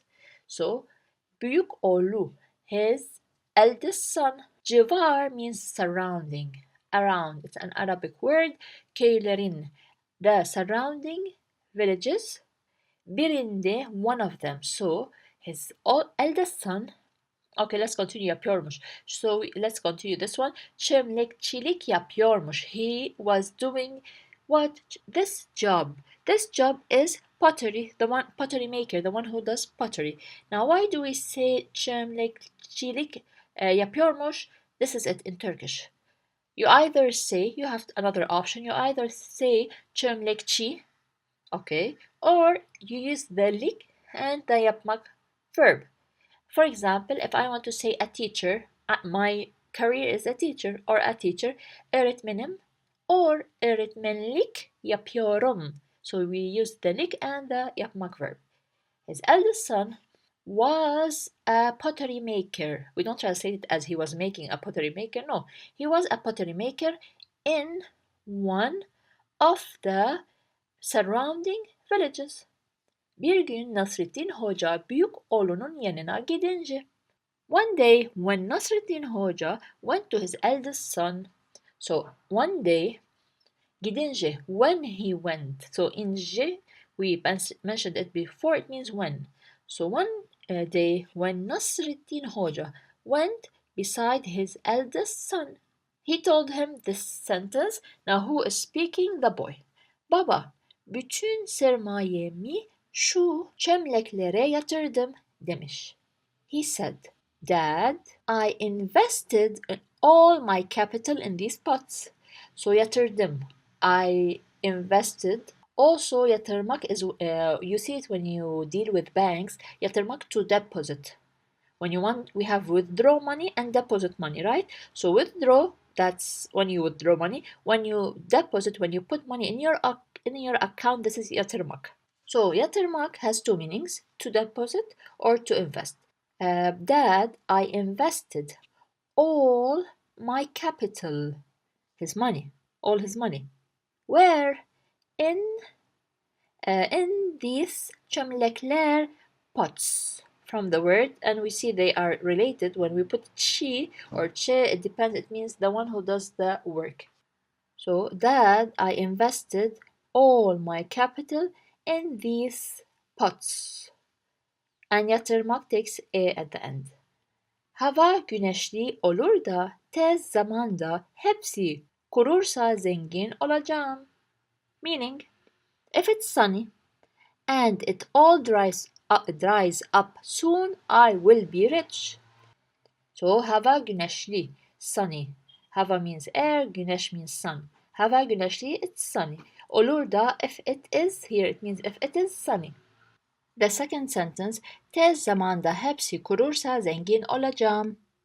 When it dries up soon, quickly, I will be rich. So tez zamanda means, tez means quick. Tez zamanda, quickly. Hepsi all kurursa, if they dry, from the verb kurumak. And we know by now, sa here means if. So if they all dry quickly, zengin olacağım, I will be rich. And here, by the way, we say olacağım while speaking a lot in movies, while speaking everything. But here, as a grammar, it's olacağım. But you never hear that word being said. Olacağım easier and faster. Ama olur da yağmur yağarsa anam ağlayacak. If it rains, my mother will cry. Ama, but. So, but, if it rains, my mother will cry. So, ama olur da. If it happens that yağmur yağarsa, it rains. So, here sa means if, yağarsa means like drops. Yağmur yağmak, this is how we say it. Yağmur yağmak, to rain. So, if it rains, anam ağlayacak. My mother will cry. So, ağlamak, to cry. Ağlayacak, acak in the future. Why is a protection letter? Anam, my mother.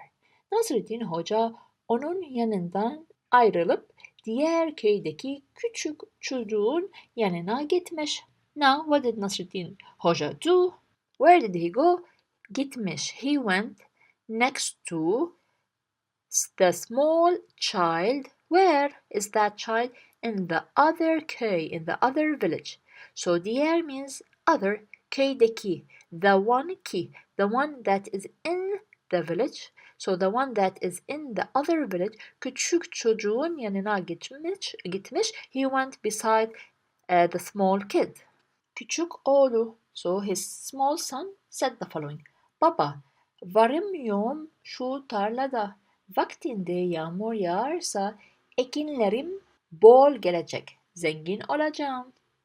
The sentence means, Dad, I'm busy in this field.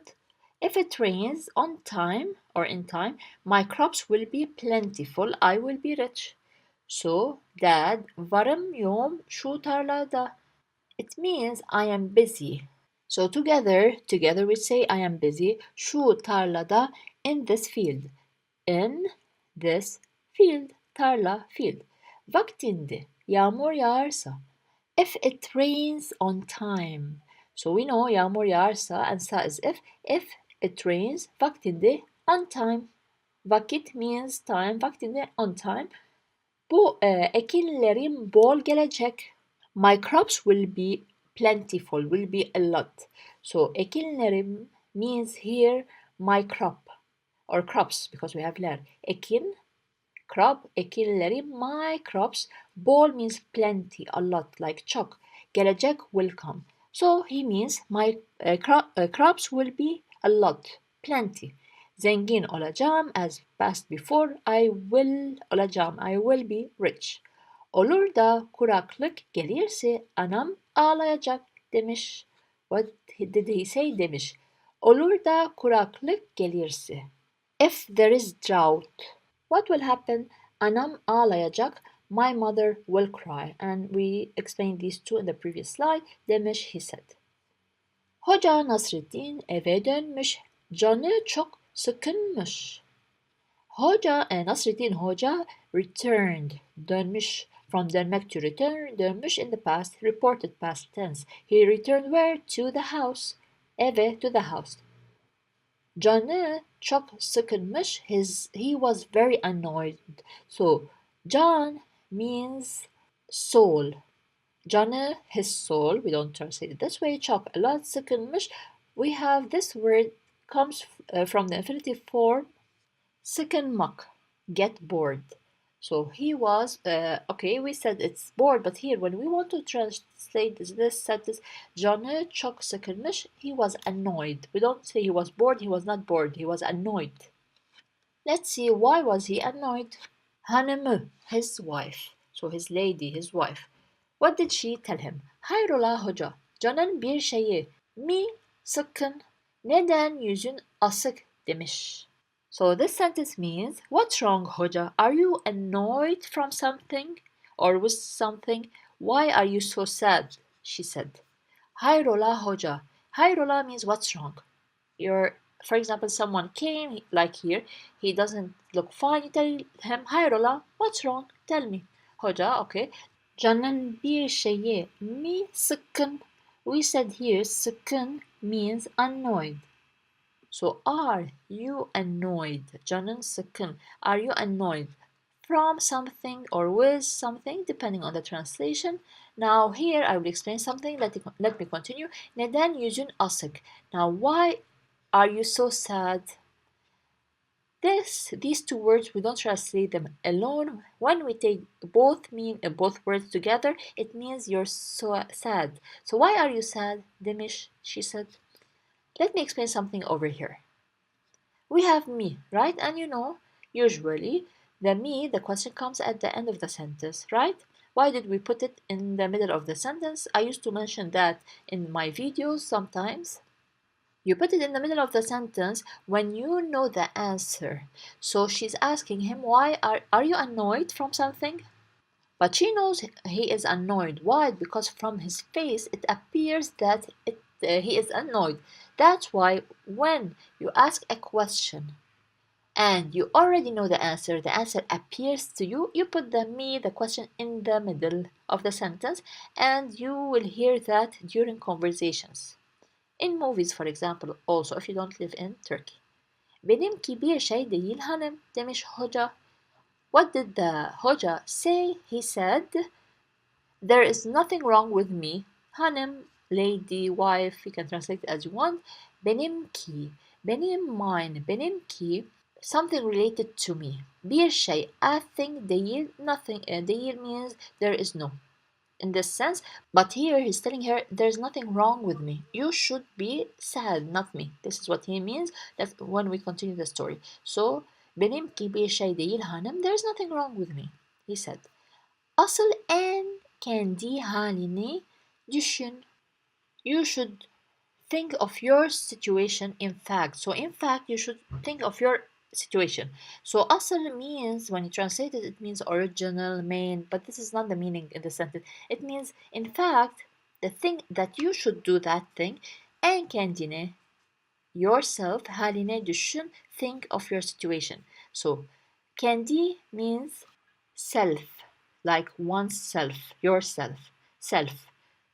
So again, the sentence means think of yourself. In fact, think of yourself or think of your situation. Hal means situation. Yağmur yağsa da, yağmasa da bizim oğlanlardan birinin anası ağlayacak. Meaning of the sentence is, whether it rains or not, the mother of one of our sons or one of our boys will cry. So, if you go back to the story, yağmur yağsa da, yağmasa da, meaning whether it rains and doesn't rain.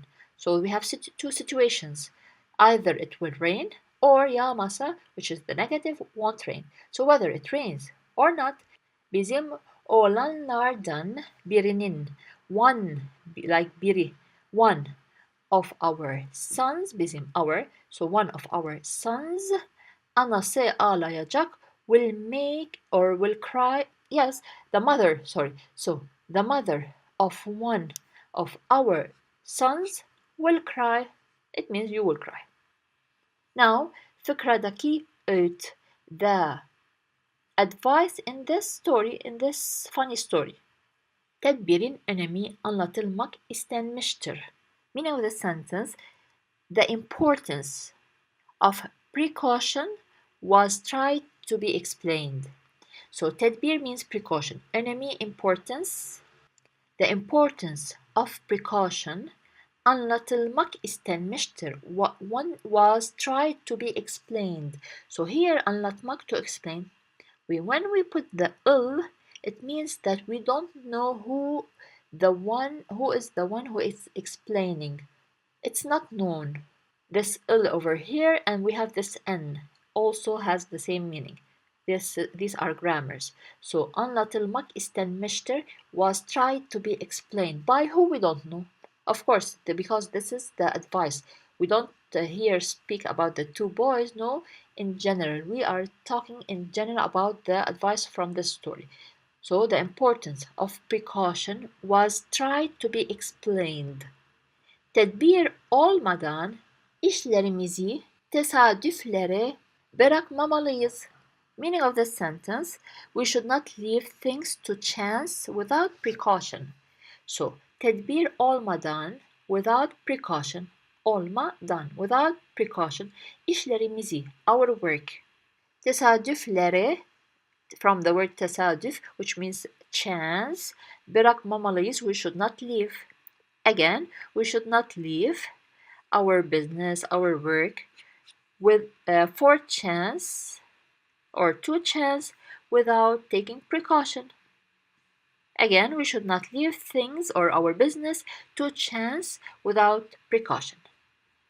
Başarının sırrı her ne kadar çalışmakta da olsa, bir diğer sırrı ise işimizi yaparken tedbirli olmalıyız. Meaning of the last sentence is, although the secret of success is in working, another secret is that we should be cautious while doing our job.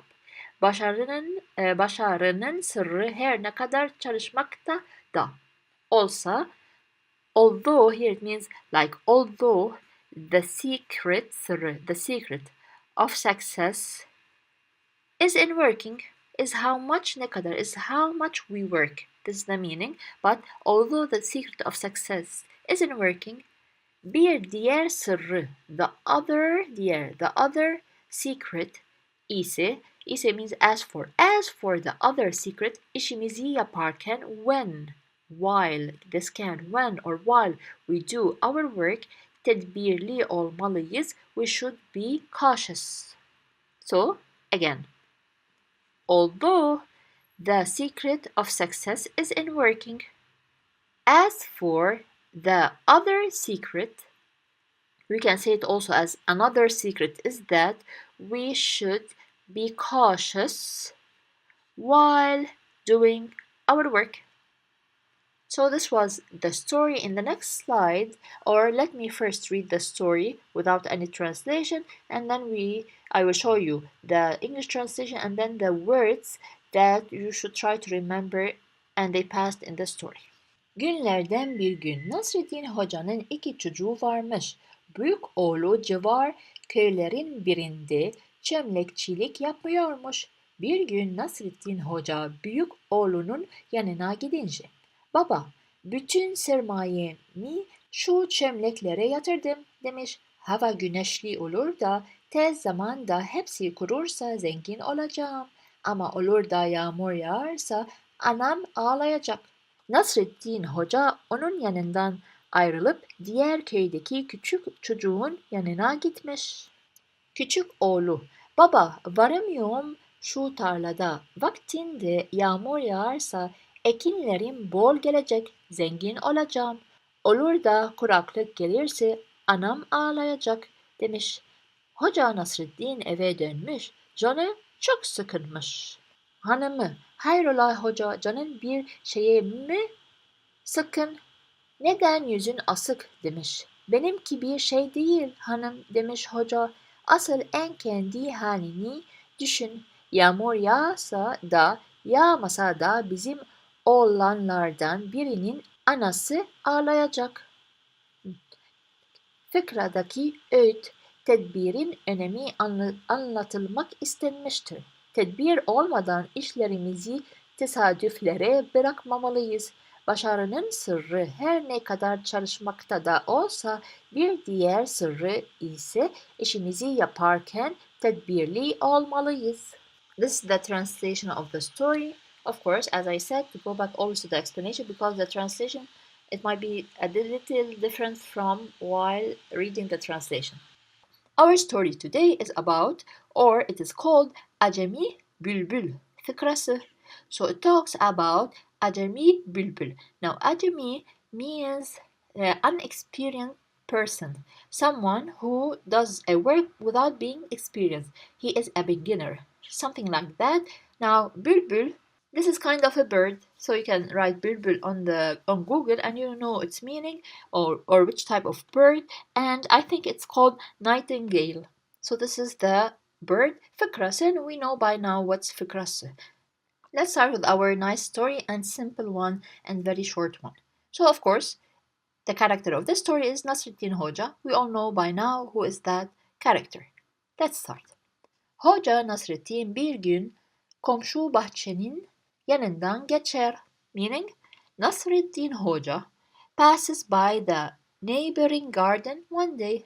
So Hoca Nasreddin is Nasreddin Hoca, and we know Hoca like a teacher, someone who has a position. Bir gün a day, komşu bahçenin yanından geçer. Passes, so geçmek, to pass, geçer, this is the geniş zaman. When do we use the geniş zaman? We use it when we do an action habitually. Always, like you always wake up every morning, you always have breakfast, we use geniş zaman. Again, Hoca Nasreddin or Nasreddin Hoca one day passes next to. So yanından, next to, komşu bahçenin, his neighbor's bahçe, which is like garden. So one day, Nasreddin Hoca passes by his neighbor's garden. O sırada gözü bahçedeki armutlara ilişir. At that time, his eyes come across the pears in the garden. So o sırada, at that time, while he was passing, at that time, what happens? Gözü, it means, it comes from the word göz, eyes. Bahçedeki armutlara, the pears that are in the garden. So bahçe, garden, bahçede, in the garden, bahçedeki, those who are in the garden. So the pears that are in the garden, ilişir means, now here, like if we want to translate ilişir alone, it means connect. İlişir means connect, but it comes from ilişmek, which means to be involved in. So maybe we should change the translation a little bit. It means, so this sentence means, at that time, his eyes come across the pears that are in the garden. Armutlar o kadar leziz görünür ki canı çok çeker. Sonunda dayanamaz ve armudun birini yer. Meaning of this sentence is, the pears look so delicious that he craves a lot. Finally, he can't stand it and eats a pear. Armutlar o kadar leziz görünür ki. This sentence means the pears look so delicious. And key here to confirm, they look very delicious. Görünür ki, and you see this key, you hear it when you watch movies, in a conversation, this key. So, of course, it has other meanings. So the pears look very delicious that his canı çok çeker means he craves so much. Çok is very much, canı his soul, but of course we don't say that. Çeker, çek is to pull, from çekmek, to pull. This is the geniş zaman.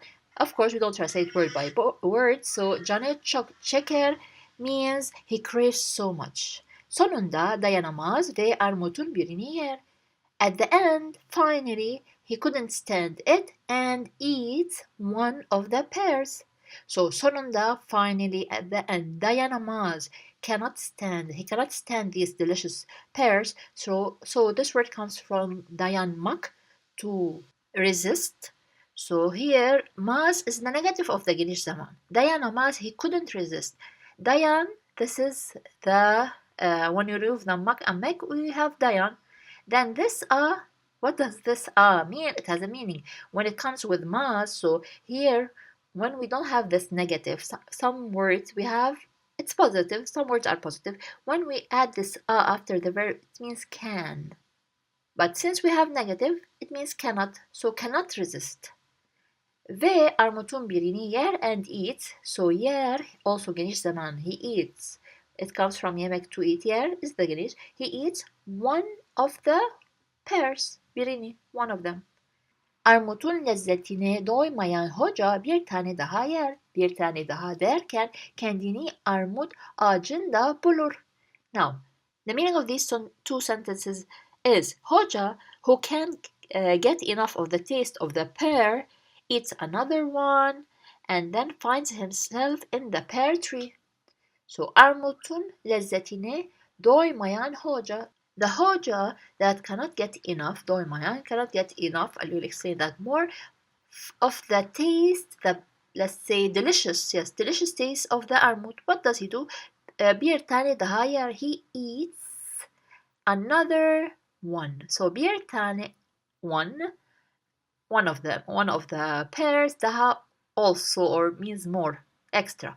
So again, the hoja who can get enough, doymayan, who can get enough of that delicious armut, eats another one. Now armutun lezzetine, the delicious armut, delicious pear. Doymayan. Let's explain this word more. Here we have a word called, like, for example, doymak. Or when I say doydum, it means I'm full. So you're eating, then you say doydum, I am full. Here, the negative. So that hoja cannot get full of this delicious armut. It means he cannot get enough of them. This is how we translate it. Bir tane daha, here we said it. Bir tane daha derken kendini armut ağacında bulur. While saying here, While saying another one, he finds himself kendini. So bulur. Geniş zaman. He finds himself on the armut tree, on the pears tree. Ağaç means tree. Ağacın on the tree. So bir tane daha derken, so here he ate one, and then by saying, now we're saying, but we mean he ate another one, then he finds himself where? On the tree of the pear. Ağacın üstünde başlar armutları yemeye. He starts to eat the pears on the tree. So ağacın üstünde, on the tree. Ağaç, we said that here. Ağacın üstünde, üst means up, above. Üstünde, above the tree. Başlar, he starts. Also we have AR, da geniş zaman. Armutları yemeye. He starts eating the pears. Again, he starts to eat the pears on the tree. Bir vakit sonra bahçenin sahibi hocanın karşısında dikilir. Meaning, after a while the owner of the garden stands in front of the hoca. So bir vakit sonra, after a while, vakit means time. So after a while, bahçenin sahibi, the owner of the garden. So noun complement. Hocanın karşısında dikilir.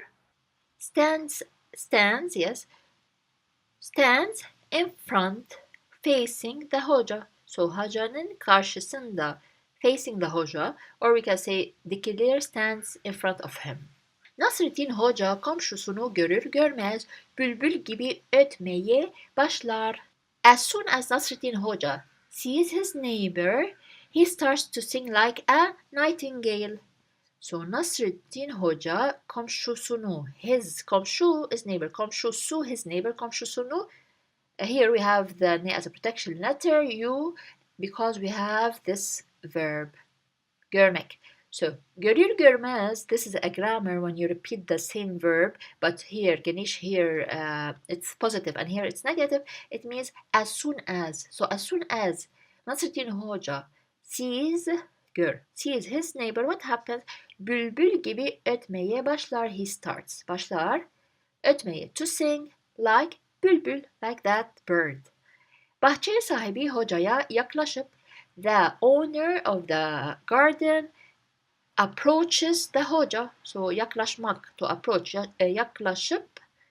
We spoke before about the up when we have to. We're going to continue with the sentence, by the way. So we're going to have two verbs, two actions. Instead of repeating the ending of the second verb and putting the word there, we use the up. So I explained it several times in the stories. Again, the owner of the garden approaches the hoca. Hey, ne yapıyorsun orada? diye bağırır. What does he tell him? Hey, so you know that. What are you doing there? He shouts. So he approaches him and shouts. What are you doing there? This is easy. Ne yapıyorsun? You, you, yapıyor. So ne yapıyorsun orada? What are you doing there? diye bağırır. He shouts. Nasrettin Hoca gayet sakin bir şekilde cevap verir. Nasrettin Hoca answers very calmly. So Nasrettin Hoca gayet sakin, very calm, very quiet bir şekilde, in a way, so in şekil, in a way cevap verir. He answers. So Nasrettin Hoca answers in a very quiet or calmly or calm way. So depending on how you want to translate it. Ben bülbülüm, yuvam da burada der. What does he say? I am a nightingale and my home is here. Der from demek, to say. Again he says, I am a bülbül. Ben bülbülüm. That bird, so we said nightingale. So I am a bülbül. Here is the suffix of ben. Yuvam da burada. My, so yuvam, my home is here. We can say da means also. So my home is here. So when we want to translate it, we say I am a bülbül. My home is here. Tekrar çığlık sesiyle ötmeye başlar. He starts to sing again with a screech sound. So that sounds screech. sound. So tekrar again. Sherlock Cecily with a sound which is a screech sound. He starts to sing. Finally, bahçe sahibi öfkeyle. The garden's owner, while angry or angrily, öfke, angry with anger, it means he's going to speak and he in an angry way. So the garden's owner angrily says this. Bülbül böyle mi öter be adam diye bağırınca. Bağırınca, same as it passed before bağırır, it means he shouts. By shouting, while he's speaking, he's shouting. What did he say? Bülbül böyle mi öter be adam? Does the nightingale sing like this, man? Now, böyle, like this. Bülbül, we know the bird. Me is the question. Öter, sing. Adam is man. Be, like here, when someone is angry from another person, they say this be. Alone, it doesn't have a meaning. It is said or you hear it when a person is angry and speaking to another person. So, does the nightingale sing this way? Hoca, what does he reply? Ben acemi bülbülüm. I am a beginner bülbül. It means I have no experience. So I'm a nightingale who is a beginner. Acemi bülbül ancak böyle öter. The nightingale sings this way. Or here we can say, now acemi we said it's beginner, has no experience. The nightingale that has no experience, that is a beginner, this way, only this way öter sings. So the beginner, the no experienced nightingale sings like this. Before I read the story again without any explanation, here is the translation of the story in English. And as I always say, if you like to take notes like me and you want the PDF form of this story and the other stories on my channel, plus the scripts of the movies, also I will be adding the new videos that I upload to my channel. I will also add the new PDF files to that folder that you will get. So that folder is always updated with new material. If you want to know more, click on the link in the description box below. Now, this is the translation. As I said, let's read the story without any explanation. Hoca Nasreddin bir gün komşu bahçenin yanından geçer. O sırada gözü bahçedeki armutlara ilişir. Armutlar o kadar leziz görünür ki canı çok çeker. Sonunda dayanamaz ve armutun birini yer. Armutun lezzetine doymayan hoca bir tane daha yer. Bir tane daha derken kendini armut ağacında bulur. Ağacın üstünde başlar armutları yemeye. Bir vakit sonra bahçenin sahibi hocanın karşısında dikilir. Nasreddin Hoca komşusunu görür görmez bülbül gibi ötmeye başlar. Bahçe sahibi hocaya yaklaşıp "Hey, ne yapıyorsun orada?" diye bağırır. Nasreddin Hoca gayet sakin bir şekilde cevap verir. "Ben bülbülüm, yuvam da burada." der. Tekrar çırlak sesiyle ötmeye başlar. Bahçe sahibi öfkeyle "Bülbül böyle mi öter be adam?" diye bağırınca hoca "Ben acemi bülbülüm. Acemi bülbül ancak böyle öter." Our story today is about Nasreddin ile Kedi. Nasreddin, the character, who is known in the Turkish culture for his funny stories. İle means, as we know by now, with or also, and Kedi means cat.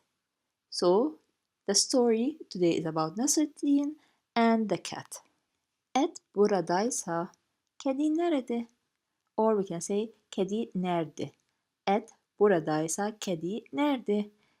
The meaning of this sentence is, before I explain each word, if the meat is here, where is the cat? Et means meat.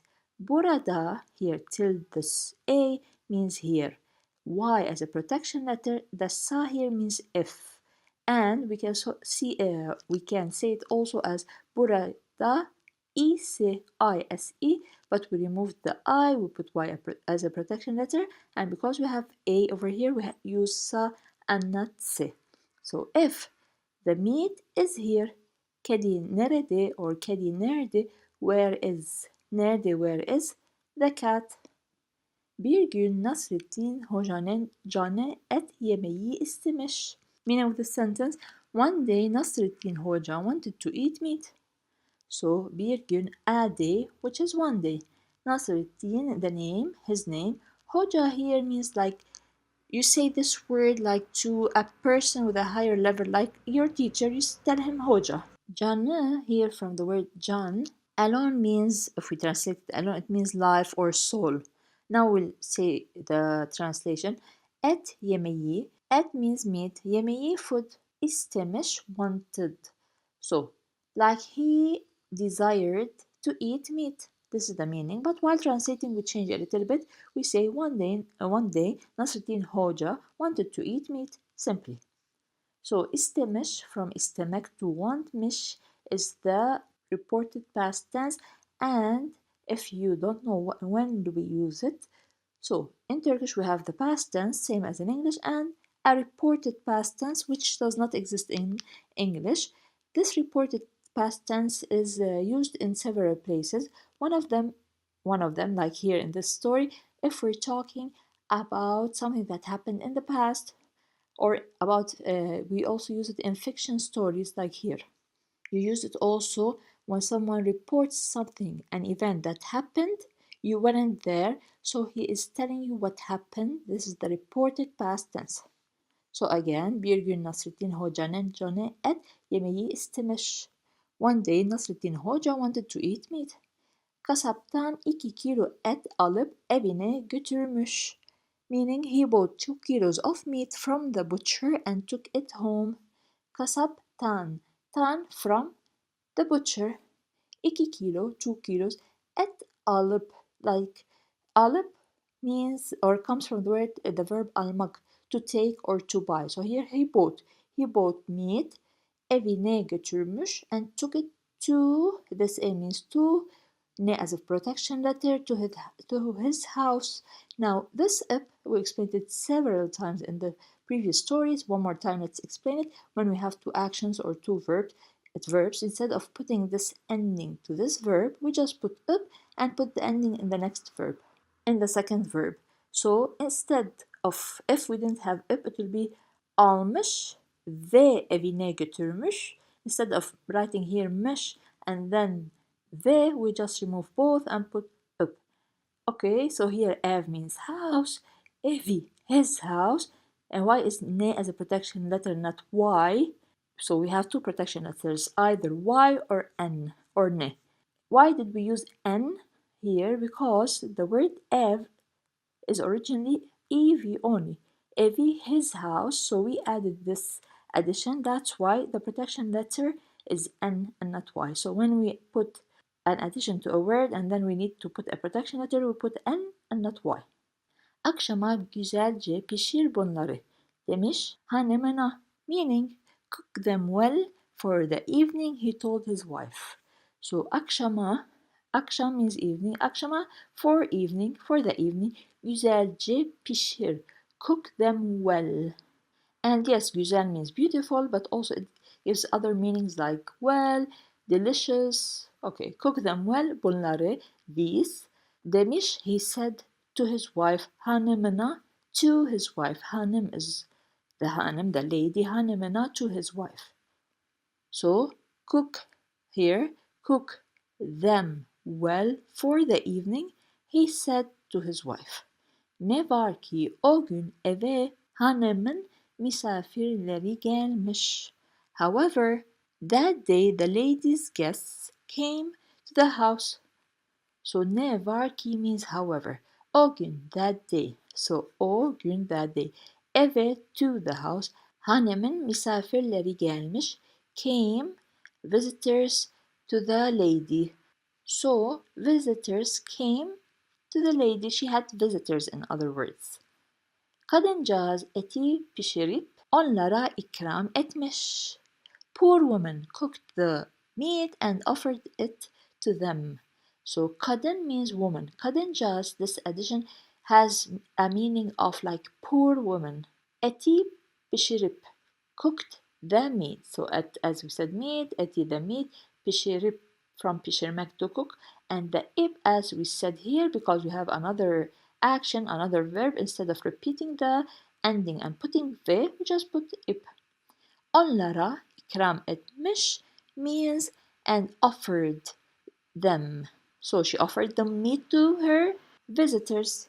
And ikram etmek, this is the infinitive form. Ikram etmek means she served. So she served the meat to her visitors. And we use the reported past tense. In all of the story, we'll use the reported past tense. Akşamda bir tarhana çorbası çıkarmış hocanın önüne. Now let me say the meaning of this sentence and then explain each word. Akşamda, in the evening. Bir tarhana çorbası, a tarhana soup. So this is the name of the soup. Çıkarmış, from çıkarmak means to take out. Hocanın önüne, in front of the hoca. So it means, in other words, that in the evening she offered tarhana soup to the hoja. This is the meaning, but I explain each one alone. Now, by the way, at the end of pay attention to the explanation, because at the end of the PowerPoint presentation, I will put some words that you will try to remember without the translation, that you will try to remember their meanings. Et nerede demiş hoca. Where is the meat? Said hoca. So et nerede? Where is the meat? Demiş said hoca is hoca. Kadın doğruyu söyleyeceğine bir yalan kıvırmış. Meaning of this sentence, instead of telling the truth, the woman spun a lie, so she made a lie. Kadın doğruyu söyleyeceğine means söyleyeceğine from söylemek to say. So instead of saying the truth, okay, the woman, so the woman instead of saying the truth, bir yalan kıvırmış, she made a lie, she spun a lie. So she like made a lie, a story, and told him something else. Yalan means lie. Now we continue the story. By the way, if you are benefiting from the explanation, from the detailed explanation of this story and other stories, then I recommend that you take a look on the 5 Turkish story, 9-hour-long stories, where I explain for 9 hours these stories, step by step, detailed explanation, grammar, and meaning of the sentences. I will put the link in the description box below. Eti kedi yedi demiş, meaning the cat ate the meat. She said, eti kedi yedi. Yedi means ate. From yemek, to eat. So yemek has two meanings. If it's a noun, yemek means food. Yemek, the verb means to eat. D is the past, ate, cat, the meat. So the cat ate the meat demiş, she said. Getir şu kediyi bakalım demiş hoca. What did he tell her? He told her, bring that cat, said hoca. So demiş hoca, now we know it means said hoca. Getir şu kediyi.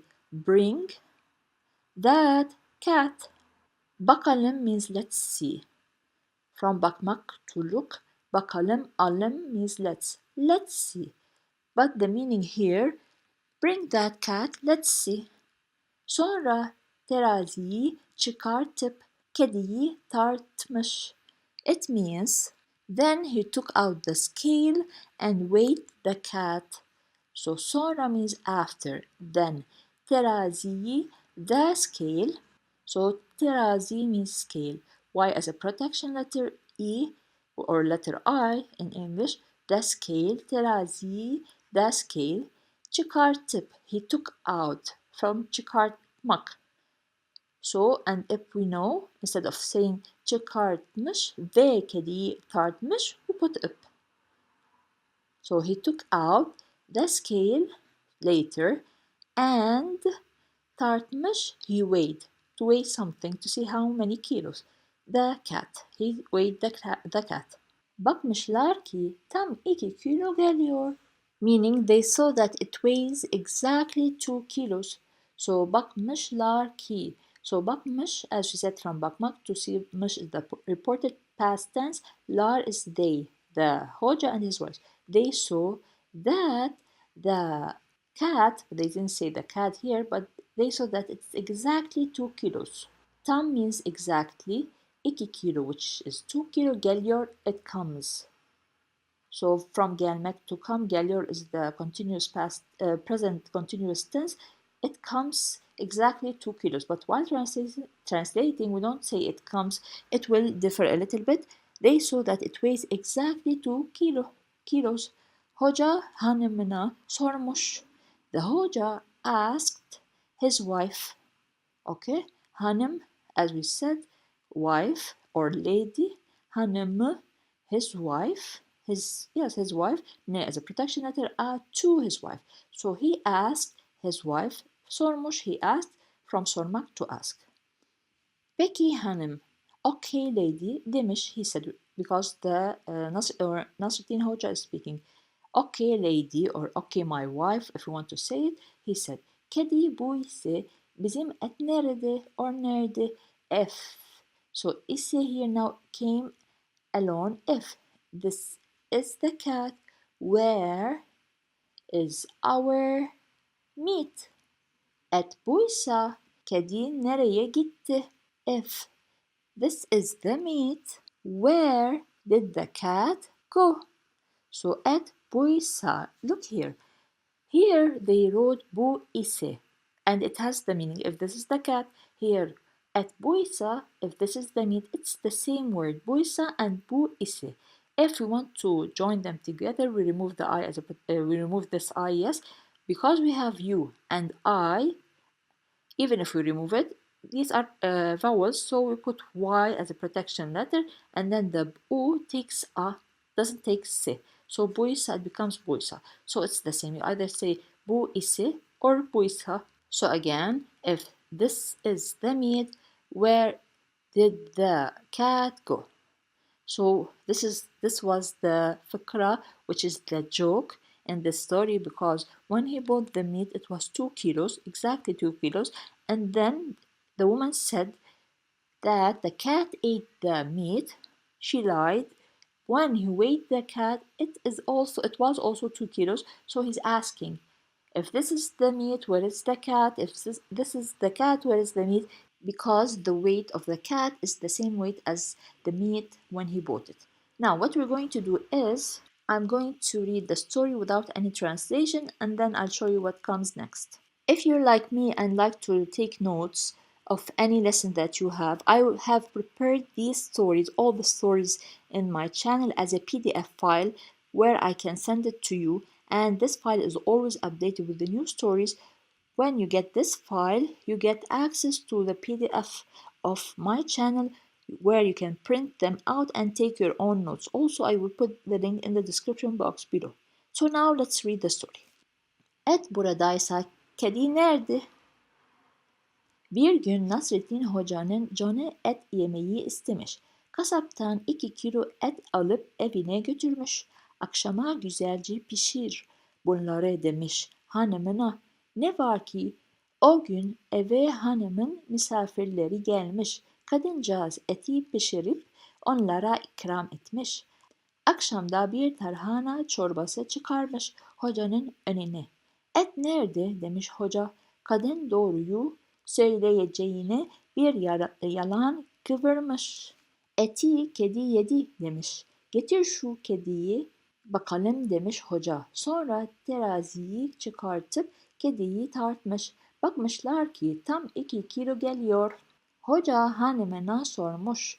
Peki hanım demiş. Kedi bu ise bizim et nerede? Et buysa kedi nereye gitti? And this is the translation of the whole story. Of course, while translating or while reading this translation, go back to the explanation because things differ a little bit. You will understand it more when you listen to the explanation. Finally, these are the word lists, some words that I chose from the story kelime listesi. Try to remember what they mean. What does kasaptan mean? Evine götürmüş. Pişir. Kadıncağız. İkram etmiş. Bakalım. Terazi. Buysa. Our story today is called Aslan ile Fil Masalı. I didn't write the word masalı, the tail. So it's the tail of the lion and the elephant. So we know what's ile. We've explained it several times before. Let's start with our story. Bir zamanlar ormanlar kralı aslan oturmuş kendi kendine düşünüyormuş. Let's say the meaning of the sentence first and then each word. Once upon a time, the lion, the king of the forest, was sitting and thinking to himself. So bir zamanlar, we take it once upon a time. because it's one of these times, okay, once upon a time. Ormanlar kralı aslan, the lion, the king of the forest. This is how translated. Orman is forest, ormanlar, forests, the plural because you have lar. Kral means king, kralı, the king, aslan, we have the lion. So, and we know we don't translate each word alone, we take the whole meaning. So it means the lion, the king of the forest, oturmuş kendi kendine düşünüyormuş. Was sitting and thinking to himself. So, oturmuş was sitting, düşünüyormuş was thinking, kendi kendine to himself. So he was sitting alone and thinking. Oturmuş from oturmak to sit. Muş, we said the reported past tense. We use it a lot in stories. And when someone is telling you something, he's reporting a story, an action, something that happened, and you weren't there. We use the muş, the reported past tense, and not the normal past tense. Kendi kendine to himself. Düşünüyormuş from düşünmek to think. Uyuyor is the present continuous tense, and muş, we said it now. Düşünüyormuş was thinking. So again, the sentence means once upon a time, the lion, the king of the forest, was sitting and thinking to himself. Ben çok güçlüyüm. I am very strong. So ben, I, very çok güç is strong, güçlüyüm. I am strong, güçlü. Güçlü is strong. Güç is strength. Keskin, güçlü pençelerim. Dişlerim var. I have sharp, strong claw and teeth. So keskin means sharp. Güçlü, as we said, means strong. Pençelerim, pençe means his, like, we don't say his nails for the animal, or the, here we're talking about the aslan, is his claw, like our nails. So claw, this pençe, claw, pençeler, claws, and then mine. So clothes, my clothes. Dişlerim var, dish is tooth, dişlerim, my teeth. And we know ler is plural. So meaning of the sentence, I have sharp, strong claws and teeth. Bu yüzden ormandaki tüm hayvanlar benden korkar. That's why all the animals in the forest are afraid of me. Bu yüzden, that's why. Ormandaki, those who are in the forest. So key here refers to all the animals he's talking about. So those animals that are in the forest, tüm hayvanlar, all the animals, benden korkar, are afraid from me. Korkar, from korkmak, to be afraid. Korkar, here's the geniş zaman because it's something that happens always. We use the geniş zaman. They are always afraid from him. So again, the meaning of the sentence, that's why all the animals in the forest are afraid from me. Fakat neden sabahları bir horoz öttüğünde onun sesinden ürküyorum? Meaning of the sentence, but why am I frightened by the sound of a rooster's voice when it crows in the morning? Fakat neden? But why? We go to the verb. Ürküyorum, like korkuyorum, frightened. Am I frightened? Because we have a question. So why? Here, but why am I frightened? From what? From the onun sesinden, from his voice. We're talking about horoz, which is the rooster. So again, but why am I frightened? From frightened by, we say frightened by the sound of the rooster's voice when it crows in the morning. Sabahları. Fakat, but, neden, why, sabahları, the mornings, this is how we say it, bir horoz, a rooster, öttüğünde means when he crows. So the sound of the horoz, the rooster, is öttürmek. Okay, so inde, this is inde, we took it in the last grammar part in B2, it means like when it crows, when he does that sound, like we say for the dog, when he does the sound, we say bark, right? The rooster, we say this word, and that's it. So the meaning of the sentence would be, but why am I frightened? By the sound of the rooster's voice when it crows. When in the mornings. Now here, of course, as I usually say, always say, we don't take each word alone and do that English translation. We have to fix it a little bit because this is how it is to be meaningful for us in English. Let's continue. Aslan kendi kendine konuşmaya devam etti. The lion continued to speak with himself. So the lion devam etti, continued, kendi kendine, to himself, konuşmaya, speaking. So the lion continued talking to himself. This is how we can translate it also. Böyle bir hayat yaşanmaya değer mi? Is such a life worth living? Böyle bir hayat, such a life, yaşanmaya, to be lived, değer mi? Değer means value, but or worth. Yes, we can say value or worth. We want to translate the sentence. We say, is such a life worth living? Ormandaki en güçlü ve en cesurlardan biriyim ama yine de horoz gibi küçük bir canlı sadece öterek hayatımın çekiciliğini yok etme gücüne nasıl sahip olabiliyor? Now we have a very long sentence. First, let's say the translation from the word ormandaki to olabiliyor. The meaning of this sentence would be, I am one of the strongest and bravest in the forest, and yet how can a small creature like a rooster have the power to destroy the charm of my life just by crowing? Biri means one. Biriyim, I am the one. So I am one of what? Of the most strongest. Okay, we can say strongest, of the most strongest, yes, and most bravest in the forest. So this sentence is a little bit easy. Now, in the second sentence, we have to translate all of it. I cannot translate each word alone. I will tell you the meaning of each word alone, but again, let me remind you the meaning of the rest of the sentence that we haven't explained yet, because it's connected together. The meaning of the second part of this sentence from ama till the end. But how can a small creature like a rooster have the power to destroy the charm of my life just by crowing? Ama, but, yine de, yet. It comes in the meaning of yet in the sentence.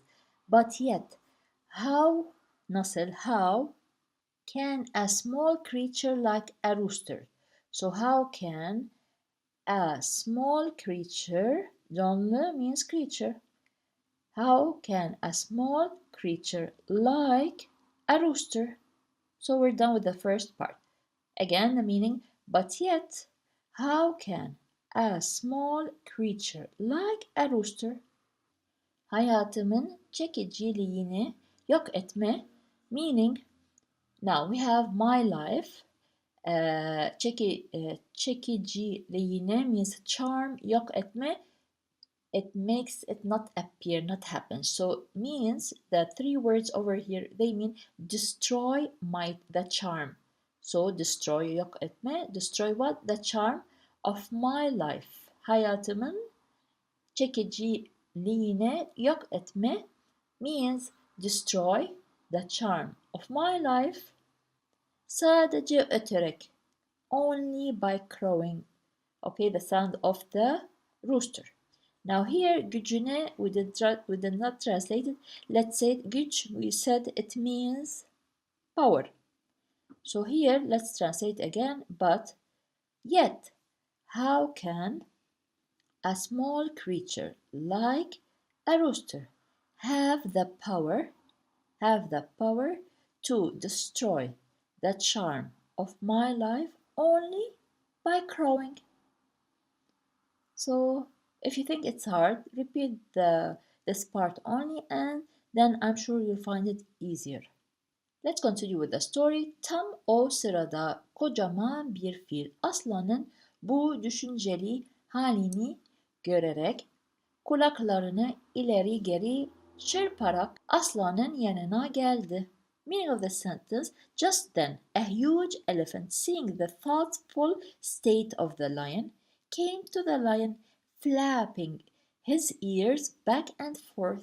Tam o sırada, we can say it as just then, at that time. Kocaman bir fil, a huge elephant. Aslanın bu düşünceli halini görerek, seeing the thoughtfulness of the lion. So he's seeing the thoughtful state. He's seeing, by seeing the thoughtful state, hal means state, of the lion. Kulaklarını ileri geri çırparak aslanın yanına geldi. He came next to the lion. Çırparak, by doing what we know arak means like by flapping his ears to the front and to the back. So back and forth we can say. Again, the meaning of the sentence is, at that time a huge elephant, seeing this thoughtful state of the lion, came beside the lion by flapping his ears forth and back. Feel. Now the elephant is speaking because we have here quotations. Aslan kardeş, seni çok düşünceli gördüm. Seni bu kadar rahatsız eden ne? diye sordu. Diye sordu, we know by now it means he asked. The elephant asked the following sentence. Aslan kardeş, lion friend, this is how we say it. Seni çok düşünceli gördüm. I saw you very thoughtful. So gördüm, I saw, seni you. I saw you very thoughtful. Seni bu kadar rahatsız eden ne? What makes you so uncomfortable? Or we can say what bothers you so much? Seni you bu kadar, that much, rahatsız eden, from rahatsız etmek means bother. You're not feeling well. You're bothered. Ne what? So again, the meaning of this sentence, the elephant said, or asked, because sordu means asked. The elephant asked, Brother Lion, I saw you very thoughtful. What is bothering you that much, or what bothers you that much? We can say whatever we want. We can translate it as whatever we want. Aslan acısını fil ile paylaşmayı düşündü ve ona sordu. The lion thought of sharing his pain with the elephant and asked him. Let's start at the end. It's easier. Ona sordu. Sordu asked, ona him. So he asked him and he asked him. Aslan acısını fil ile paylaşmayı düşündü. The lion thought of sharing his pain, acı, like pain, acısı, his pain with the elephant.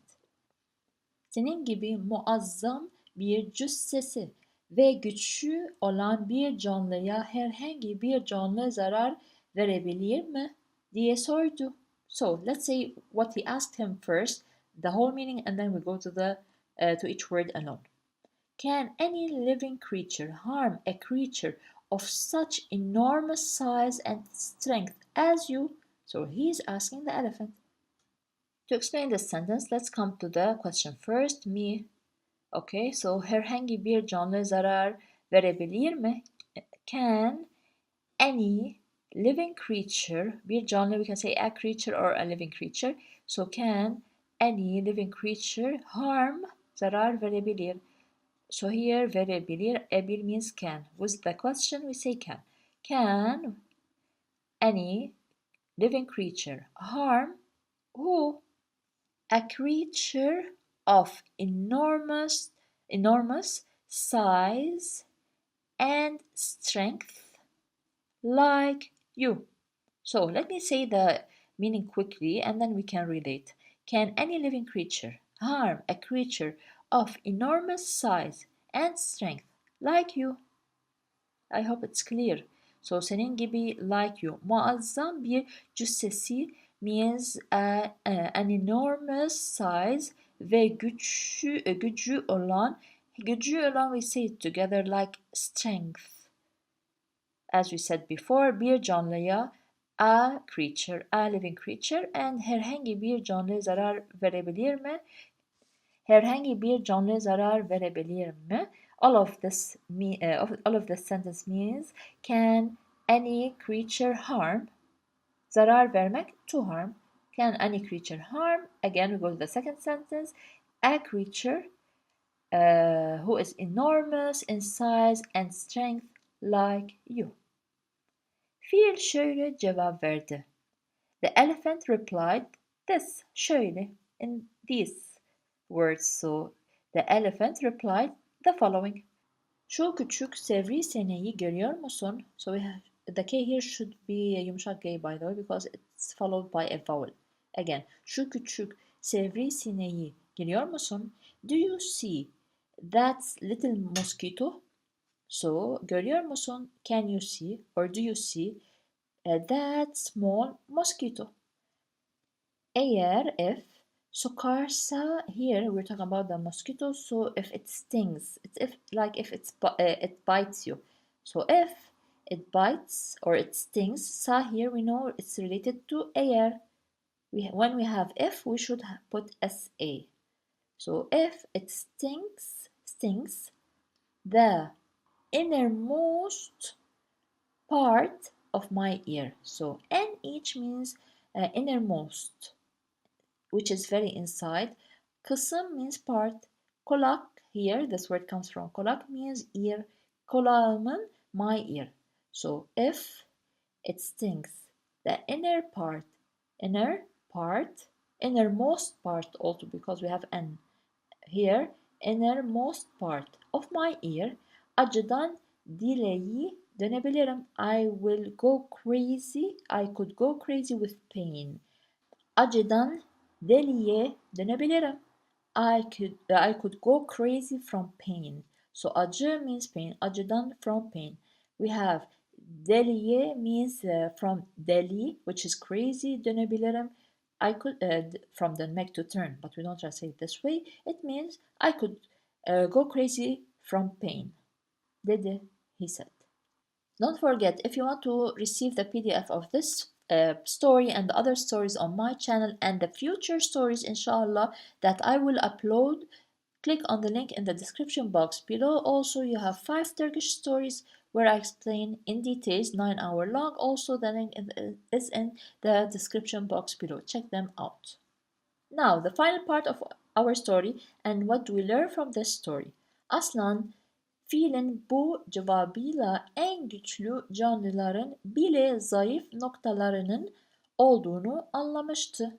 Meaning, with the answer of the elephant, the lion understood that even the strongest creatures have weak points. Fiilin bu cevabıyla, with this answer of the elephant, the lion understood that bile means even the strongest creatures have weak points. So zayıf means weak, nokta means point. Noktalarının, you're talking about the creature, have weak points. So with this answer of the elephant, the lion understood that even the strongest creatures have weak points. Kendine güveni geldi. He regained his self-confidence. So güven means trust. Güven means trust. Of course, kendine güveni geldi. It means it came back. We don't say it came back. He regained his self-confidence. That's how we say it. Ve hayatta hiçbir zaman sıkıntıların sevinçlerini gölgelemesine izin vermemeye karar verdi. And what did he decide? Karar verdi. He decided, let's say the meaning of the sentence first, decided to never let troubles overshadow his joys in life. So if we return to the first sentence, he regained trust in himself, again self-trust, and decided, karar verdi, he decided. Never, hiçbir zaman, not at any time, which means never. So he decided never to let troubles, sıkıntı, we know troubles, to let troubles overshadow, gölgelemesine, overshadow, what? His joys, sevinçlerine, his joys in life. The last sentence, all of it means he regained self-confidence and decided to never let the troubles overshadow his joys in life. His joys in life. Here we have izin vermemeye karar verdi. He decided not to give permission. We didn't say this, but we said it to let the troubles, or to give permission to the troubles to overshadow the joys in life. Öğüt, advice, the lesson from this story is hepimizin zayıf noktaları var. We all have our weak points. So, hepimizin, all of us, zayıf noktaları, weak points var, there is. But we say it as we all have our weaknesses or weak points. Also can say, bunlardan şikayet etmek yerine hayattaki güzel şeylere odaklanmalıyız. Instead of complaining about these, we should focus on the good things in life. Bunlardan, from this. So, şikayet etmek yerine. Yerine means instead, in place. So, instead of complaining about this, odaklanmalıyız. We should. So, malı, we know, means should. We should focus on the beautiful, on the good things in life. Hayattaki. Key, all of the good things, we put the kita, means in life. So, what do we learn from this sentence again? And I hope that you apply this in your life. We all have our weaknesses. Instead of complaining about them, we should focus on the good things in life. Zürafa ile tırtıl. Our story is about the giraffe and the caterpillar. Zürafa ile tırtıl. Günlerden bir gün uzun bir çınar ağacın altında uzun boynunu uzatarak dallardaki yaprakları yiyen zürafanın gözünü bir tırtıl iyileşmişti ki ağacın koca gövdesinde ağır ağır ilerliyordu. Okay, so this is a very tall, long sentence. Let's see the meaning first in English, then I'll explain each word alone. The meaning of this paragraph is one day under a tall plane tree. So this is the type of the tree, çınar. This is the name of it. A giraffe stretched out its long neck and ate the leaves on the branches when a caterpillar caught sight of it. It was slowly walking along the big trunk of the tree. Günlerden bir gün means literally a day from days. But of course, in English, we don't translate this way. We don't do literal translation. We say one day, because gün means dayler, gives the plural form günler, days, then from. Bir gün, a day. Uzun bir çınar ağacın altında. Altında, under. A tall, uzun. A tall plane tree. This is the name of the tree, by the way. Uzun boynunu uzatarak dallardaki yaprakları yiyen zürafanın gözüne bir tırtıl ilişmişti ki. We'll stop over here. Now, the meaning of this sentence is a caterpillar caught the sight or the eye of the giraffe, which stretched out its long neck and ate the leaves on the branches. So let's see word by word. Uzun boynunu uzatarak. Uzatarak means by stretching.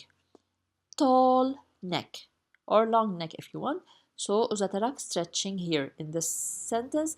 Dallardaki yaprakları. The leaves that are on the branches. So yaprak means leaf, ları, the leaves, ki means here that, are on dallar, branches, plural, because we have lar. Now, yiyen zürafanın. Yiyen is, as we mentioned before, if you're following with the stories and lessons, when we put the n, it means someone who is doing the action. In our case, it's an animal, the giraffe. So, yiyen, the one who is eating, is the giraffe. So this is yiyen. It comes from the word yemek, to eat. Yiyen, the one who is eating. Zürafanın gözüne, the eyes of the giraffe. Bir tırtıl ilişmiş teki. Meaning of the sentence, a caterpillar caught sight. Now, of course, in this sentence, but this word means something else if you translate it. So the meaning is, let's repeat the whole meaning of the sentence. A caterpillar caught the eyes, but we say maybe caught the sight. It means the caterpillar saw. Who did it see? The zürafa, the giraffe. So a caterpillar caught sight of the giraffe, the eating giraffe, the one who was eating. So the eating giraffe, which stretched out, uzatarak, stretching, which stretched out its long neck throughout the leaves of the branches. This is the meaning. Ağacın koca gövdesinde ağır ağır ilerliyordu. Meaning of the last sentence, it was slowly walking along the big trunk of the tree. So we talk about the caterpillar. Ağacın koca gövdesinde, it means the huge trunk of the tree.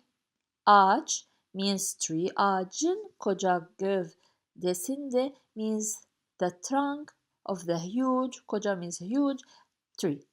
Our together means slowly. But if we repeated it one more time, for example, here it's 2 times, so it means slowly. But if it's alone, it means heavy. So as we know, our means heavy. But here, when we repeat it 2 times, it means slowly, both of them. Slowly, ilerliyordu means walking, moving forward. So here, the caterpillar was moving forward slowly, where? To the huge trunk of the tree. Zürafa dayanamayıp seslendi. The giraffe couldn't stand it, and it called out. So dayanamayıp means could not stand it. It had to say something, the zürafa, and the ip, we explained it several times. When we have 2 actions, we put the ip and we put the ending in the second verb. Seslendi, here it means it called out. It wanted to say something. From the word, the infinitive form, seslenmek, which means to yell, to call, to cry, to shout out. But here it means to call out. It means the zürafa wanted to say something. And the following sentence is what the zürafa said. Üzüldüm halinize Bay Turtle. Meaning, I'm sorry for you, Mr. Caterpillar. So by turtle means Mr. Caterpillar. Üzüldüm, I am sorry. Üzülmek, to be sorry. Üzüldüm, do is the past, me is I. I was sorry, but we said I am sorry. Halinize, about your situation. Hal, it comes from the word hal, which is like state, condition. So I'm sorry for your condition. But if you want to translate it in English, I'm sorry for you, Mr. Caterpillar. Bunca zahmetle sürünerek bir yaprak yiyebilmek niyetiyle geçeceksin koca ağacın gövdesini. Meaning of this sentence is, you will crawl through the trunk of the big tree with the intention of eating a leaf with all this effort. Bunca zahmetli, with, this is le, with this effort, or also we can say with all the effort that the caterpillar will do to reach that trunk of the tree to go up. So with all the effort, zahmet, sürünerek means by crawling. Sürünerek means by crawling. Bir yaprak yiyebilmek niyetiyle, with the intention, so le is with the intention to eat a leaf, bir yaprak a leaf. Geçeceksin koca ağacın gövdesini. Geçeceksin means you will pass. You will go through. Koca ağacın, the huge tree, gövdesini, we said trunk. So let's explain the meaning again. It means you will crawl through, you will geçeceksin like through, you will pass. So you'll crawl through the trunk of the huge or big tree with the intention of eating a leaf with all this effort. So as you see, when we translate, we have to go from word to word to know the exact meaning in English. So we started with sürünerek, by crawling, okay? Or you will crawl through this huge tree trunk in order to eat a leaf with all this effort. Doğrusu acıdım size. Frankly, doğrusu from the word doğru. Doğrusu, frankly, I pity you. Acıdım size. I pity you. This is the meaning. Acımak, this is the infinitive form. Acımak means pity. Acıdım in the past. Me is for I, but in translation we say, while translating we say, I pity you, size, to you, which is you. If you think the explanation is clear and you like the way I explain, then I highly recommend that you check out the 5 Turkish stories that I explain in more details with the grammar part, everything. They are 9 hours long. You will receive these 5 stories and they will stay with you forever. You will get full explanation of the structure of the sentences, the meaning of the words, the grammar part in just one click. So the link is in the description box below. Next, iyi ki benim uzun boynum var. Fortunately, I have a long neck. İyi ki means it's good that I have a long neck.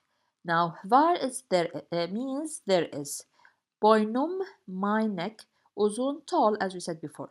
So, benim uzun boynum, it means I own a long neck, a tall neck, but we don't translate it this way. We translate it, fortunately, I have a long neck, but that's it. We don't say there is, I own a long neck. No, I have a long neck.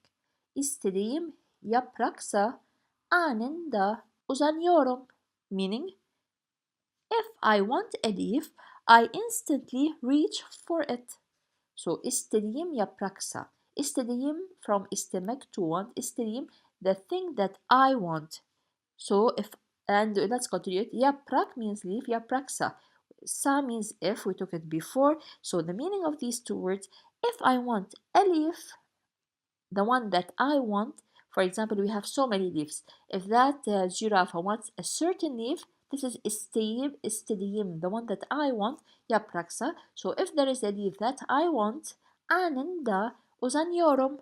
Anında means instantly, at that moment. At that moment, uzanıyorum here gives the meaning I reach out for it. Now this word comes from the word infinitive form uzanmak.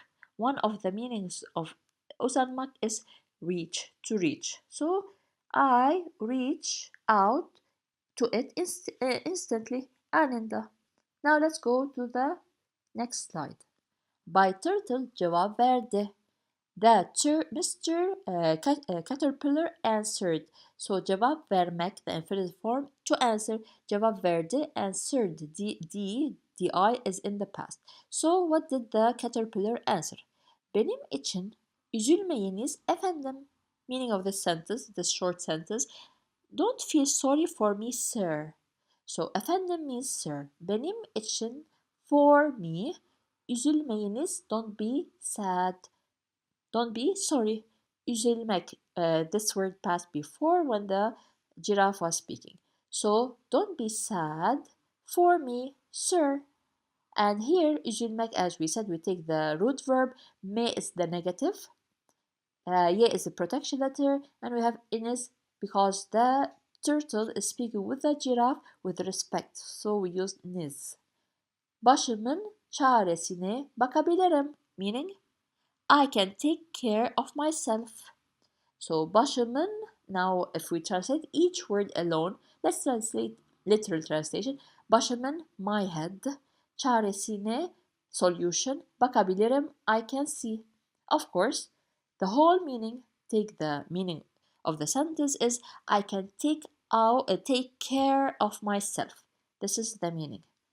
Az bir zaman sonra zürafa başını kaldırdığında ağacın en tepesindeki tırtılı gördü. Meaning of this sentence is a little while later, when the giraffe looked up, he saw the caterpillar at the very top of the tree. So az bir zaman sonra means a little while later. A little while later, yes. So az means little. Bir zaman, a time. This is the meaning. Sonra later. A little while later. Zürafa başını kaldırdığında. Now kaldırdığında means when the giraffe looked up. It raised its head. Baş means head. Kaldırmak means lift. So one of the meanings of kaldırmak, the infinitive form, is lift. It has other meanings that are not related to this sentence. So as we said before, a little while later, when the zürafa raised its head, ağacın en tepesindeki tırtılı gördü. It saw, görmek, to see, gördü, it saw in the past.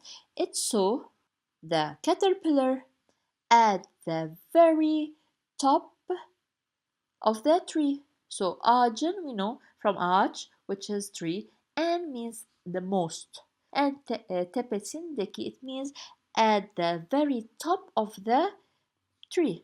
So ağacın. So tepe alone, tepe, the word tepe alone means top, or also it means hill.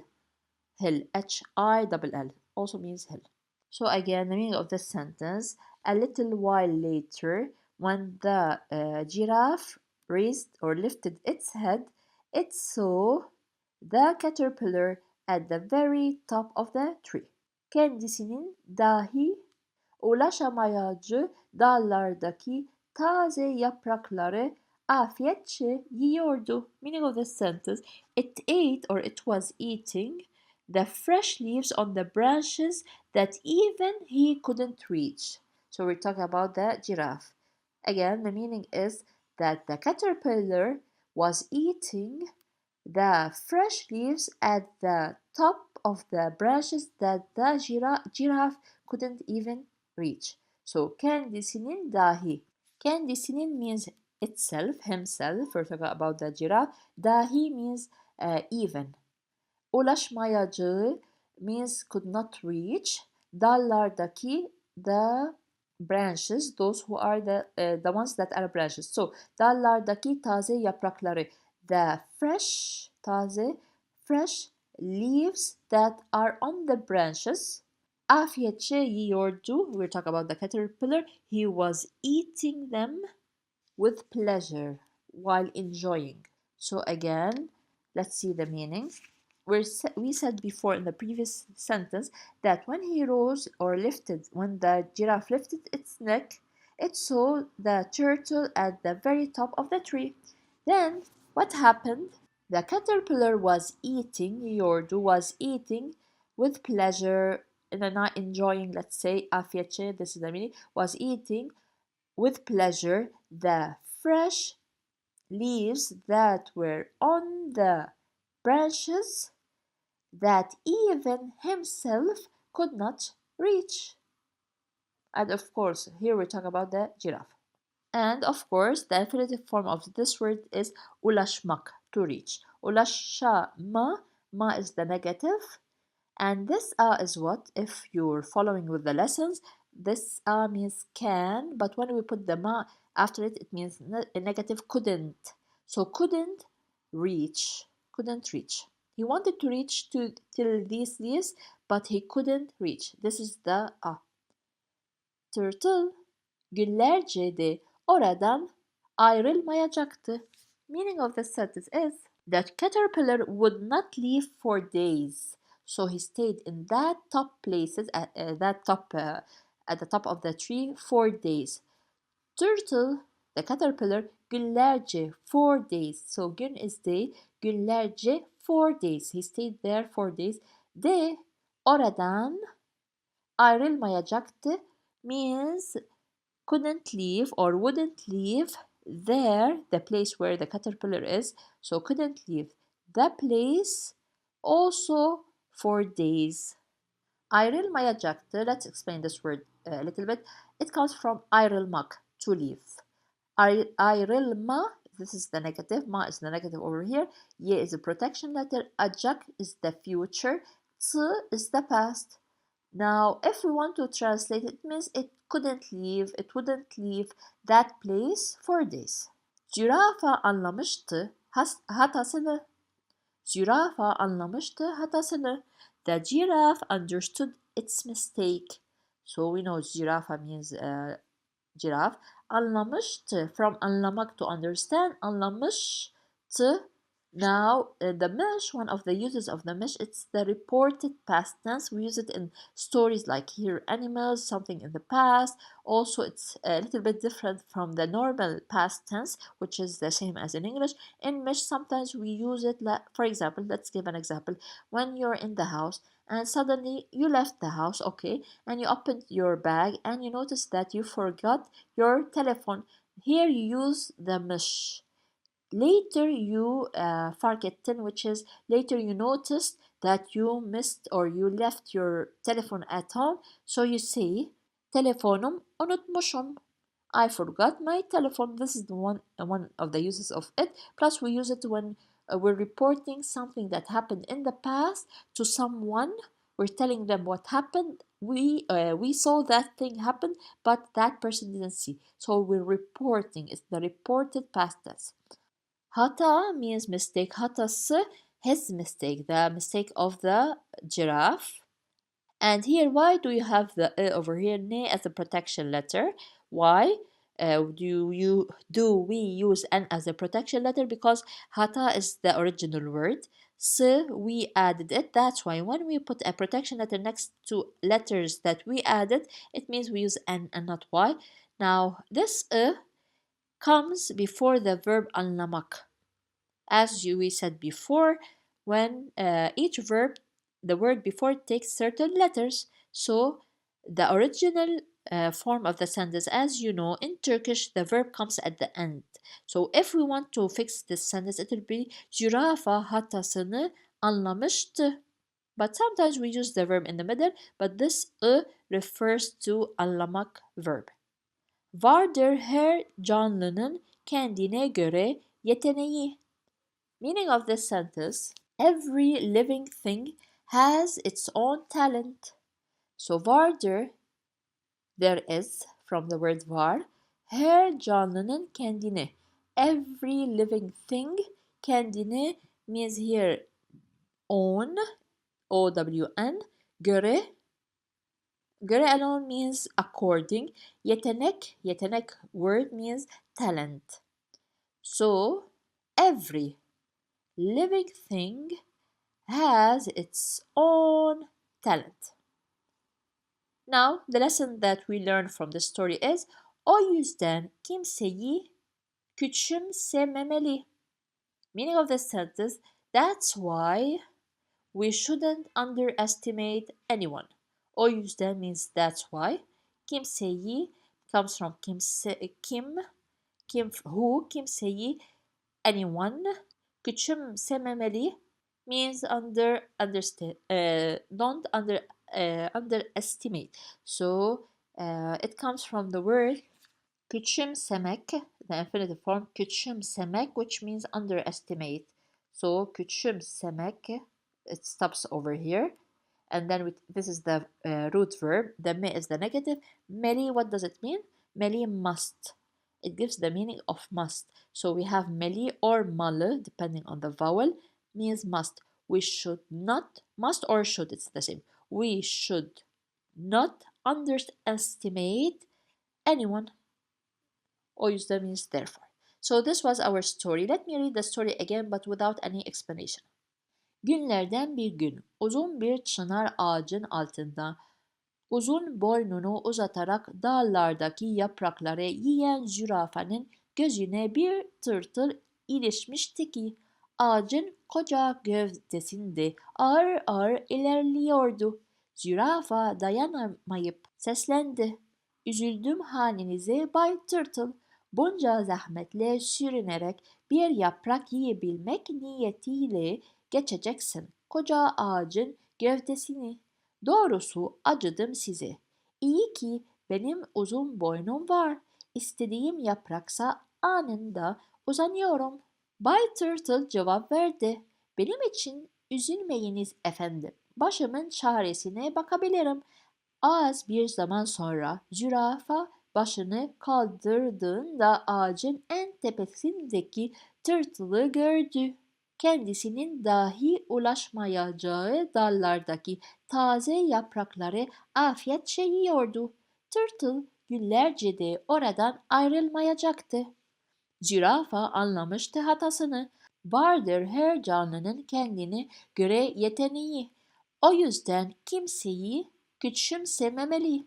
Now this is the translation in English and the next slide will be the words that I have chosen for you to see if you remember their meanings we were explaining. So what are the meanings of these words? Uzatarak, try to remember.